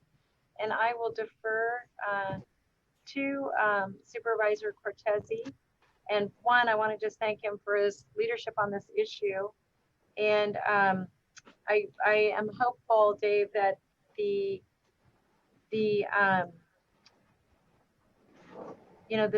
that this is a program that we've been looking at for a while. Under Dave's leadership, we have already begun a program like this for a subset of our foster youth. And on May 12th, the board allocated funds to establish that program, but it covered only 72 of the 469 transitional aged youth. And this referral requests the administration report back to the board at the October meeting with a status update on the current implementation of the program, but also to look at expanding this to cover the entire group of young people. I recognize, as does Supervisor Cortese, these are tough budget times, but we'd at least like the opportunity to understand the impact. Supervisor Cortese, did you want to add anything to that? I want to add very little. Thank you very much. I just want to say that lest anyone, think that we're playing catch up or should have brought this up before, something like that. You may recall that the CSFC committee meeting jointly with FGOC had been hearing this item late last year, heard it in December, brought it back in March, and then moved it to the board to quickly implement a program, and the board endorsed that and did that. But during the discussion, the policy discussion at committee, there was quite a bit of concern about making sure that there were no unintended consequences in terms of creating subsets of youth that in effect might be traumatized by being left out. And so we're sort of just circling back, resurfacing that issue in, asking for those kind of impacts, kind of a trauma-informed analysis as well as a budget analysis as to what it would take to make sure we're avoiding any such negative impact. So that's it. Supervisor Chavez, we called for this to come back to the board, I believe, October 6th. I don't know if you wanted it to stop in CSFC or not, so that we can, work on it a little bit there before it comes to the board. But I just wanted to point that out. I hadn't had a chance to talk to you about that before today's meeting. No problem. We'll have it come back to committee and then to the full board. That might help all of us. Thank you. And that is Dave's motion. Will there be a second to that? I'll do a second. Any discussion on the motion? We have no public speakers. Seeing no discussion, I'll ask for, Supervisor Semidion, Supervisor Ellenberg. I'm going to go to Susan and then Joe. Sorry. I didn't see hands, so I was ready to go. Got it. You were quick. So given the crisis, I did support the fast tracking of this pilot and a move away from rigorous evaluation. But I'm very concerned about the additional $5 million, about a number of things. Just certainly about the additional money right now. I fully understand that we are not supporting everybody that we can and should be.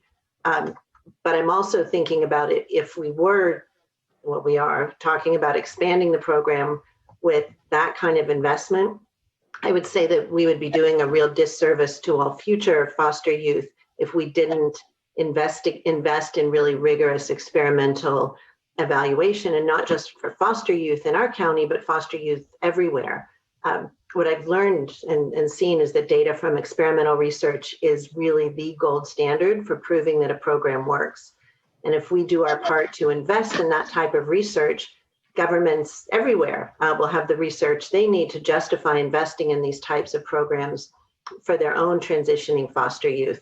But obviously the flip side is that if our research shows that there are flaws in the program or that it doesn't have the intended impacts, we want to learn that too and be able to change course at the outset. I think that this is a terrific and important program. I don't think that this is the appropriate time to expand it. Okay. Supervisor Cortez, Supervisor Simonian, sorry about that. Thank you, Madam Chair. I agree. I not only supported this, but I found it, frankly, an intriguing and exciting development when it came to the board for action in May, in part because I've been working in and around this area for so long, as have many of our board members, and really have been troubled over the many years at frankly our lack of success as a state in creating good outcomes for this particular group of young people. So I was happy to support it in May. In fact, spent half an hour on the phone with a member of the press explaining why I thought it was such an exciting pilot program. However, as I look back at the board enclosure from May 12, 2020, it's very explicitly a one-year pilot program. The enclosure specifically talks about it being a one-year pilot program, talks about the pilot including 72 young people, talks about the fact that it will run from June 2020 through May 2021, and talks about the importance of an evaluation that we can look to make thoughtful decisions going forward. So for all of those reasons, that and the fact that this is essentially a 500% increase in the number of participants just 3 months later, I'm going to move that we continue this item until June of 2021, after which point that one-year pilot would be completed and contingent on the evaluation that Supervisor Ellenberg just referenced, and we'll see if I can get a second on that continuance. I would second that.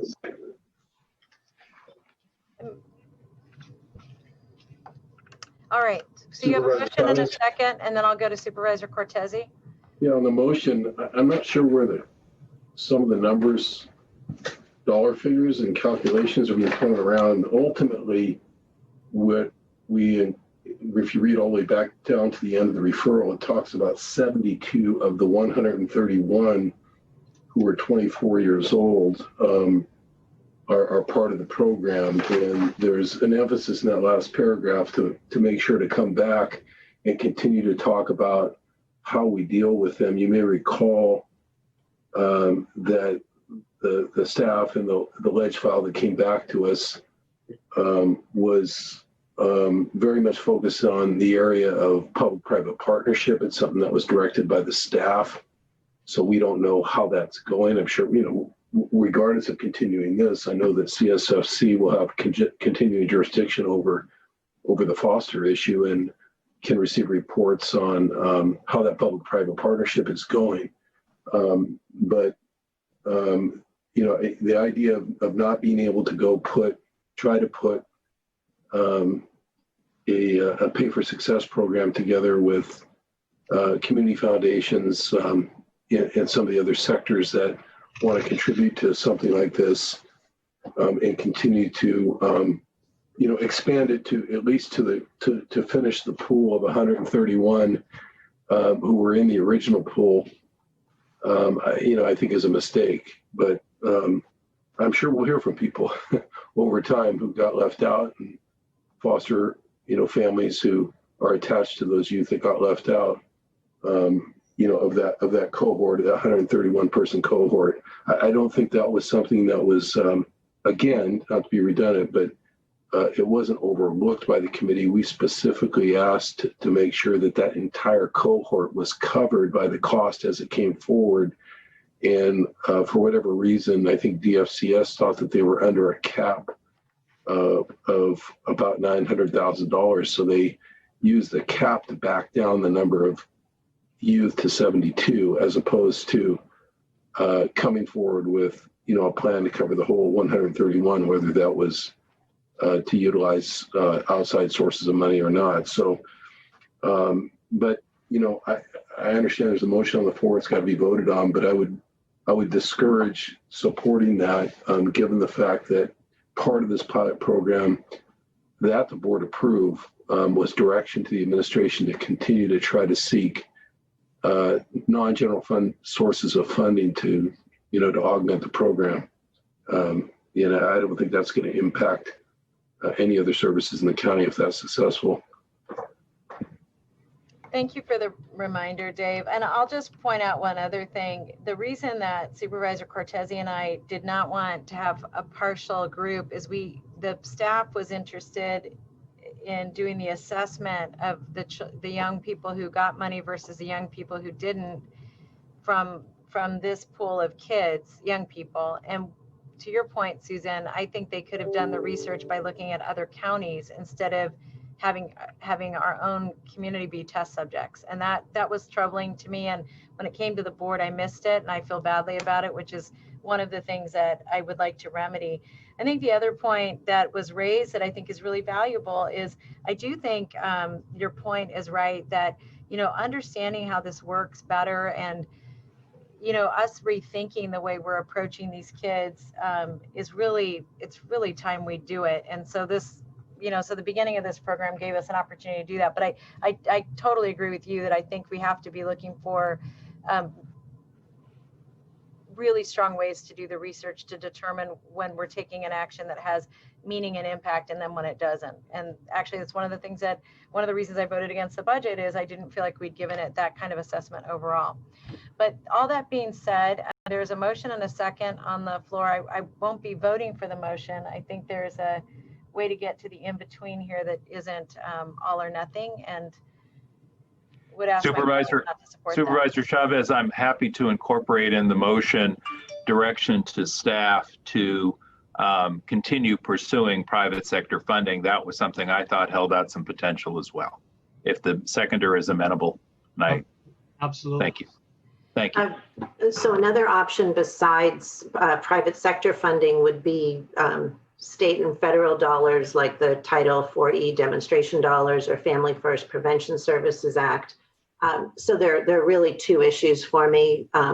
One is certainly the protection of county fund dollars right now, and the other is the evaluation. And even if we were to find more money right now, it still isn't necessarily wise to expand the program before we have done the pilot that we said we were going to do.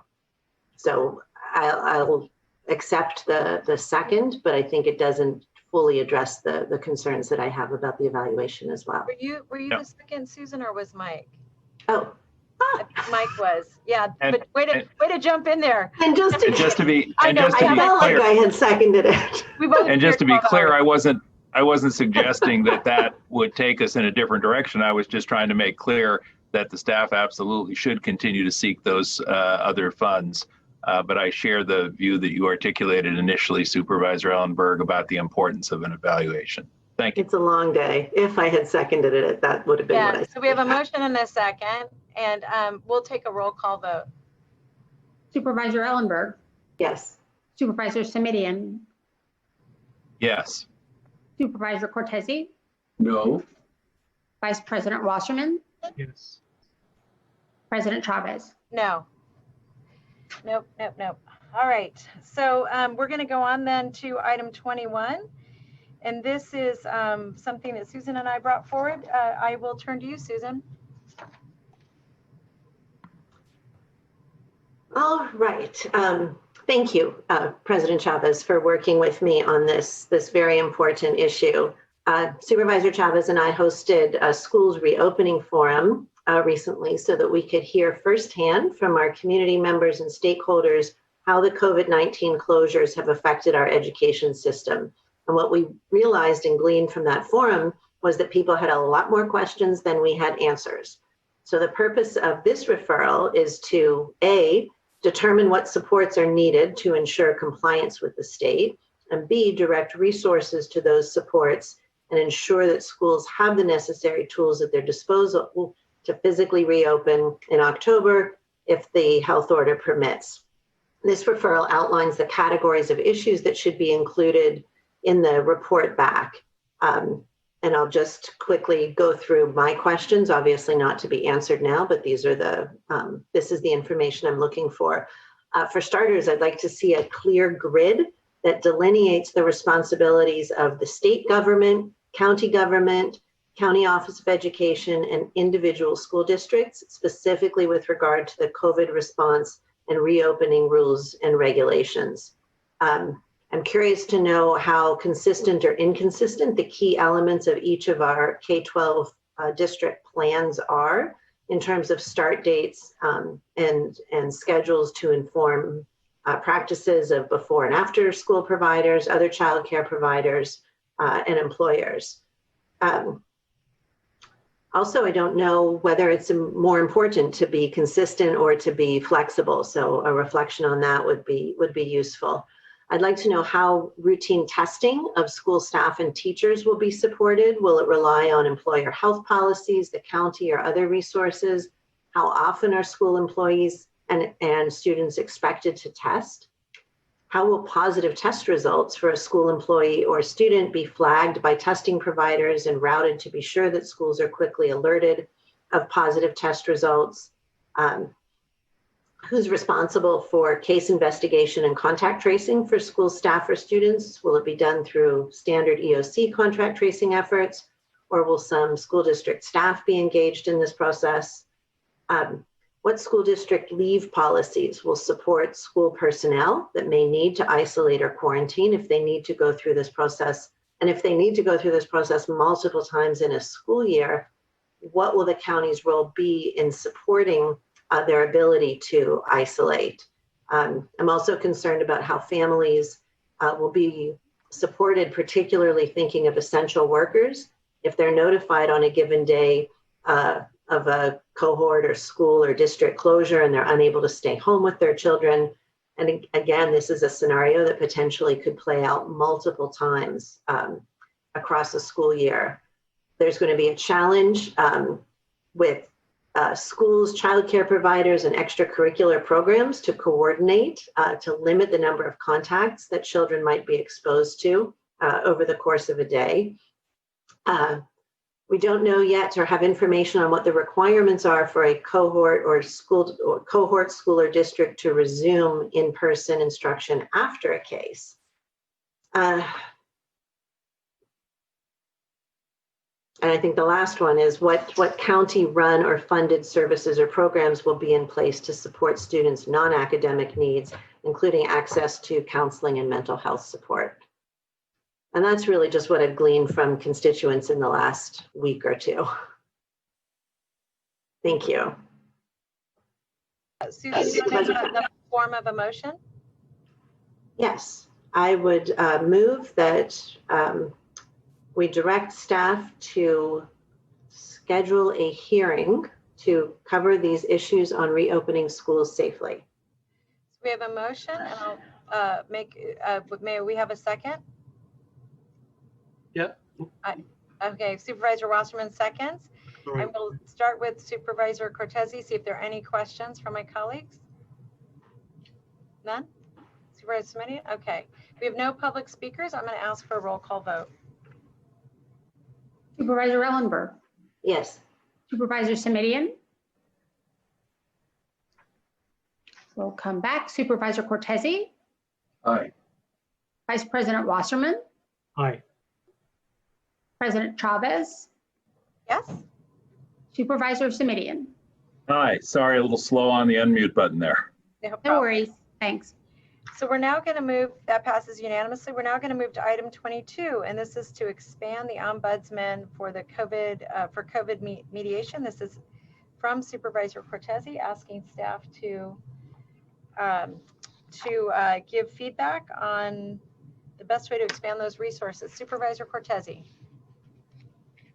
Yeah, I think you said that pretty well, President Chavez. I'm just asking the administration to report back to the Board of Supervisors on September 22nd relating to how the County Office of Mediation Ombudsman Services can play a greater role for cases involving landlord and tenant matters around non-payment of rent that are due to coronavirus impact, along with recommendations of the board on how the county can strengthen and expand current services with regard to such cases. So I think it's pretty straightforward. There's no fiscal impact associated with voting today on this referral.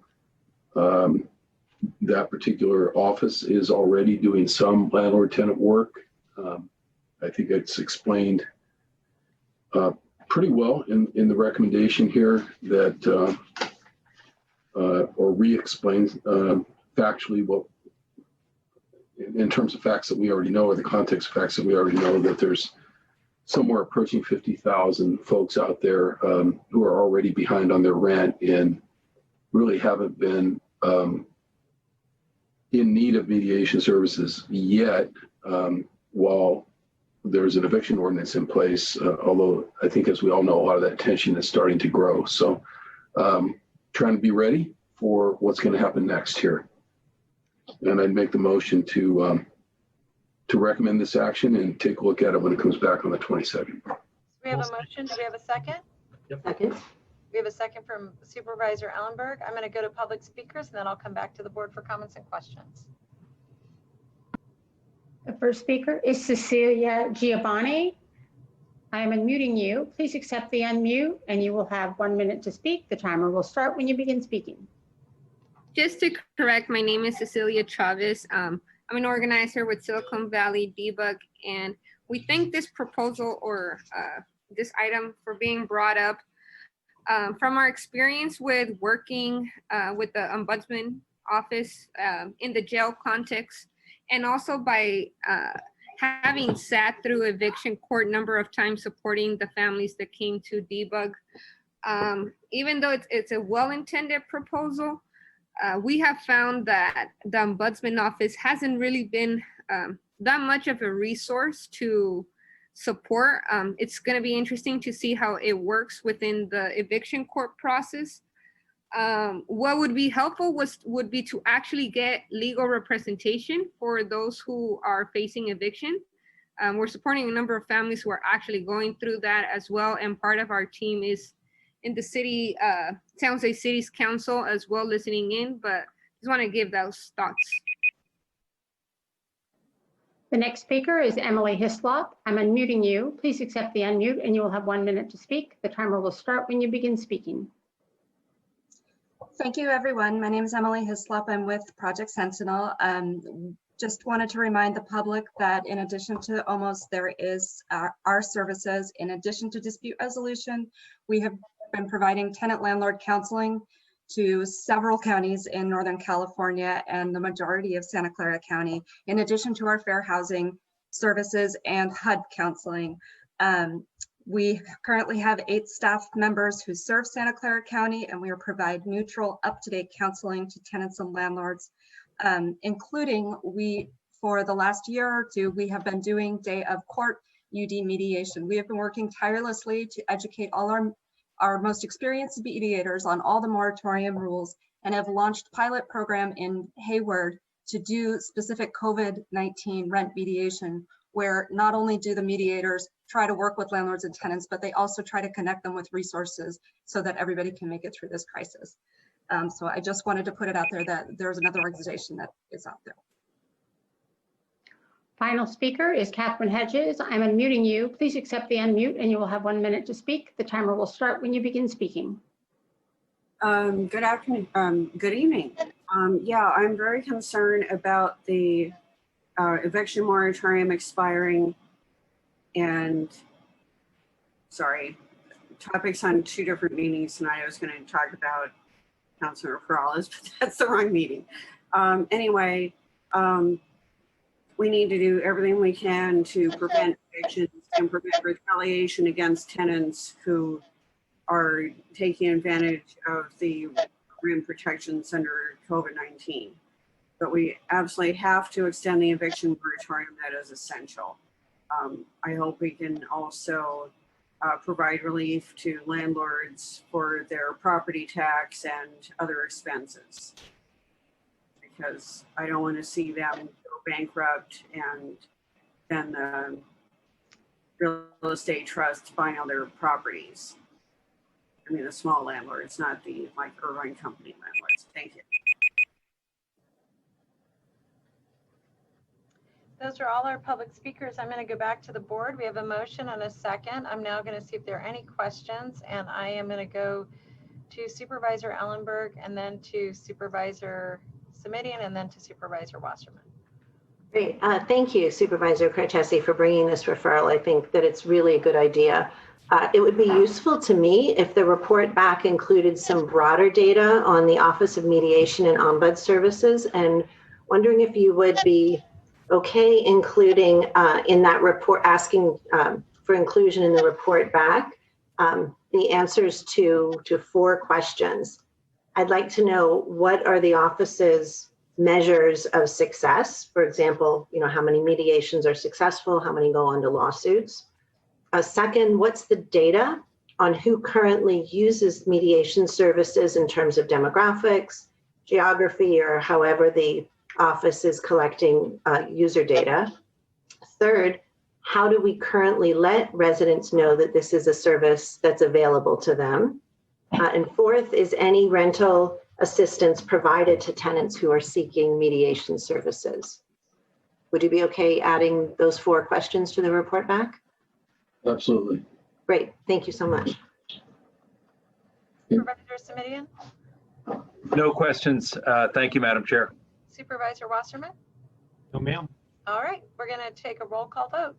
And Supervisor Chavez, can I just say on my own motion here for purposes of responding to the public comment a little bit, not everyone knows that we do not have jurisdiction over the courts themselves and their caseload, and certainly the courts themselves, the Superior Court system could set up a mediation program theoretically if they wanted to fund that. They are equipped to do that, but it's not something that we can direct. And I know that in the Working Partnerships USA report, the preference was to have a court supervised, mediation program. And my concern, of course, with bringing this referral forward was that we might be waiting a long, long time before the Superior Court ever funds or sets up a program like that. In the meantime, we've already got a vehicle to do it. So why not look at what we have?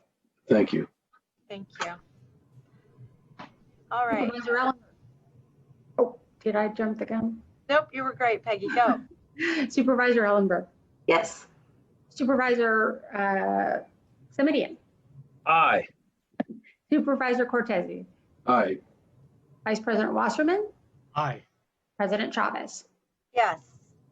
Thank you very much. That passes unanimously. We'll now go to the county executive's report.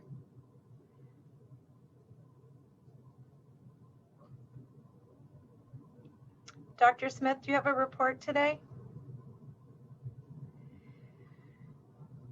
Why don't we go to? I'm here. Okay. Go ahead. Dr. Smith, did you have a report?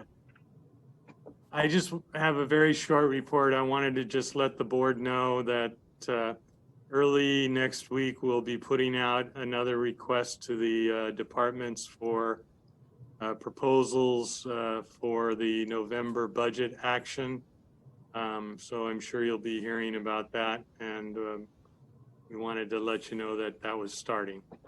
Other than that, I have nothing else to report. Thank you. I'll now move to item 24. This is County Council's report.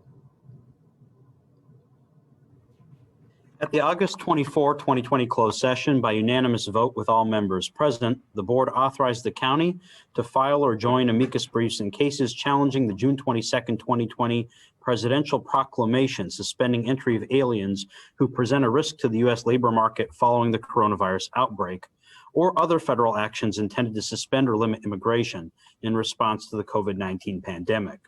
Also, at the August 24, 2020 closed session by unanimous vote with all members present, the board authorized the county to file or join amicus briefs in cases challenging federal actions that undermine the operation of the United States Postal Service and impede the administration of the November 3rd, 2020 presidential general election and other critical governmental functions. And that concludes my report. Great, thank you. I'm going to then move on to item 25, and this is our eviction moratorium. And I'm going to turn to James, if you wanted to give a little bit of background on this item for the board. Sure, I'd be happy to. So this is yet another extension of the county's eviction moratorium. This is made possible by the action of the governor to extend his executive order. Similar to the last time we did an extension, we are forecasting, I guess is probably the right word, a potential additional extension on the part of the governor. And so this includes very similar wording as last time to allow for the possibility that there may be a subsequent extension, and then we could have that occur automatically under the ordinance. The other change that's included in this proposal, it's not really a change actually, but is language that kind of shores up the non-waiver of tenant rights under the ordinance. It makes that very express and explicit in the ordinance. So those are the two items that are included in what is before the board. Happy to answer questions. Thank you. I think, yeah, what I'm going to do is I'm going to go to public comment, and then I'm going to come back to the board for action. The first speaker is Kevin Ma. I am unmuting you. Please accept the unmute. You will have 1 minute to speak. The timer will start when you begin speaking. Hello, my name is Kevin Ma, District 5 resident. I'm very proud that the county is moving ahead with extending the eviction moratorium, unlike other counties that have unfortunately not. I support additionally the non-waiver provision that has been added to this, as it does prevent more nefarious means to try to self-evict tenants by these kind of underhanded mechanisms, because it is unfortunate that this information regarding the eviction moratorium has not been widely distributed among people. However, I would like to see in either this eviction moratorium or future eviction moratoriums to have some kind of reinforcement mechanism an enforcement mechanism to like fine landlords who are deliberately trying to avoid these precepts, as well as adding some manpower to actually get people to do some kind of door-to-door code enforcement and such style. Thank you. The next speaker is Mary Helen Doherty. I'm unmuting you. Please accept the unmute. You will have 1 minute to speak. The timer will start when you begin speaking. I'm Mary Helen Doherty, a member of Showing Up for Racial Justice at Sacred Heart, and a resident of District 2. An estimated 43,000 renter households are at highest risk of eviction in our county, who are disproportionately people of color, women-headed households, and families with young children. The extension of the eviction moratorium to September 30th and possibly to November 30th, if the governor extends the eviction order, is a small step forward. We request your support for the extension of the eviction moratorium for as long as this pandemic lasts. We also ask that you vote to void predatory repayment plans by landlords who take advantage of their tenants. Please support our neighbors in greatest need. Thank you very much. The next speaker is Amity Bateman. I'm unmuting you. Please accept the unmute and you will have 1 minute to speak. The timer will start when you begin speaking. Hi, my name is Amity Bateman. I am a Santa Clara County resident. I'm also a member of Showing Up for Racial Justice at Sacred Heart. Supervisor Cortese mentioned before that close to 50,000 renter households are in high risk of eviction. And these are also people that have lost work but are not receiving other benefits or income replacement, unemployment.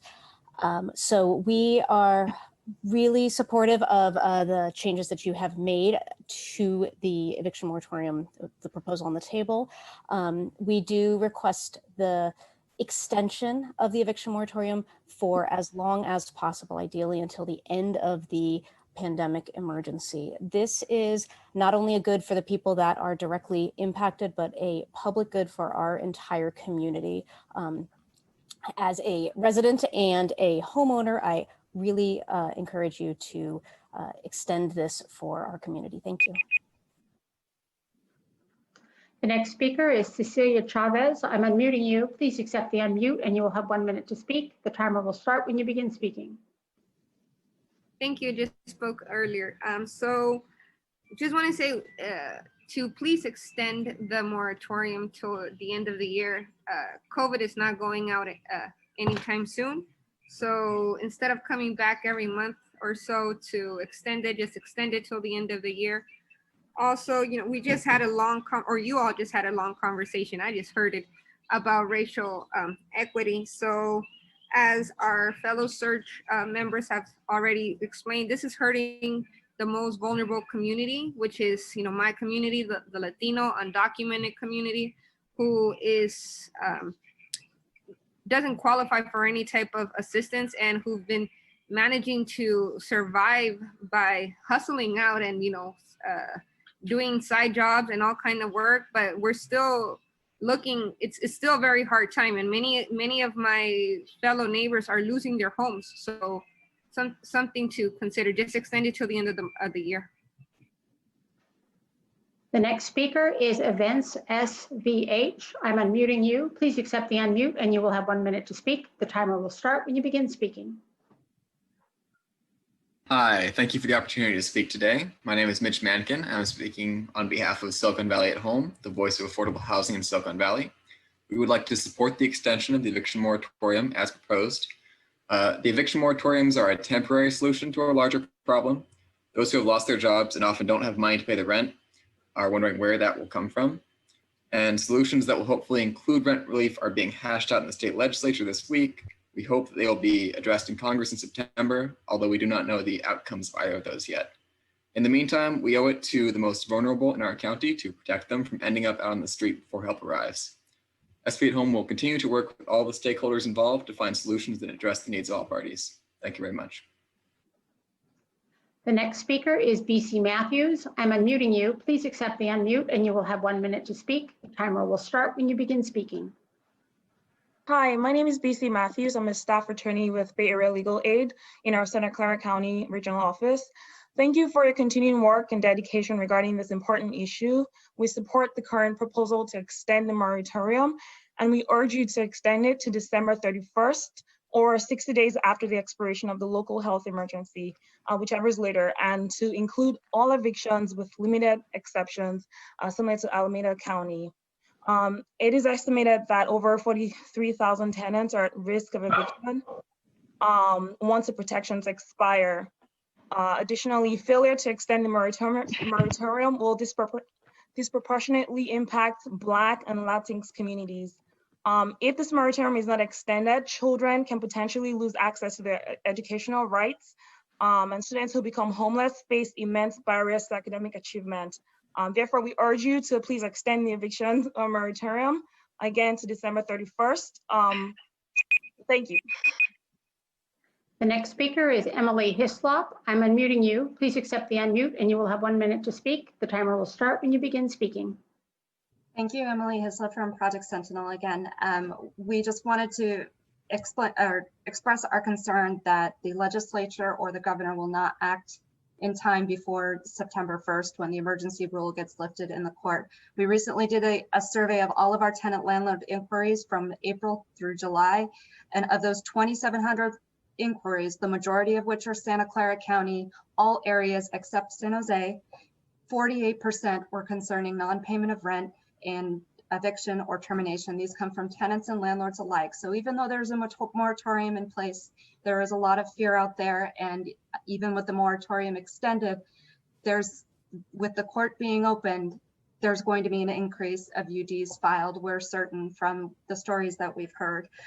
We encourage the board to look at options if the legislator doesn't act, perhaps maybe a mandatory mediation requirement prior to filing a UD, just to provide a stopgap and delay things a little bit longer. Thank you. The next speaker is Catherine Hedges. I'm unmuting you. Please accept the unmute and you will have 1 minute to speak. The timer will start when you begin speaking. Good evening, and as I said before, I'm sorry if I'm having a hard time following the agenda, but I agree with Mary Helen Doherty and the other speakers. We absolutely must pass the eviction moratorium. We must provide advocacy for tenants. We must do whatever we can to keep people who are currently housed in their housing, because what's the point of having a plan to end homelessness in 5 years if you let 43,000 people lose their homes during a pandemic?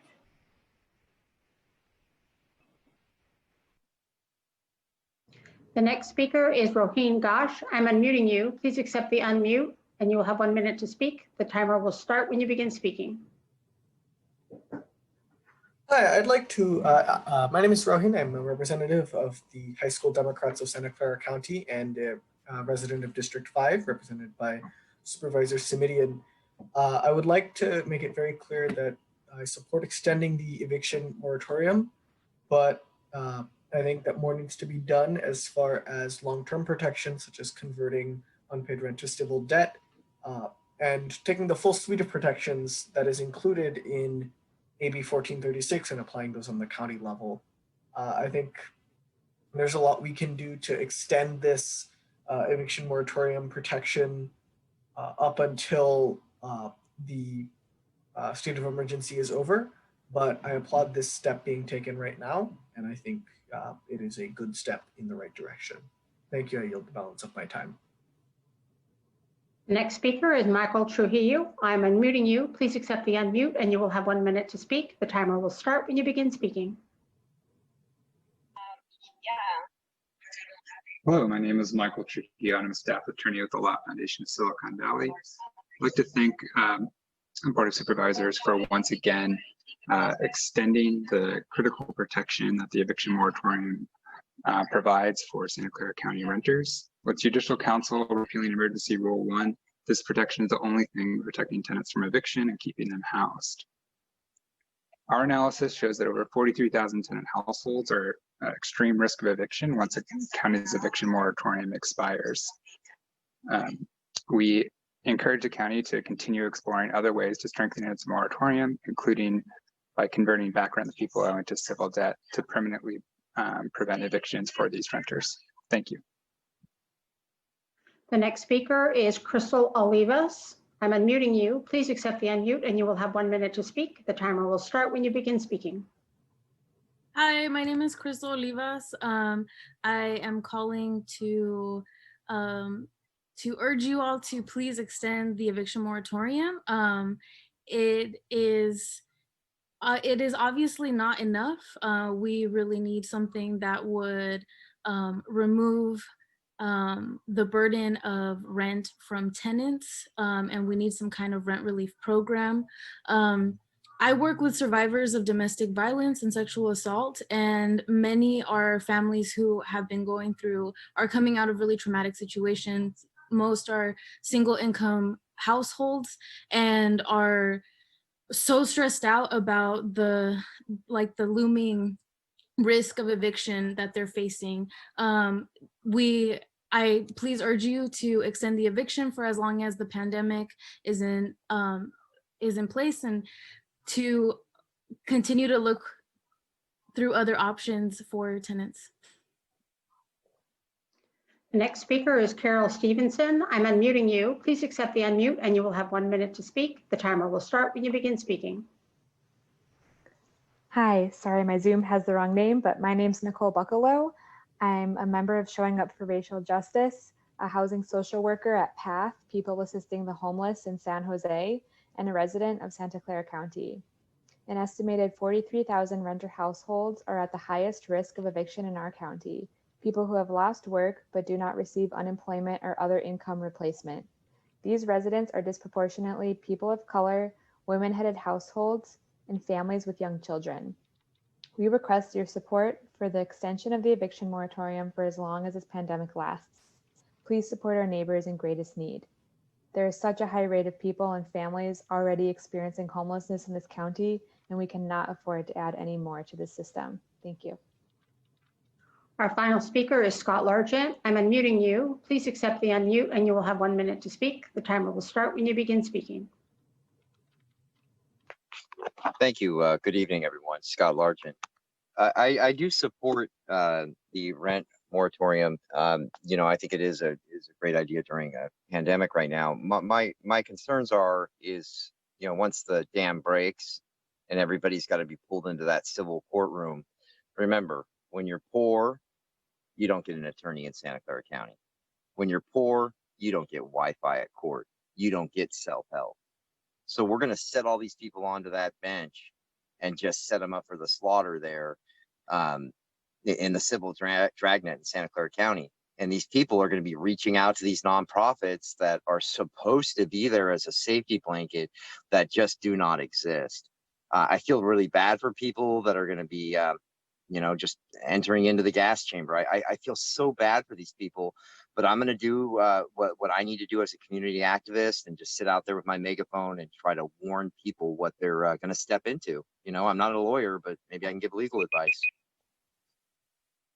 Thank you, and I appreciate all the public speakers who came to speak on this item. I also just wanted to thank staff for incorporating in and highlighting some of the recommended changes that that I and other board members requested. I'm going to go to the board for questions and comments, and I see that Supervisor Simidian has his hand up. I'm assuming, Joe, you want to make the motion, and then I can go back to the board for comment. I do, although I have two quick questions for staff. Go ahead, please. The two quick questions are for Mr. Williams. I just want to confirm, as one of the speakers referenced, that we're talking about September 30th or November 30th, depending on action by the governor. Is that correct, Mr. Williams? That's correct. So the ordinance is the earlier of November 30th or when the executive order expires, which currently is September 30th, but obviously could get extended. Thank you. And there was a passing reference from one of the speakers as well about the issue of enforcement.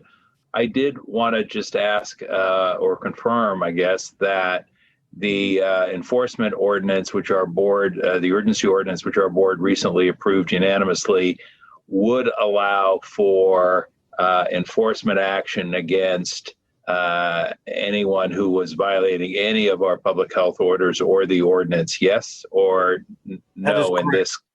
Okay, thank you. That is correct. This is part of that enforcement ordinance.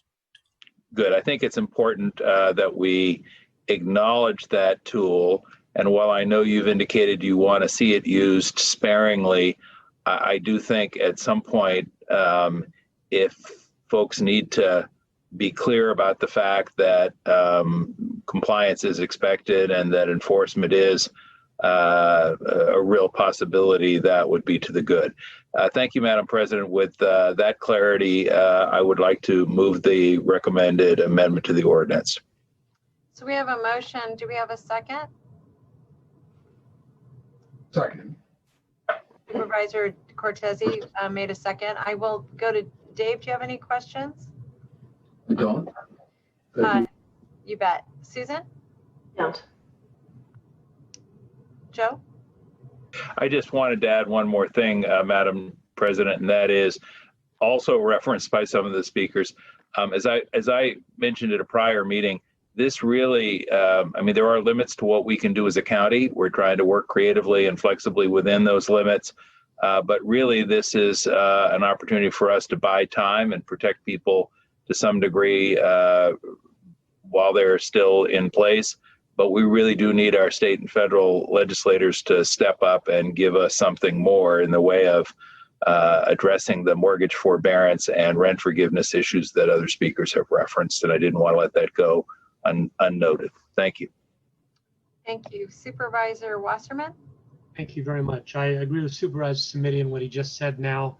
And I also just want to make it clear that what we're talking about here is rent forgiveness for the temporary moratorium on evictions.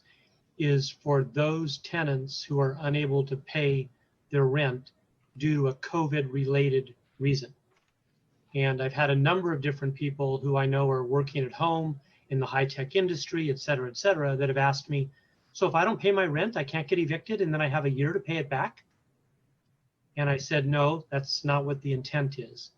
The intent of this is for those who are unable to pay their rent, all or part of it, because they've been directly affected by COVID. Thank you. Thank you very much. And again, I wanted to just thank the staff for taking a deeper dive and doing some clarifications. One follow-up that I'm going to request, and that is at a future meeting that we get some information about under the COVID-19 presentations, information about how we're communicating the contents of this. I think Mike's point is well taken, that we want to be able to communicate to everybody with the same information, and better understanding the communication plan on this, I think, would be very helpful. And also that the communication plan explains the details, for example, about not being able to pressure someone to waive their rights, that kind of thing would be helpful. So if we could get that as part of a COVID-19 report, I think would be helpful. With that, I'm going to ask for a roll call vote. Supervisor Ellenberg. Yes. Supervisor Simidian. Aye. Supervisor Cortese. Aye. Vice President Wasserman. Aye. President Chavez. Yes, and that passes unanimously. We're going to move on to item 26, and this is the CZU-SCU Fires Local Emergency Ratification. I will just ask James to make a couple comments, and then I will go to the public, and then I'll come back to the board for action and discussion. Item 26 is a ratification of a proclamation of local emergency related to the fires that are in and surrounding our county. I did want to just share with the board a couple quick updates related to this. First, the state and federal government have also designated this as a disaster. In fact, it's received a major disaster declaration by the president. And we've also received approval from the state through the California Disaster Assistance Act. So our county was specifically on the list. That's important because it means that this emergency, which is of course on top of the COVID-19 major disaster emergency, but this emergency is then eligible for direct response costs recovery from FEMA and from Cal OES. And that's one important piece to the resolution. Just a quick update on the fire situation itself.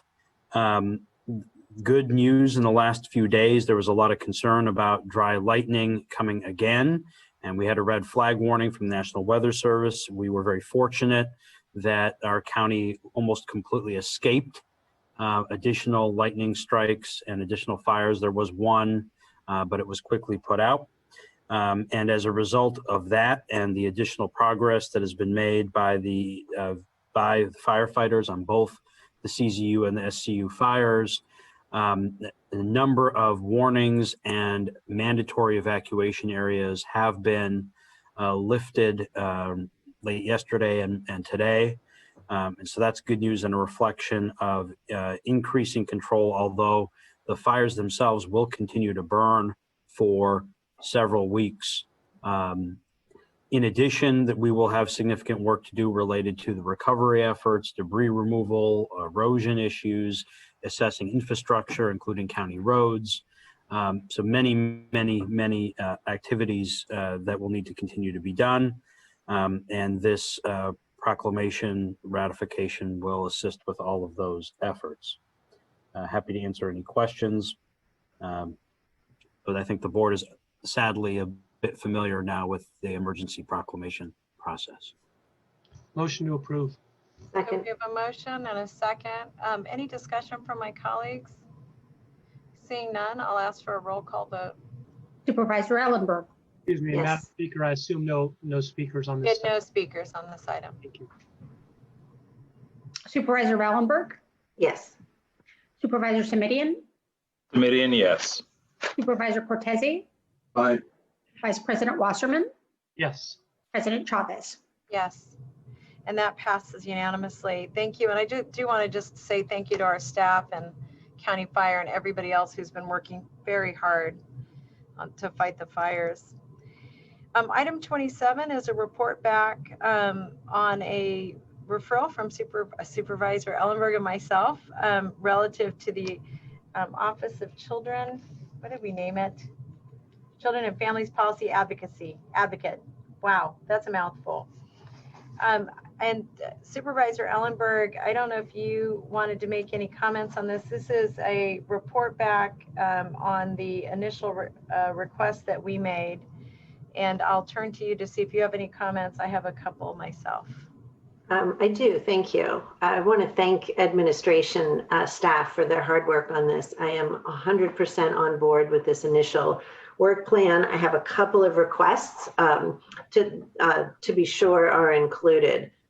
Coordination and alignment of the children's budget to programmatic impact, child impact statements review for county departments. The creation of this office should also include in its scope and work plan the off-ramp to the Universal Access Pilot Program. I would like to see the UAP be bifurcated into two buckets, services and policy. Services ultimately should go to behavioral health, schooling services. We still have some detailed work to do there. And the policy portion should be in this new office, identifying system improvements and resolving county systemic barriers to the delivery of services, leveraging county resources to impact legislative or administrative barriers, such as advocating for expediting childcare license, identifying state or federal funding, or legislative needs. I'd like to see us coordinate with County Council on legal client rights issues related to data and client information sharing, common intake forms, and data system alignment between schools, county departments, and key partners such as First Five, County Office of Ed, and the City of San Jose. And finally, increasing and expanding quality early learning and childcare options to increase success by third grade. All in all, this is really good work. I'm really looking forward to seeing this come into real fruition. Thank you, Supervisor. And I think those are all really good feedback. I'm not sure I would be very interested in us better understanding the future of both SSA and behavioral health as it relates to where operations go for different activities. I heard that the tentativeness in your voice as well. I'm interested in learning more from staff on that. I will say that two concerns that I have is that I think that in order for this office to play the leadership role, I think it should play countywide, that we should still be looking for a deputy county executive. I saw that you're really trying to, and I appreciate this, live within very constrained means.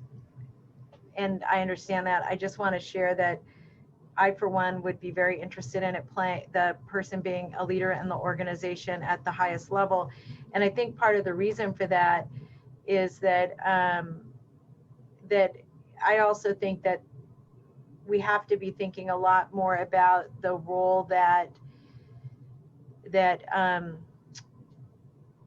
really that we're thinking about long-term relative to how we think about prevention. And I think this is a really significant entryway into prevention. And I think from a organizational cultural perspective, you all have been thinking a lot about that for a long time, but really to give it its wings and the gravitas it takes to really to significantly shift the culture of the organization. I think that is an issue that really needs to be considered as a body of work for this office.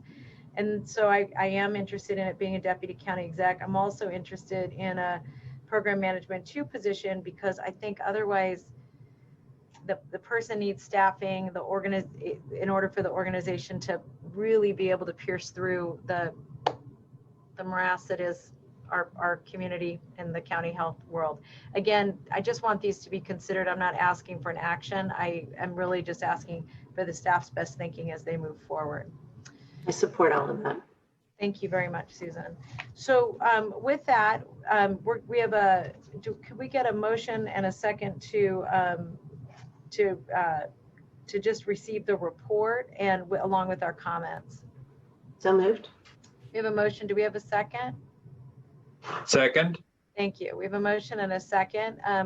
Conversation on the motion. Supervisor Cortese, Wasserman, nobody? All right. So with that, please staff take our thoughts and do great things. So with that, we have no public speakers. We'll do a roll call vote. Supervisor Ellenberg. Yes. Supervisor Simitian. Aye. Supervisor Cortese. Aye. Vice President Wasserman. Aye. President Chavez. Yes. Thank you. And thanks for the good work on that body of direction. Really appreciate it. We're now going to move to item 30. I'm just going to make sure I'm right about this, Mike, right? 30. Okay. To report from the ROV on the Local Voter Rights Act. And Shannon, good to see you with us. I love your poster. Oh, thank you. Can you hear me? Yes, we sure can. Okay, thank you. Well, good evening, President Chavez and members of the board. Shannon Boucher, Registrar of Voters. And I just thought I would ask since the time that we're at in the day, would you like a short under 5-minute summary, or would you like me to make one comment and go to questions, or what would you prefer? Well, let me just, for the purposes of reminding my colleagues why we're here today, this was a report back based on a referral that Dave and I authored in April to ask for staff to come back with options to codify the Local Voter Rights Act and to promote voting as a cultural norm in our county. We asked that the administration review recommendations that resulted from the voter suppression and engagement hearing that we held on September 26, 2019, that Supervisor Cortese and I co-hosted with Secretary of State Alex Padilla.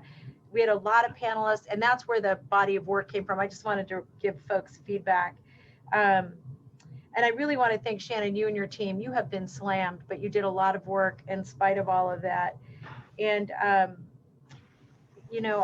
think that, Dave, I know you've been a champion of all this work. And so I wanted to see, Dave, if you had any thoughts on the report. And that way, Shannon, if you want to give just maybe a couple of highlights, and then we'll go to Dave and then to my colleagues. Okay, well, thank you. I do want to highlight that all of the items mentioned in the report, we have been able to do and develop those plans and stay within our current allotted budget. So I want to make sure that we're not asking for additional funds over what we've been given and approved for to do any of these outreach items. So I wanted to make that clear. And well, in a few summary, we do want to thoroughly vet this through public input in 2021 after we finish the November election, kind of framing it maybe after like the California Voter Bill of Rights. So we want to do a public process, gather input, take that then to county council to work with them on proposed language that we could present to the board in full to get your input. And then as far as the voter engagement plan, maybe I'll highlight a couple of the new organizations we're working with.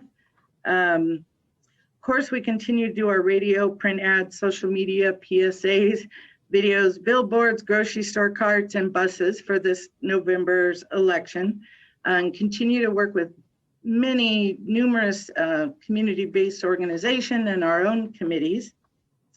We are collaborating with the County of Santa Clara, the Office of Education, and the League of Women Voters on projects targeting the youth.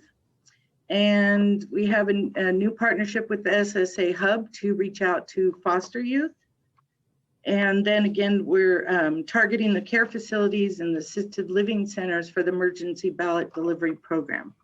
And of course, we are making some alterations to some of our messaging about safety protocols and COVID, and really trying to push, well, not push, but make sure everybody's aware, vote safe, vote at home is one of our messages. And we'll be putting out more, if you watch our Facebook, we continue to put out messages there and social media and, about wearing masks at the vote centers, et cetera. But, we want to get the message out. You can skip the post office and just put them in one of our 96 drop-off boxes, one of our 100 vote centers. If for people worrying about the messages in the media about the post office, et cetera. So that's kind of a summary of some of the highlights. Thank you for that. Great work, and thanks. You lived within your budget, and I'm looking forward to hearing more in January of 2021. We're going to let you get through this election without talking to us about it, this body of work again. Supervisor Cortese, did you have any additions or questions or comments? Yes, thank you, President Chavez, and I do remember clearly the hearing that we held in person. I think that was one of the last ones we actually held live, real time in the board chambers with the Secretary of State, and it was enlightening. I like the draft Voter Rights Act that's been presented.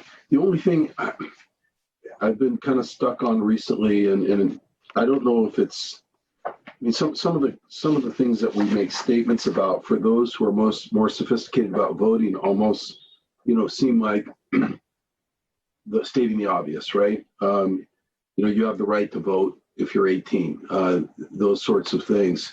I'm concerned that people who haven't voted recently aren't clear on whether or not they still have the right to vote.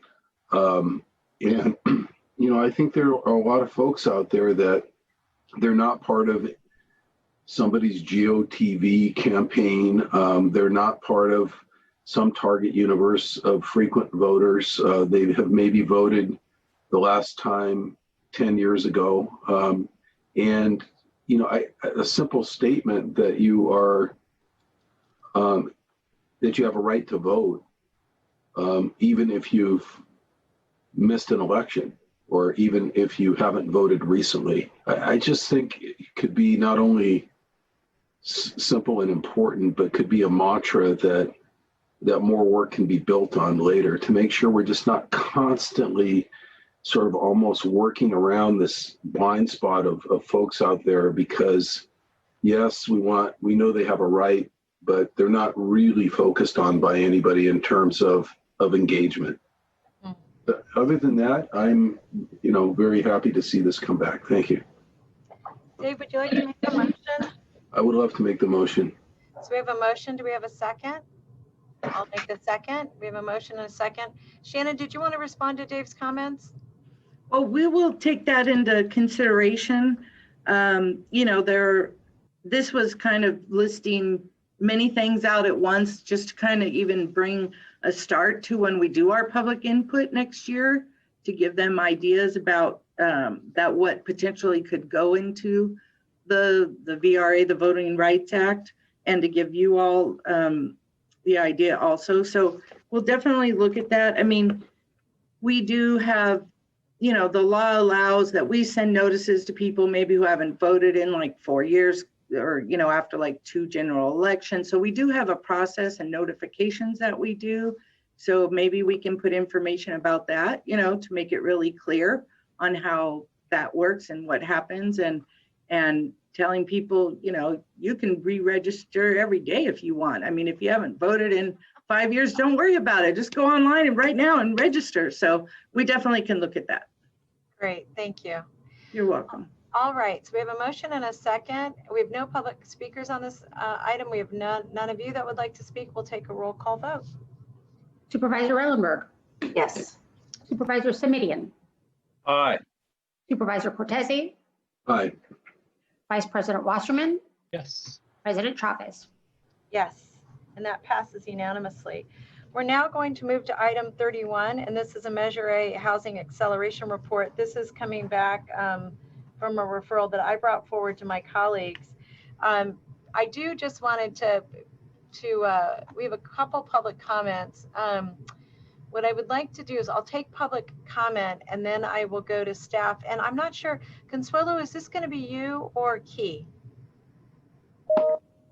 Supervisor Chavez, it'll be me. Oh, great. Okay. So we'll go to public comment and then I will go to a question.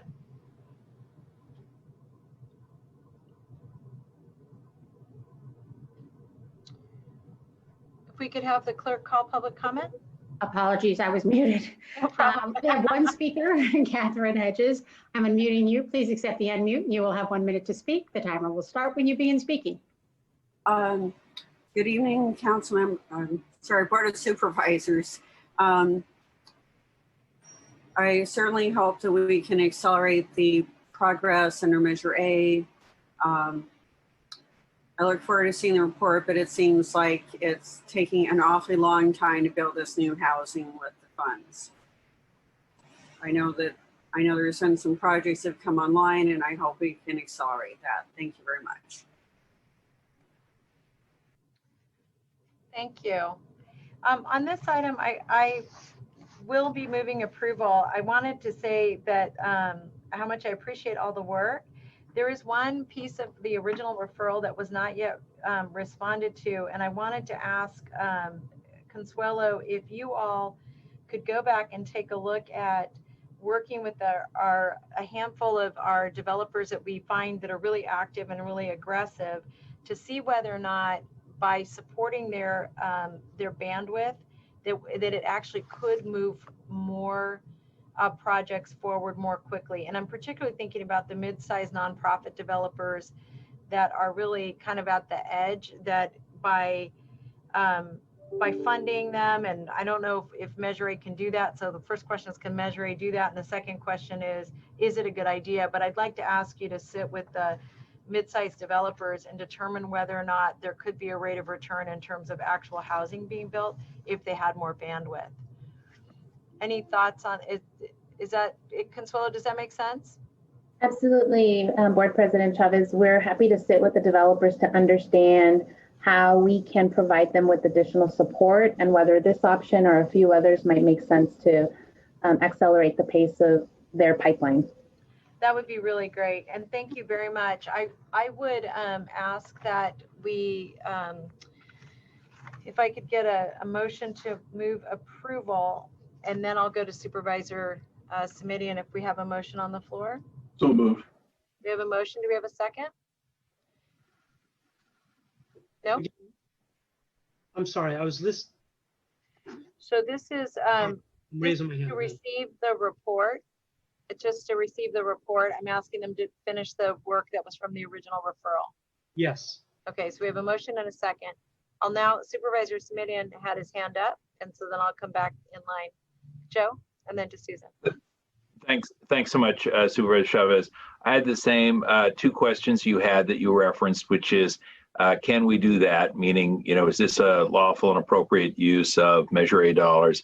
And then the second is it a good idea? Would it actually help us move the program along more quickly? On the first question, not to revisit painful old territory, but I just remember when I came to the board and said, hey, couldn't we work to make sure that some of these funds got put to use for folks with developmental disabilities, including folks who were very low and extremely low income? There was, immediately a hue and cry about using those funds for that purpose. So I want to make sure that we get both a thorough legal analysis, but also an analysis of sort of whether or not using the funds in this way would keep faith with commitments that were made to the voters. The second thing is, I think, I'm pretty sure that our nonprofit developer community is going to say, yes, we could use the money. But I think we're going to have to ask our staff to be, take out a pretty sharp pencil and figure out, would that really accelerate the progress? And the third thing I would say is, I applaud your desire to move a product even faster, but I think given the pace of housing development, I really do think the county and its partners have moved very far, very quickly by the standards of these things. You just don't get, 200 units thrown up on a piece of dirt, in a matter of days, weeks, or months. So I'm looking forward to supporting your measure, but I do have those same two questions you raised and wanted to let staff know that. Thank you. Yes, and I feel like we can always do it faster, better and faster. I'm confident about that. All right, any other comments from my colleagues? Seeing none, I'm going to ask for a roll call vote. Supervisor Ellenberg. Yes. Supervisor Simidian. Yes. Supervisor Cortese. Aye. Vice President Wasserman. Yes. President Chavez. Yes.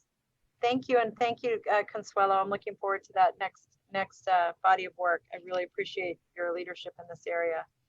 If we could move then to item 32, this is a pretrial surveillance use policy.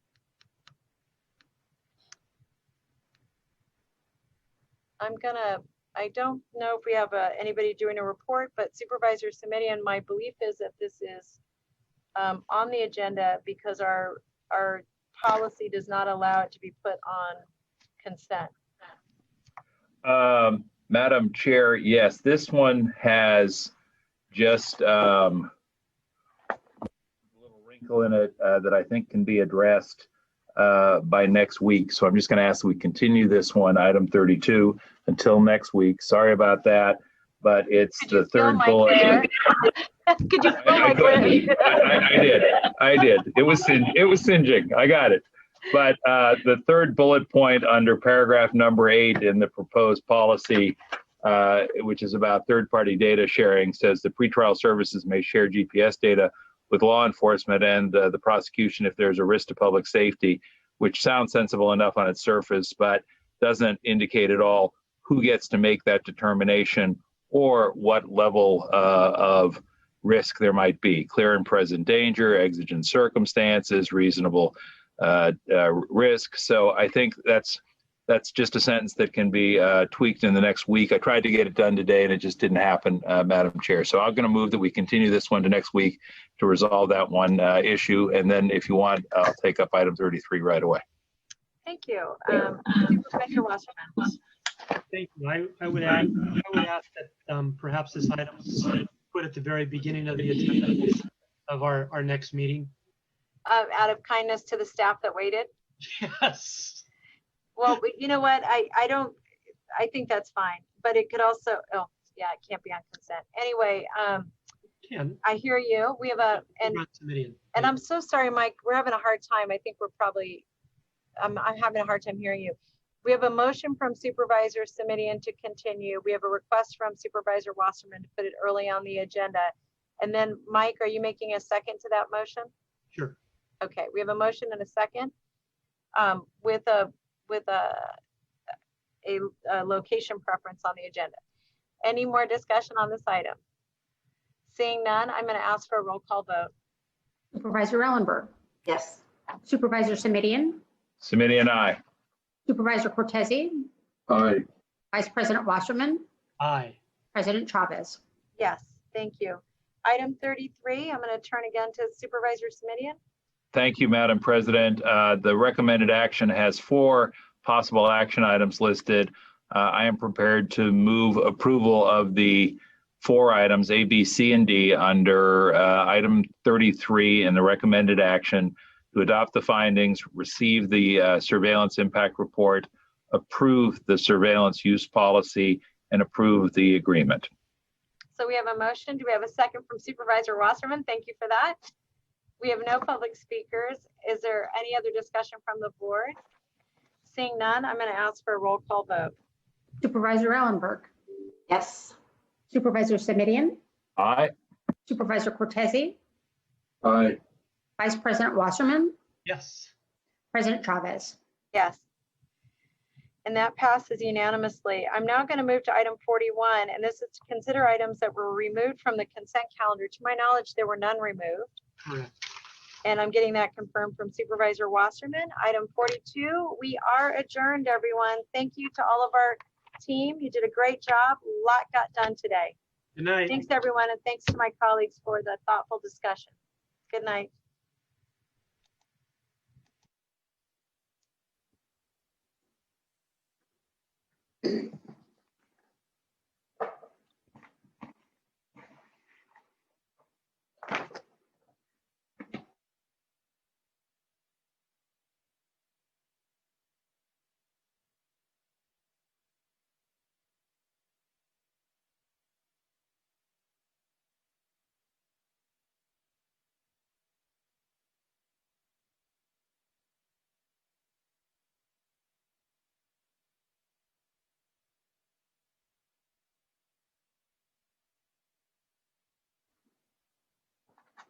This is the ordinance list report for the Board of Supervisors meeting of Tuesday, August 25, 2020.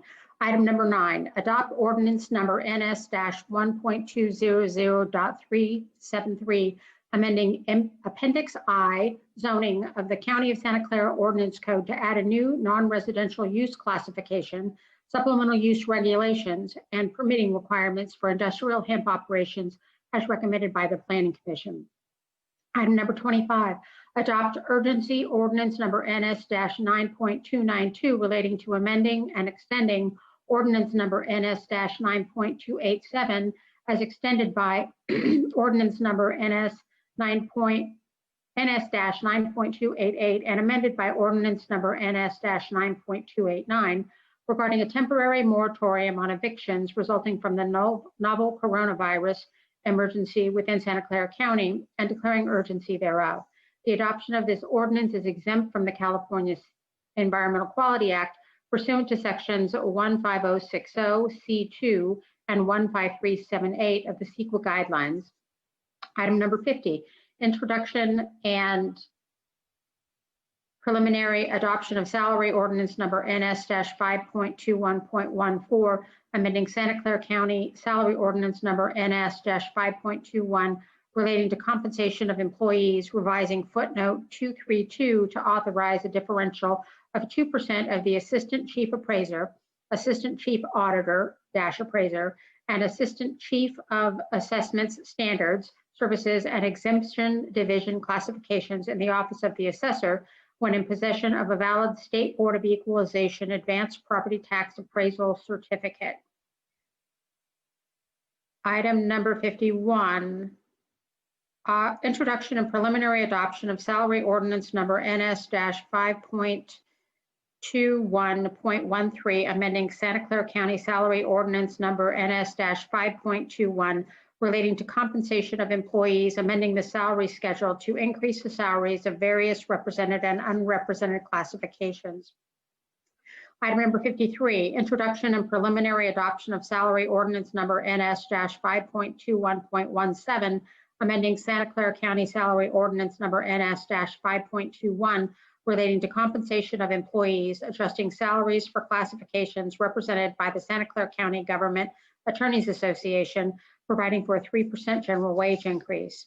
Item number 55, introduction and preliminary adoption of salary ordinance number NS-5.21.18, amending Santa Clara County salary ordinance number NS-5.21 relating to compensation of employees, adjusting salaries for employees represented by the Deputy Sheriff's Association of Santa Clara County, including extra help and unclassified Deputy Sheriff Cadet, and classifications represented by District Attorney Investigators Association and Service Employee International Union Local 521, where the salaries are tied by labor contract to DSA, providing for a 3% general wage increase of 0.25% realignment. This concludes the ordinance record list report for the Board of Supervisors meeting of Tuesday, August 25, 2020.